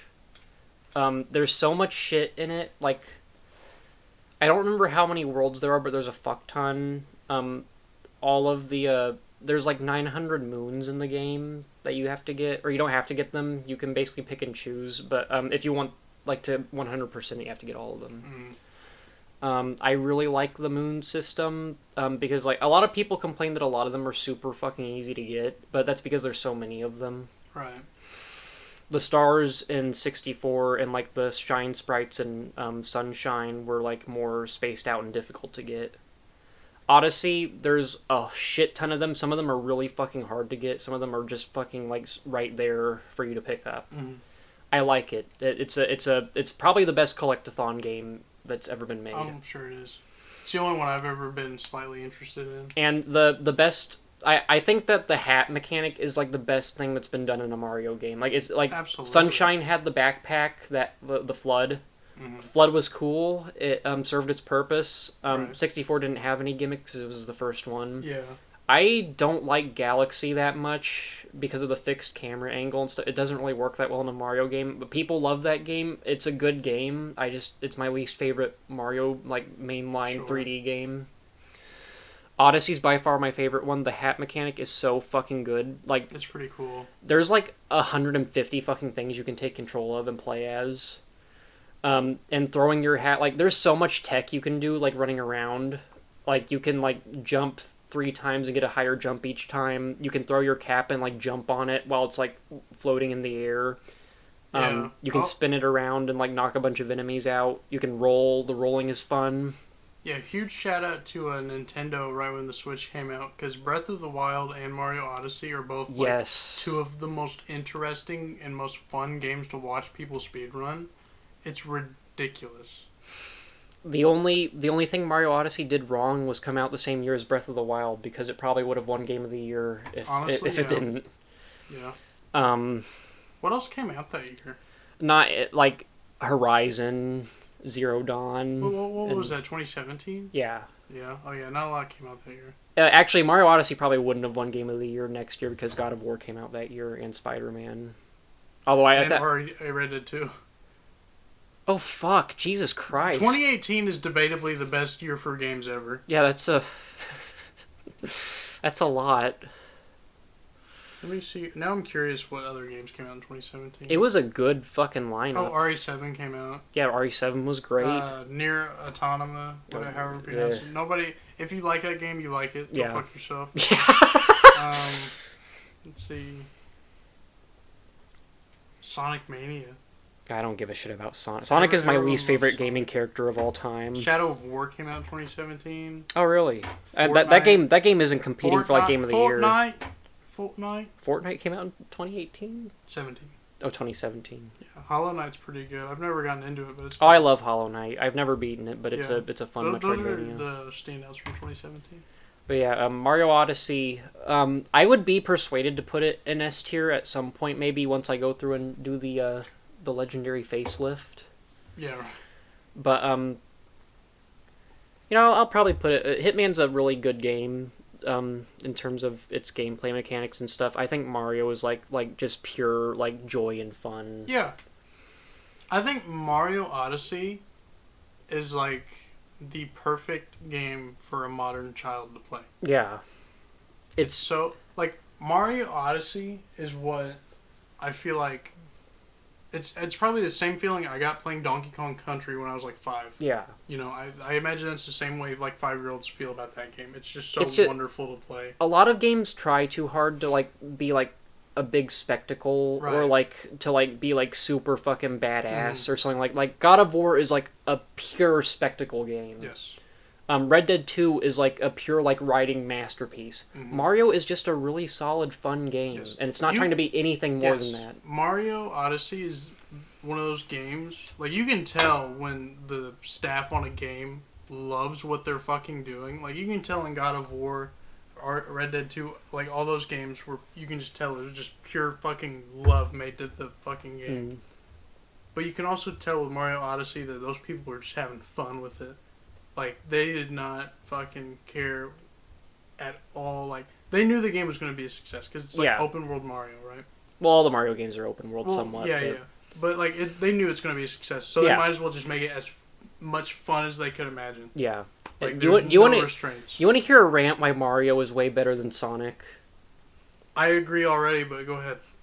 Mario games always control buttery fucking smooth. Mario is like the best controlling character in a video game that's ever been made. Like bar none. Like no one controls as good as Mario. It's so smooth.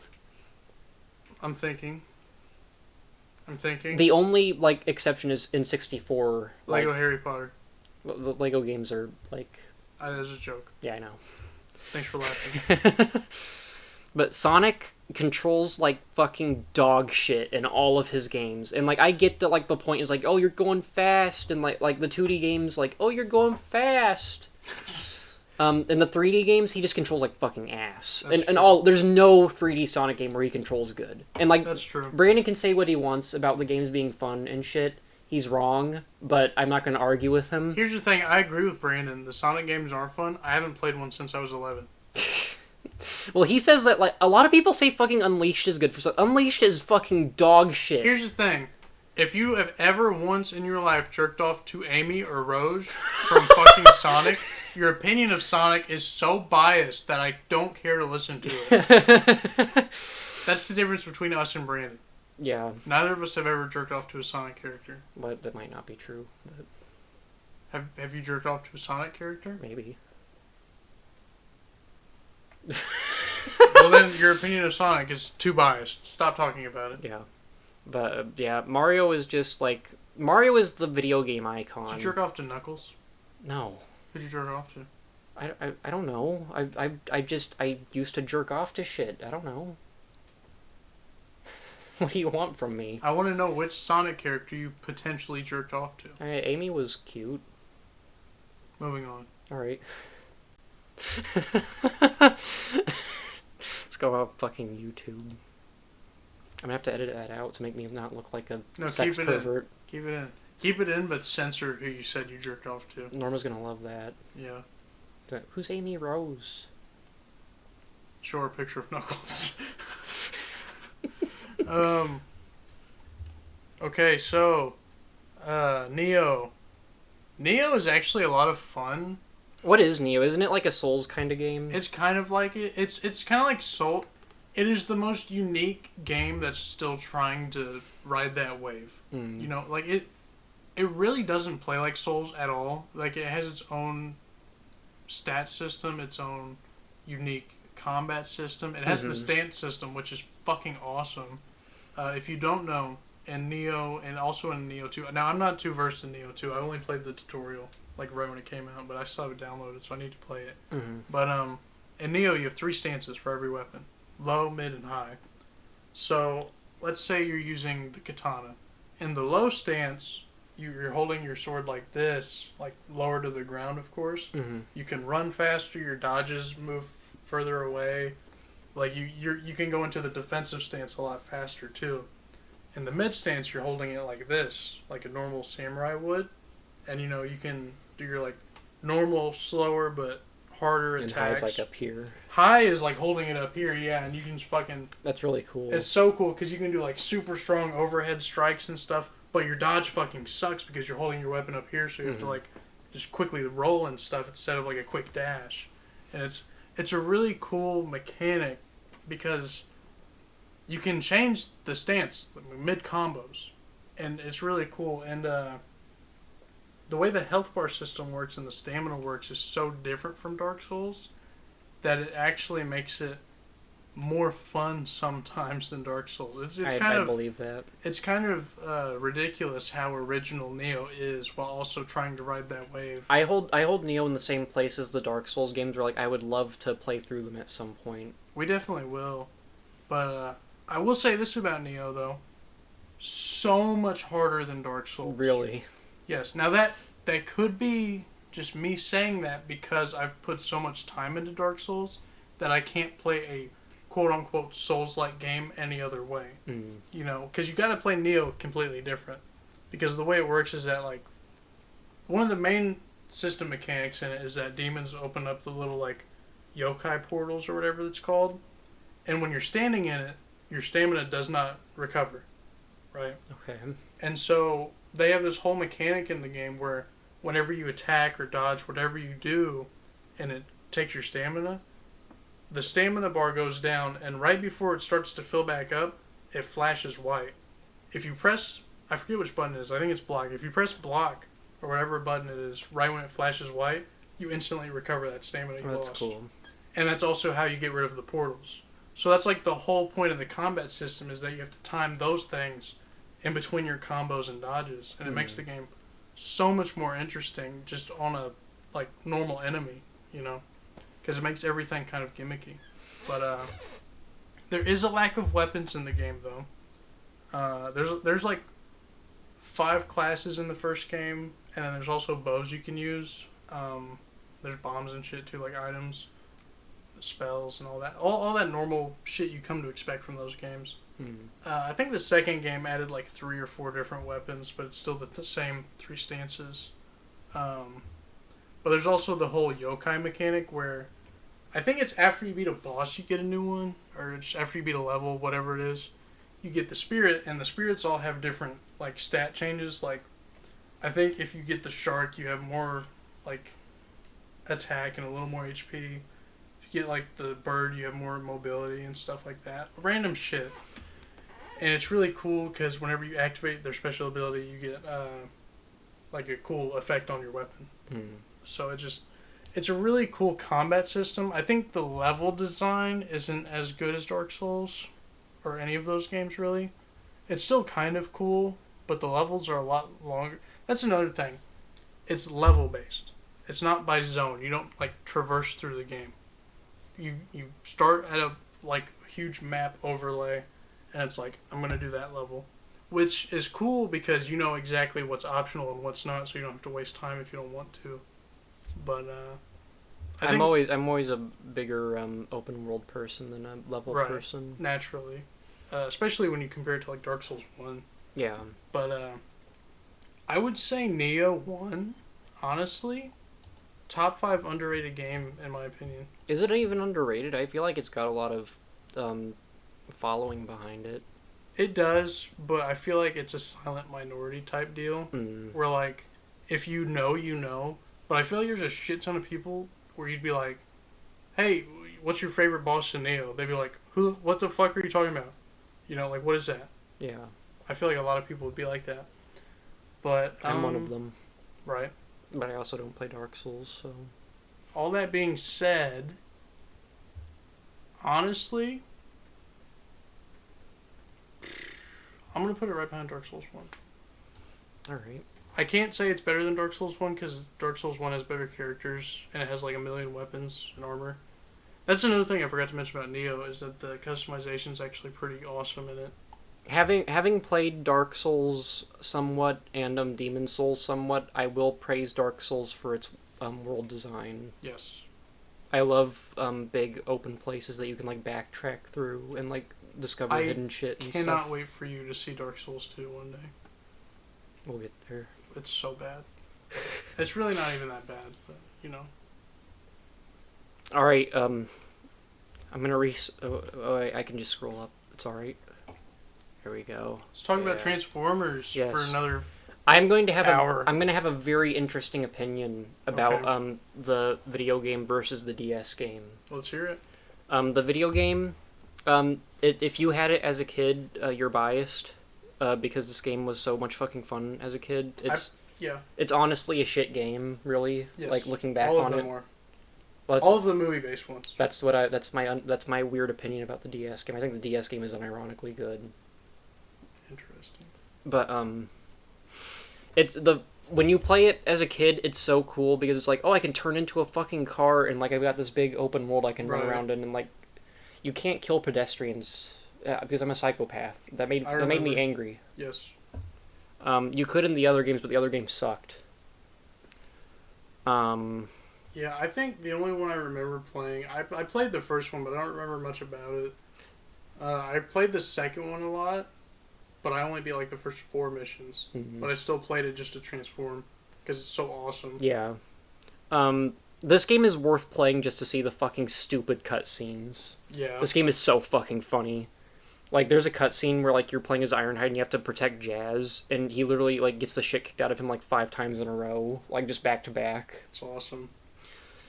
Um, Jazz, man. Yeah. It has a pretty good cast of characters. You don't get to play as Brawl or Ratchet, like my two fucking favorite characters. That sucks. But especially Brawl. I don't really give a shit about Ratchet, because I like Ratchet, but I don't want to play as him, because he's like Yeah. the boring medic. Right.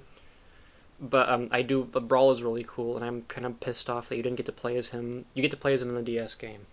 Oh, that's why it's better. I No, gotcha. no. We'll get there. We'll get there.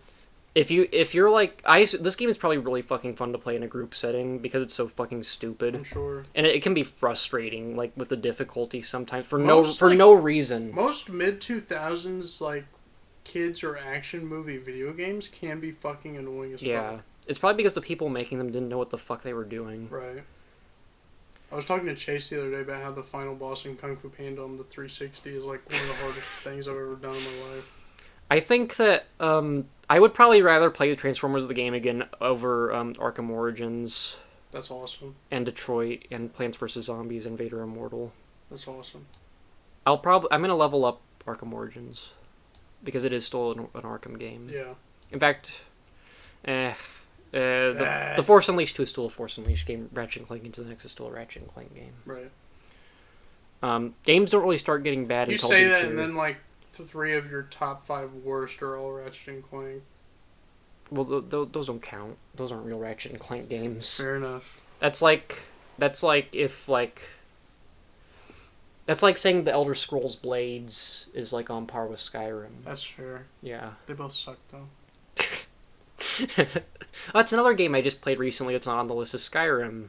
I had a magnificent adventure in Skyrim. That's awesome. Speaking of magnificent adventures, Tell me about Outlast. Outlast. Outlast is one of a handful of games I've beaten in one sitting. Really? Yes. Wow.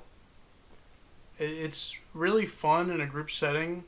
It would have been more fun if Josh actually played it with me, because we were taking turns on death, and about 25% through the game he decided he didn't want to play a scary game anymore, and I had to carry on by myself. Yeah, that's the thing that sucks about, like, I'll play I hate scary games because I'm a pussy, but I'll play them in a group setting because it's fun. Right.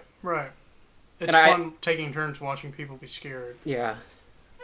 But Outlast 1, I can't really recall much about the story. At least the finer details. I know how it ends. I think it's kind of confusing and dumb. I don't even know what Outlast is about other than that you're in, like, an You go, insane asylum. Yeah, you go from the insane asylum and there's like a Resident Evil facility underneath it or some shit, and there's like an electric demon ghost. Oh. It's super weird. But the core gameplay of it is pretty fun. With the camera, the recorder being a massive part of the gameplay and stuff, and having to find batteries and stuff.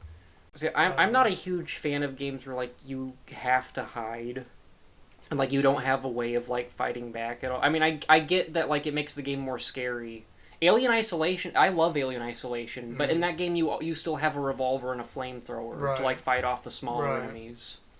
Yeah, I think I agree with you in the aspect that it's kind of less fun sometimes when you can't defend yourself. I'm sure that game would be really fun in a group setting, though. Like, Alien Isolation would be a lot of fucking fun in a group setting. The thing about Outlast is that it's so, like, its villains are really good and intimidating you.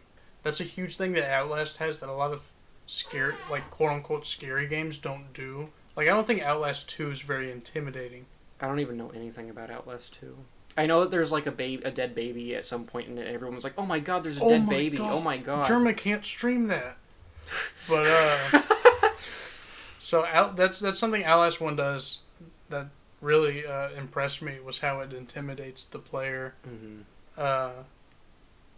And playing it in one sitting helped, too. Because if I didn't play it in one sitting, I probably never would have beat it. Yeah. To be honest.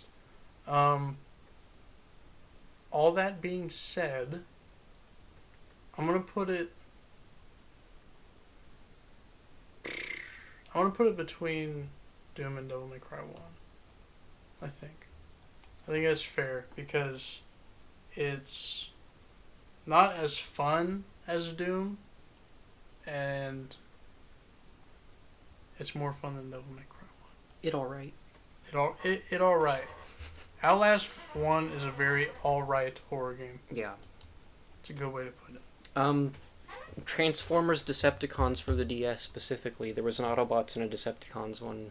I don't like It's like Pokemon yeah. versions. I don't like the Autobots one that much. You know how in Transformers the video game the cutscenes are so fucking stupid and hilarious and shit? Yeah. And it's just like a beat for beat riff of the movie, except like it like completely like dumbed down. Decepticons is like a completely different story almost. Really? Yeah, like all the Decepticons have characters. Barricade is like actually a cool guy for most of the game. Yeah. Starscream actually has a role in the story, and he's a dickhead. And like the end of the game is completely different from like the actual movie. Like you actually like Optimus Prime isn't the final boss. Does Anakin kill Palpatine? Yeah, Starscream attempts a coup against Megatron. That's awesome. And Starscream kills Barricade because Barricade knows that Starscream is a lying asshole. You play as Megatron, you kill Starscream, and then Megatron kills your character that you've been playing as the entire game. Wow. Because you make a custom character. Or he's not even custom, it's just you in the DS game, it's a completely different game. You get to scan vehicles, and you get to choose which one is your vehicle form, and it completely changes your stats, like for your robot form. You can be a helicopter, you can be like a van, a truck, like anything. You know what I just realized? What? They need to make a Transformers MMO on Cybertron. They have made a Transformers MMO, and it got shut down, and it was like China only or something. That's so bizarre. Yeah. But Well, we need another Transformers game where you get to like be your own Transformer and like scan vehicles and shit. It was dope. such a good idea, and I cannot believe that the PS3 version didn't do anything with. And like every now and then you get weird scenarios where like the mobile version of the game is better than the actual game. Like the Ghostbusters video game was like that. That's the thing a lot of companies have to do, because obviously the DS version compared to the PlayStation 3 version or whatever, it's skewed because the DS game itself is smaller and looks worse. Yeah. So they have to put more gimmicks in it to sell the Yeah. game. And it's not like I would put this game like in B tier. Like it's like genuinely a good, like the gameplay is like whatever, it's on par with the normal video game. But just the fact that like there's so much character and stuff in all of the Decepticons. Right. And like and the fact that you like there's like 100 vehicles you can scan in the game. And like there's different maps and stuff, like in the normal you can climb buildings, and like it's a lot of fun. I would put it in front of all the GTA games. That's awesome. It is. I would love to play it on tour at some point, just to show you how night and day it is. We'll have to do that sometime. Tell me about Outlast 2. Outlast 2 is honestly just a worse version of the first game, in my opinion. I believe it.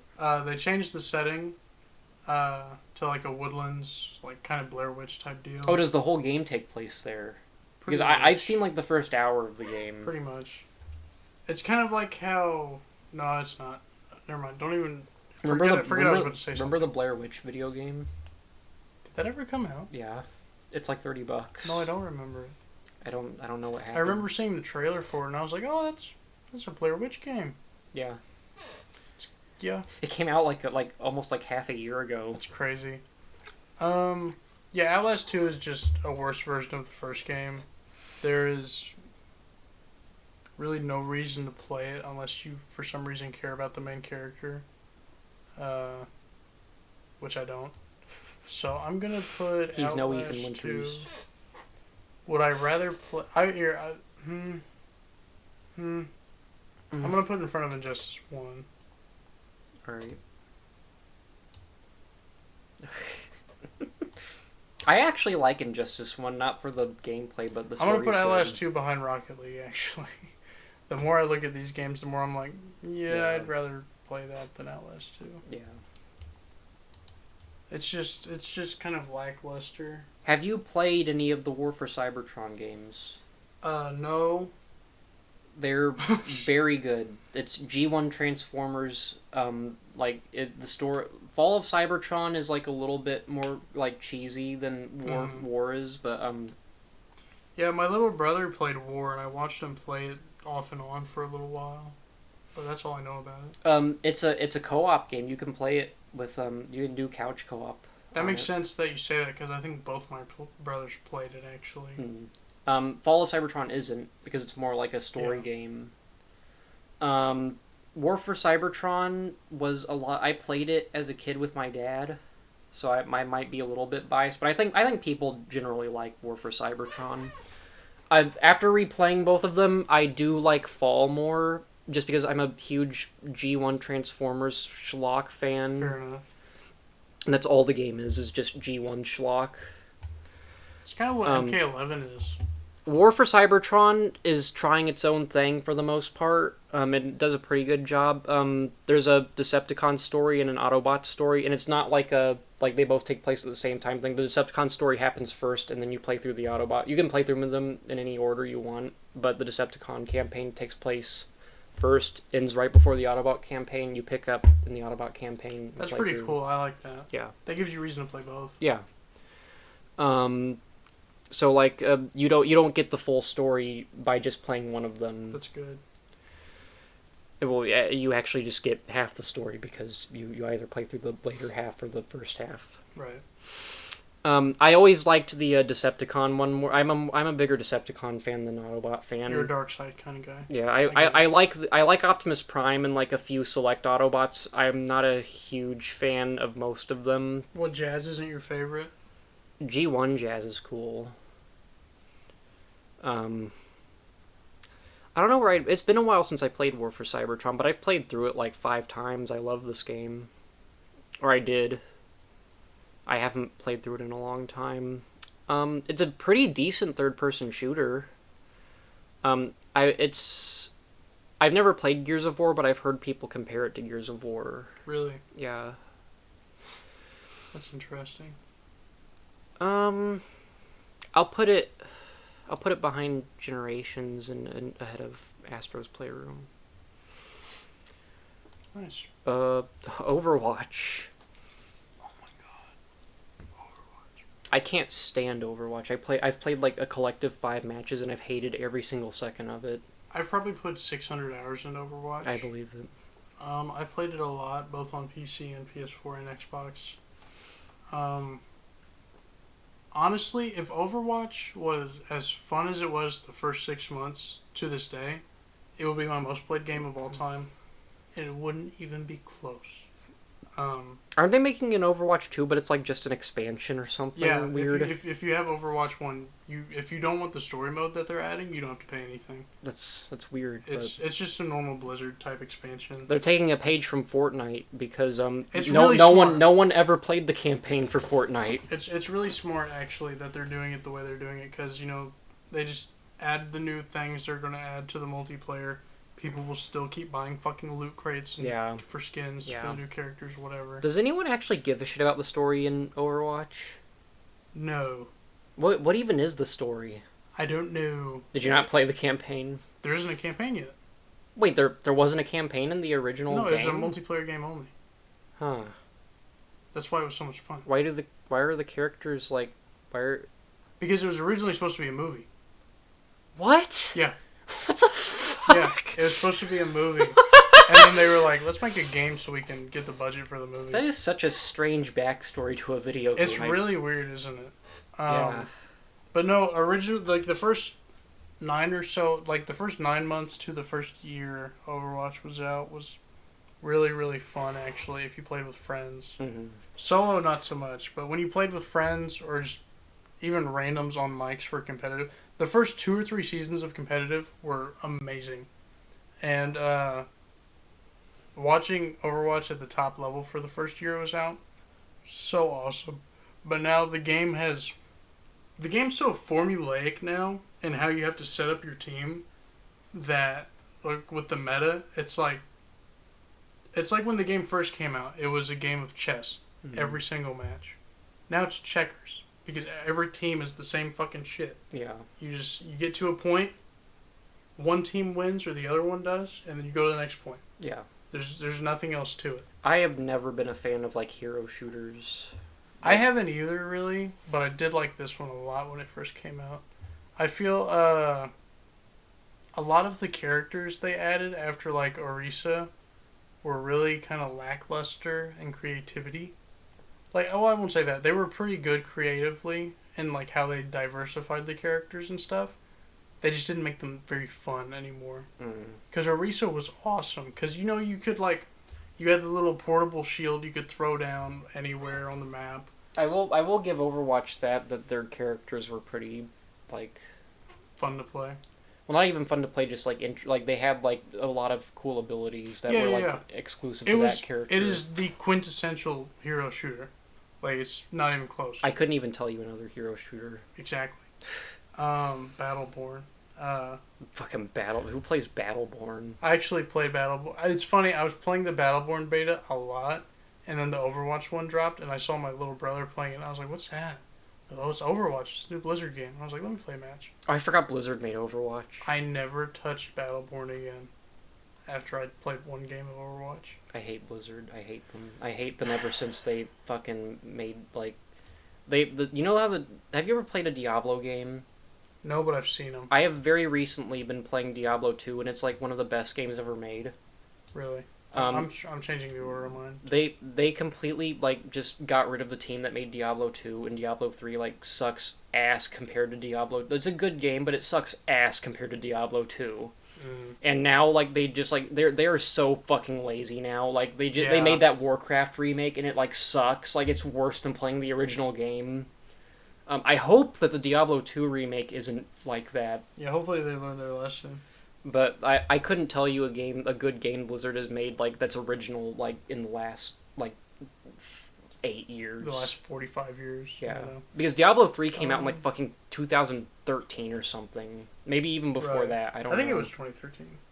But no, if Overwatch, if I were going by the first few months that Overwatch came out, I would honestly put it like right here or here. But modern Overwatch as a whole is like right here. Because it's just perfectly average multiplayer game. Like, you can hop in, play 4 or 5 games with your friends, have fun, and then you're like, okay, I'm gonna go to bed now. Like, I'm pissed off. Or like, that was a fun game. But, I don't know, I feel like, Overwatch was a lot of fun for what it was in the beginning, when you could have full freedom in what your team comp was gonna be. And you can just do like ridiculous shit. And then they nerfed a bunch of stuff and literally changed it to where you can only have 2 tanks, 2 DPS. And that's another thing. They changed it from attack and defense characters to just DPS as one huge selection of characters. And it, I don't want to say it ruined the game, but it made it less fun. Because the way the matchmaking works is you select which role you want to play. And so you got, your tank, your healer, your DPS, or you can pick just role player, and it just puts you in as whatever the lobby needs you to be. It's so hard to play DPS, because everyone just wants to play DPS. Because there's like twice as many characters in that. It's like playing as the Predator in Predator Hunting. Exactly. Games. Everyone wants to do it, but nobody can do it. Except I assume no one is playing that game anymore. Yeah. That's a game that was fun for a little while, wasn't it? Yeah. I enjoyed it somewhat. Fall of Cybertron is a better game, apparently. It's a different game, really. It's still a third-person shooter that's like Gears of War, allegedly. I've never played a Gears of War game. Allegedly. The only thing I've ever seen of Gears of War is my cousin Cameron used to play it whenever me and my other cousins would go to his house for like Halloween or his birthday or some shit. And as soon as everyone got there, he would turn it off and we'd play Left 4 Dead instead. So that's the only experience I've ever had with Gears of War. All I know of it is that it had Terminator DLC. I think the 4th one did. Yeah, it did, didn't it? Or maybe, I remember seeing the promo. Which one were they on? 5? Maybe it was 5. I don't know. Who cares? Fall of Cybertron is great. I like the story a bit more than War for Cybertron. It's schlock for the most part. I like me some Transformers. They rarely get done justice in video games. Like I've only got pretty decent ones on this list. And like there's Devastation, but like that's it. Like all the other ones just fucking suck hard ass. Yeah. Was Devastation the cartoony? Yeah, one? yeah. Okay. It's like the Bayonetta type the hack game and slash yeah. one. That being said, I don't know if I put it in front of Up Your Arsenal. I think I will put it in front of Generations, though. Maybe, possibly. I think I'm gonna level up these Ratchet and Clank games. Nice.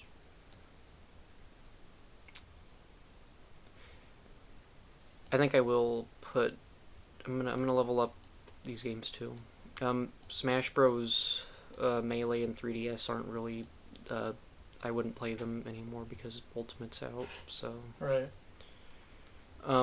They made a third war. It wasn't even a third like War for Cybertron game, but it was Rise of the Darkspark, and for some reason it Rise of the Darkspark sounds like if you looked up random fantasy book generator. it follows the continuity of Age of Extinction for some weird fucking reason. Like Lockdown is in it, like Weird. that guy from Age of Extinction, Yeah. and everyone looks like they did in Age of it was a weird fucking decision. That sounds pretty weird. And it sucked. I never played it, but I heard terrible things about it. So Yeah. they should, when people make Transformers video games, they should stick to fucking G1. Right. Like I said, open world Transformers game where you get to choose your vehicle form and shit. I'll pay money for that. Good money.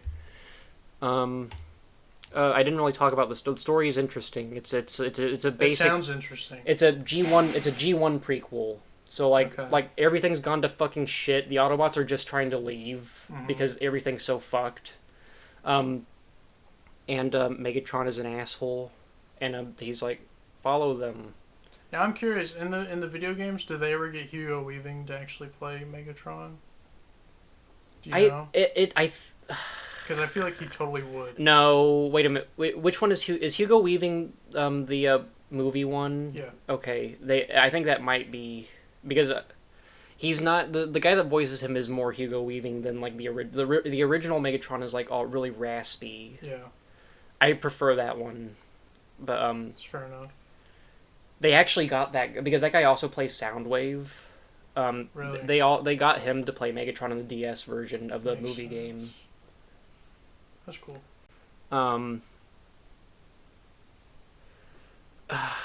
I don't know. It might have been Hugo Weaving. It's just you could get someone to make that voice and it sound pretty similar.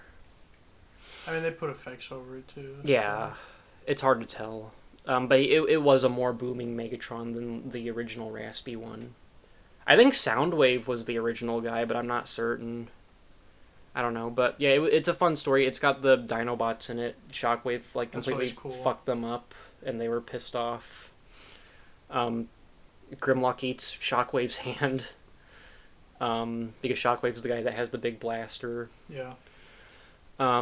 It was a decent. Megatron gets killed in like the first like hour of the game, and then Soundwave brings him back to. They do Have you seen the G1 movie?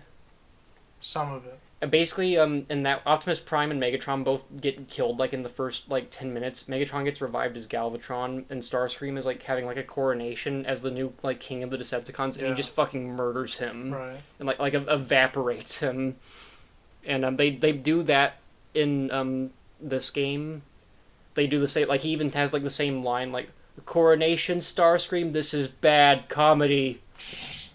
They do that, all that shit, but That's kinda Starscream lives, and he becomes like an asshole that just fucks them over the rest of the. So it's not canon in the G1 timeline, but it's like follows that kind of setup. It's a cool story. I like it. It's definitely better than more, but it's not. It's pretty similar in gameplay wise. Cool. Oh, goodness. What is this fucking Power Rangers game? Power Rangers Battle for the Grid is like a super underrated fighting game that more people need to play because it's actually really fun.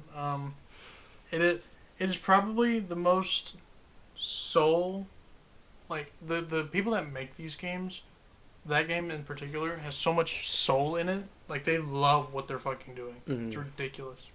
So, the story behind how that became a game is I forget who it was. It was like one of the lead executives of Capcom, I think, that kind of like respectfully left the company to do his own shit. Ended up starting working on a project kind of like that, like gameplay wise, like for the foundation of it. And then Justin Wong, one of like the biggest Street Fighter players for the past like 18 fucking years, 20 years, some shit. He was like, hey, we should turn that into a Power Rangers game. People will eat that shit up and it'll be awesome. And they were like, that is the best idea I've ever heard. And they made a really good fighting game out of it somehow. And it's just, it has so many cool little aspects to it where if you grew up with Power Rangers, like you don't need to know like the lore of it.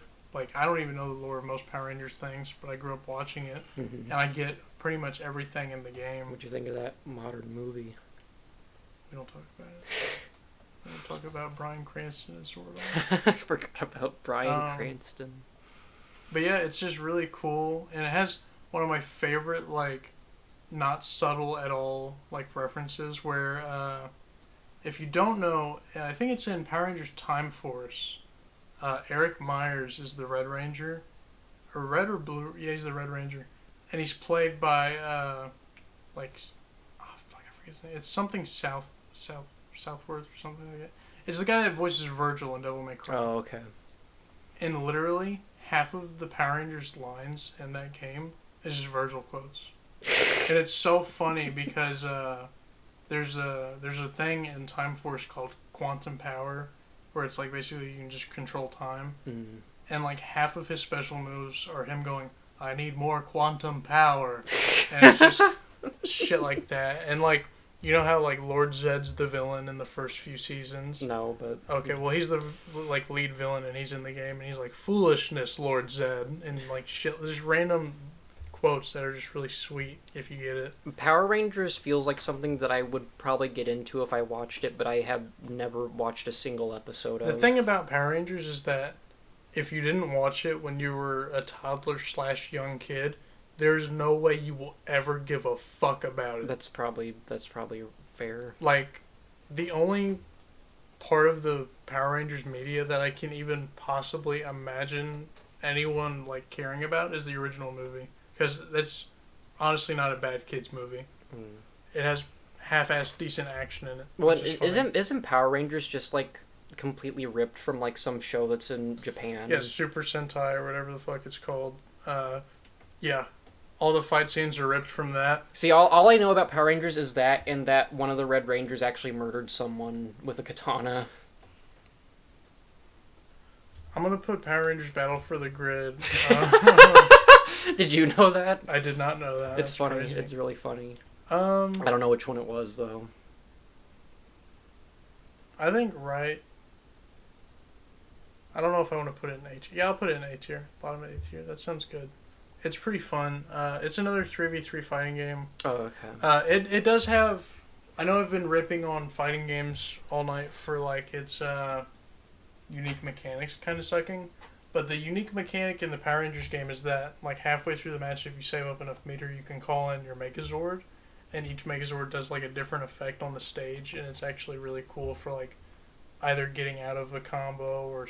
like continuing your own combo further, shit like that, maximizing damage. How many characters are in it? Because I don't really know Power Ranger characters other than like the 5 main Rangers. I think in the base roster there's like 12 or 13, and there's been like 8 or 9. So DLC it's not a huge roster. Well, they've had like 7 or 8 DLCs, and the thing about it that's actually really cool is that, like you said, you know the 5 main Rangers and stuff. Yeah.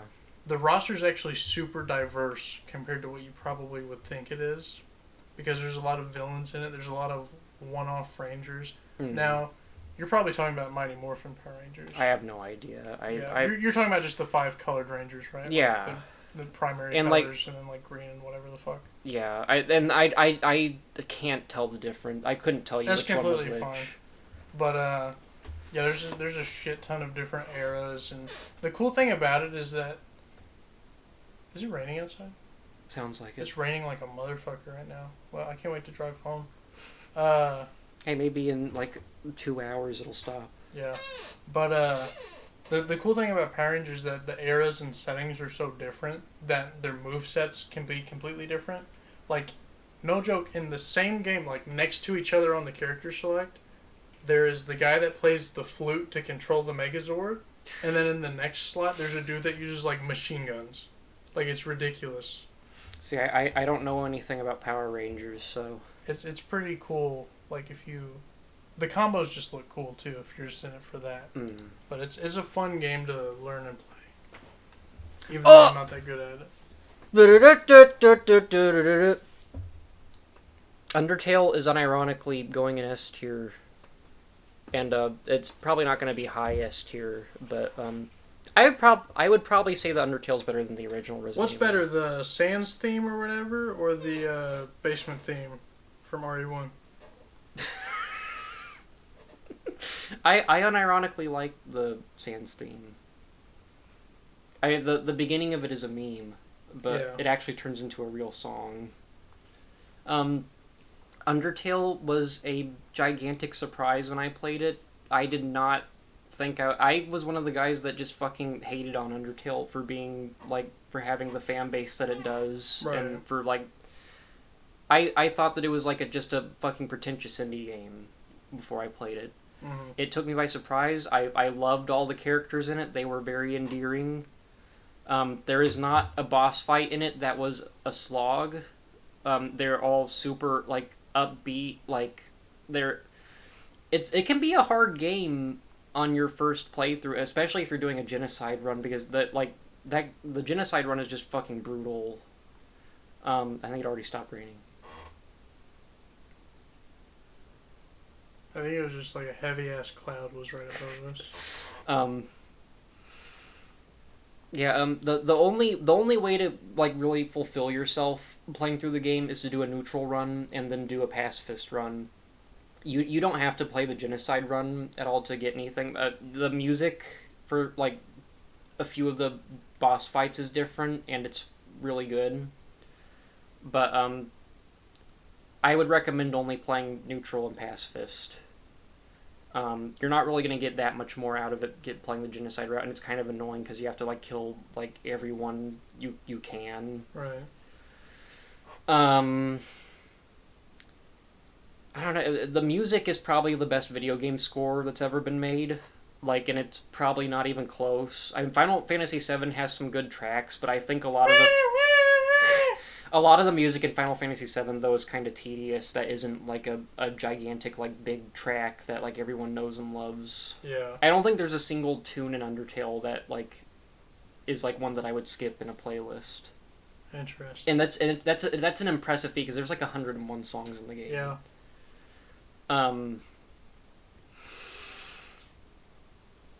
Yeah, and I don't know. I understand it's probably not for everyone. It's definitely a game that you have to play by yourself to really get anything out of it. It's not a good group setting game. I will never play it. Genocide would probably be fun in a group setting, but that's it. And I understand that you'll probably never play it, but There's no probably to it, my friend. Yeah. I never will play it. And I'm a person that hates playing RPG, like, top-down, like, there's, like, random encounters. I fucking hate games like that. But Undertale is, like, different enough to where, like, the fights, like, the random encounters aren't annoying because you can just run away, or you can, like, appease the people that are trying to kill you in, like, a few Pokemon. turns. I mean, kind of. I mean, it's kind of just like RPGs in general. The main difference is the combat system, because it's all just, like, avoiding shit. And I was not a fan of that at first, but I grew into it. I like that. It is so much better than Final Fantasy VII. Like, and I know that Final Fantasy VII is, like, a timeless classic for, like, the story alone and stuff. It is such a shit fucking game now. Like, Yeah. it is, like, damn near unplayable. And That's fair, but I feel like I would be more likely to finish FF7 than Undertale. Well, and that's because of the tone is completely different. The tone, the visual aspects. Yeah, and Literally, I hate to say it because I'm sure it is a good game, like under all the rubbish, but Undertale is just so not my thing. I get that. Like nothing about it is appealing to me, That makes sense. and it's a shame. I love the music, and I love like 90% of the characters that are in it. Right. Even the ones that are like annoying are endearing. I don't know. It's just and the ending like the pacifist run ending more so. The final boss of the pacifist run is so cool compared to everything else. And I mean like the Flowey boss at the end of the neutral run is like cool because you're not expecting that to happen. Like it's like a 3D CG thing that's like in your fucking 2D game Really and it looks weird. interesting.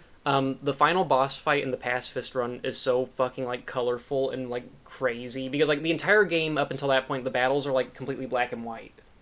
And like there's not like much color to anything like other Right. than like the hub world. Mm-hmm. The final boss fight is just like a barrage of colors and shit and it's so and like the music is so good.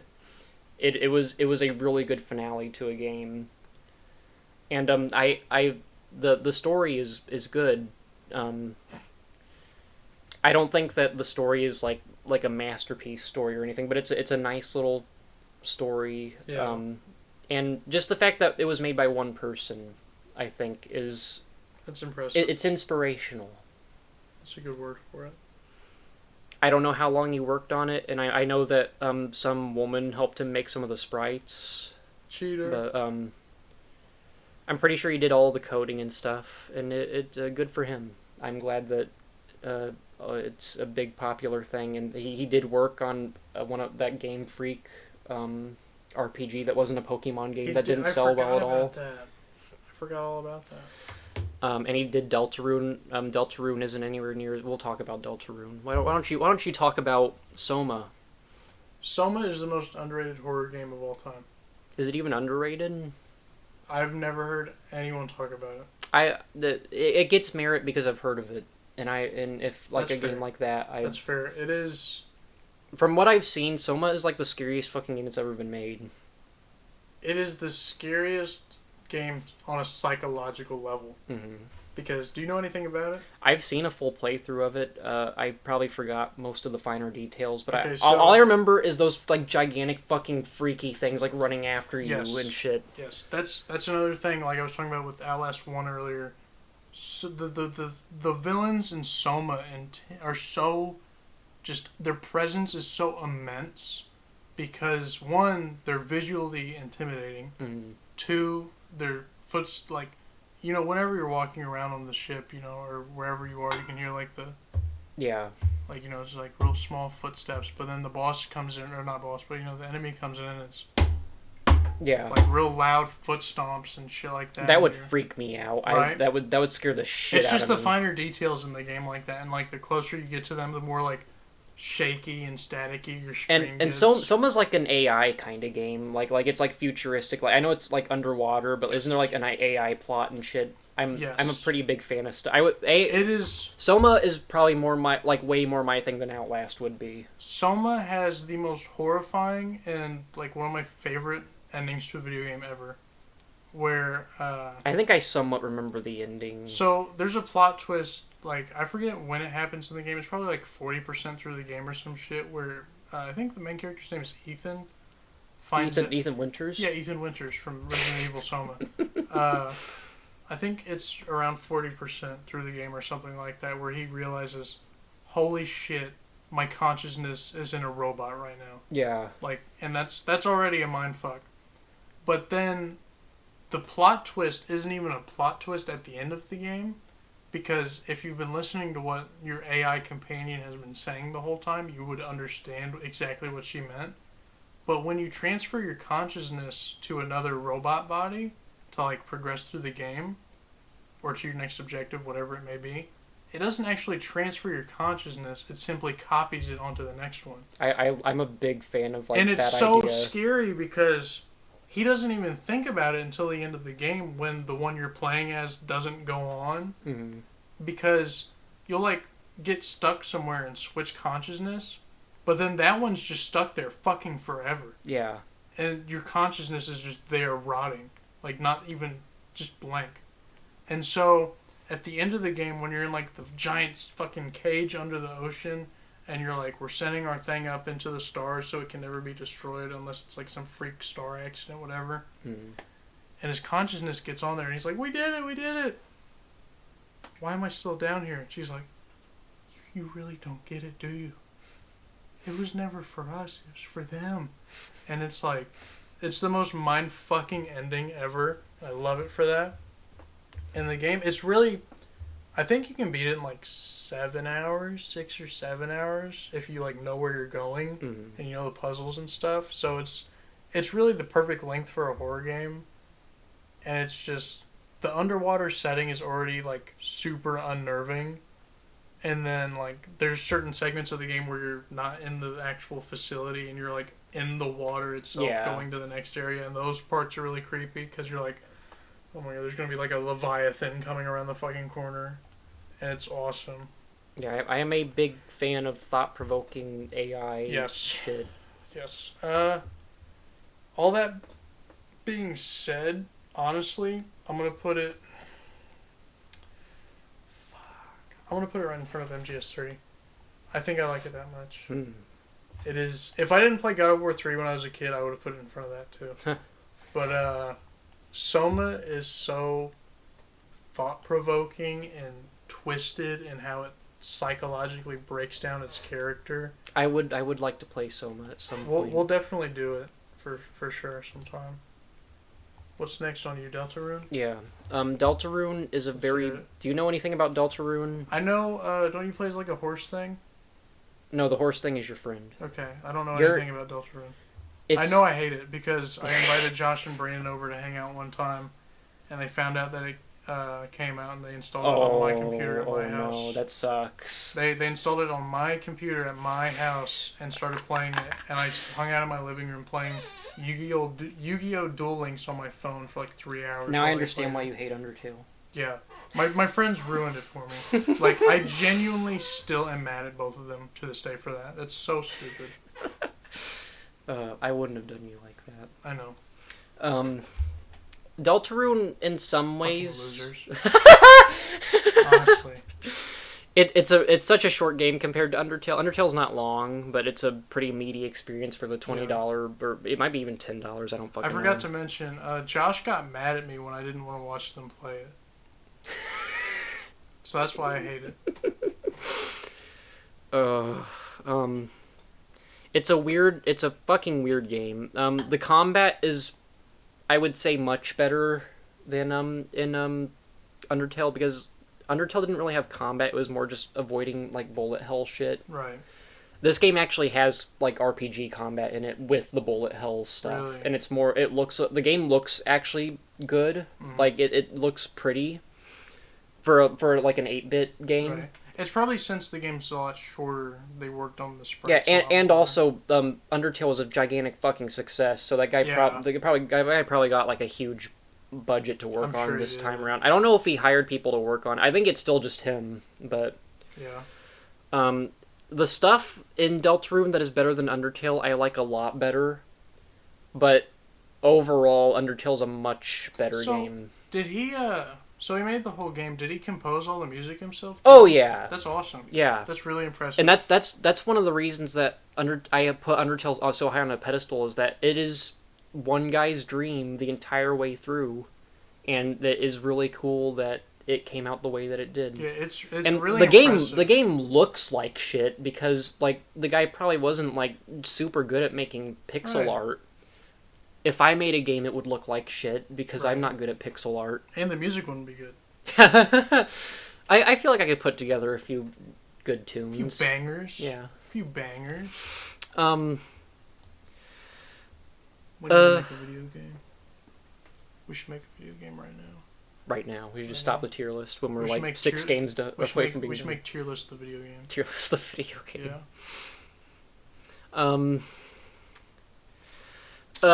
The plot is weird in Deltarune because it takes place technically after Undertale, and like everyone's on the surface now, but like More technically.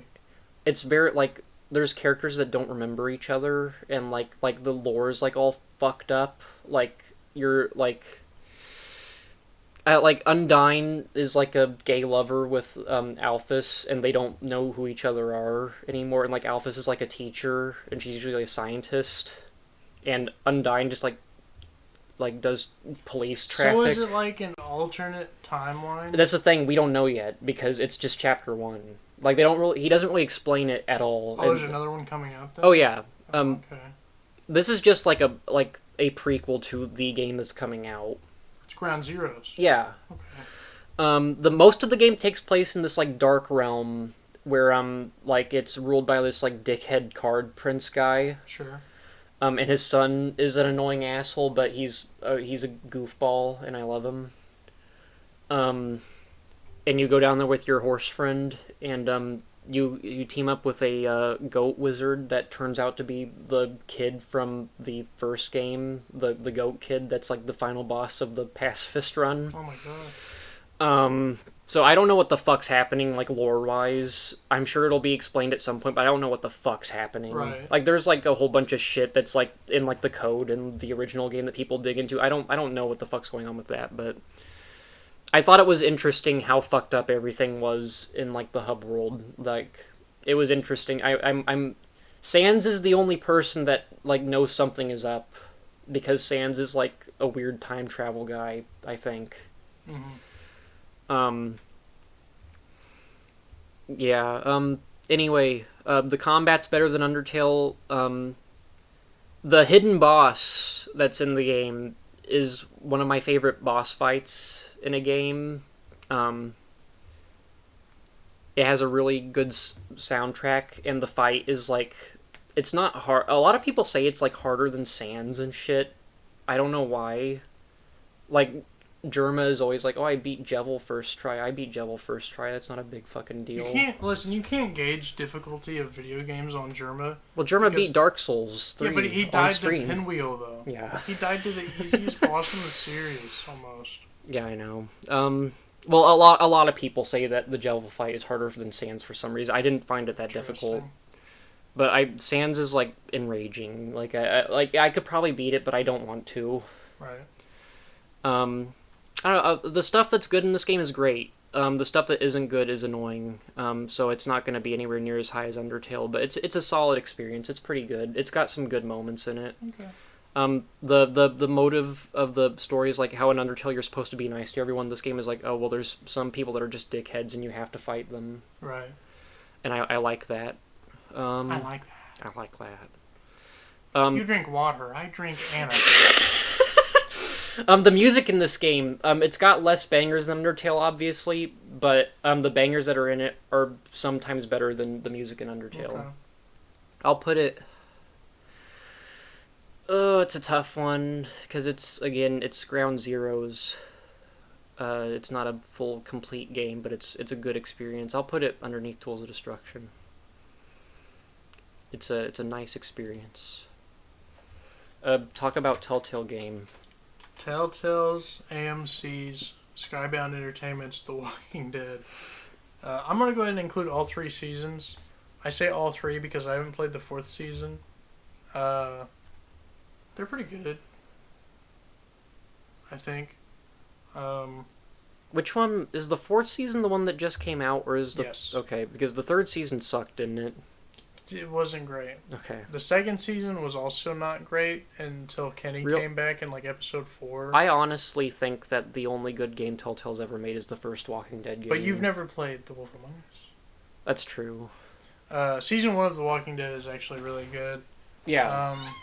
I didn't put it on my list because it's been so long, but story-wise, it's a really good game. I would say Season 1 of Telltale's Walking Dead is the best individual arc or chapter within the Walking Dead lore. And this is coming from a guy who's watched up to Season 8 of the show. I stopped watching because it sucks. Mm-hmm. I've read all the comic books. I've played the first 3 seasons of this. I played the Michonne DLC. So you know what you're talking about. I know what I'm talking about when I say it's the best, like, chapter of the series. Lee Everett is a perfect main character for a zombie apocalypse, trying to protect this little girl. You go through pretty much everything with him. You know, you get bit towards the end of the series, or season, I mean.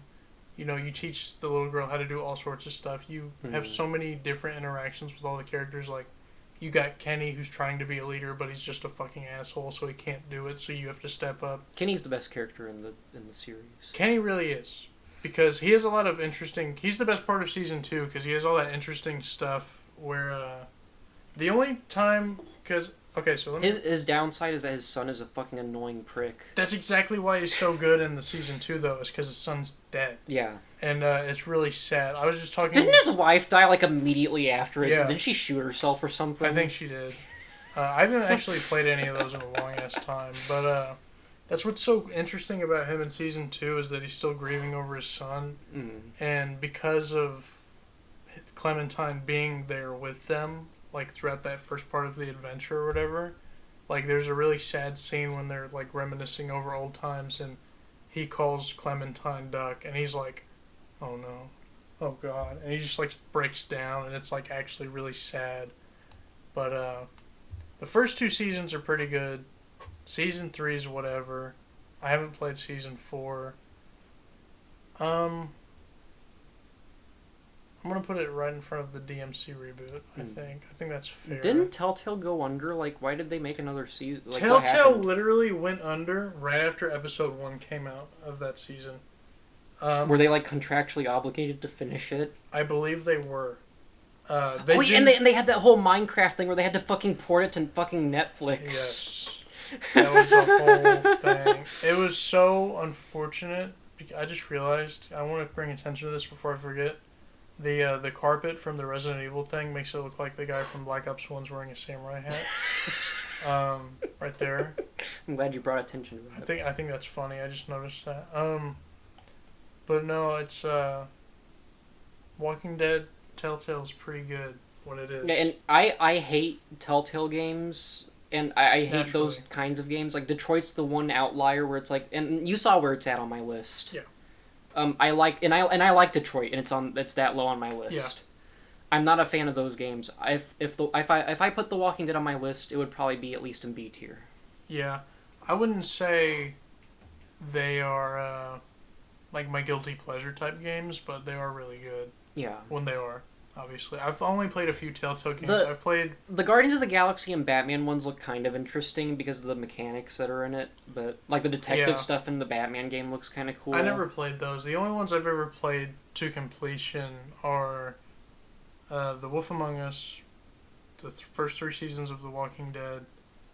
I played, what was it, the Borderlands one. Oh, I forgot about that one. That one's whatever. Well, Honestly. most of them are whatever. I don't remember if I played any more. Brandon has tried to get me to start Minecraft 1 Oh my god. 3 or 4 times, and we get like 10 minutes in every time, and I'm like, dude, this is not happening. I think Brandon like has like weird fucking taste. I'm Yes. not gonna call him like stupid or anything. He likes Sonic the Hedgehog and Among Us, which immediately puts him a step lower than us. I don't know what the imposter theme is, but that's, Yeah, I know. I was making a joke. I know. Yeah, if your favorite game of all time is an RPG, you're probably gay. Well, he is. I know. My point stands.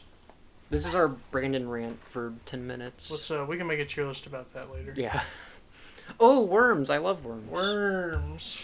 We're at the ass end of the tier list now. At the ass end. I reorganized mine a little bit so that I don't just talk about the boring games at the end. I see you have XCOM at the I've end. got a bit to say about XCOM. That's good. It is going to be a bit weird talk. Well, actually, all those worms games are pretty different. Reloaded. 4 Worms games. Yeah, well, they're all different in their own regard. Gotcha. Battlefield and Battleground. It's Clan Wars on consoles, I think, Gotcha. or is it Clan Wars on PC? I don't fucking know. That and Revolution are pretty similar, but Reloaded is just like basically a remake of the original Worms, Okay. and Armageddon. This is the definitive Worms game, in my opinion. Sure. Battlegrounds is a better Worms game for like features and like it's got like wonky physics and stuff in the water. Like the physics water that you can like drown in and stuff. In the Worms games before that, you would just get knocked off the stage and like in that water you just die. Then they added in the physics stuff in Revolution. Reloaded. Worms in general is one of my favorite party games. We never play it, but It's because it's your favorite, not yeah, anyone yeah. else's. I like it a lot. It's a fun strategy game. Yeah, it is. I played it a lot when I was a kid. Um, I think it was free on the Xbox Arcade or something. It probably was. One of them probably was. I don't know where I'd put it. This is probably going to be my highest ranked one. Have we ever played the 3D one? Ultimate Destruction? I think we have. Or on Ultimate PC. Mayhem? I think we have on PC once or twice.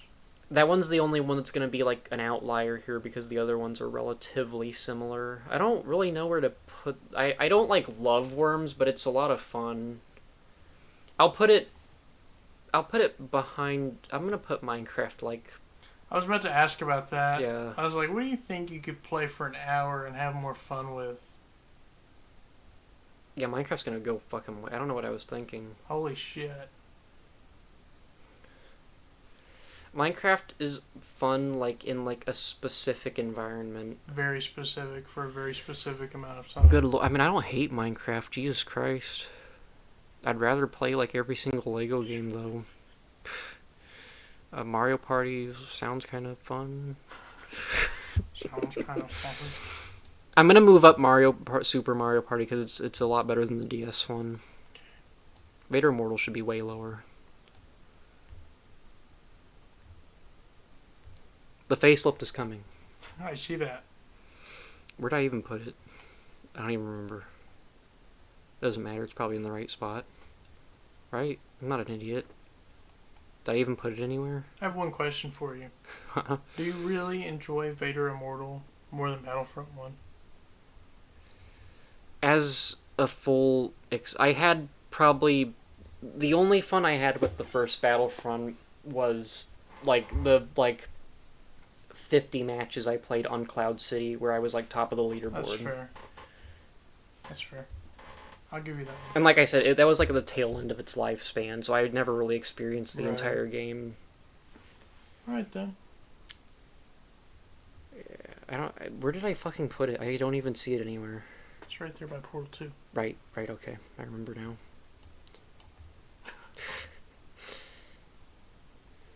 It's been so fucking long since I played Far Cry 4. The facelift is coming. Wolf Among Us is the best Telltale game. It's debatably the best game of that type of genre. That's surprised it's better than the season 1 of The Walking Dead. Yes. Because it's original. Huh. It's not just... because The Walking Dead, even with how good it is at its peak, is still just a zombie story. You know? Mm. This... I think it's all... I think this is also based off of a Skybound Entertainment comic book series, I'm pretty sure. But it's just a bunch of like fable stories turned on its head in a more realistic Yeah, manner. I know the basic premise of it. Isn't it like a murder mystery thing or Yes. something? It's a murder mystery, and the detective is the werewolf from Red Riding Hood, I think, Okay. or something like. He's a werewolf from one of those old stories, and it's really interesting seeing all these classic characters in like a really unique, cold world. Like I feel like really that's grimy. I feel like that's something that Norma would get more out of than me because she's a big fan of that like fucked up like Alice PS3 game. You get that'd probably be a fun playthrough for you two to do, if she ever wanted to play that. Mm. But it's just really interesting because you have like some of these princesses from these stories are like really like high wealth people living in like really nice mansions and shit, and then you got other ones that like super fell off and like they're like whores now Yeah. on the street and like real dark stuff. It's definitely an interesting And premise. It's what's even more interesting is that they find a way to make all of the original stories still canon within that world to a degree, Mm. and it's just really interesting. how it works. And the murder mystery is actually interesting because it lasts all 5 fucking episodes. I think it's either at the beginning of 5 or the end of 4 where you're like, it's between one of these two people. One complaint I have about Telltale games is that they're all about choices. Do your choices actually matter in that game? It does because there's no sequel yet. Okay. Uh, Well, like even in like the Walking Dead game, like you still got the same ending regardless. yeah, I mean, I think there's like 2 main endings where like it's like drastically different, I think, Mm-hmm. because they weren't planning on making a sequel. They are now, like it's in development. Yeah. Now that like a separate team has picked it up. But yeah, it's definitely more important than most of their games, for sure. Okay. All that being said, where did I put Walking Dead? I put it. It's right next to DMC reboot. That's right. So I'm gonna put Wolf Among Us right behind Last of Us. All right. No, I'm gonna put it right here. Because these 2 games are actually really fun if you enjoy Dragon Ball. If you played like a whole bunch of Telltale games and they were on the list, you would have a Telltale like tier, like I have a Lego tier. I've seen enough of them to make a Telltale list, but I feel like the games are so drastically different because like these 2 are right here in like the bottom of my A tier, and the rest would be like Well, yeah, probably- those 2 would be the Lego Star Wars: The Complete Saga. right, and then the rest would be like mid to low C tier, Yeah. if that. And they would all be in the same tier. Yeah. So, there's that. Tell me about the next Worms game. Ultimate Mayhem is strange because it's in 3D. There's not a whole lot more to say about it other than that. It has some interesting concepts, like you can build your own weapon. That is pretty interesting. And it's pretty interesting with how you can, like, it's got a level cap to where, like, you can't make it too strong in, like, one category and, like, make it super strong in another. It has to be balanced. I always made my custom weapon a homing missile that just did a shit ton of damage but didn't have any, like, knockback or, like, radius whatsoever. It was like a sniper missile. Gotcha. In some ways, I like Ultimate Mayhem more than normal Worms, but I think Worms works more overall as a 2D game. That being said, I'm going to put it right next to Reloaded, just because they're 2 different games, but they're similar in terms of, like, I would probably go to either of these above these 2, Yeah, just that because makes they're the classics, and the 3D one actually has merit playing over the other 2D ones Right. because it's so different. Makes sense. Talk about Until Dawn. Dawn. Until Dawn is like another. I've said this a lot during these last like 15 games. This is a fucking massive sleeper hit for me.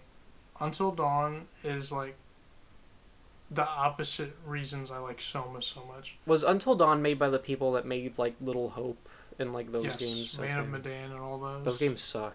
Those ones suck super hard. Also, fuck Bandai for that being their only presentation at that last gaming event. about that. That was like a 30-minute event for that one piece of shit. But they game. didn't. They just showed the trailer and then like 3 They assholes showed talked like for a like the 3-minute rest of the trailer, thing. and then 4 or 5 nerds talked about the game for like. 30 They weren't even minutes. talking about. They were just talking. Like Yeah. it wasn't an event. What'd you have for lunch today? Yeah, I they don't shouldn't. remember. I hate my life. They shouldn't have made. They shouldn't even had a thing for. Yeah, but Until Dawn is like perfect cheesy horror Mhm. compared to Soma's psychological horror. So like, they're like the perfect 2 horror games. Honestly, I wouldn't even really consider. I would consider Until Dawn a horror game because it still tries to kind of push that along. Until Dawn is like a complete. Like Until Dawn isn't scary. No, though. it's not scary at all, but it's still in that horror Yeah. aspect because of the way the characters themselves react to the situations.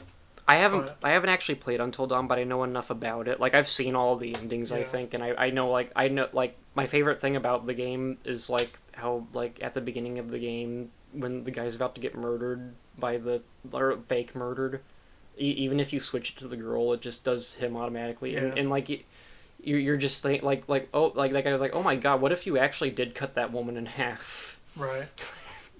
But I think that the plot of that game is really stupid though, like how like he's like pranking them, and then it turns out there's actually like fucking like monsters chasing them. It's such a okay. So Soma is like a late '90s like actual good psychological thriller. Yes. Until Dawn is like a 2003 like Scream type movie. Yeah. And it's perfect. It's it it's the works. two sides of horror. Yeah. You know, at their peaks, where it's like you got this goofy ass story where it's supposed to just be lighthearted fun on one end, but then on the other end there's literal demon wendigos haunting you because of cannibalism that Indians did 100 years ago. And it's, you know, in Soma, we already talked about that. I'm sure that Until Dawn is great fun. It is not my kind of game. Like, you will never play Undertale. I will probably never play Until Dawn. It's completely justified. Until Dawn has... I give it credit because it's one of the few games of that Telltale format where your decisions actually really do matter. And that is one thing I will praise it for, because your decisions do act... Like, you can kill most of those people pretty early on. Yeah, there's like 7 or 8 characters I think you play as. And, like, literally, you can end up with, like, 20 combinations of who survives or not. It's pretty great. And it is one of the best post-credit scenes in any video game, too, because depending on who survives, you see the investigation go on through the interrogators, or not interrogators, but the police asking them questions. And it's really cool how they do that. That being said, the totems in the game suck. Because it's literally just in-game spoilers. I don't even know what... There's collectible items you can find where it's supposed to be like a warning to the player. Like, it gives you a glimpse of the future for like 1 second of a clip. And it's like, okay, so this is one possible outcome that you can get. Mm. And it's like, if you see that, you can try to avoid it to let them survive. But really, nobody likes that. Because it's like, let me do the story my way and be surprised. Yeah. So it gets a little bit of flack for that, but it's still a lot of fun. I feel like everything Until Dawn does well, Detroit probably did better. Absolutely. But I feel like the thing about Detroit is that it's way too fucking long. That's true. Detroit is so long. There's so much shit It's in not Detroit. long if you kill the woman and Marcus immediately. The thing about Detroit... Okay, so the difference between this game and Detroit is that in Detroit you play as Marcus, the chick, and Connor. Yeah. And most of Connor's stuff is like pretty important to the story because Hank is involved. Most of the girl's stuff, depending on whether she survives or not, doesn't matter. Marcus, so much of his shit really doesn't matter. Even when she does survive, her plot line kind of doesn't really add up to anything in the whole overall in the grand story. Scheme, yeah. Now, the difference between that and Until Dawn is that pretty much every part of the game adds on to the next part. Mm-hmm. It's a very naturally flowing thing, which makes it feel like that campy early 2000s horror that it needed to be. Mm-hmm. And that's exactly what they wanted it to be. So, I'm going to put it... It's going to be an A, like mid-A. I think I'm gonna put it right in front of BioShock. It's pretty fucking cool. Mm-hmm. It's pretty good. Alright. 4 more for you, 3 more for me. What do we have, like 14 hours of fucking recorded shit? It's probably more like 8. I don't know. This one alone is 3. Oh, well then yeah, it probably is. I'm gonna...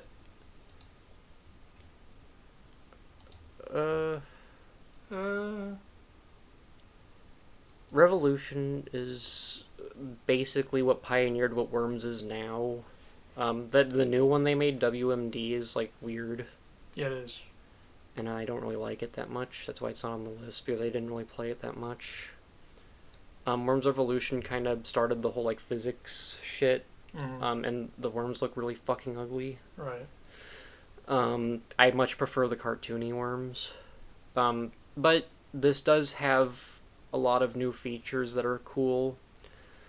In terms of just hopping into a game of Worms, I would probably rather play Reloaded, but I do appreciate the stuff that this added. I'll probably put it like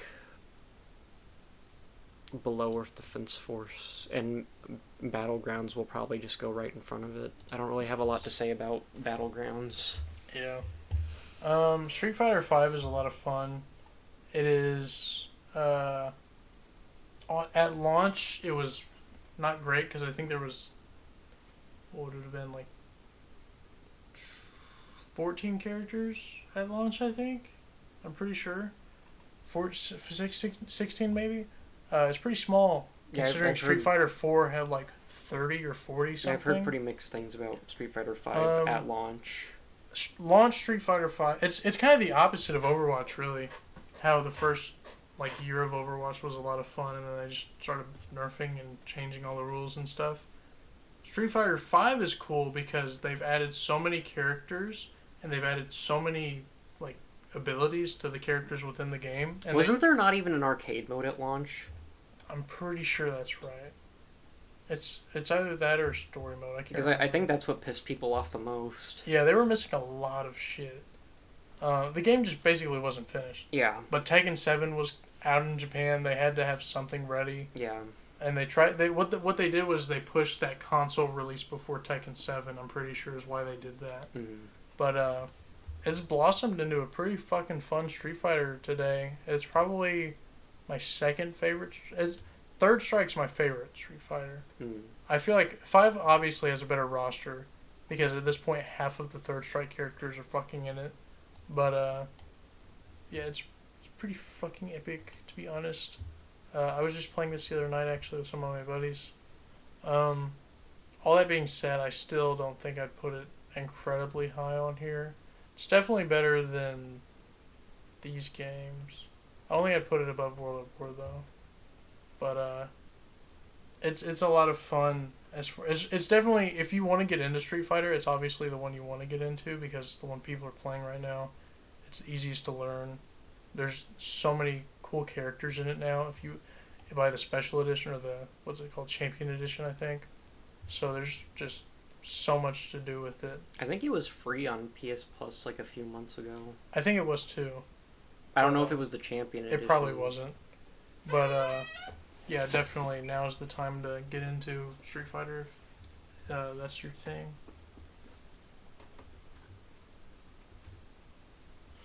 Worms Battlegrounds goes in front of Worms Revolution. Very cool. It's basically just an improvement of what Revolution was Right. doing. It didn't really change a whole lot from Revolution, other than it looks slightly. The worms are still fucking piss ugly. Oh shit. There you go. I'll have more to talk about with the XCOM games. I'm sure. Last 2 games. Wow. Tekken 7. Like I said, it's the best fighting game of all time. That does not mean that I like it more than these 2, though. That's fair. Uh, I find it. It's a little bit. I didn't expect for you to have 3 fighting games up at like the top level of A. I mean, I guess you're a fighting game guy. Yeah. I expected like God of War 3 to be like the front of A. It was at the beginning. Well, yeah, but I expected it to be at the front of A like all the way through. No. I mean, Honestly, I expected God of War 3 to be an S tier and God of War 2 to be the top of A tier. no. I mean, those games have their flaws. And the flaws can be pretty annoying. Yeah. They're just less apparent in 3 Mhm. than in the other games because obviously they're just older games. But Tekken 7 is no joke to this day the most entertaining game to watch on a high competitive level. I don't even know what competitive playing And- Tekken 7 looks like. We should watch a match before I leave tonight. Okay. But the thing about Tekken 7 that makes it so much better than any other fighting game is the support that Bandai gives it. Mm. And the creator Harada is literally the funniest. He is Japanese Ed Boon for Mortal Kombat, but funnier. Like he'll go. He has so much character to him when he's on stage revealing something at an event. It's awesome. He's so important in the community that his translator is more important than most fucking like actual community managers. Mm-hmm. It's hilarious. But like they constantly put out updates for like the thing about Tekken is that they don't buff or nerf things really that much, like ever. They just add new shit. So like, you know, in another game like Mortal Kombat, let's say like Melina and MKX is really busted. So if they continue to support that game instead of making Injustice 2, they probably would have nerfed her. Whereas instead of doing that, in Tekken, they'll just leave a strong character strong and make a weak character better by giving them new moves so they can do new combo routes or new punishes, whatever. That's a better way to do it. It's such a better way to do it. The TF2 philosophy of balance is amazing. Just make everything super strong. There's no... Why would you prioritize nerfing something when something is so underutilized? Yeah. You know? That's what the problem was That's basically what they did with the Godzilla app. Right. That's what the problem was with Fighters for a long time when it came out, is that they just kept nerfing shit instead of buffing stuff. But now the game is it's in such a nice spot that there's like 11 top tiers in the game. Mm. It's ridiculous. Like if you watched a professional player make a tier list for Fighters today, their tiers would be S+, S, A+, and A. Like those are the tiers. Mm-hmm. Like the worst character in the game is completely viable. But Tekken 7 has a really fun roster of characters too. Like, what other... Like, it is the closest thing to Smash we will ever have that isn't Nintendo. Like, let's think about it for a second. Tekken 7 has a fucking bear that can fight Negan from The Walking Dead and Noctis from Final Fantasy. But then again, though, those characters, like, they're not Mario, and they're not Samus. No, they're not. But, I mean, as far as, like, how ridiculous the crossover yeah, it's is... definitely ridiculous. I don't think Smash is, like, ridiculous. I think that Smash is a very cool crossover. It is a cool crossover. But, I mean, like, you'll never have something from such disconnected series. Yeah, I do know. think that being able to fight Negan as a bear is funny. It is funny. I think Kuma as a character is just funny. Tekken, like I said earlier, Tekken 7, or Tekken as a franchise, has really funny characters like Kuma and Panda and all that shit. There's even more in the earlier games, like there's the kangaroo, there's the wood dummy, I forget its name, Mm-hmm. but all those are really fun. But, You know what my least favorite fighting game is? what's that? Fucking Guilty Gear. I hate Guilty Gear. Why? Because Joe liked it, and, like, I played, like, a collective, like, 20 matches with, like, all of us. That's and funny. I just fucking can't stand it. Like, the tone, the anime bullshit. The game isn't fun. It is the most anime fucking fighting game of all time. And that is... Was the new one any good? I've actually been playing that quite a bit. It's definitely more accessible than the other ones, just as far as gameplay goes. I'm still not very good at it, but the thing that sucks about it is that when I play it, it makes me want to play Fighters more, because I'm like, oh, this is really pretty. I wish I was doing Dragon Ball combos. 'Cause the thing about Dragon Ball Fighters is that it's so easy to do, like, really cool shit that it's hard to stop playing it and pick up another fighting game. Yeah. Unless it's like Mortal Kombat or something, it's so disconnected. I'll give Fighter Z this. It does look really nice. Yes. I don't give a rat's ass about Dragon Ball, but it does look nice. Right. You gotta give Dragon Ball Fighters credit where credit's due. Evo has been a thing since, like, 2002 or 2001 or something. And since they started actually, like, having it online viewing since, like, late 2000s, whenever YouTube was picking up, in 2018, Dragon Ball Fighters is the only fucking game ever at that event to have more participants or viewerships than any Street Fighter. Really? Yes. Isn't Smash Bros. Big in that? Smash Bros. Is big in, like, participants, but the year Fighters came out was unheard of fucking, appraisal. Mm-hmm.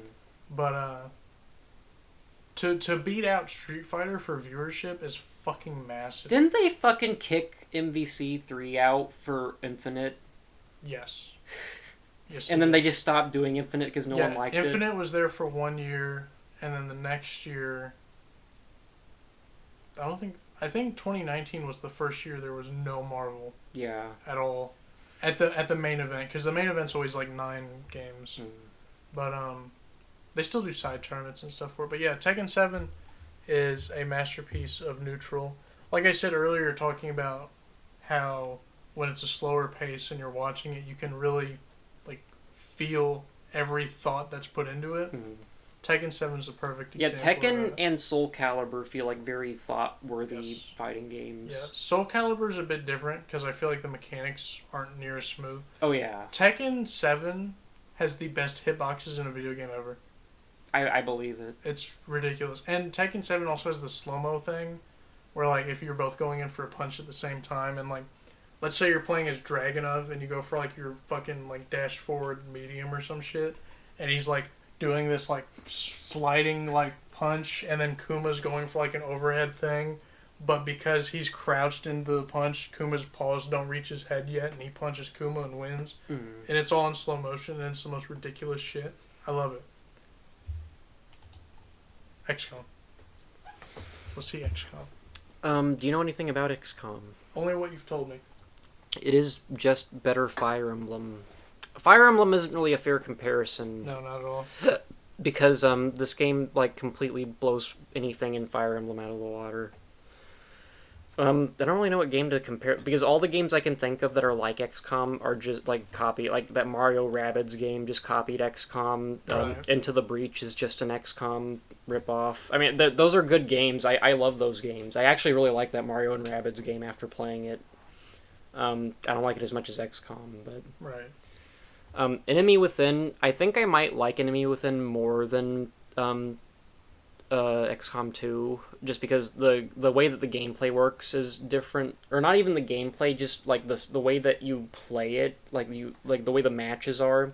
Mhm. In Enemy Within, you're going in and you're hunting down the aliens. Right. In XCOM 2, the canon is that you fucking lost in the first game. Mm, So the aliens have completely taken over that's everything. Cool. That's a cool. So concept. in the second game, you're the rebel that's going in and like sneaking around, and then you can like, there's a feature where like you'll queue up like a few Overwatches, Mhm. and then one of your guys will pop one of the guys, like, because in XCOM Enemy Within, they know you're there ahead of time. They're the ones hiding from you. They'll sneak up Right. on you and shoot at you. Right.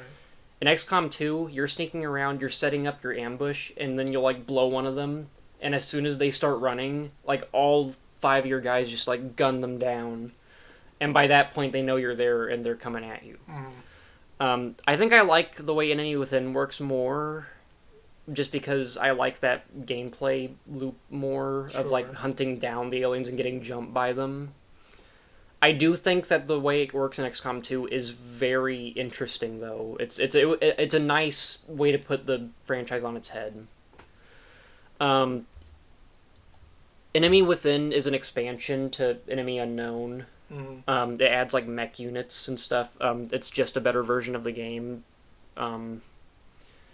Enemy Unknown is still good without the expansion, but it's the definitive way to play the game. Mm.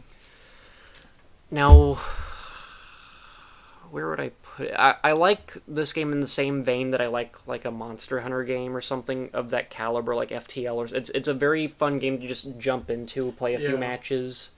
There's a lot of like overall progression, like you build up your base and like get better equipment for your guys. I don't think I've ever gotten further than like the first like few story missions. Whenever I play the game, I just fucking go and gun down like 50 missions in a row and then just stop playing. Nice. I've never completed an XCOM story.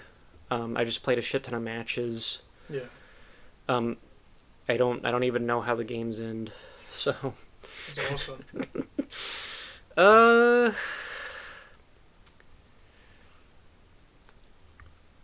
it's a hard one to rate. I think I'll put it above Into the Breach, below Monster Hunter World. I think I would rather play a Monster Hunter game than XCOM, just because it's so easy to get Yeah. into. And you can play Monster Hunter with friends. Yeah. XCOM does have a fun multiplayer mode where you like fight the other team, and that's interesting because it's like a Yeah. turn-based, It's just the game, but with another It's super broken because the other person plays as the aliens, and the aliens have like super fucking badass units. Oh, really? Like if you pick the right team as the aliens, you're gonna fucking win. But it's a fun broken game mode. Talk about Sekiro. Alright, so before I say anything, I want you to know this is going to be a surprise where I put it. You're not going to expect it. But I will say this much. Sekiro is one of the greatest games ever made. Just on a gameplay level. Mm-hmm. It has my favorite final boss in a video game ever. It's like... I used to go between that and the final boss of MGRR, but MGR's gameplay just doesn't warrant that boss fight being cool enough. Mm-hmm. Sekiro is just so smooth in its combat. And it's a shame that I don't enjoy as much as I could because I'm just impatient and I want to play it like I'm playing Dark Souls 3 or something. Yeah. And that, like, kind of, it doesn't ruin the game for me, but it makes it so much harder on myself just because I can't get in that mindset of just, I need to fucking just sit here and time this right. Yeah. Uh, I'm not good at it, but I will say that Sekiro's combat is so good to look at. yes. Like watching one of those sword fights is great. That's why I love Fallen Order so much because the lightsaber fights are basically Sekiro sword fights. Yeah. I think the soundtrack's really good in it. Mm-hmm. Phenomenal even. I don't know, I think they handled the From Software, and Miyazaki handled the transition to that different setting really well. Because, Demon Souls, all 3 Dark Souls games, and Bloodborne are all basically in the same, like, gothic, Yeah. Renaissance, or, like, that kind of era. And even, like, in the same, like, kind of gameplay feel. Sekiro feels way different than any of those games. So different. It's amazing. The movement's really clean. The enemy variety's kind of pretty good. I am interested to see what Elden Ring is like. That's my only thing, is that Elden Ring looks really cool. Like, really, really cool. I don't think it's going to be better than Sekiro. I really don't. And I say that because I feel like it's going to kind of go back to that Dark Souls-y combat, which is good for what it's going to be. Mm-hmm. But the boss fights in Sekiro are so intimate and so precise. Yeah. That it's unbeatable in quality when you're fighting another sword user in the game. Like, you got the 2 Father Owl boss fights, you got all the Ishin boss fights. Really, the Giant Ape boss fights. Yeah, really I fun like the too. Giant Ape boss fight. The one where you fight 2 apes is kind of bullshit, but it's whatever. We don't talk about that one.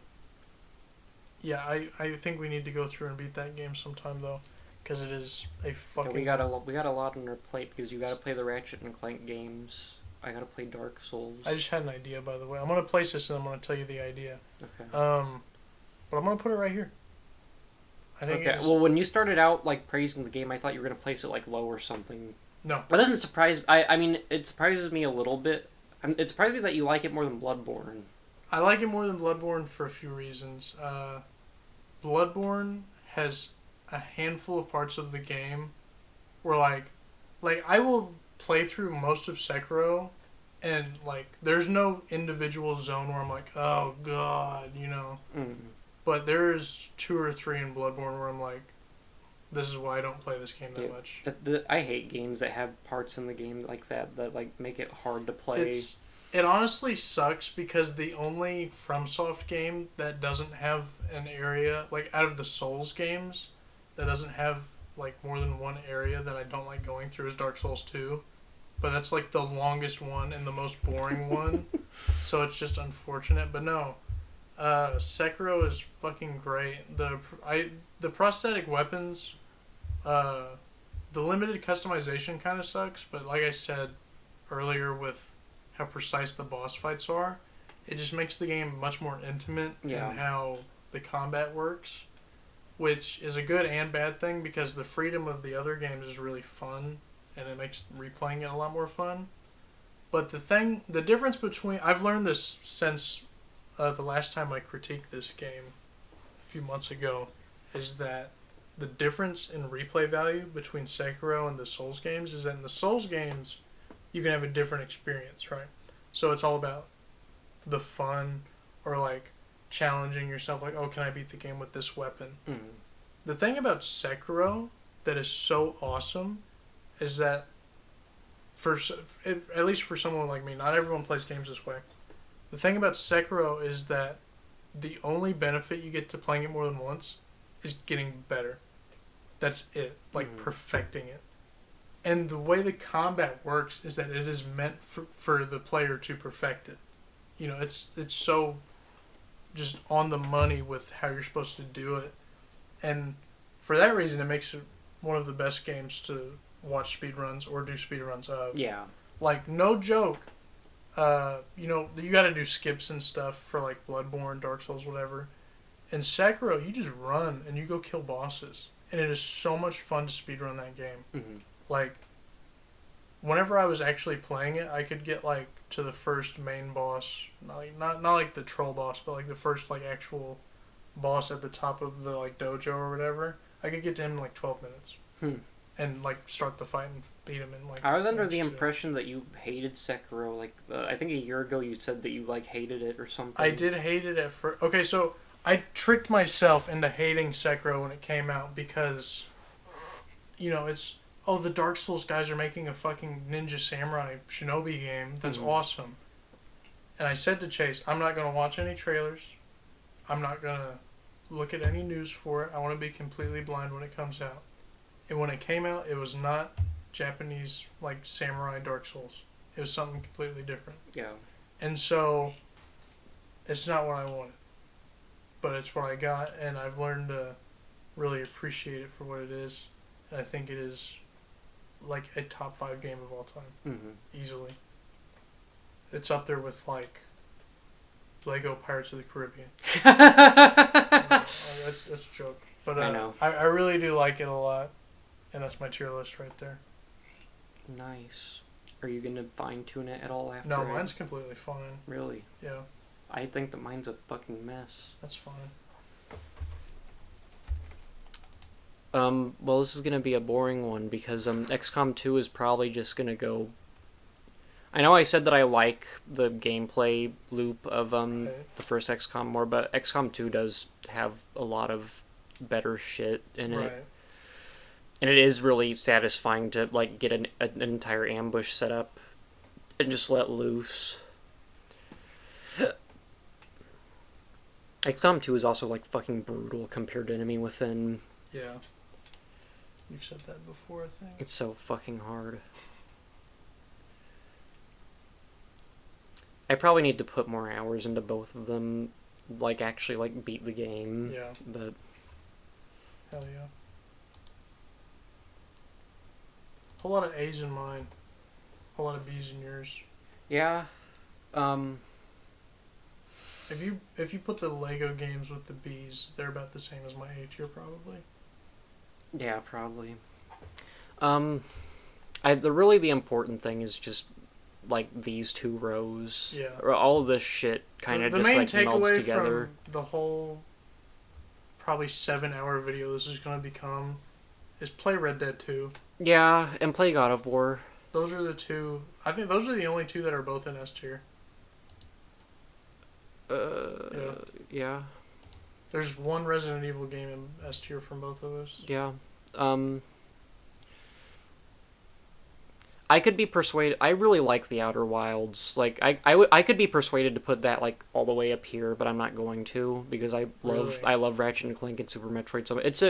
It's an experience, like and not like an Undertale experience, like not like a like cringy like the funny skeleton said something nice like. Sure. This is like an actual like really good like this is like reading a fucking like huge like Tolkien novel or something Really? like. I've never read an entire Tolkien novel or anything, but it's an eye-opening experience. Lord of the Rings was actually the last series of books I read that I actually finished. So I can't even remember. I haven't finished a book since middle school. I can't even remember the last time I read a fucking book. Yeah, we're talking about books now on our greatest video games tier list. So yeah. I think it's time to wrap it up. But yeah, that's it. I'm happy with it.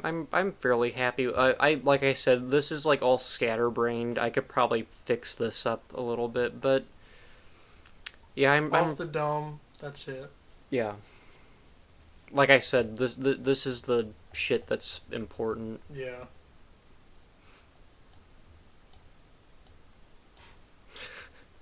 Nice.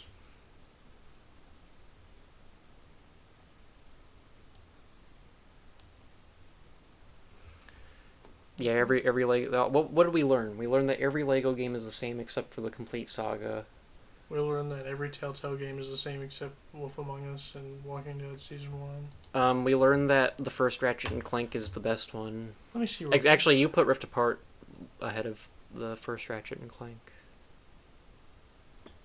Yeah. Which I can understand. Let me ask you this before we end the recording. Where would Persona 5 end up on your list? I haven't played enough of it to... You've seen enough of it. I've seen well enough of it. Where would you put it? Where in C tier would you put Persona 5? Well, definitely below Vader. The question is, would I put it below Quest for Booty? Wow. Would I put it below the Saw video game, actually? Because I actually had a lot of fun playing that. Yes, you would. F is for Persona. I don't like games like Persona because Persona is like a dungeon, like it's a RPG, like you go through the dungeon. It's the worst of both worlds. Yeah, because it's like the art style is like kind of interesting. Alright, how about this? Persona 5 or Fire Emblem Three Houses? I understand Fire Emblem. I understand agree. someone liking Fire Emblem because I don't give a shit about like the story. I'm just there for the gameplay. Right. I like games where you can kill off your units and feel bad. The reason I like XCOM so much more, like on top of it being a shooter, like you actually shoot people with guns and like it's aliens instead of fucking stupid like bullshit fantasy shit. Sure. Is that you create the character? Like you don't have like a set of like characters that are like important to the plot. You create those characters and they become something to you personally. That makes sense. So, and you feel even worse when because you've like leveled them up so high and like you've been with them for like the entire game. That's kind of like the point of a Nuzlocke in Pokemon. Yeah. Except that's the way that you're meant to play an Right. XCOM game. Right. What I learned from this tier list is that if I had Metroid Prime up here, it would be probably like here or here. Yeah. Let me see my list real quick. If we started this list like a week ago instead, I would have the new Guilty Gear probably like right behind Street Fighter 5. Mm-hmm. Probably. If I could, Diablo 2 would either be like right behind Resident Evil or like maybe behind Mario Odyssey, because I really like that Diablo 2. Nice. What I also learned was that I need to play the rest of XCOM. You need to play literally 70% of these games. I've got hours into enough of these games to where I'm pretty Yeah. set How many have you ranking them. beaten? 1, 2, 3, 4, 5, 6, 7, 8, 9, 10. Okay, you beat all the ones in your S tier. I'm happy.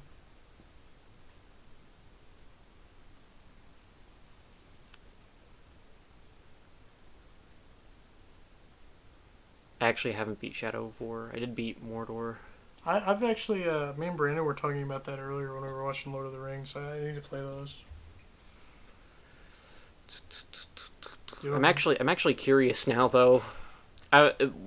Does it count if I haven't completed I completed the campaign for 2, but I never beat. Just don't count like mainly multiplayer games. Yeah. Didn't beat that all the way.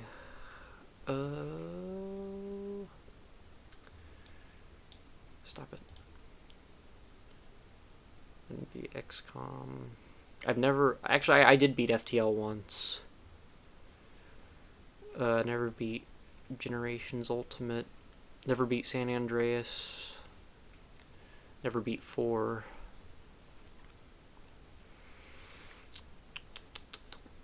Never beat Earth Defense Force.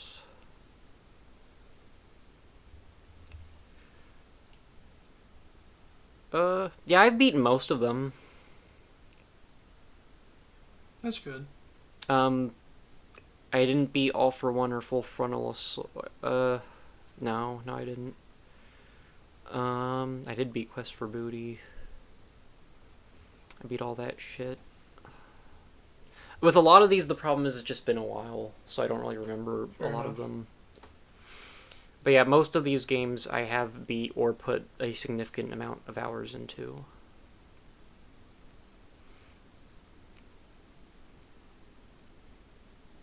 But yeah, I'm looking back at it, I'm pretty happy with that ranking.